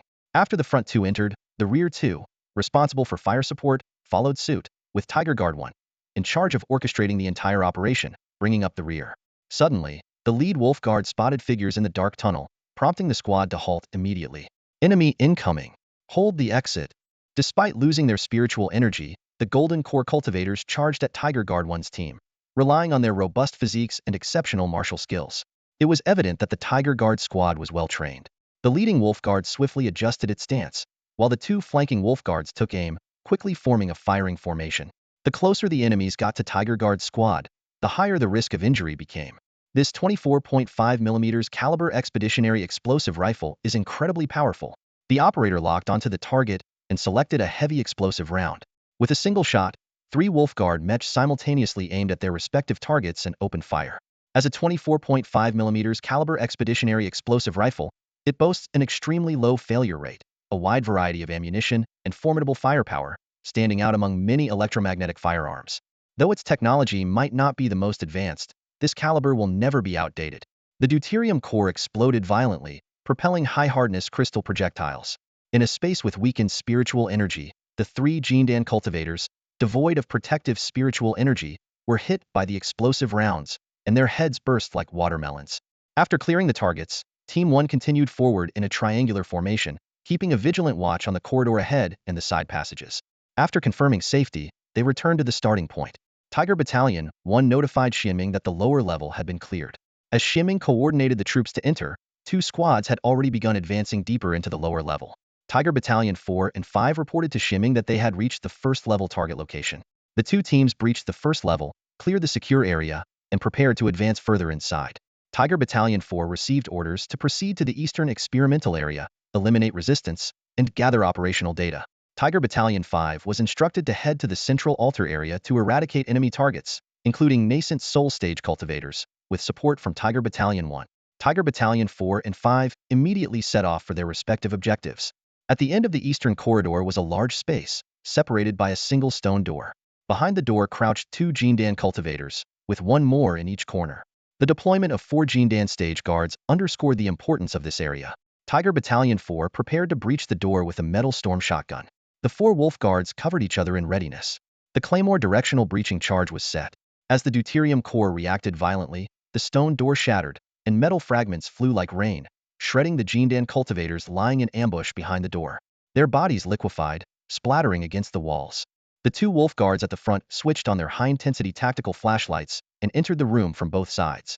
On either side, 2 recently disoriented Jindan cultivators, their eardrums ruptured by a Claymore explosion, were suddenly confronted by the blinding beams. A 30 million lumen flashbang could temporarily blind ordinary people, and now the 10 million lumens from the tactical flashlights made it nearly impossible for even Jindan cultivators to keep their eyes open. In terror and frenzy, they swung their blades wildly. The light was blinding, like brilliant stars falling to earth. Under its overwhelming glare, the Jindan cultivators felt an immense fear and despair, as if they were trapped in endless darkness. They struggled desperately to fend off the relentless light, but their bodies were torn apart by metallic projectiles, with blood gushing out like fountains. Though their flesh was extraordinarily resilient, they were powerless against this metallic storm. Area cleared. Begin scanning the target zone, one of the Wolf Guards commanded. They found numerous ordinary human corpses, all showing no signs of life. initially identified as experimental subjects. Scrolls and jade slips containing information were discovered and began to be transcribed and collected. Over the course of several minutes of scanning and cleanup, all data from the lab was gathered. Calling Xinming, this is Tiger Bin Team 4. Mission accomplished, requesting permission to return. The Wolf Guard leader reported with a firm tone into the communicator. Xuanming's voice came through, permission granted. Tiger Bin Team 1 will cover your retreat. Ensure the information's safety at all costs. Receiving the return order, the robotic squad quickly reformed and began retracing their steps. Soon, Tiger Bin Team 4 met Tiger Bin Team 1 in the central corridor. Suddenly, a violent explosion echoed from the far end of the hallway, causing the entire underground structure to shake. Calling Tiger Bin 4, this is Xinming Dispatch Center. Evacuate immediately. The situation has changed. An urgent command came through, sending a chill through the team members. Tiger Bin 4 accelerated their pace toward the exit. Meanwhile, another order was issued. Calling Tiger Bin 1, mission change. Stop covering Team 4 and proceed to the central altar area to assist Tiger Bin Team 5. Prevent the Guishu Rift summoning ritual at all costs. Tiger Bin 1 responded swiftly. Order received, moving to the target location. Shortly after, reinforcements were announced. Tiger Bin Teams 8 and 9 would arrive in 20 minutes. An emergency battle was about to unfold. A 20-minute countdown began, every minute critical to the possibility of victory. In this crucial moment, the Tiger Bin teams would give their all to stop the Guishu Rift summoning ritual. In the first 3 levels of the Abyss, the level lords are relatively weak, and few people are willing to risk the entire continent's disdain to worship them. Even the most powerful entity in the first 3 levels, the Queen of the Underworld, took nearly 1,000 years to reach the tribulation stage, only to be ambushed upon her entry into it. The higher levels become increasingly complex. Those who worship the 5th level are often mentally unstable and contradictory, making it difficult to form organized groups. Worshippers of the 6th level are mostly advanced cultivators seeking greater power, such as those in the Unity or Void stages, but they are few in number. Followers of the 7th level are eccentric truth seekers, isolated and disconnected from each other. Beyond the 7th level, the hierarchy becomes mysterious and unknown. 10,000 years ago, Zhang Daotian, the 3rd holy master of the Taishang sacred land, ventured into the abyss, fighting his way to the 8th level where he faced terrifying beings in fierce combat, ultimately returning in defeat. Since then, a rumor has persisted that Zhang Daotian described the 8th level lord with just 4 words. Far surpasses the emperor's stage. Considering the circumstances of these levels, only the 4th level has the conditions for large-scale development of a cult. The lord of the 4th level is a clear-headed, fair-minded individual who values science. Consequently, the cult worshipping the Lord of Nightmares has become the most powerful among the various cults in the Abyss, with a highly organized and scientifically structured hierarchy. Besides the High Priest, who holds the highest cultivation, there are positions such as Oracle Priest, Enforcer Priest, and Judgment Priest, ensuring efficient and orderly operations within the cult. However, today's sudden attack saw a terrifying beam instantly kill the unprepared Unity Stage High Priest. The Judgment Priest, a peak transformation stage cultivator, immediately gathered nearby cultivators to defend the altar hall. The Judgment Priest, responsible for repelling invaders and dealing with traitors, became the group's pillar of support with the High Priest's fall. The central altar area was sealed off, with Golden Core cultivators lying in ambush behind the doors, while Nascent Soul cultivators guarded the slowly opening Abyss Rift at the center. Thanks to the Judgment Priest, who activated the rift immediately after the High Priest's demise, we maintained our last line of defense. The Judgment Priest, his face grim, watched the slowly writhing, dark, and eerie space, cursing the heavens. Despite enduring corruption for thousands of years, the rift's suppression power remained formidable. It would take at least another quarter of an hour to fully open, during which the altar must be defended at all costs. Unfortunately, such a strong spatial fluctuation is highly conspicuous, whether observed from Xuanming's gravitational wave radar or neutrino radar. At that moment, Tiger Squad 5 cautiously advanced along the corridor leading to the central altar. A call came through from Xuanming's command center. Tiger Squad 5, proceed to the central altar immediately. Launch a full-speed assault to prevent the expansion of the Abyss Rift and eliminate as many enemies within the altar as possible. Tiger Squad 5 received the order. The 5-member squad shifted from a cautious offensive formation to a rapid assault stance, with all 5 mechs charging full speed towards the target. In the Grand Hall, the Judgment Priest furrowed his brows, staring intently at the massive stone door before him. Ever since the mysterious decline of spiritual energy began, the ambient spiritual energy in the air had vanished almost instantly. Even the spiritual energy within Golden Core cultivators was depleting rapidly. Nascent Soul cultivators couldn't maintain their energy levels either.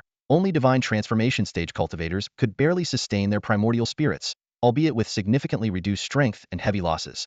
Hearing the orderly footsteps outside, the judgment priest initially considered using his divine sense to probe the identity of the intruders. However, to conserve the remaining spiritual energy, he decided against it and instead opted to use golden core cultivators as a test. He was certain of one thing: the attackers were definitely not from the Sacred Land factions. This method of draining spiritual energy was self-destructive for any cultivator and served no purpose other than to level the playing field. What kind of enemy could withstand the impact of such a large-scale spiritual energy deprivation array and then launch such a fierce attack? Suddenly, a deafening explosion shattered a stone door, instantly blowing two golden core cultivators guarding it to pieces. Before the smoke cleared, several metal spheres rolled in, emitting a piercing noise and blinding light. Inside the hall, apart from the two divine transformation cultivators and a few nascent soul cultivators, everyone else was left dizzy and disoriented, with ringing ears. 8 nascent soul cultivators hiding by the door remained unscathed and unaffected. Wielding their magical artifacts, they lunged towards the entrance. Then, a mech stepped to the forefront of the formation, raising its weapon, an advanced variant of the Golden Core class ground combat mech known as Thunderstrike Tiangang, based on the Wolfguard mech. Its 6-barrel electromagnetic cannon aimed inside the door, starting to spin. As the electric hum filled the air, bullets rained into the hall. In an instant, the nascent soul cultivators were engulfed in a metallic storm. Although they could barely use their weak internal spiritual energy for protection, this defense was nowhere near comparable to that of Golden Core stage. At best, it might ensure their bodies remained intact, or perhaps not even that. From standing to falling, the nascent soul cultivators took only a few seconds. The Thunderstrike Tiangang continued its onslaught, advancing towards the grand altar. The metallic storm swept through the hall, instantly injuring Golden Core cultivators who couldn't react in time. Limbs were broken, and some were shattered into pieces, painting a gruesome scene. The 18.9mm electromagnetic rotary cannon is loaded with specialized composite armor-piercing rounds.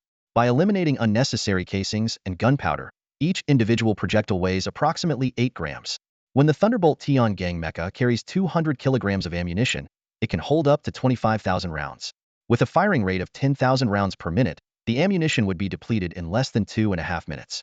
At this critical moment, a cultivator at the divine transformation stage, unable to bear the losses of his subordinates, roared in anger. His entire body glowed with divine light, and a projection of his primordial spirit swiftly charged at the Thunderbolt Tiangang mecha. The dense rain of bullets was immediately destroyed upon contact with the energy of the primordial spirit. In an instant, the primordial spirit pierced through the entire mecha. With a thunderous explosion, the Tiangang mecha, unable to withstand the immense energy impact, detonated, with the energy from its core sweeping through 1/8 of the Great Hall, causing significant casualties. In this moment of crisis, a deep, commanding voice echoed from the entrance of the Great Hall. Cultivators at the divine transformation stage, abandon your cultivation and you shall have a chance to live. Resist and face certain death. A much larger steel figure slowly emerged. The judgment priest, who had been stabilizing the rift, gasped at the sight of this steel giant. Standing 4 meters tall, the figure was clad in dark black armor, with a glowing orange-gold core on its chest exuding a powerful divine transformation aura. It wielded a long weapon, and the mechanical apparatus on its back opened as if ready to take flight, resembling an ancient war god stepping onto the battlefield.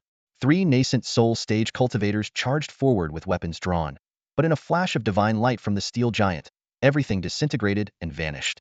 The 3 cultivators were instantly cut in two by the divine light, leaving only their lower halves to fall to the ground with a thud.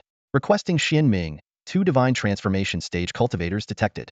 Requesting primordial spirit attack. The Xianming command center received the request and activated the primordial spirit permissions. In the next moment, a brilliant silver light enveloped the entire hall. A spectral figure rose from the heavily armored tiger vanguard, its body brimming with immense, nearly frenzied energy. At the boundary of matter and air, the air began to ionize, emitting thousands of bird-like chirps. Primordial spirit, activate. The illustration of Wang Shu is ready, and the image has been placed. In Chapter 50, we meet a reader named Xiao Ming, who is passionate about reading. Every time he opens a book, it's as if he steps into a brand new world, immersing himself in the storyline. He loves experiencing the emotions woven by the author and understanding the joys and sorrows of the characters. Each page turn is a journey for his soul, providing nourishment and inspiration. Xiao Ming understands the importance of reading deeply. He believes that books are the crystallization of human wisdom and nourishment for the soul. As he roams through the sea of books, he continuously absorbs knowledge, broadens his horizons, and enhances his personal refinement. Every book is a treasure trove, filled with infinite wisdom and insights that benefit him greatly.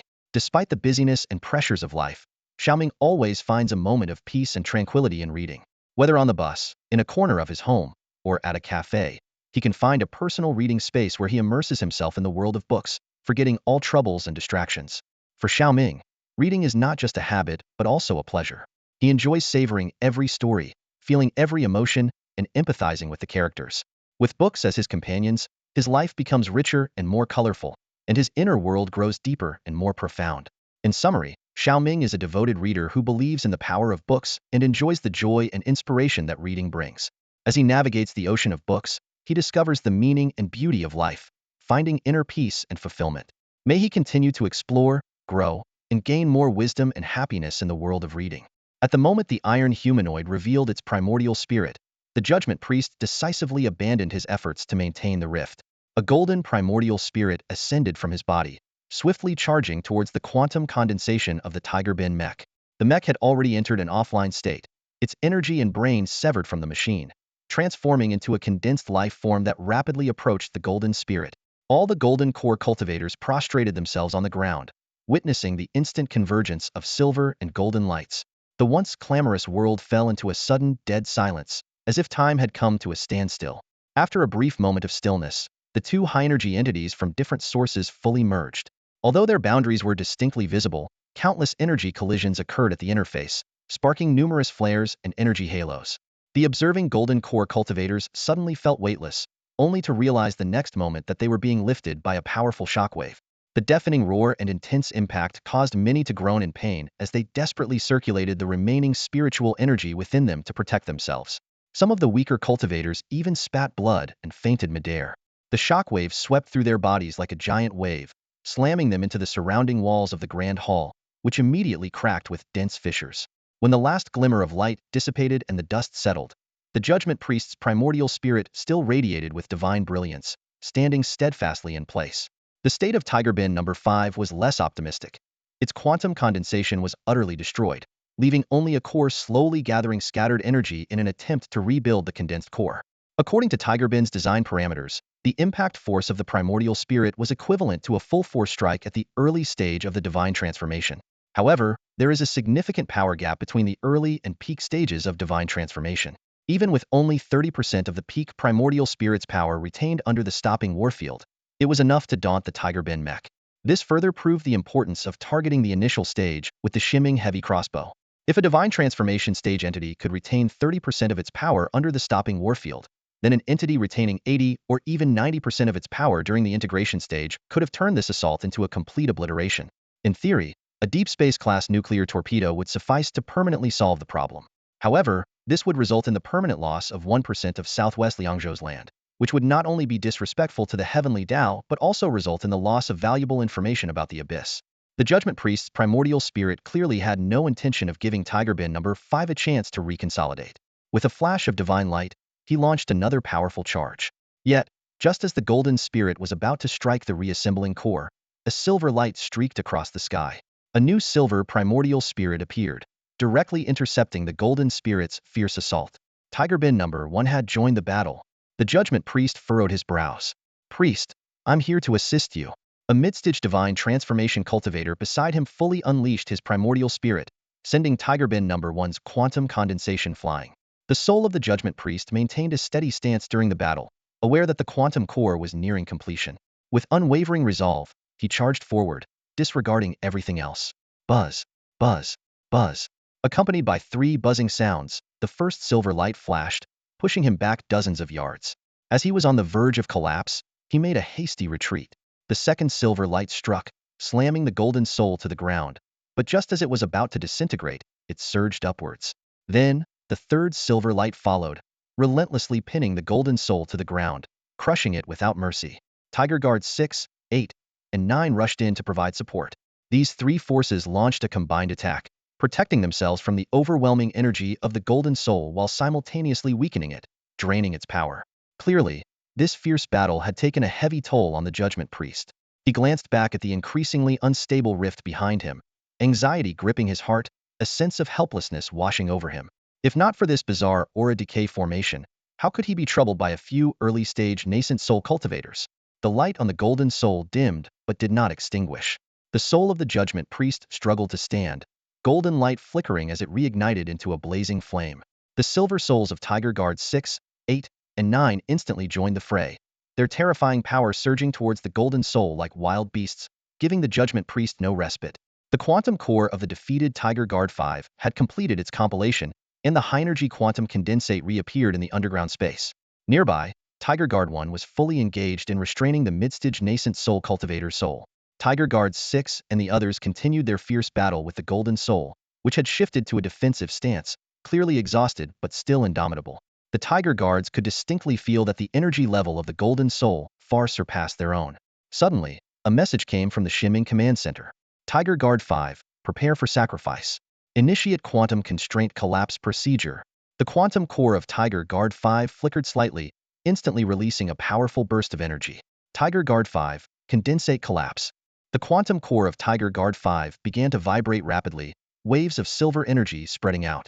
Then, a formidable energy surged forth, and brilliant divine light rushed towards the Golden Soul. The Golden Soul sensed the silver waves and trembled slightly, as if realizing something. However, it was too late. Tiger Guards 6, 8, and 9 fearlessly pressed forward against the shockwave of the self-detonation, preventing the Golden Soul from moving an inch. The silver energy engulfed the Golden Soul completely, and the powerful shockwave spread out, raising the surrounding temperature to terrifying levels. The collision's epicenter shone with a bright micro ball of light, its dazzling brilliance heating the entire underground space. The injured nascent soul cultivators on the ground suffered greatly, their skin instantly carbonizing under the intense heat, their agonized screams echoing through the space. In the blink of an eye, the golden primordial spirit began to shatter under the immense pressure of energy, its once dazzling golden glow fading to dimness. Severely damaged by the self-destructive attack of Hupin No. 5, the golden primordial spirit was left in a state of distress. However, this very attack exhausted the quantum core of Hupin No. 5, and as the aftermath of the explosion gradually dissipated, the other Hupin warriors looked upon the sacrifice of Hupin No. 5 without showing sadness or hesitation. Their silver condensed energy surged like a torrent, completely suppressing the wounded golden primordial spirit. Under the impact of the silver flood, the cracks on the golden primordial spirit deepened continuously until it finally crumbled entirely, turning into specks of golden stardust. With the destruction of the primordial spirit, the outcome was sealed, and the battle was declared over.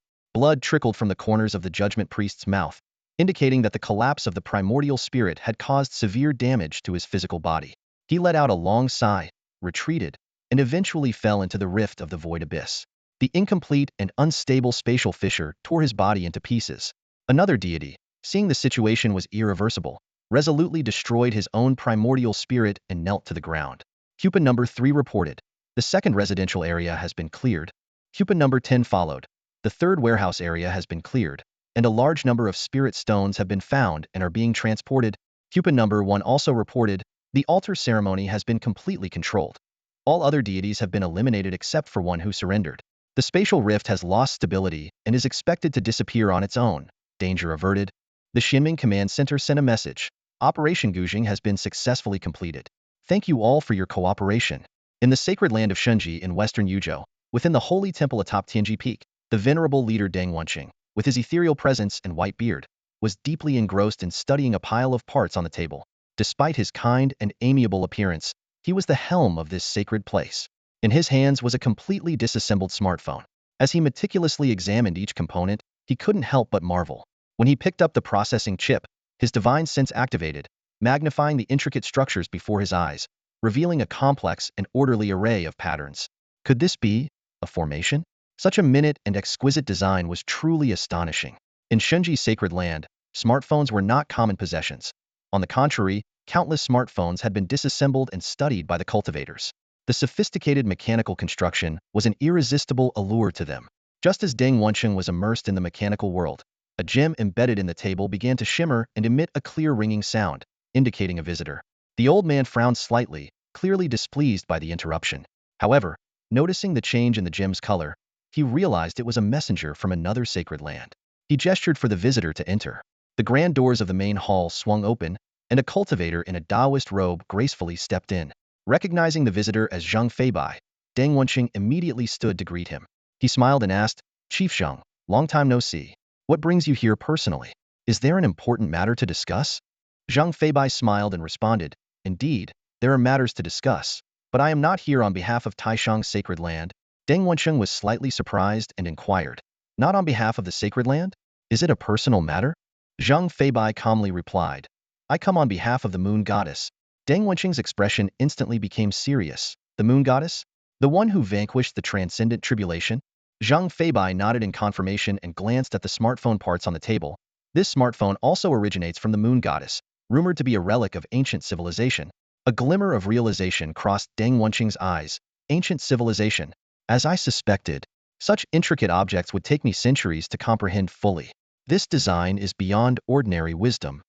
He paused, his expression turning solemn. If the moon goddess sent you, there must be a significant reason. Zhang Feibai continued. The fourth layer master has established cult bases across the eastern continent for many years. Recently, the moon goddess discovered 9 cult bases, one of which is hidden in a desolate mountain in Yuzhou. This cult is concealed in a remote area, surrounded by tens of thousands of miles of uninhabited land. Hearing about the Guisu cult, Deng Wensheng's tone grew stern. These Guisu lackeys have repeatedly troubled our sacred land, like a malignant tumor that cannot be eradicated. Tell me the exact location, and I will arrange to annihilate them. The moon goddess unleashed her formidable power, launching an assault on the 9 cults in an attempt to eradicate the fourth layer's influence on the continent. Upon hearing this news, Deng Wensheng narrowed his eyes slightly, a wave of tension and unease surging within him. He wondered about the size and cultivation level of the team sent by the moon goddess.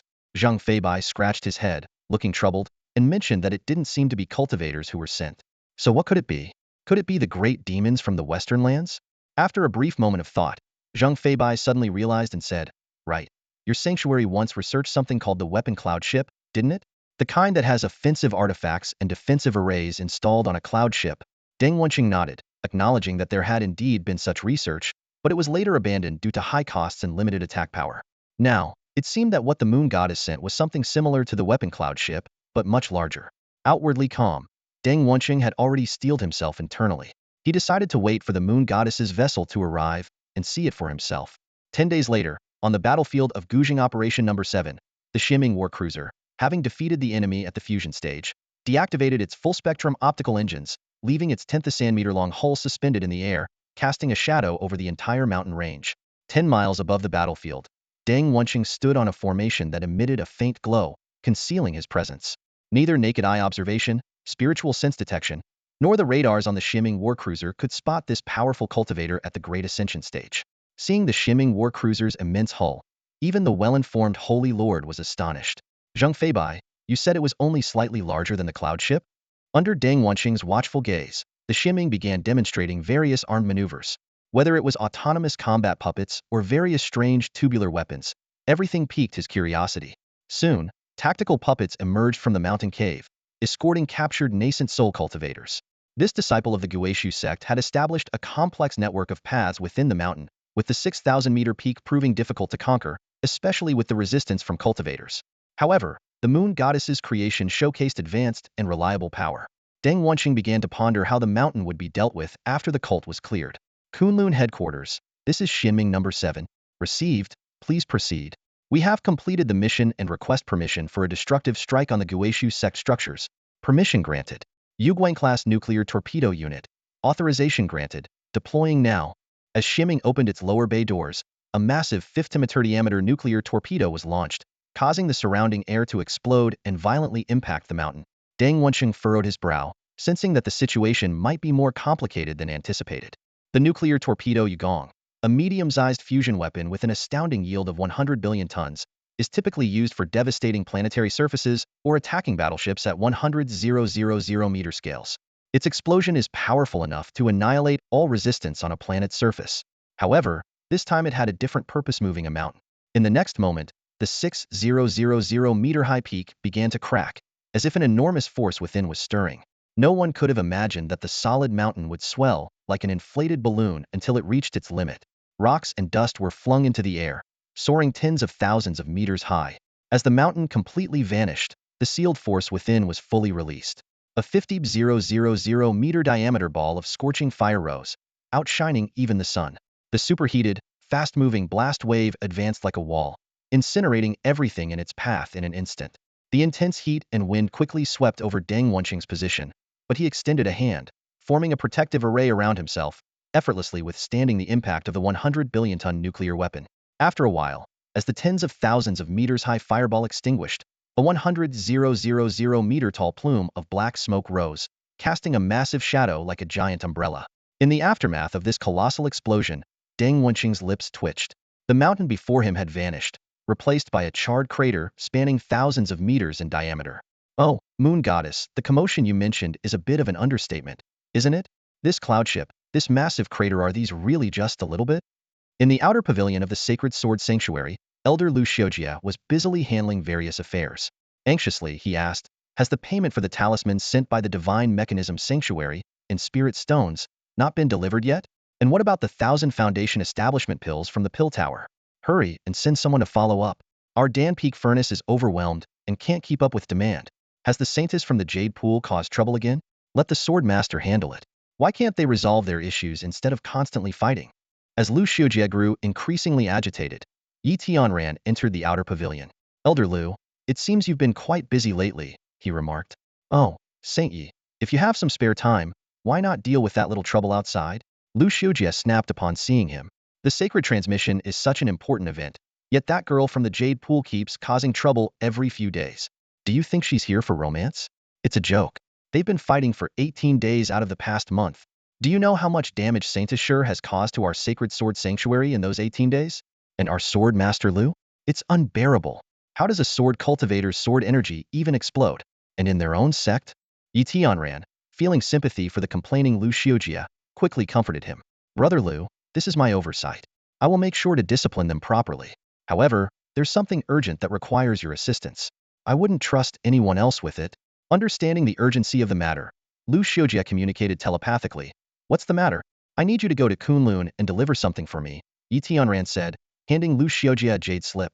You must have heard about the Moon Goddess quelling the Guishu cult. The Moon Goddess has agreed to share the information obtained from the cult with us, but in exchange, she needs the information we've gathered on the Guishu over the past 10,000 years. This jade slip contains all that data. Receiving the jade slip, Lu Xiojia felt its immense weight. The Jade Pool and the Taishang Society will send envoys, and the Divine Mechanism Sanctuary is considering contacting the Lost Immortal Palace. We must deliver the information before they do. Lu Xiojia nodded solemnly. Understood. I will depart immediately and personally ensure the delivery. In the mid-level experimental hall of Kunlun in Central State, Zhao Chang'an looked at the final part of the research notes compiled by Wang Shu, feeling deeply moved. These research records, spanning 10,000 years, had been condensed into a simplified version by Wang Shu over several hours. Zhao Chang'an opened his phone, feeling as if he were traversing the history of technological development. He had summarized classical mechanics in a macroscopic low-speed state through 50 years of observation. One section, in particular, caught his interest: his speculations on gravity. Based on numerous studies and experiments, he proposed the existence of a mysterious force of mutual attraction and pull between all objects, which he named gravity.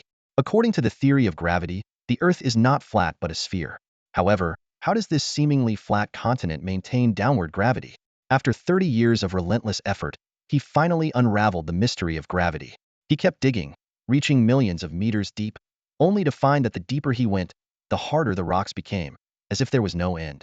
In the depths of this continent, it seemed endless, and no scholars came to explore it. He measured the direction of gravity at the edge and center of the eastern continent and found some anomalies. At the southernmost tip of Yuzhou, gravity was not perfectly downward but slightly tilted eastward. According to the mathematical calculations from the sacred land of divine mechanisms, this tilt was about 1/7 millionth of a circle. At the easternmost tip of Qingzhou, this eastward tilt was even weaker, only 1/9 millionth of a circle. In the western continent, he found gravity tilted westward, with a tilt of about 1/8 millionth of a circle. These discoveries revealed a fact. There is a massive gravitational source deep beneath the continent. He found a spot in the ocean between the eastern and western continents where gravity pointed directly downward, indicating that the massive gravitational source was far below. What could this massive gravitational source be? Could it be the essence of the heavenly Tao? Below his notes, there were deciphered sketches. It seemed that Wang Shu needed to study the gravitational tilt angles across different regions. Without standard tools, it was astonishing how such minute angles were measured.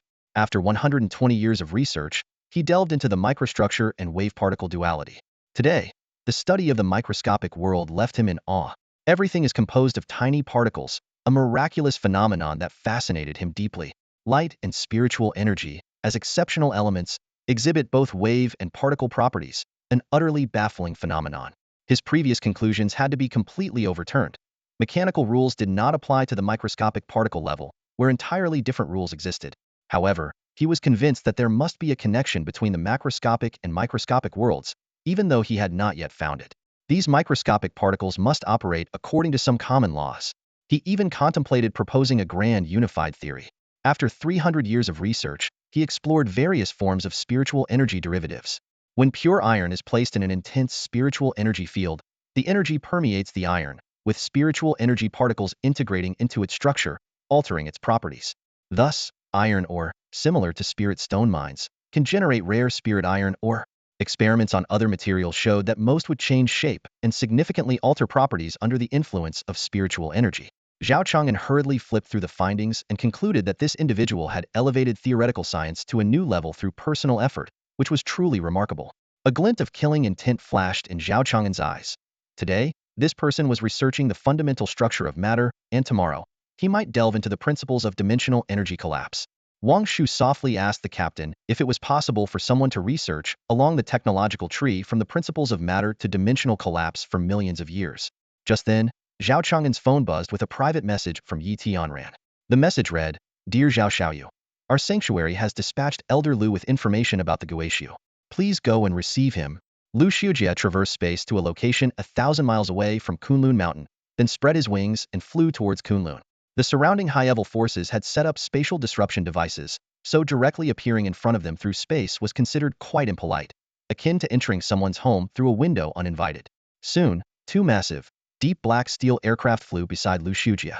These aircraft had a broad, sharp sword-like shape with elegant curves, making them look exceptionally captivating. "Welcome, Elder Lu.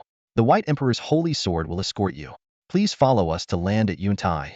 Cultivators being escorted by fighter jets is so cool. Zhao Chang'an also left the mid-level laboratory in Kunlun, preparing to receive the esteemed guest from Cangjian. After discussing with Elder Lu of the Cangjian sect, Zhao Chang'an immediately instructed Wang Shu to start processing the data sent by the Cangjian sanctuary. Wang Shu remarked that a certain captain had been spoiled to the point of losing his reading ability. As he spoke, he began analyzing and simplifying the vast amount of information. The Cangjian sanctuary had indeed put in a lot of effort, collecting and categorizing all information related to the Guishu from nearly 10,000 years. The initial sections covered an overview of the history of the Eastern continent. The earliest period with written records is known as the Age of Darkness and Turmoil, which was preceded by the legendary Ancient Era. It is said that during that time, gods roamed the earth, immortals wandered the world, spiritual energy was abundant, and many practiced cultivation, frequently undergoing tribulations in a flourishing era of immortality. However, the sudden invasion of the Guishu brought a heavy blow to the cultivation world. Humans and demons fought long battles, and the massive invasion of the Guishu led to the collapse of the Tao, darkened skies, trembling mountains and rivers, polluted spiritual energy, and spreading anomalies. Subsequently, evil gods invaded, immortals fell in battle, and the Dark Age began. Humans and demons were repeatedly defeated, losing all power above the nascent soul level, and the path of cultivation fell into despair, surviving only in the shadows. After enduring long hardships, the heavenly Tao nurtured 11 tribulation crossing cultivators and 1 emperor-level cultivator over tens of thousands of years. The 6 human tribulation crossing cultivators became the first-generation leaders of the 6 great sanctuaries. The 5 demon tribulation crossing cultivators became the ancestors of the 5 great sacred beast clans. As for the emperor-level cultivator, nothing is known except his realm. They all broke through simultaneously, their fortunes intertwined, sweeping away all impurities, and marched south to the Guishu, establishing the Void Realm Great Wall and the Qinling Mountains, preventing the Guishu from advancing north again. From then on, the cultivation world could breathe, beginning its recovery and development to this day. Wang Shu, this emperor-level cultivator is indeed mysterious. Leaving no trace of information, Zhao Chang'an remarked. Wang Shu, clearly intrigued, suggested that once they established an intelligence network in the cultivation world, they could search for more related information. Zhao Chang'an nodded and continued to review the information on the Guishu. Currently, the Guishu is confirmed to have 7 levels. The first level, Abyss of Pestilent Rats, has no master, as its master has been eliminated. The second level, Valley of Miasma, also has no master. The third level, Frozen Bones, is similarly unclaimed. The fourth level, Endless Nightmare Wasteland, is ruled by Xin, whose ability is Nightmare Aberration and Degradation. The fifth level, Inverted Domain, is ruled by Mother, whose ability is Inversion. The sixth level, Six Lands, is ruled by Lioha, whose abilities include plunder, war, and greed. The 7th level, the Gate, is ruled by Yog-Sothoth, whose ability is omniscience. Zhao Chang'an was amazed as he read the descriptions of the Gue Su level masters. He thought Xian was already powerful, but he hadn't expected so many formidable beings to follow. How was the previous 3rd level master defeated back then? Wang Shu, can the Federation handle these challenges? Zhao Chang'an asked. Wang Shu replied, overall, the Federation has encountered stellar-level beings in the universe that can alter spatial rules, which could be comparable to the Great Ascension realm in this world. On a peaceful day, the Galactic Federation faced a massive attack from an army of 13 Tribulation level, 468 Ascension level, and 16,732 Ruin level monsters. Despite this, the Federation demonstrated unparalleled resilience and formidable resistance. Upon hearing the news, Wang Shu's eyes showed a hint of sorrow, but he resolutely said, Captain, the Federation is different from the Eastern lands. We have no internal strife or hypocrisy, only countless heroes who dedicate everything to the Federation. Zhao Chang'an sighed deeply and nodded in understanding. Due to limitations in productivity and political systems, the Eastern lands find it hard to reach the heights of the Federation, he remarked. He believed that living on Federation territory was an honor for every citizen. The Federation had become more than just a political entity. It was a civilization, a symbol of spirit. Hunger and poverty were now things of the past, and people no longer worried about survival, but rather enjoyed the rights to knowledge and health. Every Federation citizen had access to advanced education and healthcare services for free, with even rare diseases receiving high-level treatment. Machines had replaced heavy labor, breaking the balance of market supply and demand, causing fake and substandard products to vanish, making the world pure and simple. The concept of profit had become obsolete, allowing people to obtain everything they needed at cost or for free. With the improvement in productivity, people were freed from monotonous work and began to develop their interests and talents. Everyone had the opportunity to realize their dreams, and geniuses emerged in abundance. Science enthusiasts could freely study and research, leading to significant advancements in technology. Energy and transportation were provided for free, enabling people to travel freely between the stars. Corruption and abuse of power had disappeared, and justice and fairness were widely spread and accepted within the Federation. The Federation's military protected the safety and civilization of its citizens, striving to extend justice and fairness to every corner of the universe. The current Federation was a perfect blend of ideal and reality, a utopia in the heart of every citizen. Friendly and progressive civilizations have greatly benefited from the Federation's generous assistance, with most choosing to join this grand alliance willingly. However, some warlike, paranoid, greedy, and arrogant civilizations faced the fate of either being eliminated or reformed. Under the Federation's rule, the Dark Forest theory no longer dominated, and the entire universe enjoyed prolonged peace. This era of prosperity was known as the Age of the Federation, a time that Zhao Chang'an and Wang Shu were particularly proud of. Zhao Chang'an sighed deeply before heading towards Kunlun Palace. He suddenly remembered Xiaoxi. He had been so busy lately that he barely had time to look after her. He felt that Xiaoxi had been acting a bit secretive recently and wondered what she was up to. Zhao Chang'an walked straight to the sensory game pod, saw that the light was on, and opened the door with a blank expression, pulling Xiaoxi out. Stop playing and come for a checkup, Zhao Chang'an said, lifting Xiaoxi. She struggled like a kitten grabbed by the scruff of its neck, but Zhao Chang'an's outstretched hand held her firmly, unmoved by her resistance. Carrying her all the way to the gene pod, he saw that the Nuwa gene module, under Wang Shu's control, was already preheated and ready for genetic testing. Without hesitation, Zhao Chang'an stripped Xiaoxi and tossed her into the gene pod. She choked on the gene fluid, quickly closing her mouth and glaring at Zhao Chang'an like an angry kitten. As the countdown began, she fell asleep to its rhythm. What's wrong with a 10-year-old girl falling asleep instantly? Absolutely nothing. The gene module began its preset procedures, and Zhao Chang'an decided to limit the gene collection time to 1 hour to ensure Xiaoxi's health. Her role in genetic processing was crucial, and no mistakes could be tolerated. Nanfeng decided to kick off a week-long event starting today, offering Wang Shu-themed ornaments as prizes. For more details, please refer to the author's introduction below. An hour flew by quickly. The Nuwa gene pod retracted its simulated enzymes and began analyzing the newly acquired data. Xiaoxi slowly woke up from the pod, hopping out like a lively little rabbit. She quickly got dressed and ran out excitedly. She was heading to the gaming pod again. Studying could wait until after dinner. However, Xiaoxi was firmly grabbed by Zhao Chang'an. She struggled to break free and loudly protested, "Don't force me to study. Let go of me. I'm going to tell Sister Wang Shu. I'll tell Brother Liu. I'll tell Sister Xiao Shuang that you're bullying me. Even if the Emperor himself came, I wouldn't study." Zhao Chang'an picked her up again, and she pouted. "You call Lu Chengfeng Brother Liu, but I'm just Zhao Chang'an? I don't want to study." Usually, Wang Shu would support Xie Xiaoxi in her studies, but today was different. Captain, let's not force her to study today. She has something important to do. After considering for a moment, Zhao Chang'an let go. Fine, go ahead. But remember to have dinner later. After letting Xie Xiaoxi go, Zhao Chang'an instructed Wang Shu to check the day's measurement data, then returned to his room. Lying on his bed, he stared at the ceiling, lost in thought but unable to express his feelings. His reverie was interrupted by Wang Shu's voice, informing him that the exploration results were in. They had completed nearly 80 of the gene exploration and discovered some information about the Guishu, but the content was extremely abstract and defied rational explanation, requiring long-term research. Zhao Chang'an sighed. The Guishu is so twisted and bizarre. If its power were predictable and understandable, that would be truly abnormal. Just as the conversation was about to end, Wang Shu suddenly asked, Captain, don't you want to know what Xie Xiaoxi has been up to lately? Why not see for yourself? Zhao Chang'an was intrigued but looked around, realizing he couldn't see what she was doing in the sensory pod. Wang Shu smiled gently, Captain. Please lie down and relax your mind. The next moment, Zhao Chang'an felt as if he were enveloped by a soft, water-like consciousness, a warm feeling washing over him. No matter how many times he experienced it, this sensation always captivated him.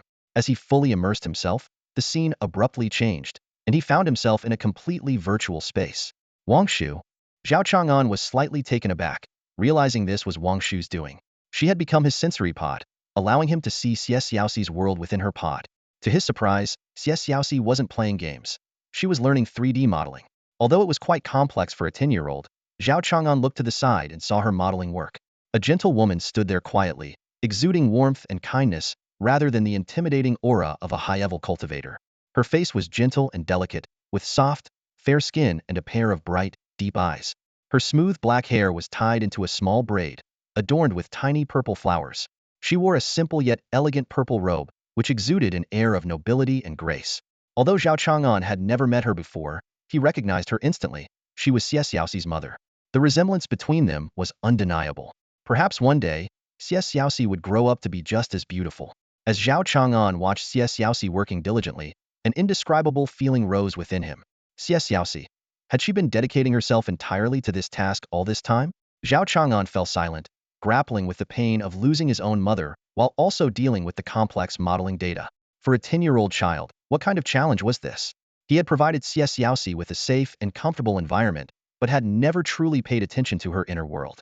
Maybe it was because she never cried or threw tantrums and seemed too mature for her age, unlike a typical child.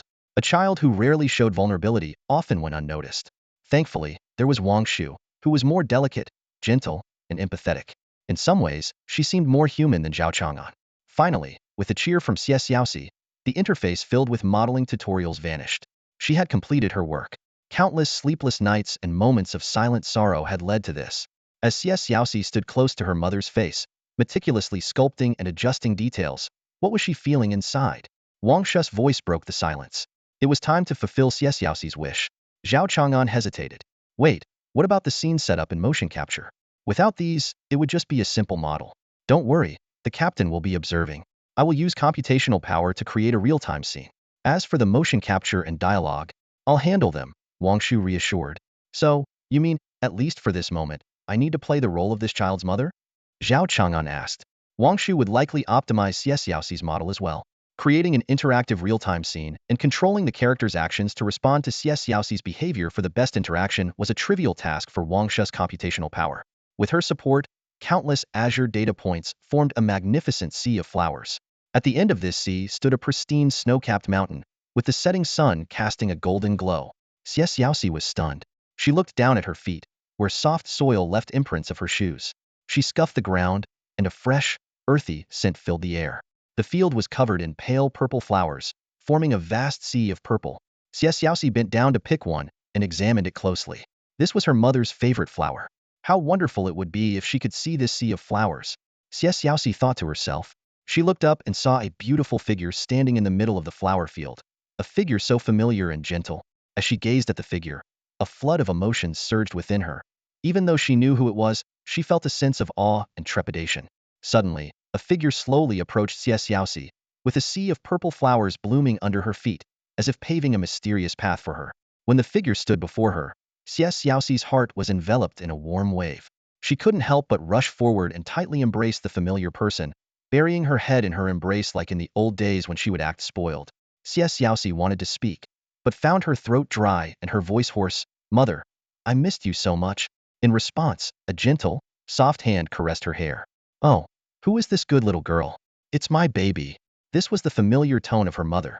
Since her mother had taken her and fled that dark cave, they had journeyed through wind and rain, always fearing an attack from the black monster. However, her mother remained gentle and optimistic. Even in moments of anxiety, helplessness, and crying when they were separated, she never blamed Xiaoxi and never let her endure any hardship, always giving her a childhood filled with laughter. Her mother was a girl who longed to be loved, who felt sad and cried when facing difficulties, but time had made her strong. Xiaoxi was undoubtedly strong as well. She didn't shed a tear during the tormenting moments in the dark cave, or when she witnessed the black monster take her mother's life.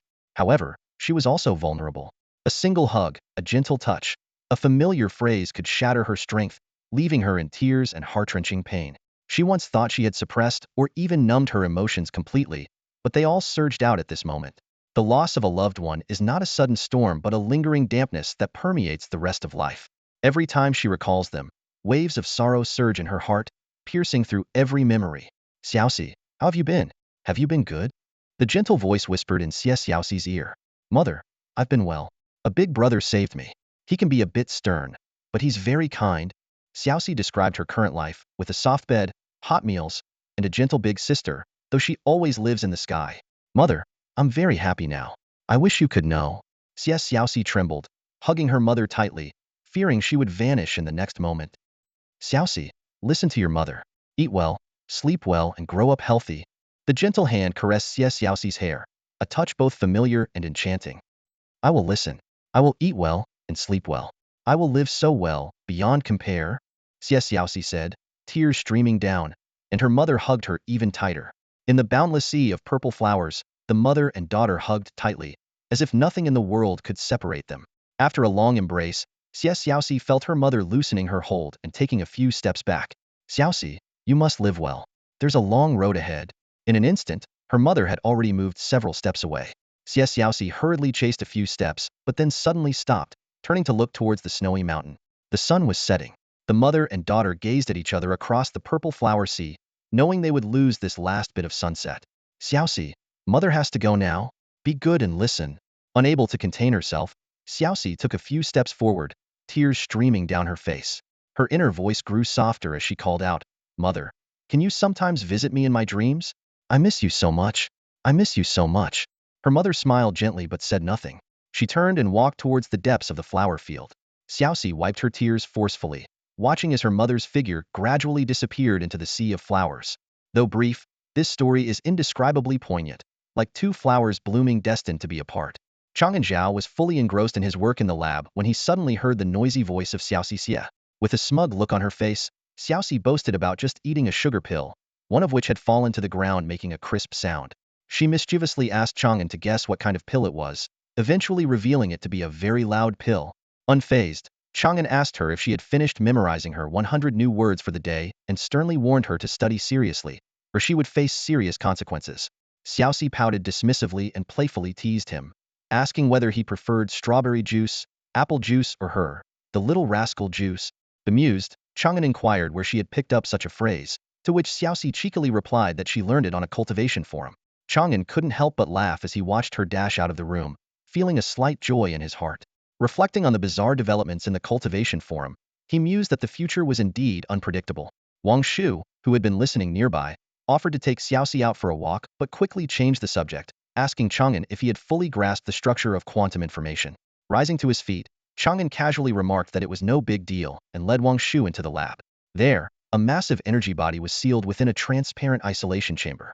Introducing it as Ling Shenwan, Chang'an explained that it had been confirmed through a series of tests to be an effective spiritual primordial spirit. He had used a machine that produces neutron star material to compress spiritual energy, condensing it into a cohesive state with a higher energy density than traditional primordial spirits. Gazing at the high-energy form before him, Chang'an stated that this was the hallmark of advancing to the transformation realm, the primordial spirit. Those who can't condense a primordial spirit have limited talent and fortune in cultivation, unable to comprehend this more powerful and efficient form of energy, and can only look longingly at the gate to the transformation realm, unable to enter and destined to live ordinary lives. Wang Shu, slightly displeased, reminded Chang'an to show more respect to those in the nascent soul stage. With a playful smile, Chang'an agreed, explaining that he used the term nascent soul because he was on the verge of entering the transformation realm. He added that if he remained in the nascent soul stage, he might start talking about the golden core stage. Though Chang'an's words were in jest, they reflected a common phenomenon where individuals disdain their original group after moving beyond it, a behavior that is truly lamentable. He then prepared to establish a connection with the high-energy form and inscribe quantum information structures upon it. During this period, the captain's soul was adrift and unable to transmit information. Therefore, the captain had to meticulously remember the exact form of the quantum information structure and strive to control its shape and movement after inscribing it. Once the captain's ability to manipulate the primordial spirit was confirmed, I would remove the protective barrier between you. You would then need to guide it into your third-generation mechanical golden core. In the world of cultivation, the dwelling place of the primordial spirit is called the Divine Mansion, also referred to as the first-generation Divine Mansion. This is a folded microspace that allows the captain to fully unfold the primordial spirit and release it at any time. Zhao Chang'an nodded solemnly, then placed his palm on the transparent container. Closing his eyes, everything began. All right, Captain, please focus your mind and release your divine sense. Although this is an idealistic power, believe that it can change the state of spiritual energy, as spiritual energy is essentially an idealistic existence. The Federation's research on mental power is very superficial, limited to its active aspects. Simply put, mental power is useful, but not very effective. In some cases, mental power cannot fully exert its effect, and in most cases, it cannot exert any effect at all. Therefore, no one studies how to control mental power. If you dare to step into this undeveloped research field, you might bring a groundbreaking academic achievement to the Federation. Zhao Chang'an gave it his all but was unable to stimulate his mental power, appearing as if he was suffering from long-term constipation. Wang Shu's subtle voice sounded, Captain, if you can't find that feeling, try recalling the moment we merged. The voice gradually faded, and Zhao Chang'an could barely hear the last few words. So that's it. I didn't realize how important the fusion was. It seems we need to merge more often in the future. Wang Shu, your idea is wonderful. Zhao Chang'an stopped talking and began to fully recall the sensation of soul fusion. Then, under his mental control, it felt as if something floated out. His senses gradually weakened until they disappeared, completely severing his connection with his body. His fragile soul was exposed to the world, cold and lonely. Next, he felt a warm presence ahead that was the primordial spirit. The soul and spiritual energy slowly made contact, and the condensed spiritual energy began to change upon contact with the soul. Zhao Chang'an's confidence soared. A three-dimensional diagram of the quantum information structure appeared in his mind. He carefully recalled every connection point, ensuring there were no omissions or errors. The quantum information structure, fundamental to the quantum information phase control method, had 970,299 nodes and various irregular connections, making it a highly complex information structure. However, now, this complex structure was perfectly recreated in Zhao Chang'an's mind, and then gradually copied onto the core of the primordial spirit. After a long 8 hours and 43 minutes, Wang Shu finally realized that Zhao Chang'an had succeeded. Zhao Chang'an felt the complex sensations of being connected to the Lingqi Yuan Shun, far from the ease of controlling a simple toy. This connection was like having an extra brain. The information structure embedded in the core of the Yuan Shun not only established a mental link with Zhao Chang'an, but also transformed the Yuan Shun itself into his brain, capable of bearing a significant portion of his cognitive load. At the same time, the Yuan Shun became Zhao Chang'an's energy source, freeing him from traditional energy acquisition methods. From then on, as long as Zhao Chang'an wished, he could remain tireless and without the need for food, completely surpassing human limitations. As the cabin door opened, Zhao Chang'an controlled the Yuan Shun to fly into his divine abode. Although the Yuan Shun was just a small sphere with a diameter of 3 centimeters, once inside, he discovered it was a vast space, equivalent to a 10-meter cubed area. The feeling of having a small space within his body was incredibly fascinating. Zhao Chang'an summoned the Yuan Shan again, forming a high-energy condensed spiritual avatar. This avatar was a heavily armored general, adorned with a tiger head shoulder decoration, wearing a Qilin heavy armor, a jade chi sword hanging at his waist, and surrounded by a golden glow, exuding an aura of majesty and authority. From now on, my Yuan Shun will be known as Shenjun, Zhao Chang'an said with satisfaction, nodding at the handsome figure of his Yuan Shun. When he needed to fight, he only had to shout, Shenjun, please help me. He suddenly realized something and said, Wang Shu, wait a minute. Aren't typical Yuan Shun supposed to be human-sized? Why is mine so huge? The captain explained that the energy level of a Yuan Shun depends on its brightness and size. The Lingqi Yuan Shun No. 1, custom-made for him, had an energy equivalent to a trillion-ton heavy nuclear weapon. Zhao Chang'an's eyes widened in astonishment. What? That powerful? Li Si was originally just a small-time thug in Qinhuang City, occasionally getting into fights and dining and dashing, thinking his days would pass by like this. However, when the empress ascended the throne and a powerful ruler took over, not only did they launch campaigns to conquer new lands, but they also transformed Qinhuang City into the capital, now named Xuanyu Capital. Following this, a bustling merchant street was established, and a large-scale crackdown on crime was initiated. Sensing the changing tides, Li Si quickly adapted his lifestyle and began working as a tour guide. He would wait on the streets, easily identifying tourists in luxurious clothing, and then guide them around, introducing them to popular local shops. Meanwhile, some of his old companions who couldn't adapt were either imprisoned, executed, or fled. Li Si, thanks to his quick thinking, found a relatively stable niche for himself. Just as he was feeling proud of his cleverness, Li Si noticed two people entering the city gates. One was a handsome young man, elegantly dressed and composed, accompanied by a playful and adorable little girl in a fine deep red dress, her eyes filled with curiosity and wonder. She would occasionally try to wander off, only to be gently pulled back by the young man. Li Si was immediately drawn to the air of nobility they exuded, silently acknowledging that they must be of high status. Sensing a lucrative opportunity, he approached them respectfully. He inquired if the young man was a visitor to Xuanyu Capital and offered his tour guide services, boasting about the famous yet inconspicuous shops popular on doling videos. The young man, however, remained unresponsive, as if accustomed to such enthusiastic offers.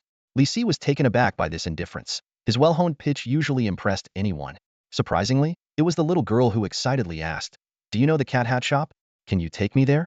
Only then did the young man turn to Li Si, handing him a gold nugget. Li Si took the nugget in astonishment, realizing it was pure gold, weighing at least a qian. He immediately understood that he had encountered a truly wealthy patron. Overjoyed, he pocketed the gold nugget and promised to provide all-day service for the young lady. He then asked the young man for his name and learned that his surname was Zhao. At that moment, Zhao Chang'an was reminded of Wang Shu's voice echoing in his mind, reminding him that he had just spent almost 2.5 years worth of living expenses for an average Xianqin citizen. He shrugged lightly. After all, the Fushi furnace could create anything with ease, so why not make some gold? It seemed more worthwhile. Watching Xiaoxi eagerly follow Li Si, Zhao Chang'an smiled helplessly and said, "This guy saw a trending store on Doling and insisted on checking it out." Fortunately, being in the imperial capital of Xuanyujing, with many cultivators around, some shops could become wildly popular on Doling. After all, smartphones, even priced at just 1999 low-grade spirit stones, were still a luxury that ordinary people couldn't afford. However, before they reached the much-anticipated store, Xiaoxi was captivated by a small stall selling sugar figurines.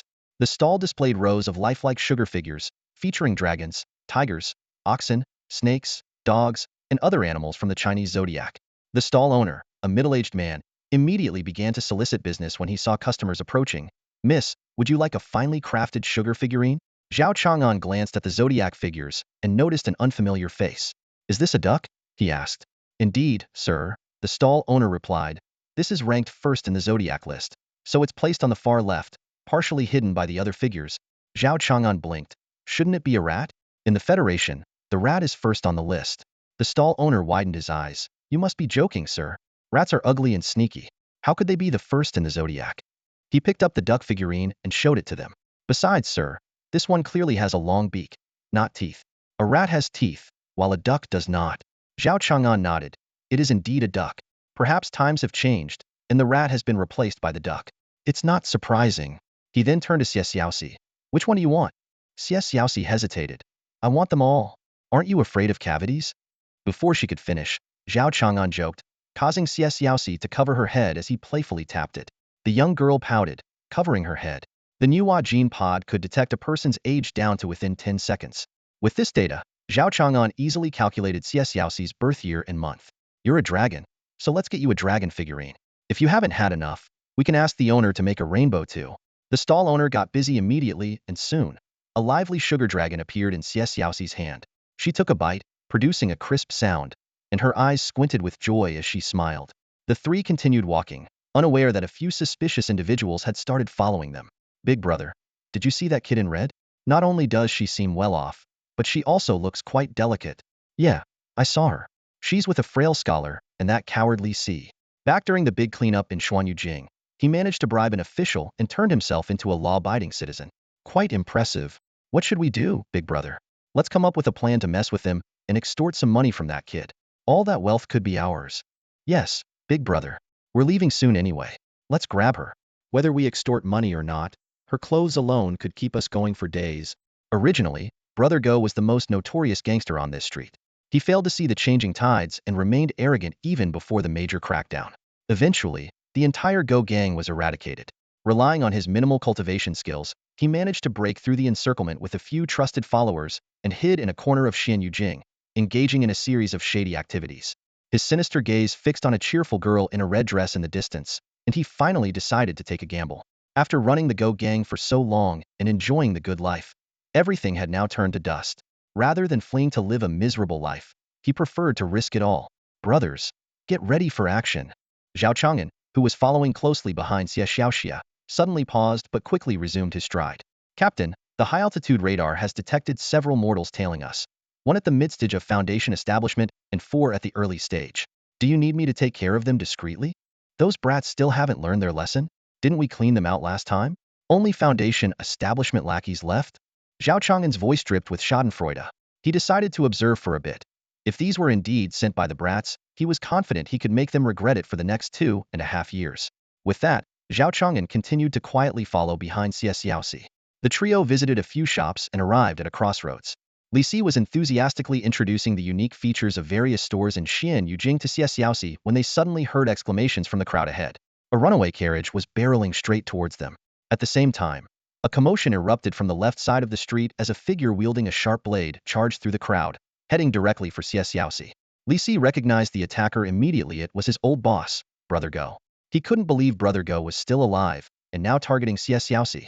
Brother Go was at the mid-stage of Foundation establishment, while Li Si was merely at the late stage of Qi refinement, completely incapable of resisting. For a moment, Li Si wanted to retreat, but then he thought of Xiaoxi's innocent and adorable smile and her sweet call of, Brother Li Si. Summoning his courage, Li Si stepped in front of Xiaoxi. He felt a sense of despair, convinced he was about to die. Li Si widened his eyes, preparing to witness his own demise at the hands of Brother Go. Just then, a golden figure appeared in front of Brother Go, delivering a palm strike that instantly disintegrated the blade in Brother Go's hand with scorching energy. The golden figure then grabbed Brother Go by the neck, without causing him any harm. Simultaneously, the massive carriage, meant as a distraction, seemed to be subjected to immense gravitational force. The horse's legs buckled instantly, and both the horse and the carriage crashed into the ground, creating a massive web-like crack in the bluestone pavement. Although Li Si was only a novice cultivator, he had undergone some training. He had seen cultivators shatter boulders with a single punch before, but he couldn't ascertain whether they were at the golden core or nascent soul stage. However, now that someone had unleashed a massive golden primordial spirit in front of him, if he couldn't recognize the person's cultivation level, then his years of training would have been in vain. Staring at the blindingly bright and authoritative primordial spirit before him, cold sweat broke out on Li Si's forehead. His voice turned hoarse as he struggled to speak.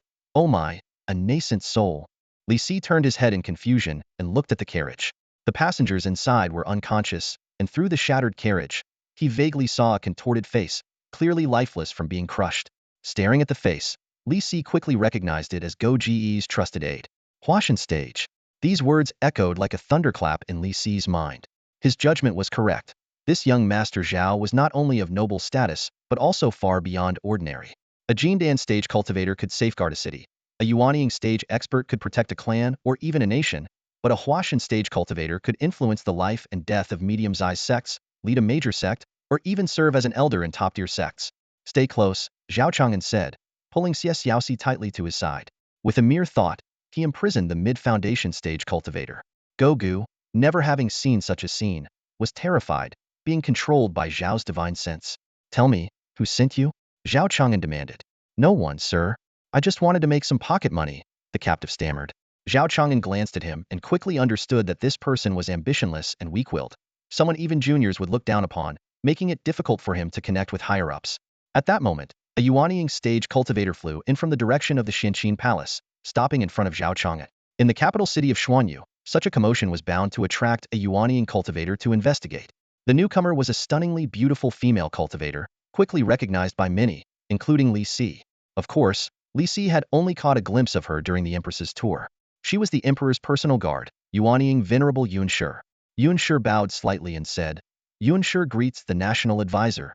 Li Si knelt beside them, not daring to look up, eyes wide upon hearing this. National advisor stories of the Xianqin national advisor, flashed through Li Si's mind. Surname Zhao, handsome, highly skilled, fond of spirit stones, generous, occasionally appearing in the capital. Yes, it was him, the Xinqi national advisor. Who exactly was he guiding? Zhao Chang'an stood still, deserving Yun Shi's respect both as a national advisor and a Huashan stage cultivator. Miss Yun Shi, you're too kind. I was just showing my sister around Xuanyu City for fun. With that, Zhao Chang'an tossed the thug at Yun Shi's feet. Someone dared to have ill intentions towards my sister. I think if Xuanyu City security could be improved, it would be perfect. Yun Shi, being close to Ing Qinqiu, understood Zhao Chang'an's implied meaning and immediately grasped his intent. Yes, I will report to His Majesty and ensure Xuanyu City is thoroughly cleaned. Zhao Chang'an nodded in satisfaction and said, then you may go. Take this man and deal with him according to the rules. Yun Shi nodded, took the half-conscious Go Gu, and gracefully departed. No one could have expected that following the national advisor's words, Xuanyu City would soon undergo a comprehensive purge, guarded by Yuanian cultivators and searched by Jindan cultivators. As soon as the commotion started, people on the street began to flee, and the bustling street turned desolate in an instant. Many shops also closed their doors. Xiaoxi gazed at the Cat's Hat store, which was about to close, with tears in her eyes and an indescribable feeling in her heart. Zhao Chang'an watched the scene, shook his head helplessly, and approached the shop owner, asking, are you still open? The owner, terrified, didn't dare to look at Zhao Chang'an and waved his hands frantically, saying, Master Guesher, I wouldn't dare. Suddenly, 10 gold beans clattered onto the counter. Yes, yes, the owner's eyes widened. Zhao Chang'an nodded in satisfaction and then patted Xiaoxi on the shoulder, saying, go ahead. This shop had become wildly popular on Doling, specializing in hats with cat ears. Customers could choose various decorations to customize their unique cat ear hats. Who could resist such a shop? Xiaoxi eagerly walked in to start picking out decorations. Zhao Chang'an turned to Li Si beside him and said approvingly, you did well. Li Si responded with a humble smile. Was this idea of visiting shops your own? Zhao Chang'an suddenly revealed Li Si's secret, causing him to drop to his knees in fear, claiming it was just a spontaneous thought and assuring that the shops he recommended were indeed unique and not deceptive. He then felt an invisible force lift him up. Zhao Chang'an reassured him, no need to be nervous. You were brave in protecting my sister just now. As a reward, I can grant you one wish. Li Si was slightly surprised. In this world, everyone strives for fame and fortune, while prominent figures like Zhao Chang'an stand tall at the peak. They are destined to reach the summit, whereas ordinary people are just dust at their feet, merely needing the wind from such figures to save decades of struggle. If fortunate enough to follow such a person, it would be a small step for them but an unattainable height for ordinary people. Master Guesher, I wish to start a business but lack the funds and connections, Li Si said quietly. Zhao Chang'an pondered for a moment before saying, it would be a waste if your talent isn't used for entrepreneurship.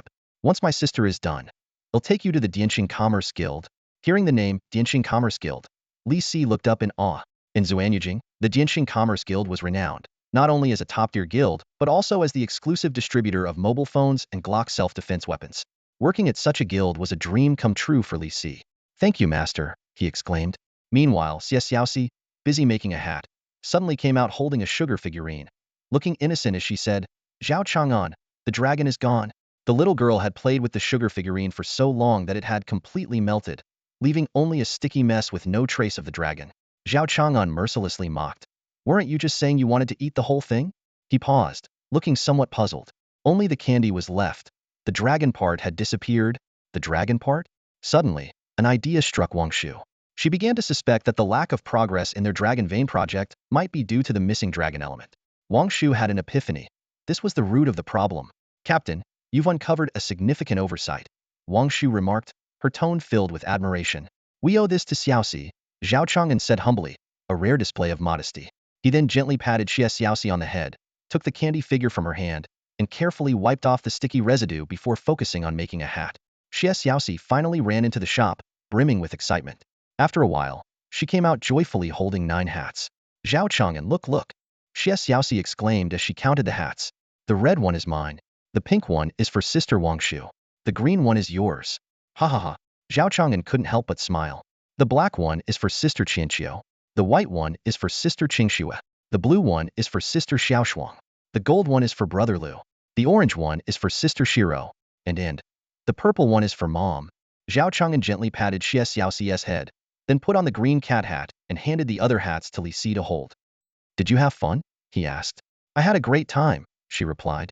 Let's go find Sister Qingxue and play together. That's all for today. Thank you so much for watching. I hope you guys enjoyed. If you wish to have another part of this recap, please give us at least 1,000 likes. Please don't forget to comment and subscribe to our channel for more content like this. Until next time.